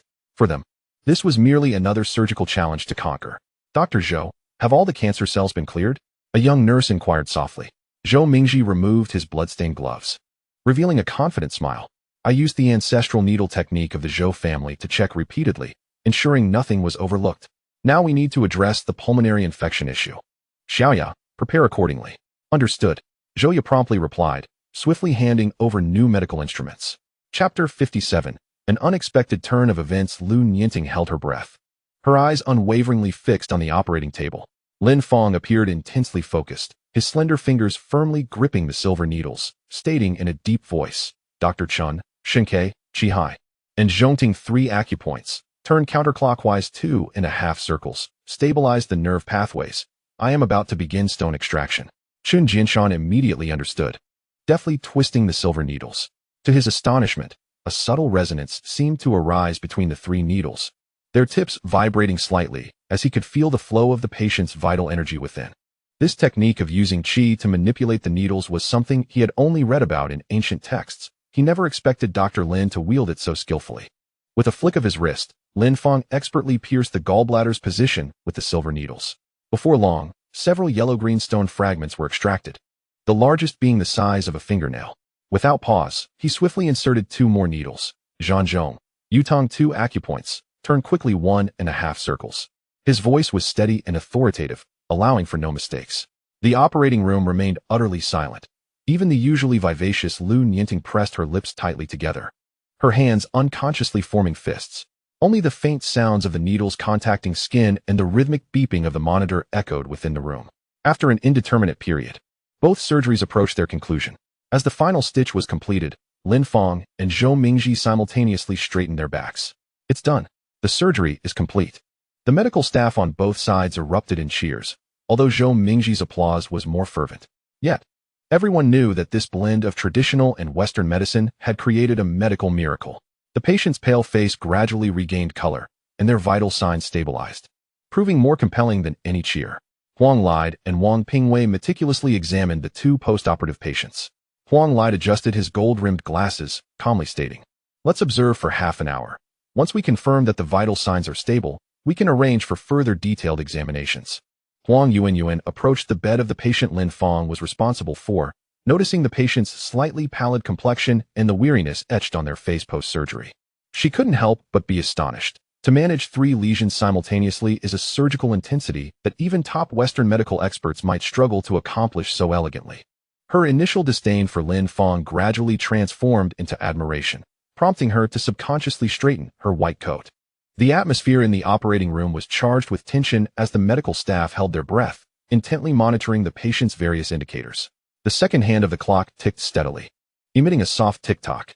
Zhou Mingji also strolled over to check on Lin Fang's patient, his hands tucked in his white coat pockets, a confident smile playing on his lips, evidently assured of his surgical results.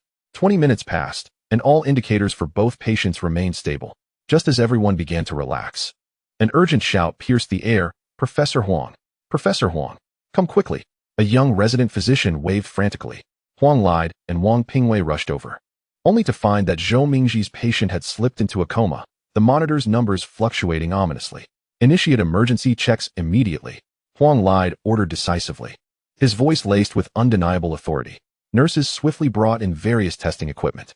Standing aside, Zhou Mingji's face turned ashen. He rubbed his hands anxiously, beads of sweat forming on his forehead, his gaze darting around the instruments in a panic, unable to discern the issue.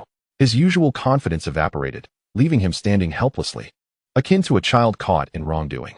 Lin Fang's pupils suddenly constricted, his gaze locked onto the patient's slightly distended abdomen. His complexion paled dramatically, and beads of sweat appeared at his temples. Severe pulmonary edema.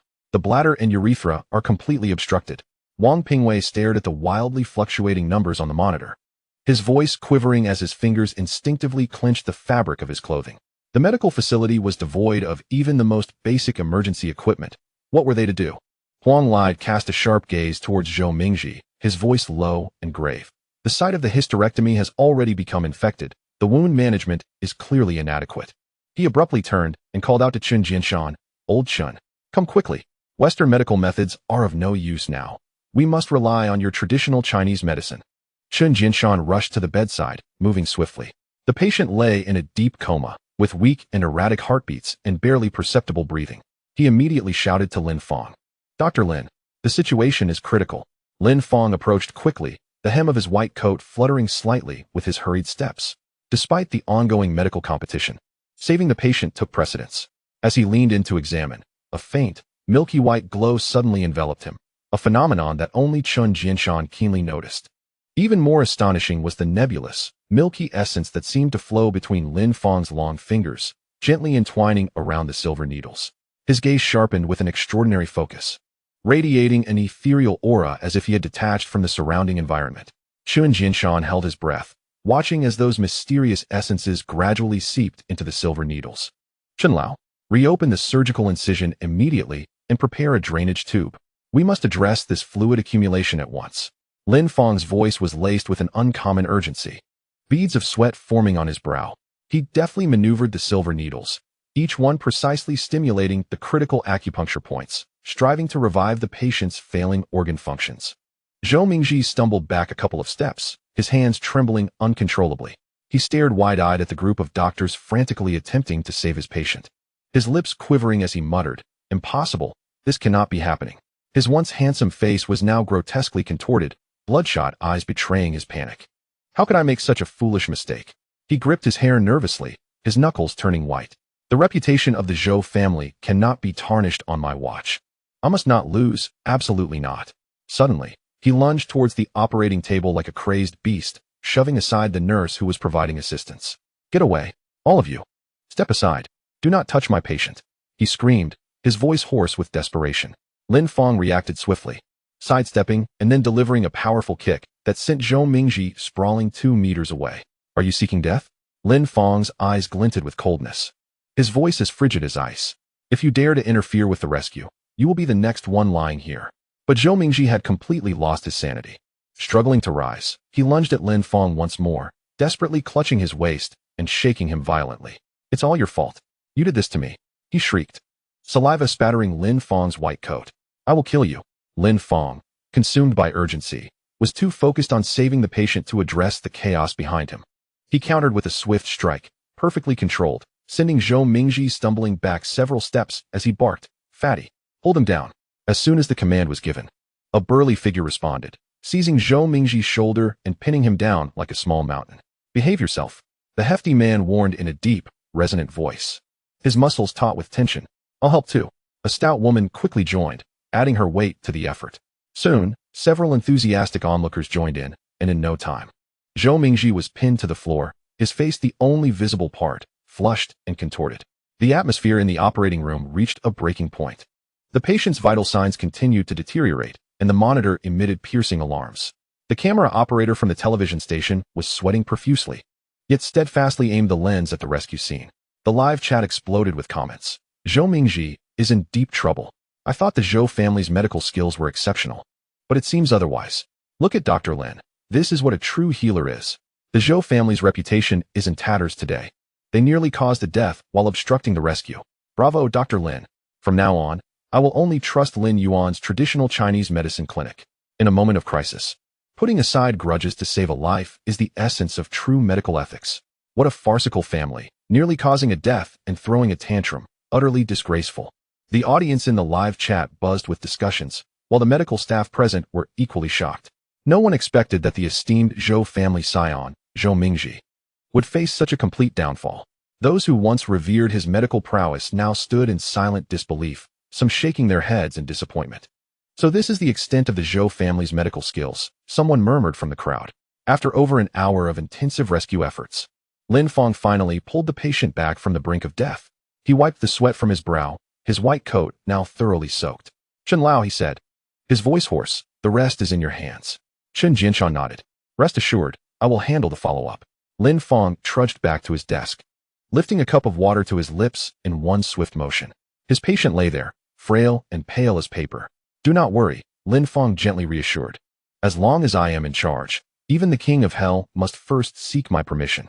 The patient slightly moved his lips, whispering faintly, "Thank you, Dr. Lin." At that moment, Lu Nianting bounced over, throwing her arms around Lin Fang's neck. "Hey, you silly fool, does this mean you've won? Is that even a question?" Lin Fang replied with a smile. "Fantastic. All this money is mine," Lu Nianting exclaimed, dancing with joy. "Don't forget my wife's $5. I bet 15. I put in 10. Several elderly men and women eagerly gathered around, their wrinkled hands stretching out. The most dramatic was a grandmother, usually shaky on her feet, who suddenly tossed her cane aside and dashed over. I bet $2. $2. Lin Fang, seated in his chair, turned his gaze towards Zhou Mingji, still pinned beneath the hefty man. He sighed. Fatty, let him go. It's time to settle our wager. Chapter 58. Even if the King of Heaven comes, the wager must be fulfilled. Zhou Mingji slumped on the floor, his once pristine white coat now covered in dust, his tie askew. His eyes were hollow and vacant, lips trembling as if he were still trapped in the throes of his defeat. The rest of the Zhou family kept their heads down, fearful of speaking, enveloped in a cloud of despair.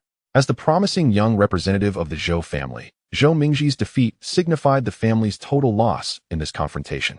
Those who once held him in high regard now stood silently, casting complex glances at the despondent young man. In stark contrast, Lu Nianting was a whirlwind of excitement, flitting through the crowd, cheerfully calling out, "Come, come, scan to transfer money." The elderly faces shone with the thrill of victory, though it was merely a small wager. The joy of winning made them feel rejuvenated.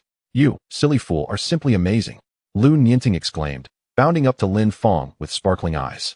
Lin Fang languidly leaned against the consultation table, his gaze fixed on the bewildered Zhou Mingji, a playful smile dancing at the corners of his lips. "Dr. Zhou," he mused, "with so many eyes upon us, you wouldn't dare to renege, would you?" The Zhou family, jolted into awareness, hurriedly assisted Zhou Mingji to his feet. His legs felt as if weighed down by lead, and he leaned heavily against his sister. Zhouya bit her lip, her eyes glistening with unshed tears as she turned to Lin Fang. "Dr. Lin, we concede." Lin Fang nodded gently, his expression calm. "Conceding is wise. Let us proceed as agreed." Zhouya supported her brother and turned to leave, the Zhou family trailing behind in defeat. At that moment, Lin Fang suddenly raised his voice, reverberating like thunder throughout the clinic. "Stop." He slammed his palm on the table and stood up. "You intend to leave without fulfilling the wager? Is this the esteemed conduct of the Zhou family?" Zhouya spun around, her once graceful face now a mask of frost. Gripping her brother's arm tightly, her nails nearly digging into his flesh, she retorted, "Lin Fang, do not overreach. Conceding is already showing you ample respect. Do you truly believe that a mere country bumpkin like you deserves for my family to kneel?" Lin Fang leisurely strode to the center of the crowd, a mocking smile adorning his face. "Did you all hear that? This is the bearing of the illustrious Zhou family." He elongated his tone for effect. "Once defeated, they resort to trickery." It was Zhou Mingji himself who proposed the wager. He advanced step by step towards the Zhou family, each footfall pressing down on their hearts. "Do you truly believe you can walk out of here without honoring the agreement?" Lin Fang's gaze sharpened. "To claim Tianhai as your family's domain? Such audacity." The atmosphere in the clinic became charged with tension. The onlookers could no longer contain themselves, erupting with accusations. The Zhou family is trying to evade their debts. Let the television capture this for all the citizens to witness the true face of the Zhou family, a prestigious medical lineage, yet they cannot stand by their word. An elderly man, leaning on a cane, trembled as he pointed at the Zhou family. "In all my years, I have never seen such shamelessness." The television cameras aimed mercilessly at the Zhou family, broadcasting their disgraceful state into countless homes. Zhouya's face turned ashen, her lips a thin line, while Zhou Mingji stood like a puppet, his gaze vacant. They had evidently resigned themselves to their fate, ignoring the surrounding vitriol.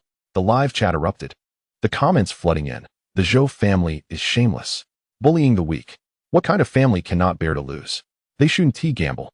Support Dr. Lin. The Zhou family should be ousted from the medical community." The screen was soon filled with a chorus of condemnation, overwhelming the entire broadcast. Lin Fang, catching sight of the live chat frenzy, couldn't help but grin. He leaned closer to the camera, flashing a radiant smile. "Hello, dear friends. Thank you for your support." He even made a heart gesture towards the lens. "Oh, thanks to the benevolent brother who gifted me a luxurious cruise. New friends, don't forget to follow." Beside him, Chun Jinshan facepalmed, muttering under his breath, "At a time like this, he is still focused on live streaming." Yet Lin Fang seemed entirely immersed in the exhilarating atmosphere of conflict. The Zhou family squirmed under the public gaze, their century-old reputation crumbling in an instant. Meanwhile, Lin Fang reveled in his triumph, not only achieving fame atop the Zhou family's shoulders, but also establishing a luminous image of benevolence among the citizens of Tianhai.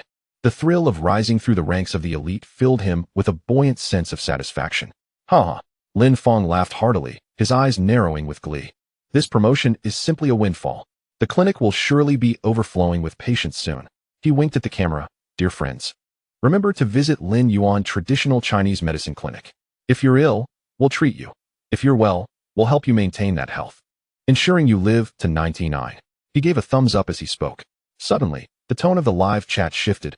What's with Dr. Lin's demeanor? He seems like a quack. I thought he was reliable when he commanded the elderly to speak up. His medical skills are commendable, but his demeanor is rather pedestrian. Lin Fang, noticing these comments, was initially taken aback, then scoffed. Please, this is nothing but blatant jealousy. He tousled his hair playfully. You're envious of my looks. Envious that I'm Lu Nianxi's fiancé. Envious of my medical prowess. With a haughty turn of his head, he disregarded the live chat. At that moment, the Zhou family found themselves besieged by outraged elders and aunts, their spittle flying, leaving them with no escape. Amidst the chaos, a commotion erupted at the clinic's entrance. The head of the Zhou family has arrived. It's Zhou Jingde. Why is he here in person? Could he be here to support the Zhou family? The elders are stepping in. Zhou Jingde approached steadily, his wrinkled face radiating authority. Clad in a dark gray Zhongshan suit, each step he took resonated with weight. The crowd instinctively parted to make way, a tense atmosphere enveloping the air. Upon seeing him, the Zhou family erupted with excitement, grasping at a lifeline. Second uncle, great uncle. Zhou Jingde cast a brief glance at the disoriented Zhou Mingji, subtly furrowing his brow. He then turned his attention to Lin Fang, his voice deep and powerful. Dr. Lin, your medical skills are indeed remarkable. May I inquire who your esteemed master is? Lin Fang, without lifting his gaze, casually replied, What business is that of yours? A wave of astonishment swept through the crowd. Zhou Jingde clearly hadn't anticipated such a response, a flicker of disbelief crossing his weathered face. As the president of the Tianhai Traditional Chinese Medicine Association, he was accustomed to being treated with utmost respect. Young man, Zhou Jingde pressed, suppressing his anger. Are you employing the Yin-Yang 9 needles? Finally lifting his head, Lin Fang wore a sardonic smile. Oh, you're the head of the Zhou family. How amusing. You lose. And now the elder comes to back you up? Zhou Jingde's face darkened instantly, the veins on his forehead becoming pronounced. It was the first time in his long life that he had been publicly humiliated by a mere youth. Young man, do not think you can be so arrogant just because you possess a modicum of medical skill. Zhou Jingde squeezed out these words through clenched teeth, his voice low and ominous. You have yet to grasp the depths of this world. A collective gasp echoed through the crowd. This blatant threat left the observing medical personnel in shock. Whispers spread. It's over. Dr. Lin has surely offended the Zhou family. Chen Jinshan, anxious, wrung his hands and leaned closer to Lin Fang, whispering, Dr. Lin, perhaps it would be wise to let this go? The Zhou family's influence in Tianhai is ha. Lin Fang suddenly let out a cold laugh, slamming his hand on the table as he rose abruptly. Threatening me? He locked eyes with Zhou Jingde and pronounced with unwavering conviction, even if the king of heaven himself were to come today, this wager must be honored.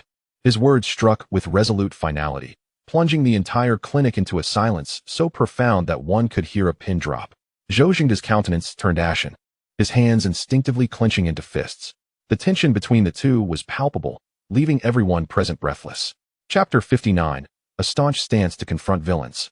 One must be even more ruthless. To contend with the powerful, one must be even more unyielding. This is Lin Fang's life philosophy. He stood tall, his gaze sharp as a blade, showing no fear before this formidable figure who wielded influence in Tianhai City. Incredible. Dr. Lin is truly my idol. Impressive. To confront the head of the Zhou family directly is astonishing. Dr. Lin, I would bear your children. The first hardman in the medical field. Reactions among the medical staff varied.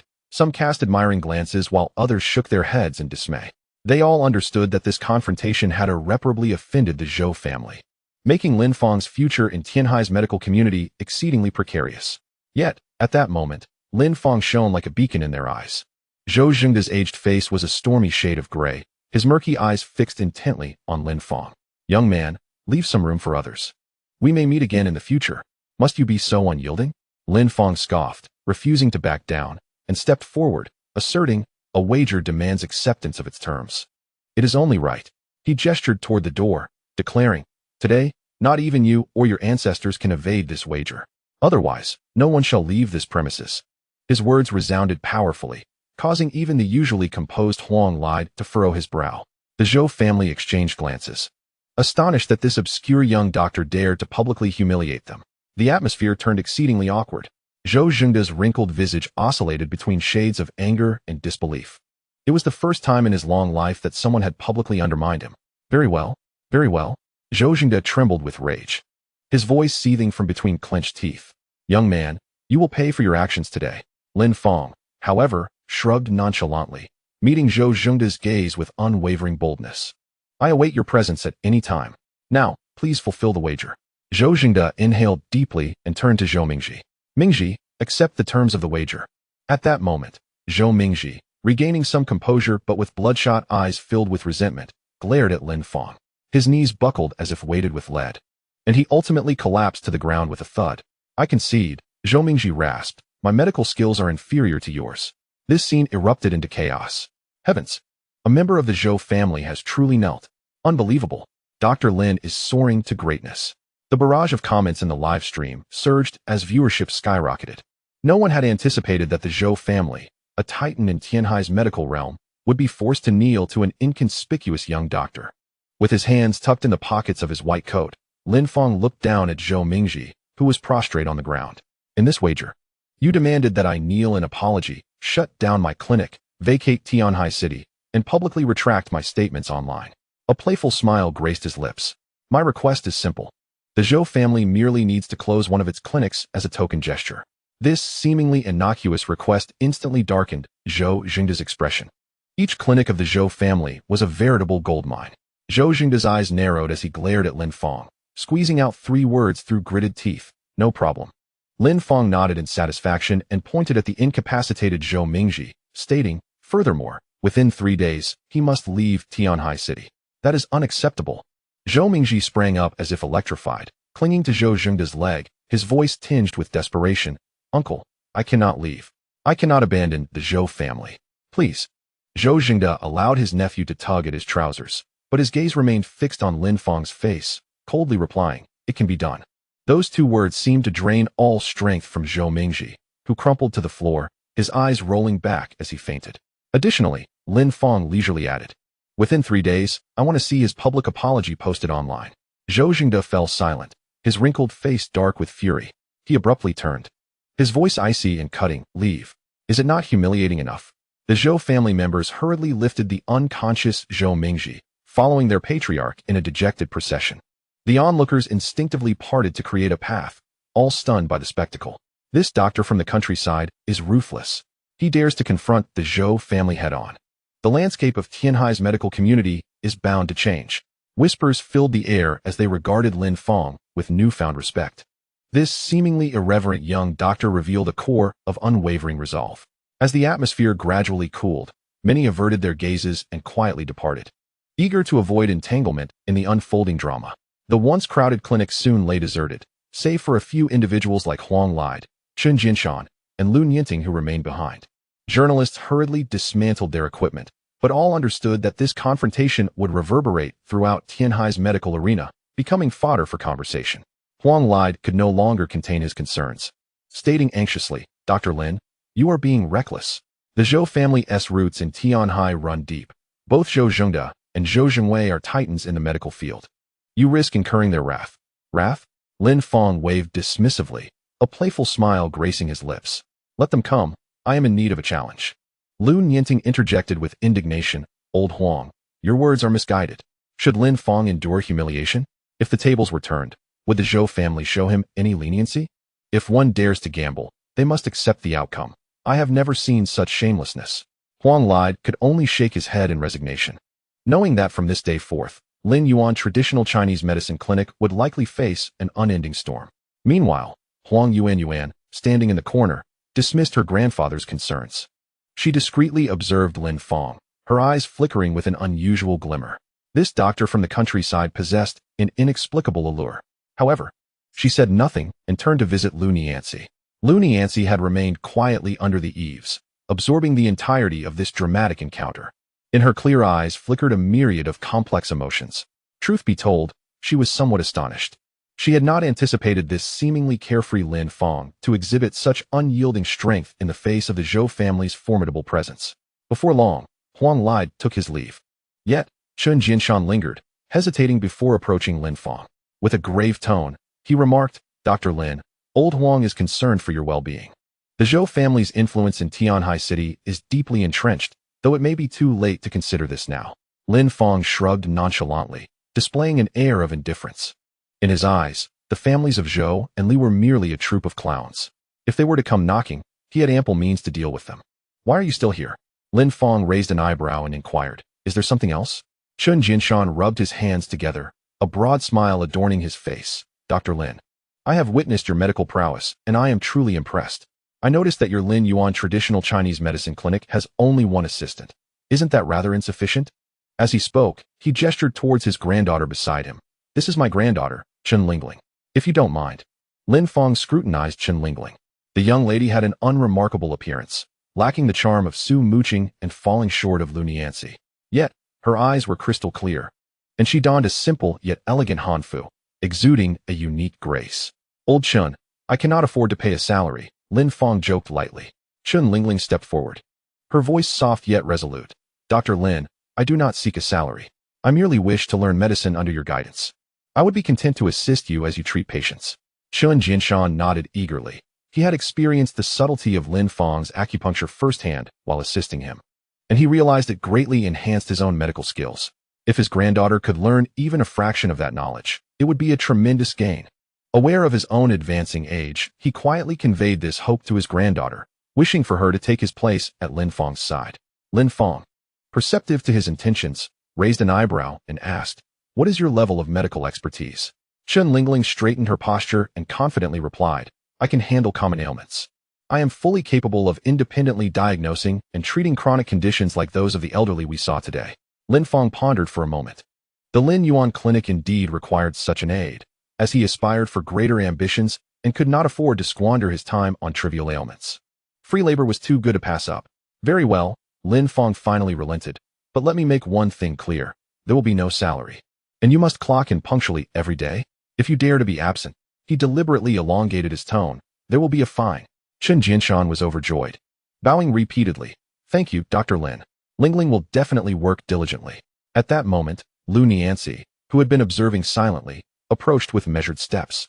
Her stature was as straight as a bamboo, and her expression remained impassive as she said, "Lin Fang, are you finished? Can we leave now?" Her voice was as chilling as a winter stream. Chapter 60. The blade of Guangdong as the sun dipped below the horizon. The sky was gradually enveloped in a somber twilight. Lin Fang glanced up at the darkening sky, aware that the malevolent energies would soon awaken. "I'm absolutely famished," he remarked, patting his belly while grinning at Lu Nianxi's exquisite profile. "Shall we grab a bite to eat first? I earned quite a bit today and would like to treat you to a feast." Lu Nianxi shot him a cold glance. "I had someone order takeout. We need to leave immediately." She turned to Lu Nianting, instructing, "Stay here and keep an eye on things." Just as they were about to depart, a discreetly luxurious black sedan came to a halt at the entrance of the clinic. Mu Fantian, accompanied by his wife, approached, hastening his pace upon seeing Lin Fang about to exit. "Dr. Lin, are you heading out?" It turned out Lin Fang had previously instructed Mu Fantian to transfer his wife to another hospital for more convenient treatment. Mu Fantian had been following the live medical battle online, waiting for the crowd to disperse before bringing her. Lin Fang gestured to Chen Lingling, "Arrange a room for her to settle in. I have some matters to attend to." He started to move outside, his demeanor toward Mu Fantian rather indifferent. Yet Lu Nianxi paused, taken aback. Mu Fantian was a business magnate from the northern district of Tianhai City.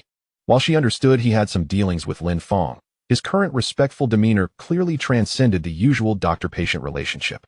What surprised her more was Lin Fang's casual, almost dismissive attitude towards Mu Fantian.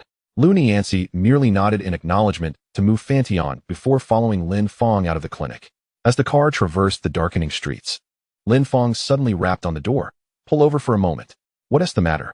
Lu Nianxi asked, puzzled, yet she complied, gradually bringing the vehicle to a stop at the roadside. Before she could finish her sentence, a sharp headache assaulted her, causing the world around her to spin. Lin Fang, quick to react, pulled out a tattered talisman from his pocket and began to chant softly. The vermilion symbols on the talisman glimmered faintly as he swiftly pressed it to Lu Nianxi's forehead. "Ah," Lu Nianxi exhaled, the dizziness gradually subsiding.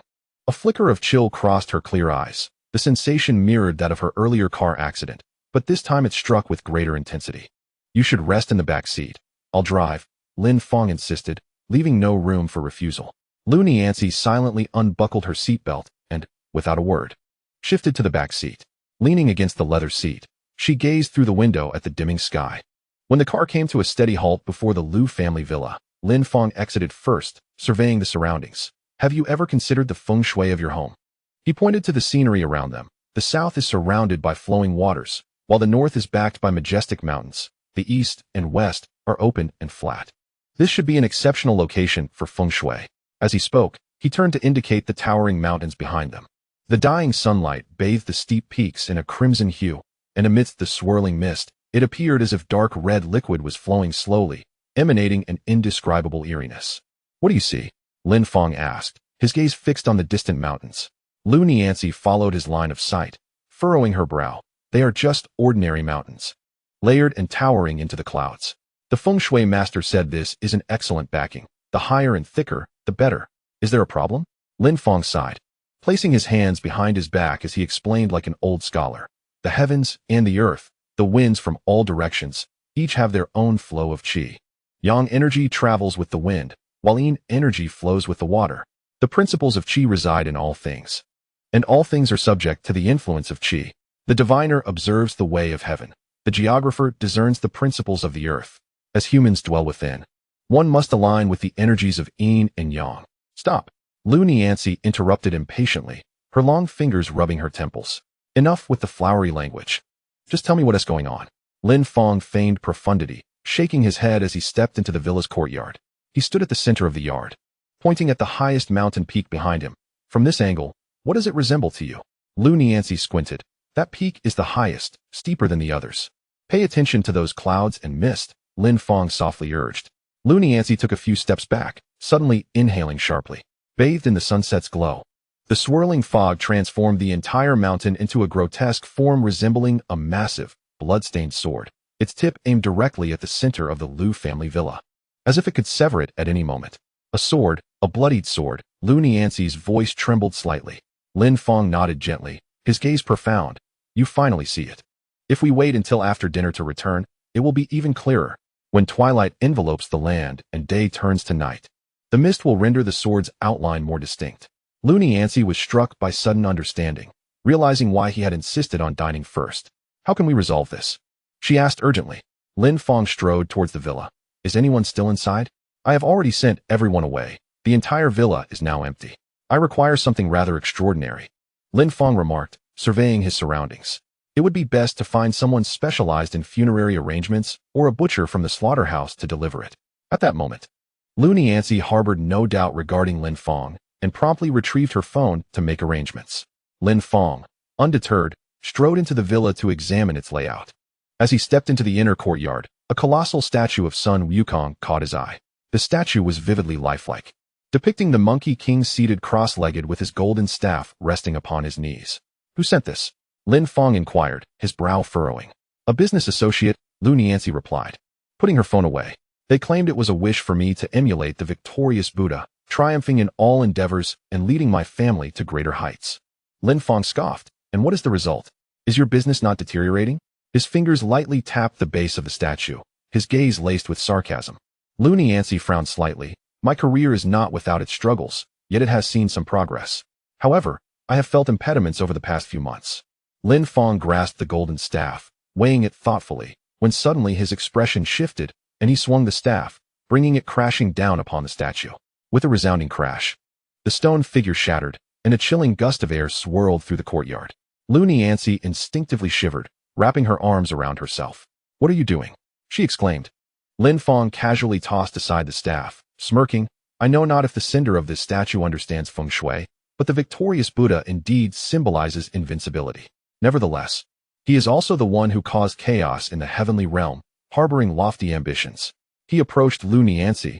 Do you believe, with your fate, you can suppress such an existence? If one could suppress it, one would naturally ascend to great heights. If not, Lin Fang's voice dropped ominously. One would merely serve as a stepping stone on their path to the heavens. Lu Niancy stood frozen, never having considered that a statue could carry such significance. At that moment, Lin Fang unexpectedly reached out, gently caressing the nape of her neck. His warm palm contrasted starkly with the surrounding chill. Ah, Lu Niancy recoiled instinctively. Her eyes filled with wariness and disdain. What are you doing? Lin Fang shrugged dismissively, a playful smile gracing his lips. Did you not feel a chill breeze at the back of your neck when the statue shattered? Lu Niancy hesitated, her brow furrowing unconsciously before she nodded slightly. There was indeed a sudden coolness. Precisely, Lin Fang dusted off his hands. You cannot possibly suppress this malevolent spirit. All things in the universe are interconnected. Energies respond to one another. That blood sword hovering above the villa did not target your family without reason. Something is guiding it. And this statue of the victorious Buddha is one such catalyst. He regarded Lu Niancy with a knowing look. Perhaps you should begin your inquiries with the person who gifted you this statue. Lu Niancy's gaze turned icy.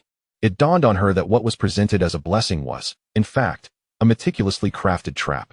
In this world, the depths of human intentions were truly unfathomable. Does your family possess any sharp weapons, such as swords or axes? Lin Fang suddenly inquired.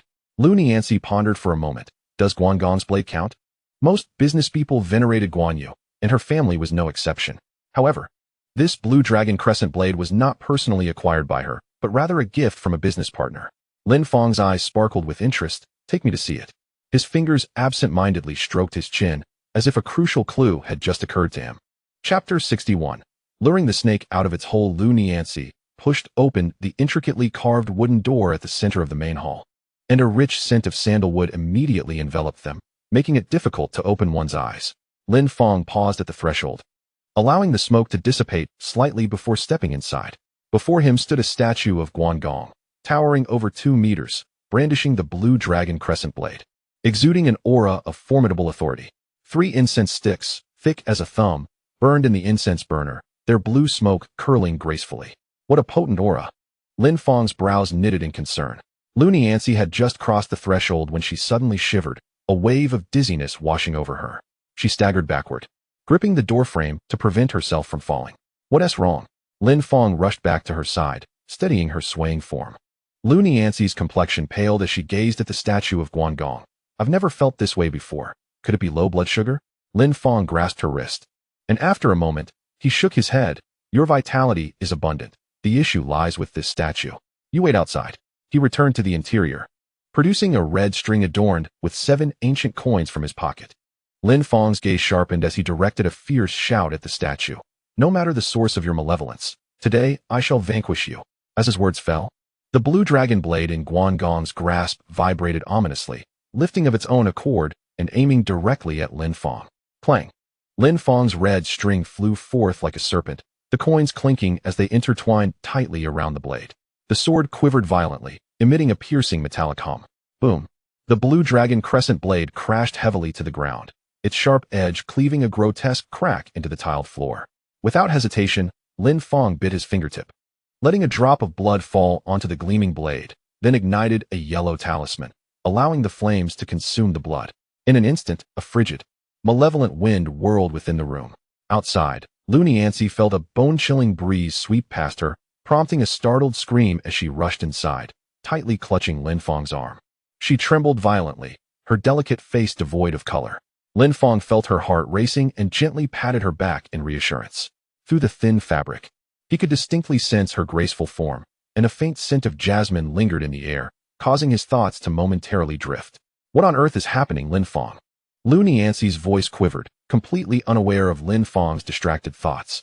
Lin Fang bent down to retrieve the long blade, inspecting the edge carefully. The blade itself is unblemished.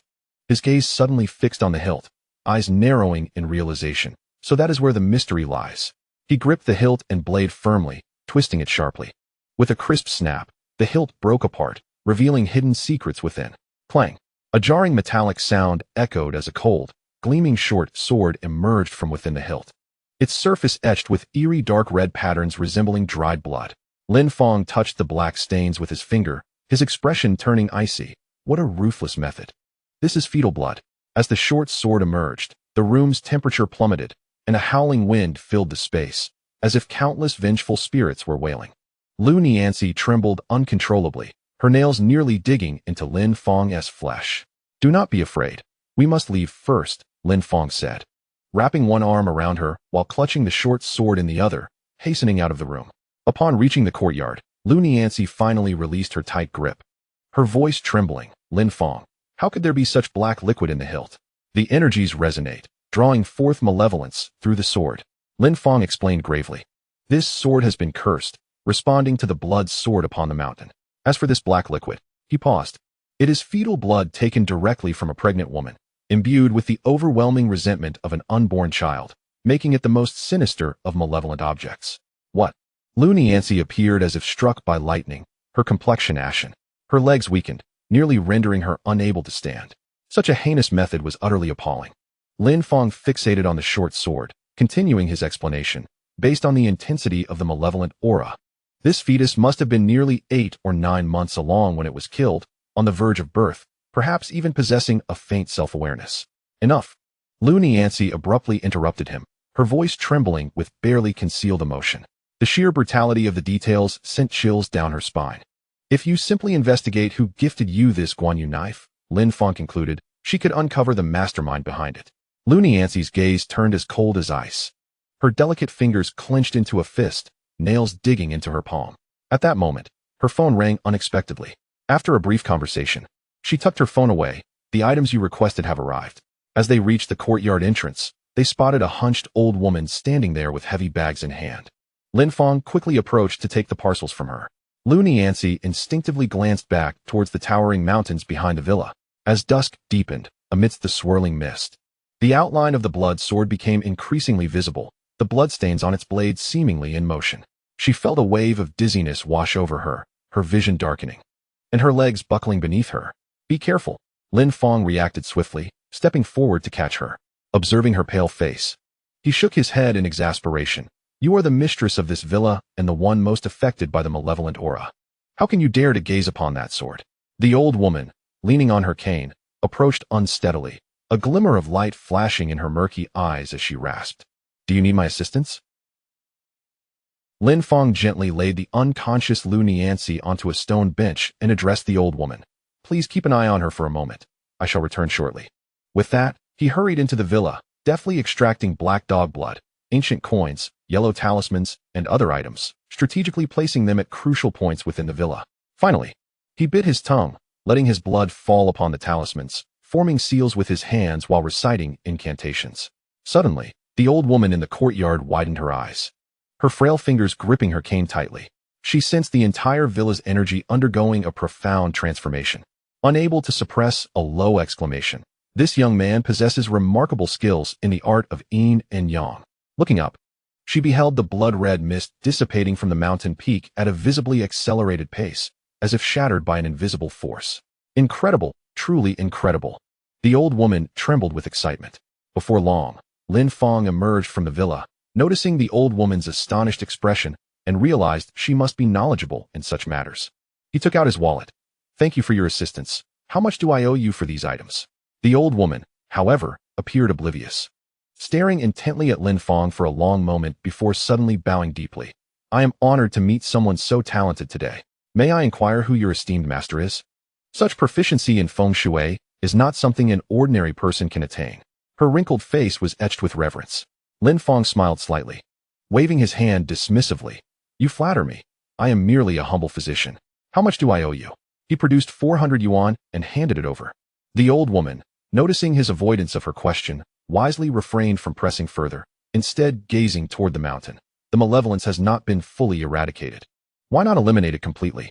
Lin Fang followed her gaze and replied coolly, to draw the serpent from its lair. Ah, now I understand. The old woman exclaimed. Her curiosity piqued. You claim to be a doctor? May I ask where you practice? At the Lin Yuan Traditional Chinese Medicine Clinic, Lin Fang responded. Lin Yuan Traditional Chinese Medicine Clinic?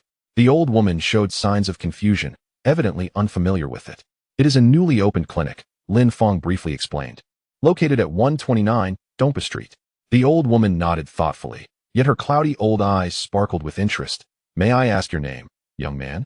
I shall certainly visit you another day. Lin Fang, he replied succinctly, bending down to lift the unconscious Lin Yancy. We should take our leave now.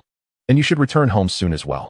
Upon returning to the clinic, Lin Yanting saw her sister being carried in by Lin Fang and immediately exploded. What have you done to my sister? She charged over like an angry kitten. My sister despises being touched by men. What have you done to her?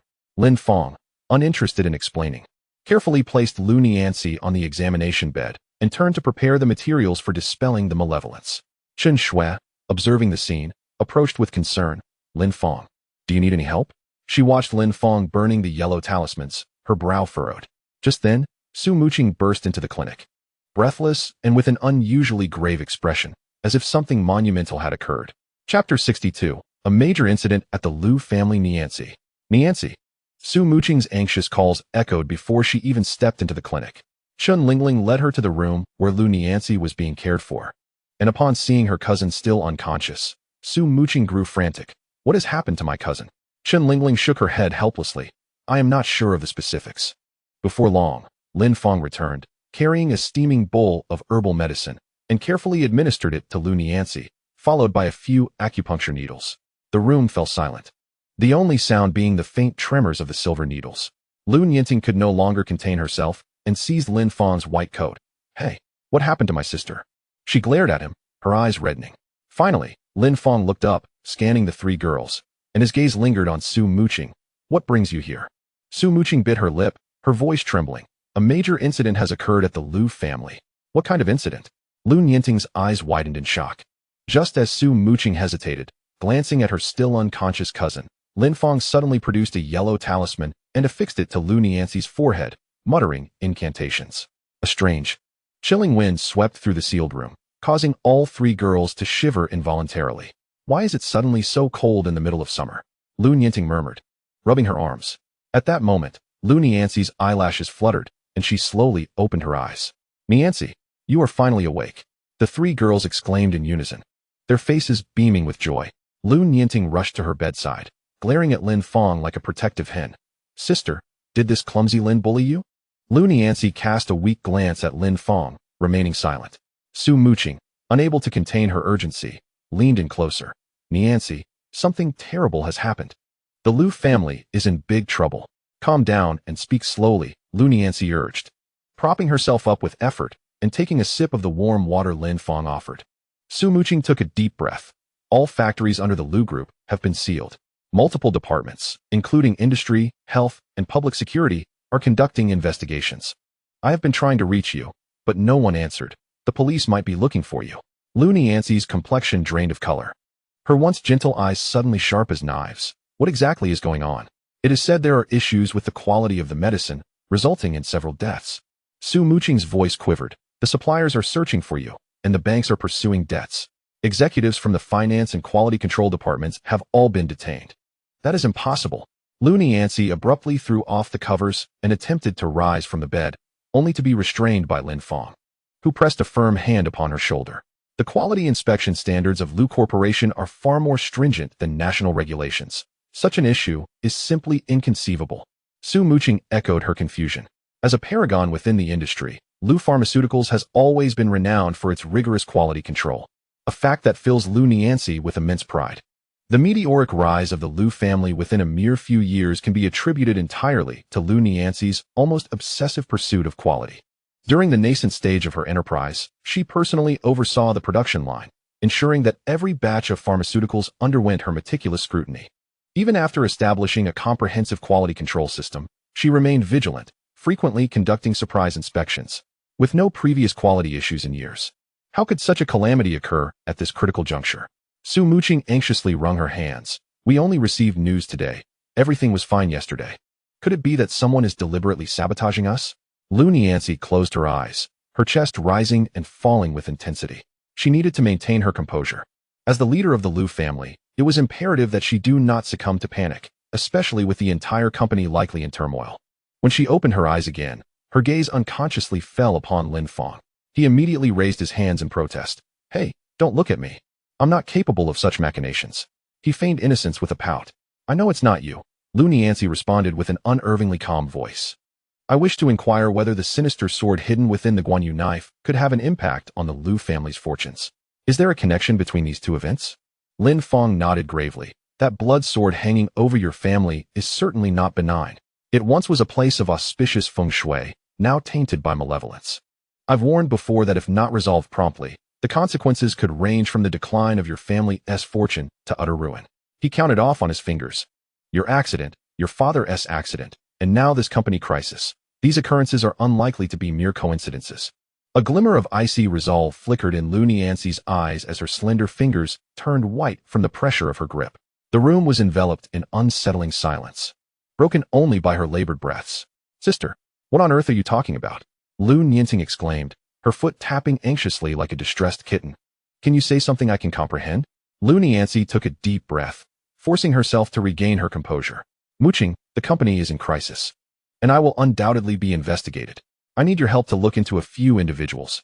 She methodically outlined the names. Cheng Tsongnan from the Cheng family in Jiangdong district, who gifted us a statue of the Battle Buddha when the villa was constructed. Sun Guangling from the Sun family in Xiling district, our arch-rival, who delivered the Guanyu knife. He warrants special scrutiny. And Zhang Daoshang, the feng shui master who is now missing but was referred to us by Cheng Tsongnan. At this juncture, her brow furrowed in concern. "I fear the Zhang family may be involved in this matter. If that is indeed the case, we are in grave danger." Despite the turmoil within, Lu Nianxi maintained an astonishing level of composure. She understood that identifying the puppet master behind these events was paramount, and she must dismantle their plans one by one. What surprised Lu Nianxi the most was the Cheng family in Jiangdong. Despite their previously cordial business relationship, it appeared they had covertly schemed against them. The statue of the Battle Buddha and the suddenly vanished feng shui master were irrefutable evidence. Turning to Lin Fang, she spoke with evident fatigue. "Lin Fang, have we resolved the feng shui issues in our family?" "We temporarily subdued them, but not completely resolved them yet," Lin Fang replied candidly. Lu Nianxi bit her lip, an uncommon plea evident in her demeanor. "Could you assist me with something?" "Ah, you are my fiancé. What do you mean by not helping?" Lin Fang replied with a light-hearted shrug. "Let us not completely resolve the feng shui issue just yet." Lu Nianxi's gaze was resolute. "As long as we keep it under control, if they truly wish to see me perish, they will undoubtedly send another feng shui master. Since you have the capability to unravel this trap, your strength should rival theirs. I wish to enlist your help to uncover the true culprits behind this."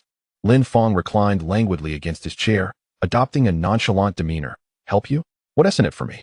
"You," Lu Nianxing exclaimed, her frustration boiling over as she pointed an accusatory finger at Lin Fang. "Lin Fang, you keep claiming to be my brother-in-law, and now that the Lu family is in trouble, this is your attitude. I see you have no intention of marrying my sister." Lin Fang rolled his eyes, exasperated by his sister-in-law's propensity to steal the spotlight. After a moment of silence, Lu Nianxi suddenly met Lin Fang's gaze with unwavering intensity. "Haven't you always wanted to know about my past? Once this matter is resolved, I will divulge everything to you." She paused, her voice soft yet firm. "If you truly can change my mind, marrying you might not be out of the question." Chapter 63. The arrival of guests from the Sun family that night. The commercial and medical circles of Tianhai City were thrown into tumult. From a business perspective, the Lu Corporation faced catastrophic upheaval. All of its pharmaceutical factories were urgently shut down, and the headquarters was besieged by numerous government departments conducting investigations. A significant number of executives, including key members of the Lu family, were taken away for questioning. The entire Lu Corporation plunged into unprecedented chaos. Meanwhile, in the medical community, Lin Yuan Traditional Medicine Clinic surged to prominence. Lin Fang triumphed over two descendants of the Zhou family in a medical competition, catapulting him to fame. Discussions about him flooded the internet, and overnight, Lin Yuan became the most sought-after traditional medicine clinic in Tianhai City.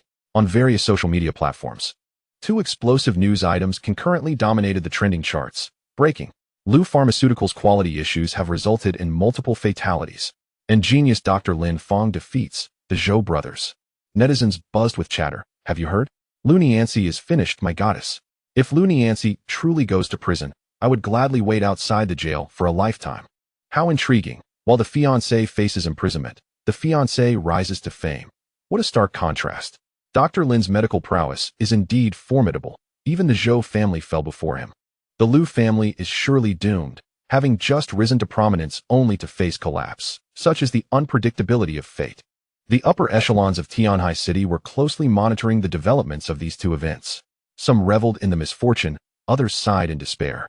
While many calculated how they might benefit from the situation, online discussions intensified, revealing a polarized public opinion regarding the Lu family's plight. Many netizens expressed sympathy. Lu Pharmaceuticals has always been known for its quality. This incident is so sudden. Yet, others scoffed. They deserve it. They previously snatched our business. In the tumultuous sea of commerce, where profit reigns supreme, The rise of a new family inevitably coincides with the decline of an old power. The Liu family's rapid expansion over the years had undoubtedly ruffled many feathers. Now, as their edifice teeters, countless eyes remain watchful, eager to seize a share of the bounty. Amidst the fervent discussions, a group of uniformed police officers stormed into Lin Yuan Clinic. Their expressions were grave as they headed directly for the inner office. Inside, Lin Fang caught sight of the commotion outside and leaned close to Lu Nianzi, whispering in her ear, "It's a deal. I will help you uncover the puppet master." Before he could finish, the police pushed the door open, brandishing a search warrant. "Ms. Lu Nianzi, we suspect your involvement in the case of deaths linked to Lu Pharmaceuticals. Please accompany us to the police station for questioning." "Officer." Lu Nianting dashed in front of her sister. "You must be mistaken. My sister would never harm anyone." The leading officer glanced at her and, upon receiving confirmation, emotionlessly added, "You must come with us as well." "What?" Lu Nianting was taken aback, her eyes widening in astonishment. In stark contrast, Lu Nianzi appeared remarkably composed. She struggled to rise, but nearly collapsed from weakness. Lin Fang, quick to react, steadied her shoulder, sensing her slight tremor. "Are you unwell?" inquired the lead officer. His brow furrowed. Lu Nianzi forced herself to stand upright, a pale smile gracing her lips. "It's a minor issue. It won't affect my cooperation with the investigation." As she watched her sister being taken away by the police, Lin Fang stood at the doorway, his gaze gradually turning icy. Regardless of Lu Nianzi's pleas, he would never stand idly by. Anyone who dared to harm his fiancée would pay a heavy price. Soon, another group of officers arrived to escort Su Muqing away. The clinic was left with only Lin Fang, Chen Lingling, and Chen Shui, the atmosphere thick with tension. At that moment, Mu Fantian rushed in, visibly relieved to see Lin Fang unharmed. "I saw the police car approaching and feared something had happened at the clinic." His genuine concern lay solely with Lin Fang. Though there were some business dealings with the Liu family, they did not warrant risking his assistance. Lin Fang donned his characteristic playful smile. "I'm fine, President Mu." He made his way toward the patient room. "I'm going to check on the esteemed Madame's condition." Inside the room, Qi Yinran lay quietly in bed, while a newborn slept soundly in the adjacent crib. Lin Fang approached cautiously, his gaze shifting tenderly between mother and child. Qi Yinran's complexion had clearly improved. She would likely be discharged in 3 to 5 days. "Your recovery looks promising," Lin Fang remarked after his examination, "but you've overindulged in supplements. Starting tomorrow, your diet should be lighter." "Shaolin." Qi Yinran suddenly lowered her voice. "I heard something has happened with the Liu family?" Lin Fang smiled wryly and nodded. "News travels fast." Qi Yinran patted his hand reassuringly, her tone resolute. "If you need any assistance, don't hesitate to ask. Your fiancée is in trouble, and I am sure if she is wronged, I will find a way to help you get her out." "Thank you for your kindness," Lin Fang replied calmly, appearing unfazed. He then added, "If you are considering a second child, I can assist you in regulating your health. President Mu, you also require some adjustments." He swiftly pinned a prescription for Chen Shui to prepare the necessary medicine. Having settled these matters, Lin Fang proceeded to check on Lu Dinghui's condition. The elderly man was still unaware of the upheaval within the Liu family. "Shaolin," Lu Dinghui managed to speak with difficulty. "Your daughter has gone out." Lin Fang maintained his usual demeanor. "Please focus on recuperating here. Someone will take care of you." He turned to Chen Lingling, instructing, "You understand the follow-up treatment, right?" Chen Lingling nodded earnestly. "I understand, and I will contact you promptly if there are any special circumstances." Finally concluding a long day of work, Lin Fang returned home. After a refreshing shower, he languidly reclined on his bed, perusing the latest news regarding the Liu family. The cold light of the screen illuminated his contemplative expression. The online discourse was rife with speculation and rumors, including discussions about Lin Fang himself. He casually skimmed through a few posts, shaking his head and setting his phone aside. The veracity of online information was often dubious and should not be taken at face value. Just as he prepared to turn off the lights and sleep, a steady knock echoed at the door. Noticing the steady breathing outside, Lin Fang discerned that a skilled individual awaited him. "So soon to come knocking?" he muttered, rising to the door and inquiring, "Who is it?" "The Sun family from Xiling, Sun Yongkong," came a deep male voice from outside. "I wish to speak with you." Lin Fang opened the door to find a young man in a sharply tailored suit standing at the threshold. The man's piercing gaze was laced with evident hostility. Yet a flicker of surprise crossed his features as he scrutinized Lin Fang. "So young?" Sun Yongkong clearly did not expect the legendary physician to be so youthful. Lin Fang lazily returned to his room, plopping down into the sole chair. "Speak quickly. I'm tired and need to sleep." Sun Yongkong paused momentarily, then coldly chuckled. You remain remarkably composed. How can you still sleep at a time like this? Lin Fang leisurely took a sip of water. If you don't get to the point, I truly will fall asleep. He thought to himself, given the visitor's intentions, there was no need to offer a warm reception. Sun Yongkang's lips twitched as he scrutinized this young man once more. He had anticipated that mentioning the name of the Sun family would elicit some measure of trepidation. Yet Lin Fang displayed no fear whatsoever, only impatience. Glancing around, he noted the absence of extra chairs and was left standing. Did you disrupt the Liu family's feng shui? Lin Fang lounged back in his chair. I thought you'd be able to endure a bit longer. I didn't expect you to arrive so swiftly. He raised an eyebrow. The Sun family's information network is quite adept. I assent it. Sun Yongkang's expression hardened. The internet claims you are Liu Nianxi's fiancé, a mere barefoot doctor from the countryside. I advise you to refrain from meddling in the Liu family's affairs. He stepped forward, asserting, from this moment on, there will be no Liu family in Tianhai City. No one can protect you. Consider this a warning from the Sun family. He deliberately softened his tone, hoping that if this country bumpkin was wise, the Sun family would not seek unnecessary conflict. But this did not imply they feared a young man without any backing. Ha! Lin Fang suddenly erupted into laughter, his eyes devoid of mirth. You are aware that Liu Nianxi is my fiancée? You harm her and expect me to stand idle? He stood tall, meeting Sun Yongkang's gaze. As her fiancé, I am quite responsible, unaware of your own limitations. Sun Yongkang's expression darkened. Country bumpkin. Do not think that a modicum of fame in the medical field allows you to challenge the Sun family. He leaned closer to Lin Fang, lowering his voice in a threatening manner. Before you act, consider your own capabilities. Don't be caught unaware of your demise. Chapter 64. Shilin Pharmaceutical Factory. The commercial landscape of Tianhai City has always been characterized by the three strongholds. The city is divided into three main districts: Jiangdong District, Qingbei District, and Shilin District, each governed by the prominent families of Cheng, Mu, and Sun, respectively. Above these three families looms the even larger Jiang family. Before Lin Fang stood Sun Yongkang, a representative of the younger generation of the Sun family.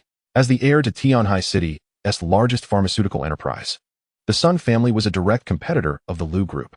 The Liu family's recent rise had encroached upon the Sun family's market share. Sun Yongkang's sudden visit only confirmed that the Sun family was the mastermind behind the recent events. They had been covertly monitoring the Liu family's every move, even detecting the changes in the Liu family villa's feng shui at the earliest opportunity, prompting this hurried warning. However, Lin Fang regarded the Sun family with indifference. Not only the Sun family, but even the Jiang family, who overshadowed the three prominent families, would not elicit a shift in his demeanor. He maintained a constant equilibrium in the face of power. Are you threatening me? Lin Fang regarded Sun Yongkang with a sardonic smile, devoid of any trace of fear. Sun Yongkang's expression remained stern. You may interpret it that way. It is not easy for a country boy to establish himself in Tianhai City. So I advise you to be prudent. He adjusted his suit and tie. Do not assume that a superficial understanding of feng shui grants you free rein. At this, Lin Fang could not help but laugh. Such a pompous bully, in his eyes, was utterly inconsequential. During his years of training under his master in the mountains, far more illustrious figures than the Sun family had sought him out in humility, pleading for his healing expertise. Before those individuals, what does the Sun family amount to? Lin Fang is not without connections. He simply deems it beneath him to utilize those relationships. If truly pushed to a corner, he could easily summon a few prominent figures, and the mere Sun family would be reduced to ashes in an instant. Is your Sun family truly that impressive? Lin Fang tilted his head, a playful tone in his voice. Impressive enough to make you threaten me so arrogantly? He rose and leisurely strolled to Sun Yongkang's side. Who grants you such audacity? Who provides you with this confidence? Do not think that just because you are a younger generation, or even if your father were to come personally, I would regard him any higher. Initially, I only intended to unearth that feng shui master. Lin Fang shrugged, his tone as casual as discussing the weather. Since you have so willingly presented yourself, I shall take the opportunity to play with your Sun family. Sun Yongkang's expression turned ashen, clearly unprepared for this country bumpkin to exhibit such defiance. He had assumed that merely revealing the Sun family's name would compel obedience, but instead, he encountered stubborn resistance. Good. Very good. Sun Yongkang gritted his teeth. I have delivered my message. Should you remain obstinate, do not blame the Sun family for their ruthlessness. With that, he turned to leave. However, upon reaching the stairs, he suddenly halted, glancing back at Lin Fang's window with a flicker of malice in his eyes. The car door swung open, and a middle-aged man clad in a gray robe with a goatee emerged. Young Master Sun, how did the discussion go? Sun Yongkong, his face dark, climbed into the vehicle, harder than a rock in a cesspit. Since he does not know what is good for him, do not blame us for being impolite. Let me know what assistance you require. The Taoist squinted, stroking his goatee. Understood. The vehicle gradually pulled away, vanishing into the night. Lin Fang lay in bed, his mind swirling with thoughts. Before descending the mountain, his master had repeatedly cautioned him to conceal his skills in divination and rely solely on his medical expertise for sustenance. Yet now, with someone plotting against Luniancy, how could he remain idle? Unbeknownst to him, he gradually succumbed to a deep slumber. The following morning, Lin Fang arrived early at the Lin Yuan traditional Chinese medicine clinic. A long queue had already formed at the entrance, filled with neighbors drawn by word of his skills. Chun Lingling was taking the pulse of an elderly woman when she spotted him, her eyes brightening. Dr. Lin, a pale young woman rushed over. You finally arrived. I felt horrid last night, vomiting and having diarrhea. Please take a look at me. Behind her, 3 similarly ailing women nodded in agreement. One, wearing a mask, hesitantly removed it, revealing a swollen and ulcerated cheek, the skin oozing a viscous liquid, a sight both shocking and distressing. Heavens! Lin Fang furrowed his brow. What has happened to your once beautiful face? Another patient unveiled her mask, exposing lips swollen like sausages, with bruising at the corners. Put it back on. Lin Fang quickly turned his face away. I haven't had breakfast yet. The grotesque deformity of her lips was quite nauseating.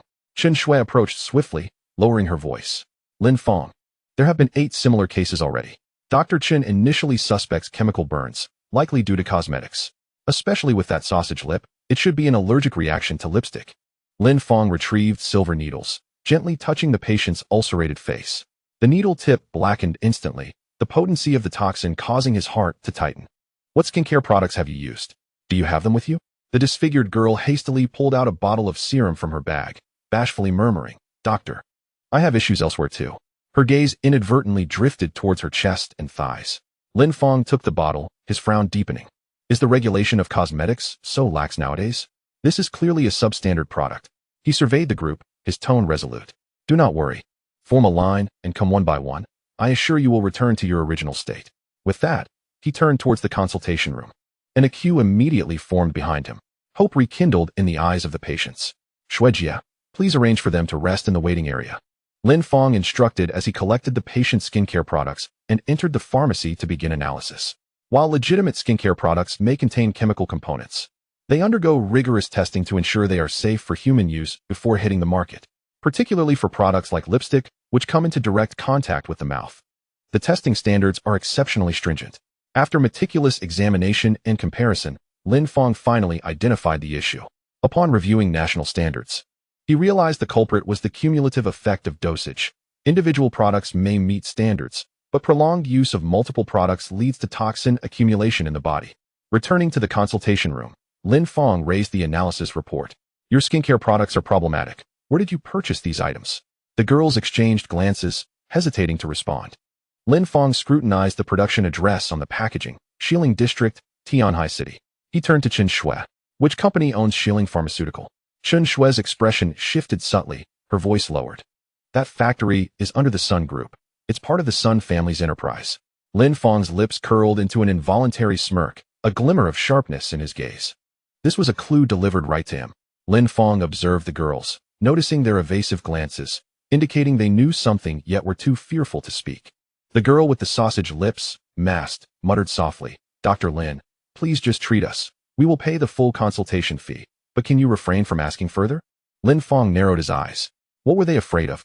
Why could they not even mention the Sun family? I do not comprehend. Lin Fang crossed his arms.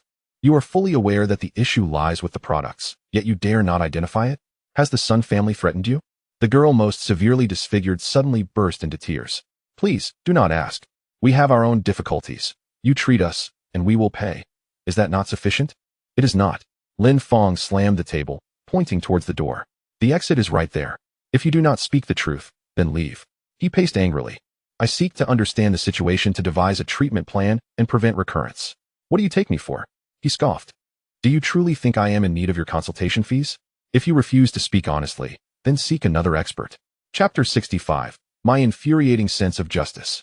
The girls exchanged glances, hesitating in place for quite some time before ultimately turning to leave the clinic. Lin Fang made no attempt to retain them. He understood that these toxins had long since transcended mere surface-level affliction. They had penetrated into their internal organs and even mingled with their blood. Without timely treatment, it could pose a life-threatening risk over time. Lin Fang, are you really letting them go? Chen Shui inquired, somewhat perplexed. Lin Fang rose, adjusting his white coat. They chose to forego treatment. I cannot force them. He stepped towards the door. Are there not many more patients waiting outside? As he entered the front hall, he indeed found a long line forming in the yard. Ever since the medical competition yesterday, Lin Fang's reputation had spread rapidly, with many patients traveling over an hour just to seek his expertise. Today's consultation fees had already returned to normal rates.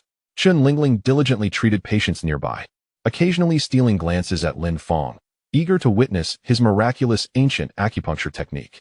Unfortunately, today's cases were mostly common ailments, and Lin Fang managed them easily with traditional acupuncture methods.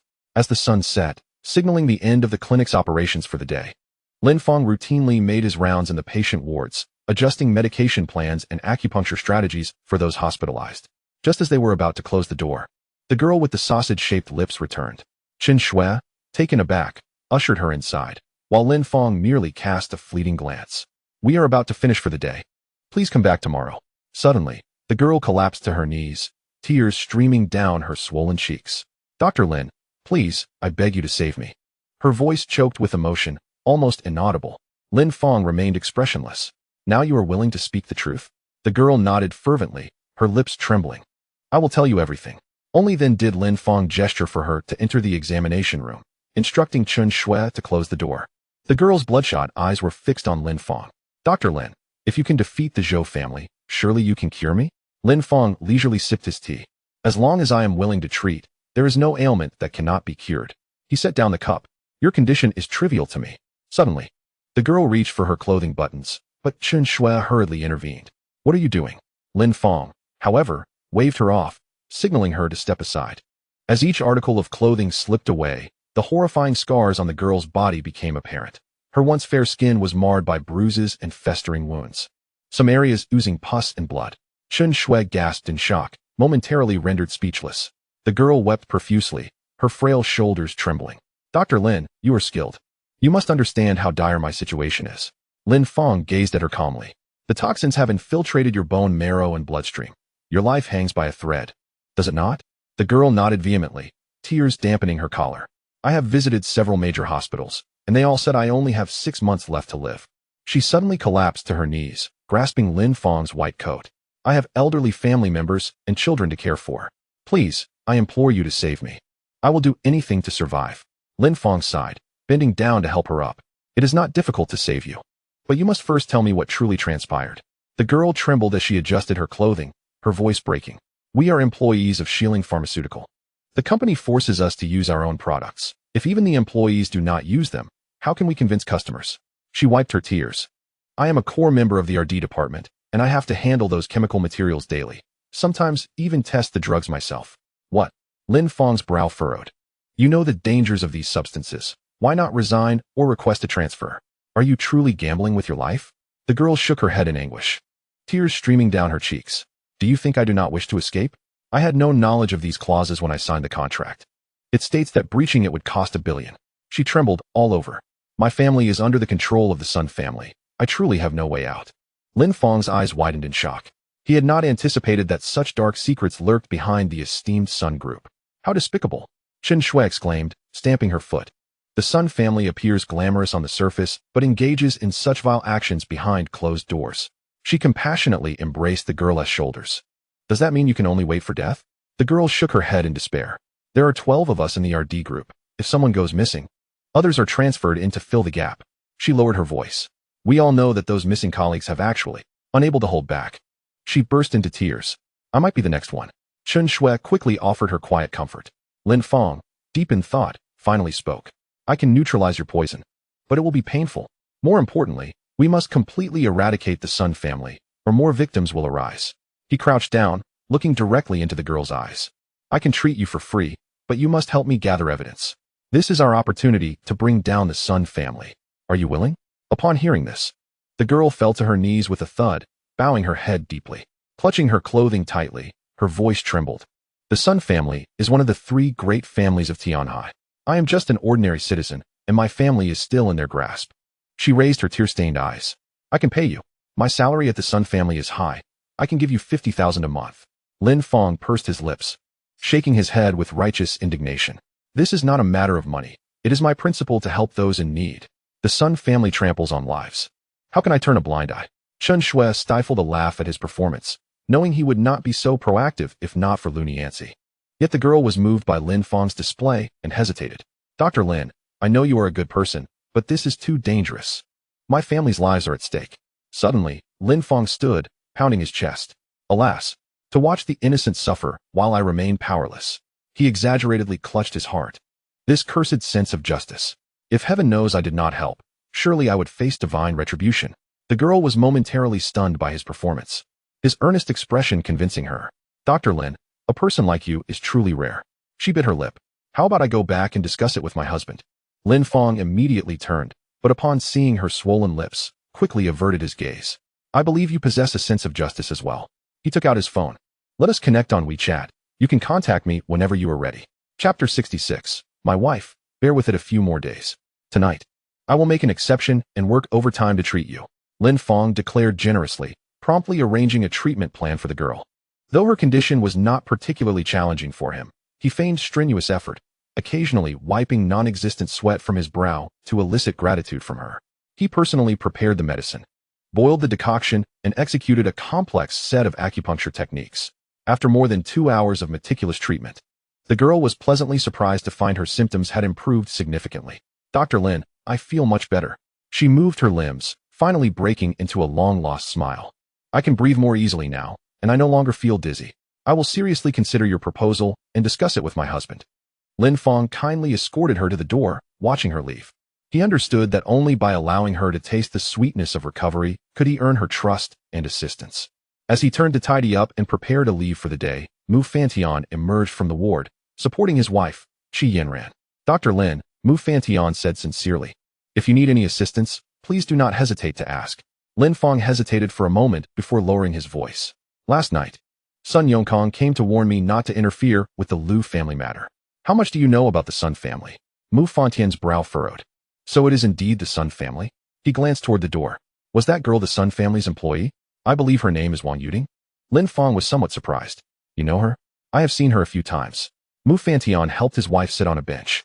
The Mu family has some business dealings with the Sun family. She was responsible for the reception. I heard she is a core member of the RD team.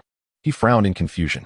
Given the Sun family's style, they should provide her with the best medical resources. Why would she come to you? Lin Fang observed Mu Fantian for a moment, sensing his genuine desire to help. He then candidly shared the situation regarding Su Yuqing. What? Qi Yanran trembled with anger. I have long heard rumors about the Sun family's unscrupulousness, but I never expected them to be this ruthless. She turned to her husband. Do you not possess some leverage against the Sun family? Please assist Xiao Lin.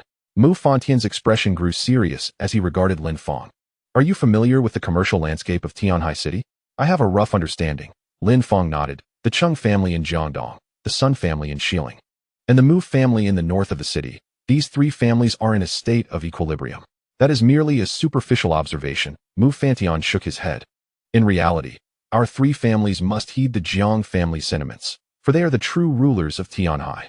He sighed. In recent years, the Sun family has climbed the ranks by aligning with the Jiang family. Their momentum is quite formidable, and they have begun to overshadow both me and the Chung family.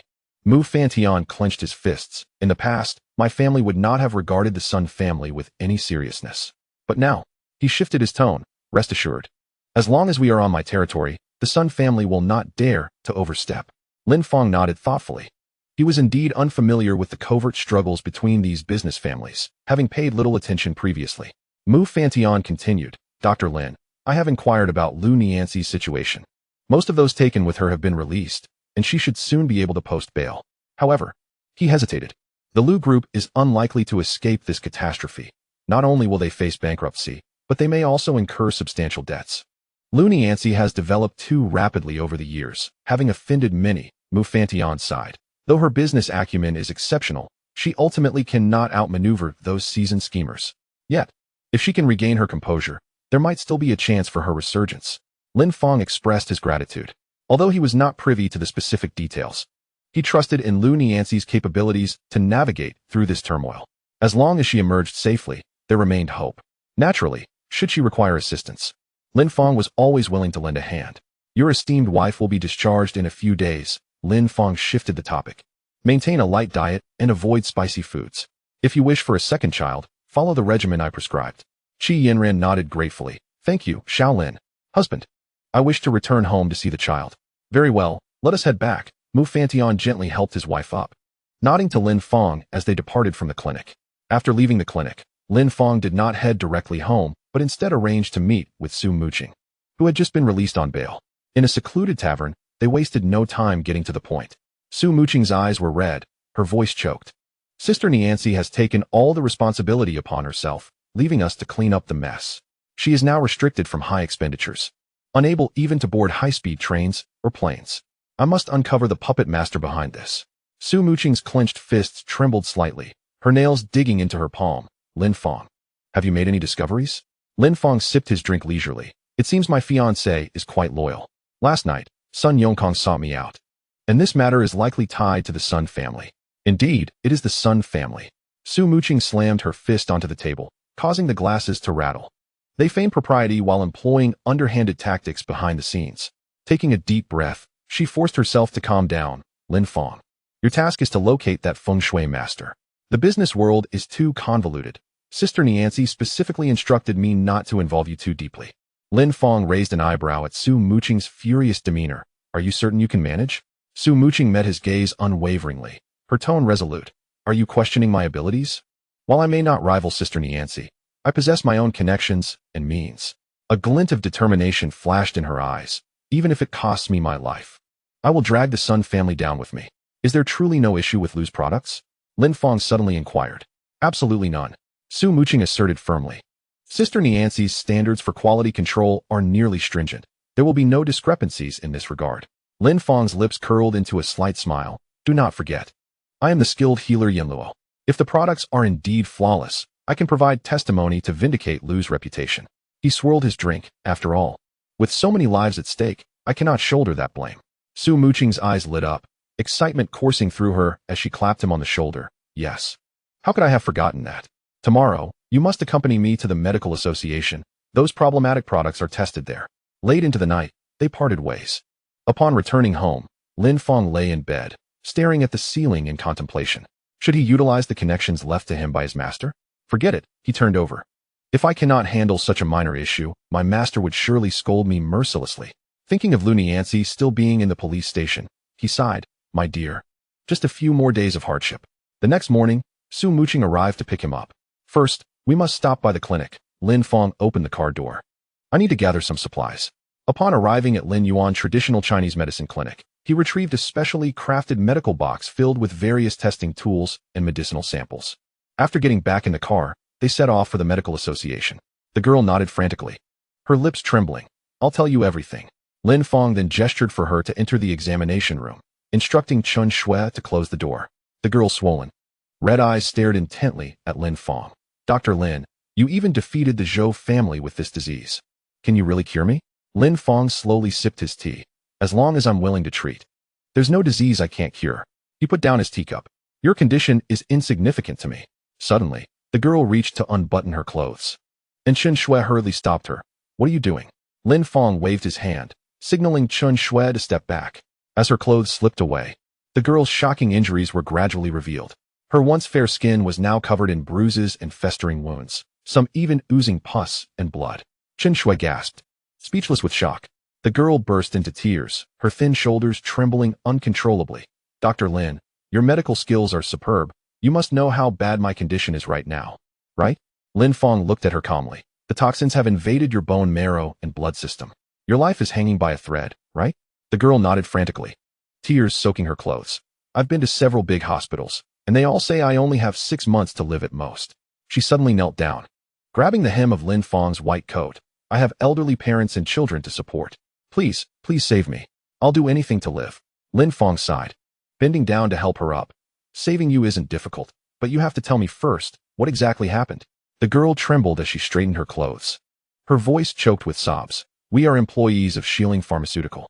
The company forces us to use their own products, saying that if even employees don't use them, how can customers believe them? She wiped away her tears. I'm a core member of the R&D department. I have to handle those chemical raw materials every day, and sometimes I even have to personally test the drugs. What? Lin Fang frowned. You clearly know the dangers of these ingredients. Why don't you resign? Or apply for a transfer? Are you playing with your life again? The girl shook her head painfully, tears streaming down her cheeks. Do you think I don't want to escape? She had no idea about these terms when she signed the contract.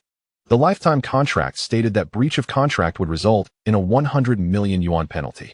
She trembled. My family is all under the control of the Sun family. I really have no choice. Lin Fang stared in shock. He never imagined that the prestigious Sun Group had such a dark secret behind it. Too despicable. Chen Shui stomped her feet in anger. The seemingly respectable Sun family was actually doing such dirty work behind the scenes. She hugged the girl's shoulder tenderly. Then you can only wait to die? The girl shook her head desperately. Our R&D team has 12 people. If someone goes missing, we'll transfer someone from another team to fill the gap. She lowered her voice. We all know that those missing colleagues have actually. At this point, she couldn't hold back anymore and burst into tears. I might be next. Chen Shui quickly comforted her softly.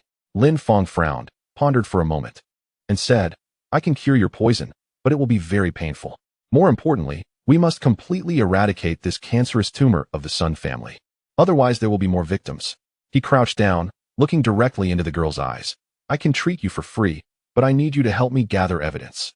We'll use this as a breakthrough to completely bring down the Sun family. Are you willing? Upon hearing this, the girl knelt down with a thud and kowtowed heavily. Kneeling on the ground, the girl clutched the hem of her clothes tightly, her voice trembling. The Sun family is one of the 3 major families in Tianhai. I'm just an ordinary citizen. My family is still in their hands. She raised her tearful eyes. I can give you money. My salary at Sun's is very high. I can give you all 500,000 a month. Lin Fang pursed his lips, shaking his head with an upright and righteous expression. This isn't about money. Seeing injustice and helping others is my principle. He straightened his back, speaking with righteous indignation. The Sun family treats human life like dirt. How can I sit idly by? Chen Shui couldn't help but chuckle to herself. This guy's acting was quite convincing. If it weren't for Lu Nianxi, he wouldn't be so eager. The girl was moved by Lin Fang's performance and hesitated, saying, Dr. Lin, I know you're a good person, but this is too dangerous. It's risking the lives of my whole family. Lin Fang suddenly stood up, pounding his chest and stamping his feet. Alas, I could only watch innocent people suffer, and I was powerless to help. He exaggeratedly clutched his chest. My damned sense of justice. If God knew I'd stood by and watched someone die, he'd surely punish me. The girl was stunned by his performance. His sincere expression made her believe him. Dr. Lin, a good person like you is so rare. She bit her lip. Should I go back and discuss it with my husband? Lin Fang immediately turned around, but quickly looked away when he saw her swollen, sausage-like lips. I believe you're a person with a sense of justice too. He took out his phone. Let's add each other on WeChat. Contact me anytime you've thought it through. Chapter 66. Wife. I'll make you suffer for a few more days. I'll make an exception and work overtime tonight to treat you. Lin Fang said generously, immediately starting to arrange a treatment plan for the girl. Although the girl's condition wasn't particularly difficult for him, he deliberately pretended to be struggling, frequently wiping non-existent sweat from his brow to make her feel grateful. He personally prepared and decocted the medicine, and then performed a complex acupuncture treatment. After more than 2 hours of meticulous treatment, the girl was pleasantly surprised to find that her symptoms had improved significantly. Dr. Lin, I feel much better. The girl moved her limbs, a long-lost smile finally appearing on her face. Her breathing was smoother, and her dizziness had subsided. I will definitely consider your suggestion carefully and discuss it with my husband when I get home. Lin Fang kindly escorted her to the door and watched her leave. He knew that only by first showing her some benefits could he gain her trust and help. As he turned to pack up to leave work, Mu Fantian helped his wife, Qi Yanran, out of the ward. Dr. Lin, Mu Fantian said sincerely, please don't hesitate to ask if you need any help. Lin Fang hesitated for a moment, then lowered his voice and said, Sun Yongkong came to see me last night, warning me not to interfere in the Lu family's affairs. How much do you know about the Sun family? Mu Fantian frowned. So it really is the Sun family? He looked towards the door. Wasn't that an employee of the Sun family? I think her name was Wang Yuding. Lin Fang was somewhat surprised. You know her? I've seen her a few times. Mu Fantian helped his wife sit down on the bench. The Mu family and the Sun family had some business dealings, and she had been responsible for reception work. He heard she was a core member of the R&D team. He frowned in confusion. Given the Sun family's style, they should have arranged the best medical resources for her. Why would she come here? Lin Fang observed Mu Fantian for a moment and felt that he genuinely wanted to help, so he told him the truth about Su Yuqing's situation. What? Qi Yinran trembled with anger. She had long heard that the Sun family was shady behind the scenes, but she never expected them to be so ruthless. She turned to her husband. Don't you have some dirt on the Sun family? Help Shaolin. Mu Fantian looked at Lin Fang with a serious expression. Do you understand the business landscape of Tianhai City? I have a general idea, Lin Fang nodded. The Cheng family of Jiangdong, the Sun family of Xiling, and the Mu family of Qingbei form a three-way balance of power. That's just on the surface. Mu Fantian shook his head. In reality, all three of us have to defer to the Jiang family. The Jiang family is the true overlord of Tianhai. He sighed. In recent years, the Sun family has climbed up the Jiang family's coattails, and their development momentum is very strong. They've already subtly surpassed my and the Cheng family. Mu Fantian clenched his fist. If it were before, my Mu family wouldn't have taken the Sun family seriously at all. But now, he changed his tone. But don't worry, as long as they're on my turf, the Sun family won't dare to be too presumptuous. Lin Fang nodded thoughtfully. He didn't really understand the power struggles between these business families and hadn't paid much attention to them before. Mu Fantian continued. Dr. Lin, I asked around about Lu Nianxi's situation. Most of the people who were taken away with her have already been released, and she should be able to get bail soon too. However, he hesitated, realizing that the Lu group was likely doomed this time, facing not only bankruptcy and liquidation, but also potentially massive debts. Lu Nianxi's rapid growth over the years had offended many. Mu Fantian sighed. Although her business acumen was exceptional, she ultimately couldn't outmaneuver those old foxes. But if she could pull herself together, she might have a chance to make a comeback. Lin Fang thanked him. Although he didn't know the specifics, he believed that with Lu Nianxi's abilities, she could overcome this difficulty. As long as she came out safely, there was still hope. Of course, if she needed help, Lin Fang was always willing to lend a hand. However, given Lu Nianxi's proud personality, he wondered if she would accept. Your wife will be discharged from the hospital in a few days. Lin Fang changed the subject, emphasizing the importance of a light diet, avoiding spicy and stimulating foods. If you want a second child, follow my prescription. Qi Yinran nodded gratefully. Thank you, Shaolin. Honey, I want to go home and see the children. Okay, let's go back now. Mu Fantian gently helped his wife up, nodded to Lin Fang, and left the clinic. After leaving the clinic, Lin Fang didn't go straight home, but instead arranged to meet Su Muqing, who had just been released on bail, in a secluded little tavern. The two went straight to the point upon meeting. Su Muqing's eyes were red, and her voice choked with emotion. Sister Nianci took all the blame upon herself, leaving us to clean up the mess. She's now restricted from high-end spending. She can't even take the high-speed rail or plane. I must find the mastermind behind this. Su Muqing's clenched fist trembled slightly, her nails digging deeply into her palm. Lin Fang, what have you found? Lin Fang took a sip of his drink and said slowly, It seems my fiancé is quite loyal. Sun Yongkang came to see me last night. This matter is most likely related to the Sun family. It really is the Sun family. Su Muqing slammed her fist on the table, making her wine glass bounce. She appeared virtuous on the surface, but secretly resorted to underhanded tactics. She took a deep breath, forcing herself to calm down. Lin Fang, you just need to find that feng shui master. Business matters are too complicated. Sister Nianci specifically instructed me not to involve you too much. Lin Fang looked at Su Muqing's angry expression and raised an eyebrow. Are you sure you can handle it? Su Muqing looked him straight in the eye, her tone firm. Are you questioning my abilities? Although I can't compare to Sister Nianci, I have my own connections and methods. A ruthless glint flashed in her eyes. Even if it costs me my life, I'll drag the Sun family down with me. Are Lu's products really okay? Lin Fang suddenly asked. Absolutely okay, Su Muqing said decisively. Sister Nianci's quality control was almost obsessive. She would never make a mistake in this area. Lin Fang's lips curled slightly. Don't forget, I'm the master of healing. If the products are truly okay, I can help testify and clear Lu's name. He swirled his wine glass. After all, he couldn't bear the blame for over a dozen deaths. Su Muqing's eyes lit up, and she excitedly patted his shoulder. That's right. How could I forget about that? Tomorrow you're coming with me to the medical association. All those problematic products are being tested there. Late at night, the two parted ways. Back home, Lin Fang lay on his bed, staring blankly at the ceiling. Should he use the connections his master left him? Never mind, he rolled over. If I can't even handle this little thing, my master will scold me to death. Thinking of Lu Nianci still at the police station, he sighed softly. Wife, I'll have to put you through this for a few more days. Early the next morning, Su Muqing drove to pick him up. Let's go to the clinic first, Lin Fang said. Opening the car door. I need to get some things. At Lin Yuan Traditional Chinese Medicine Clinic. He retrieved a specially made medical kit filled with various testing tools and medicinal sample materials. After getting in the car, the two headed straight for the medical association.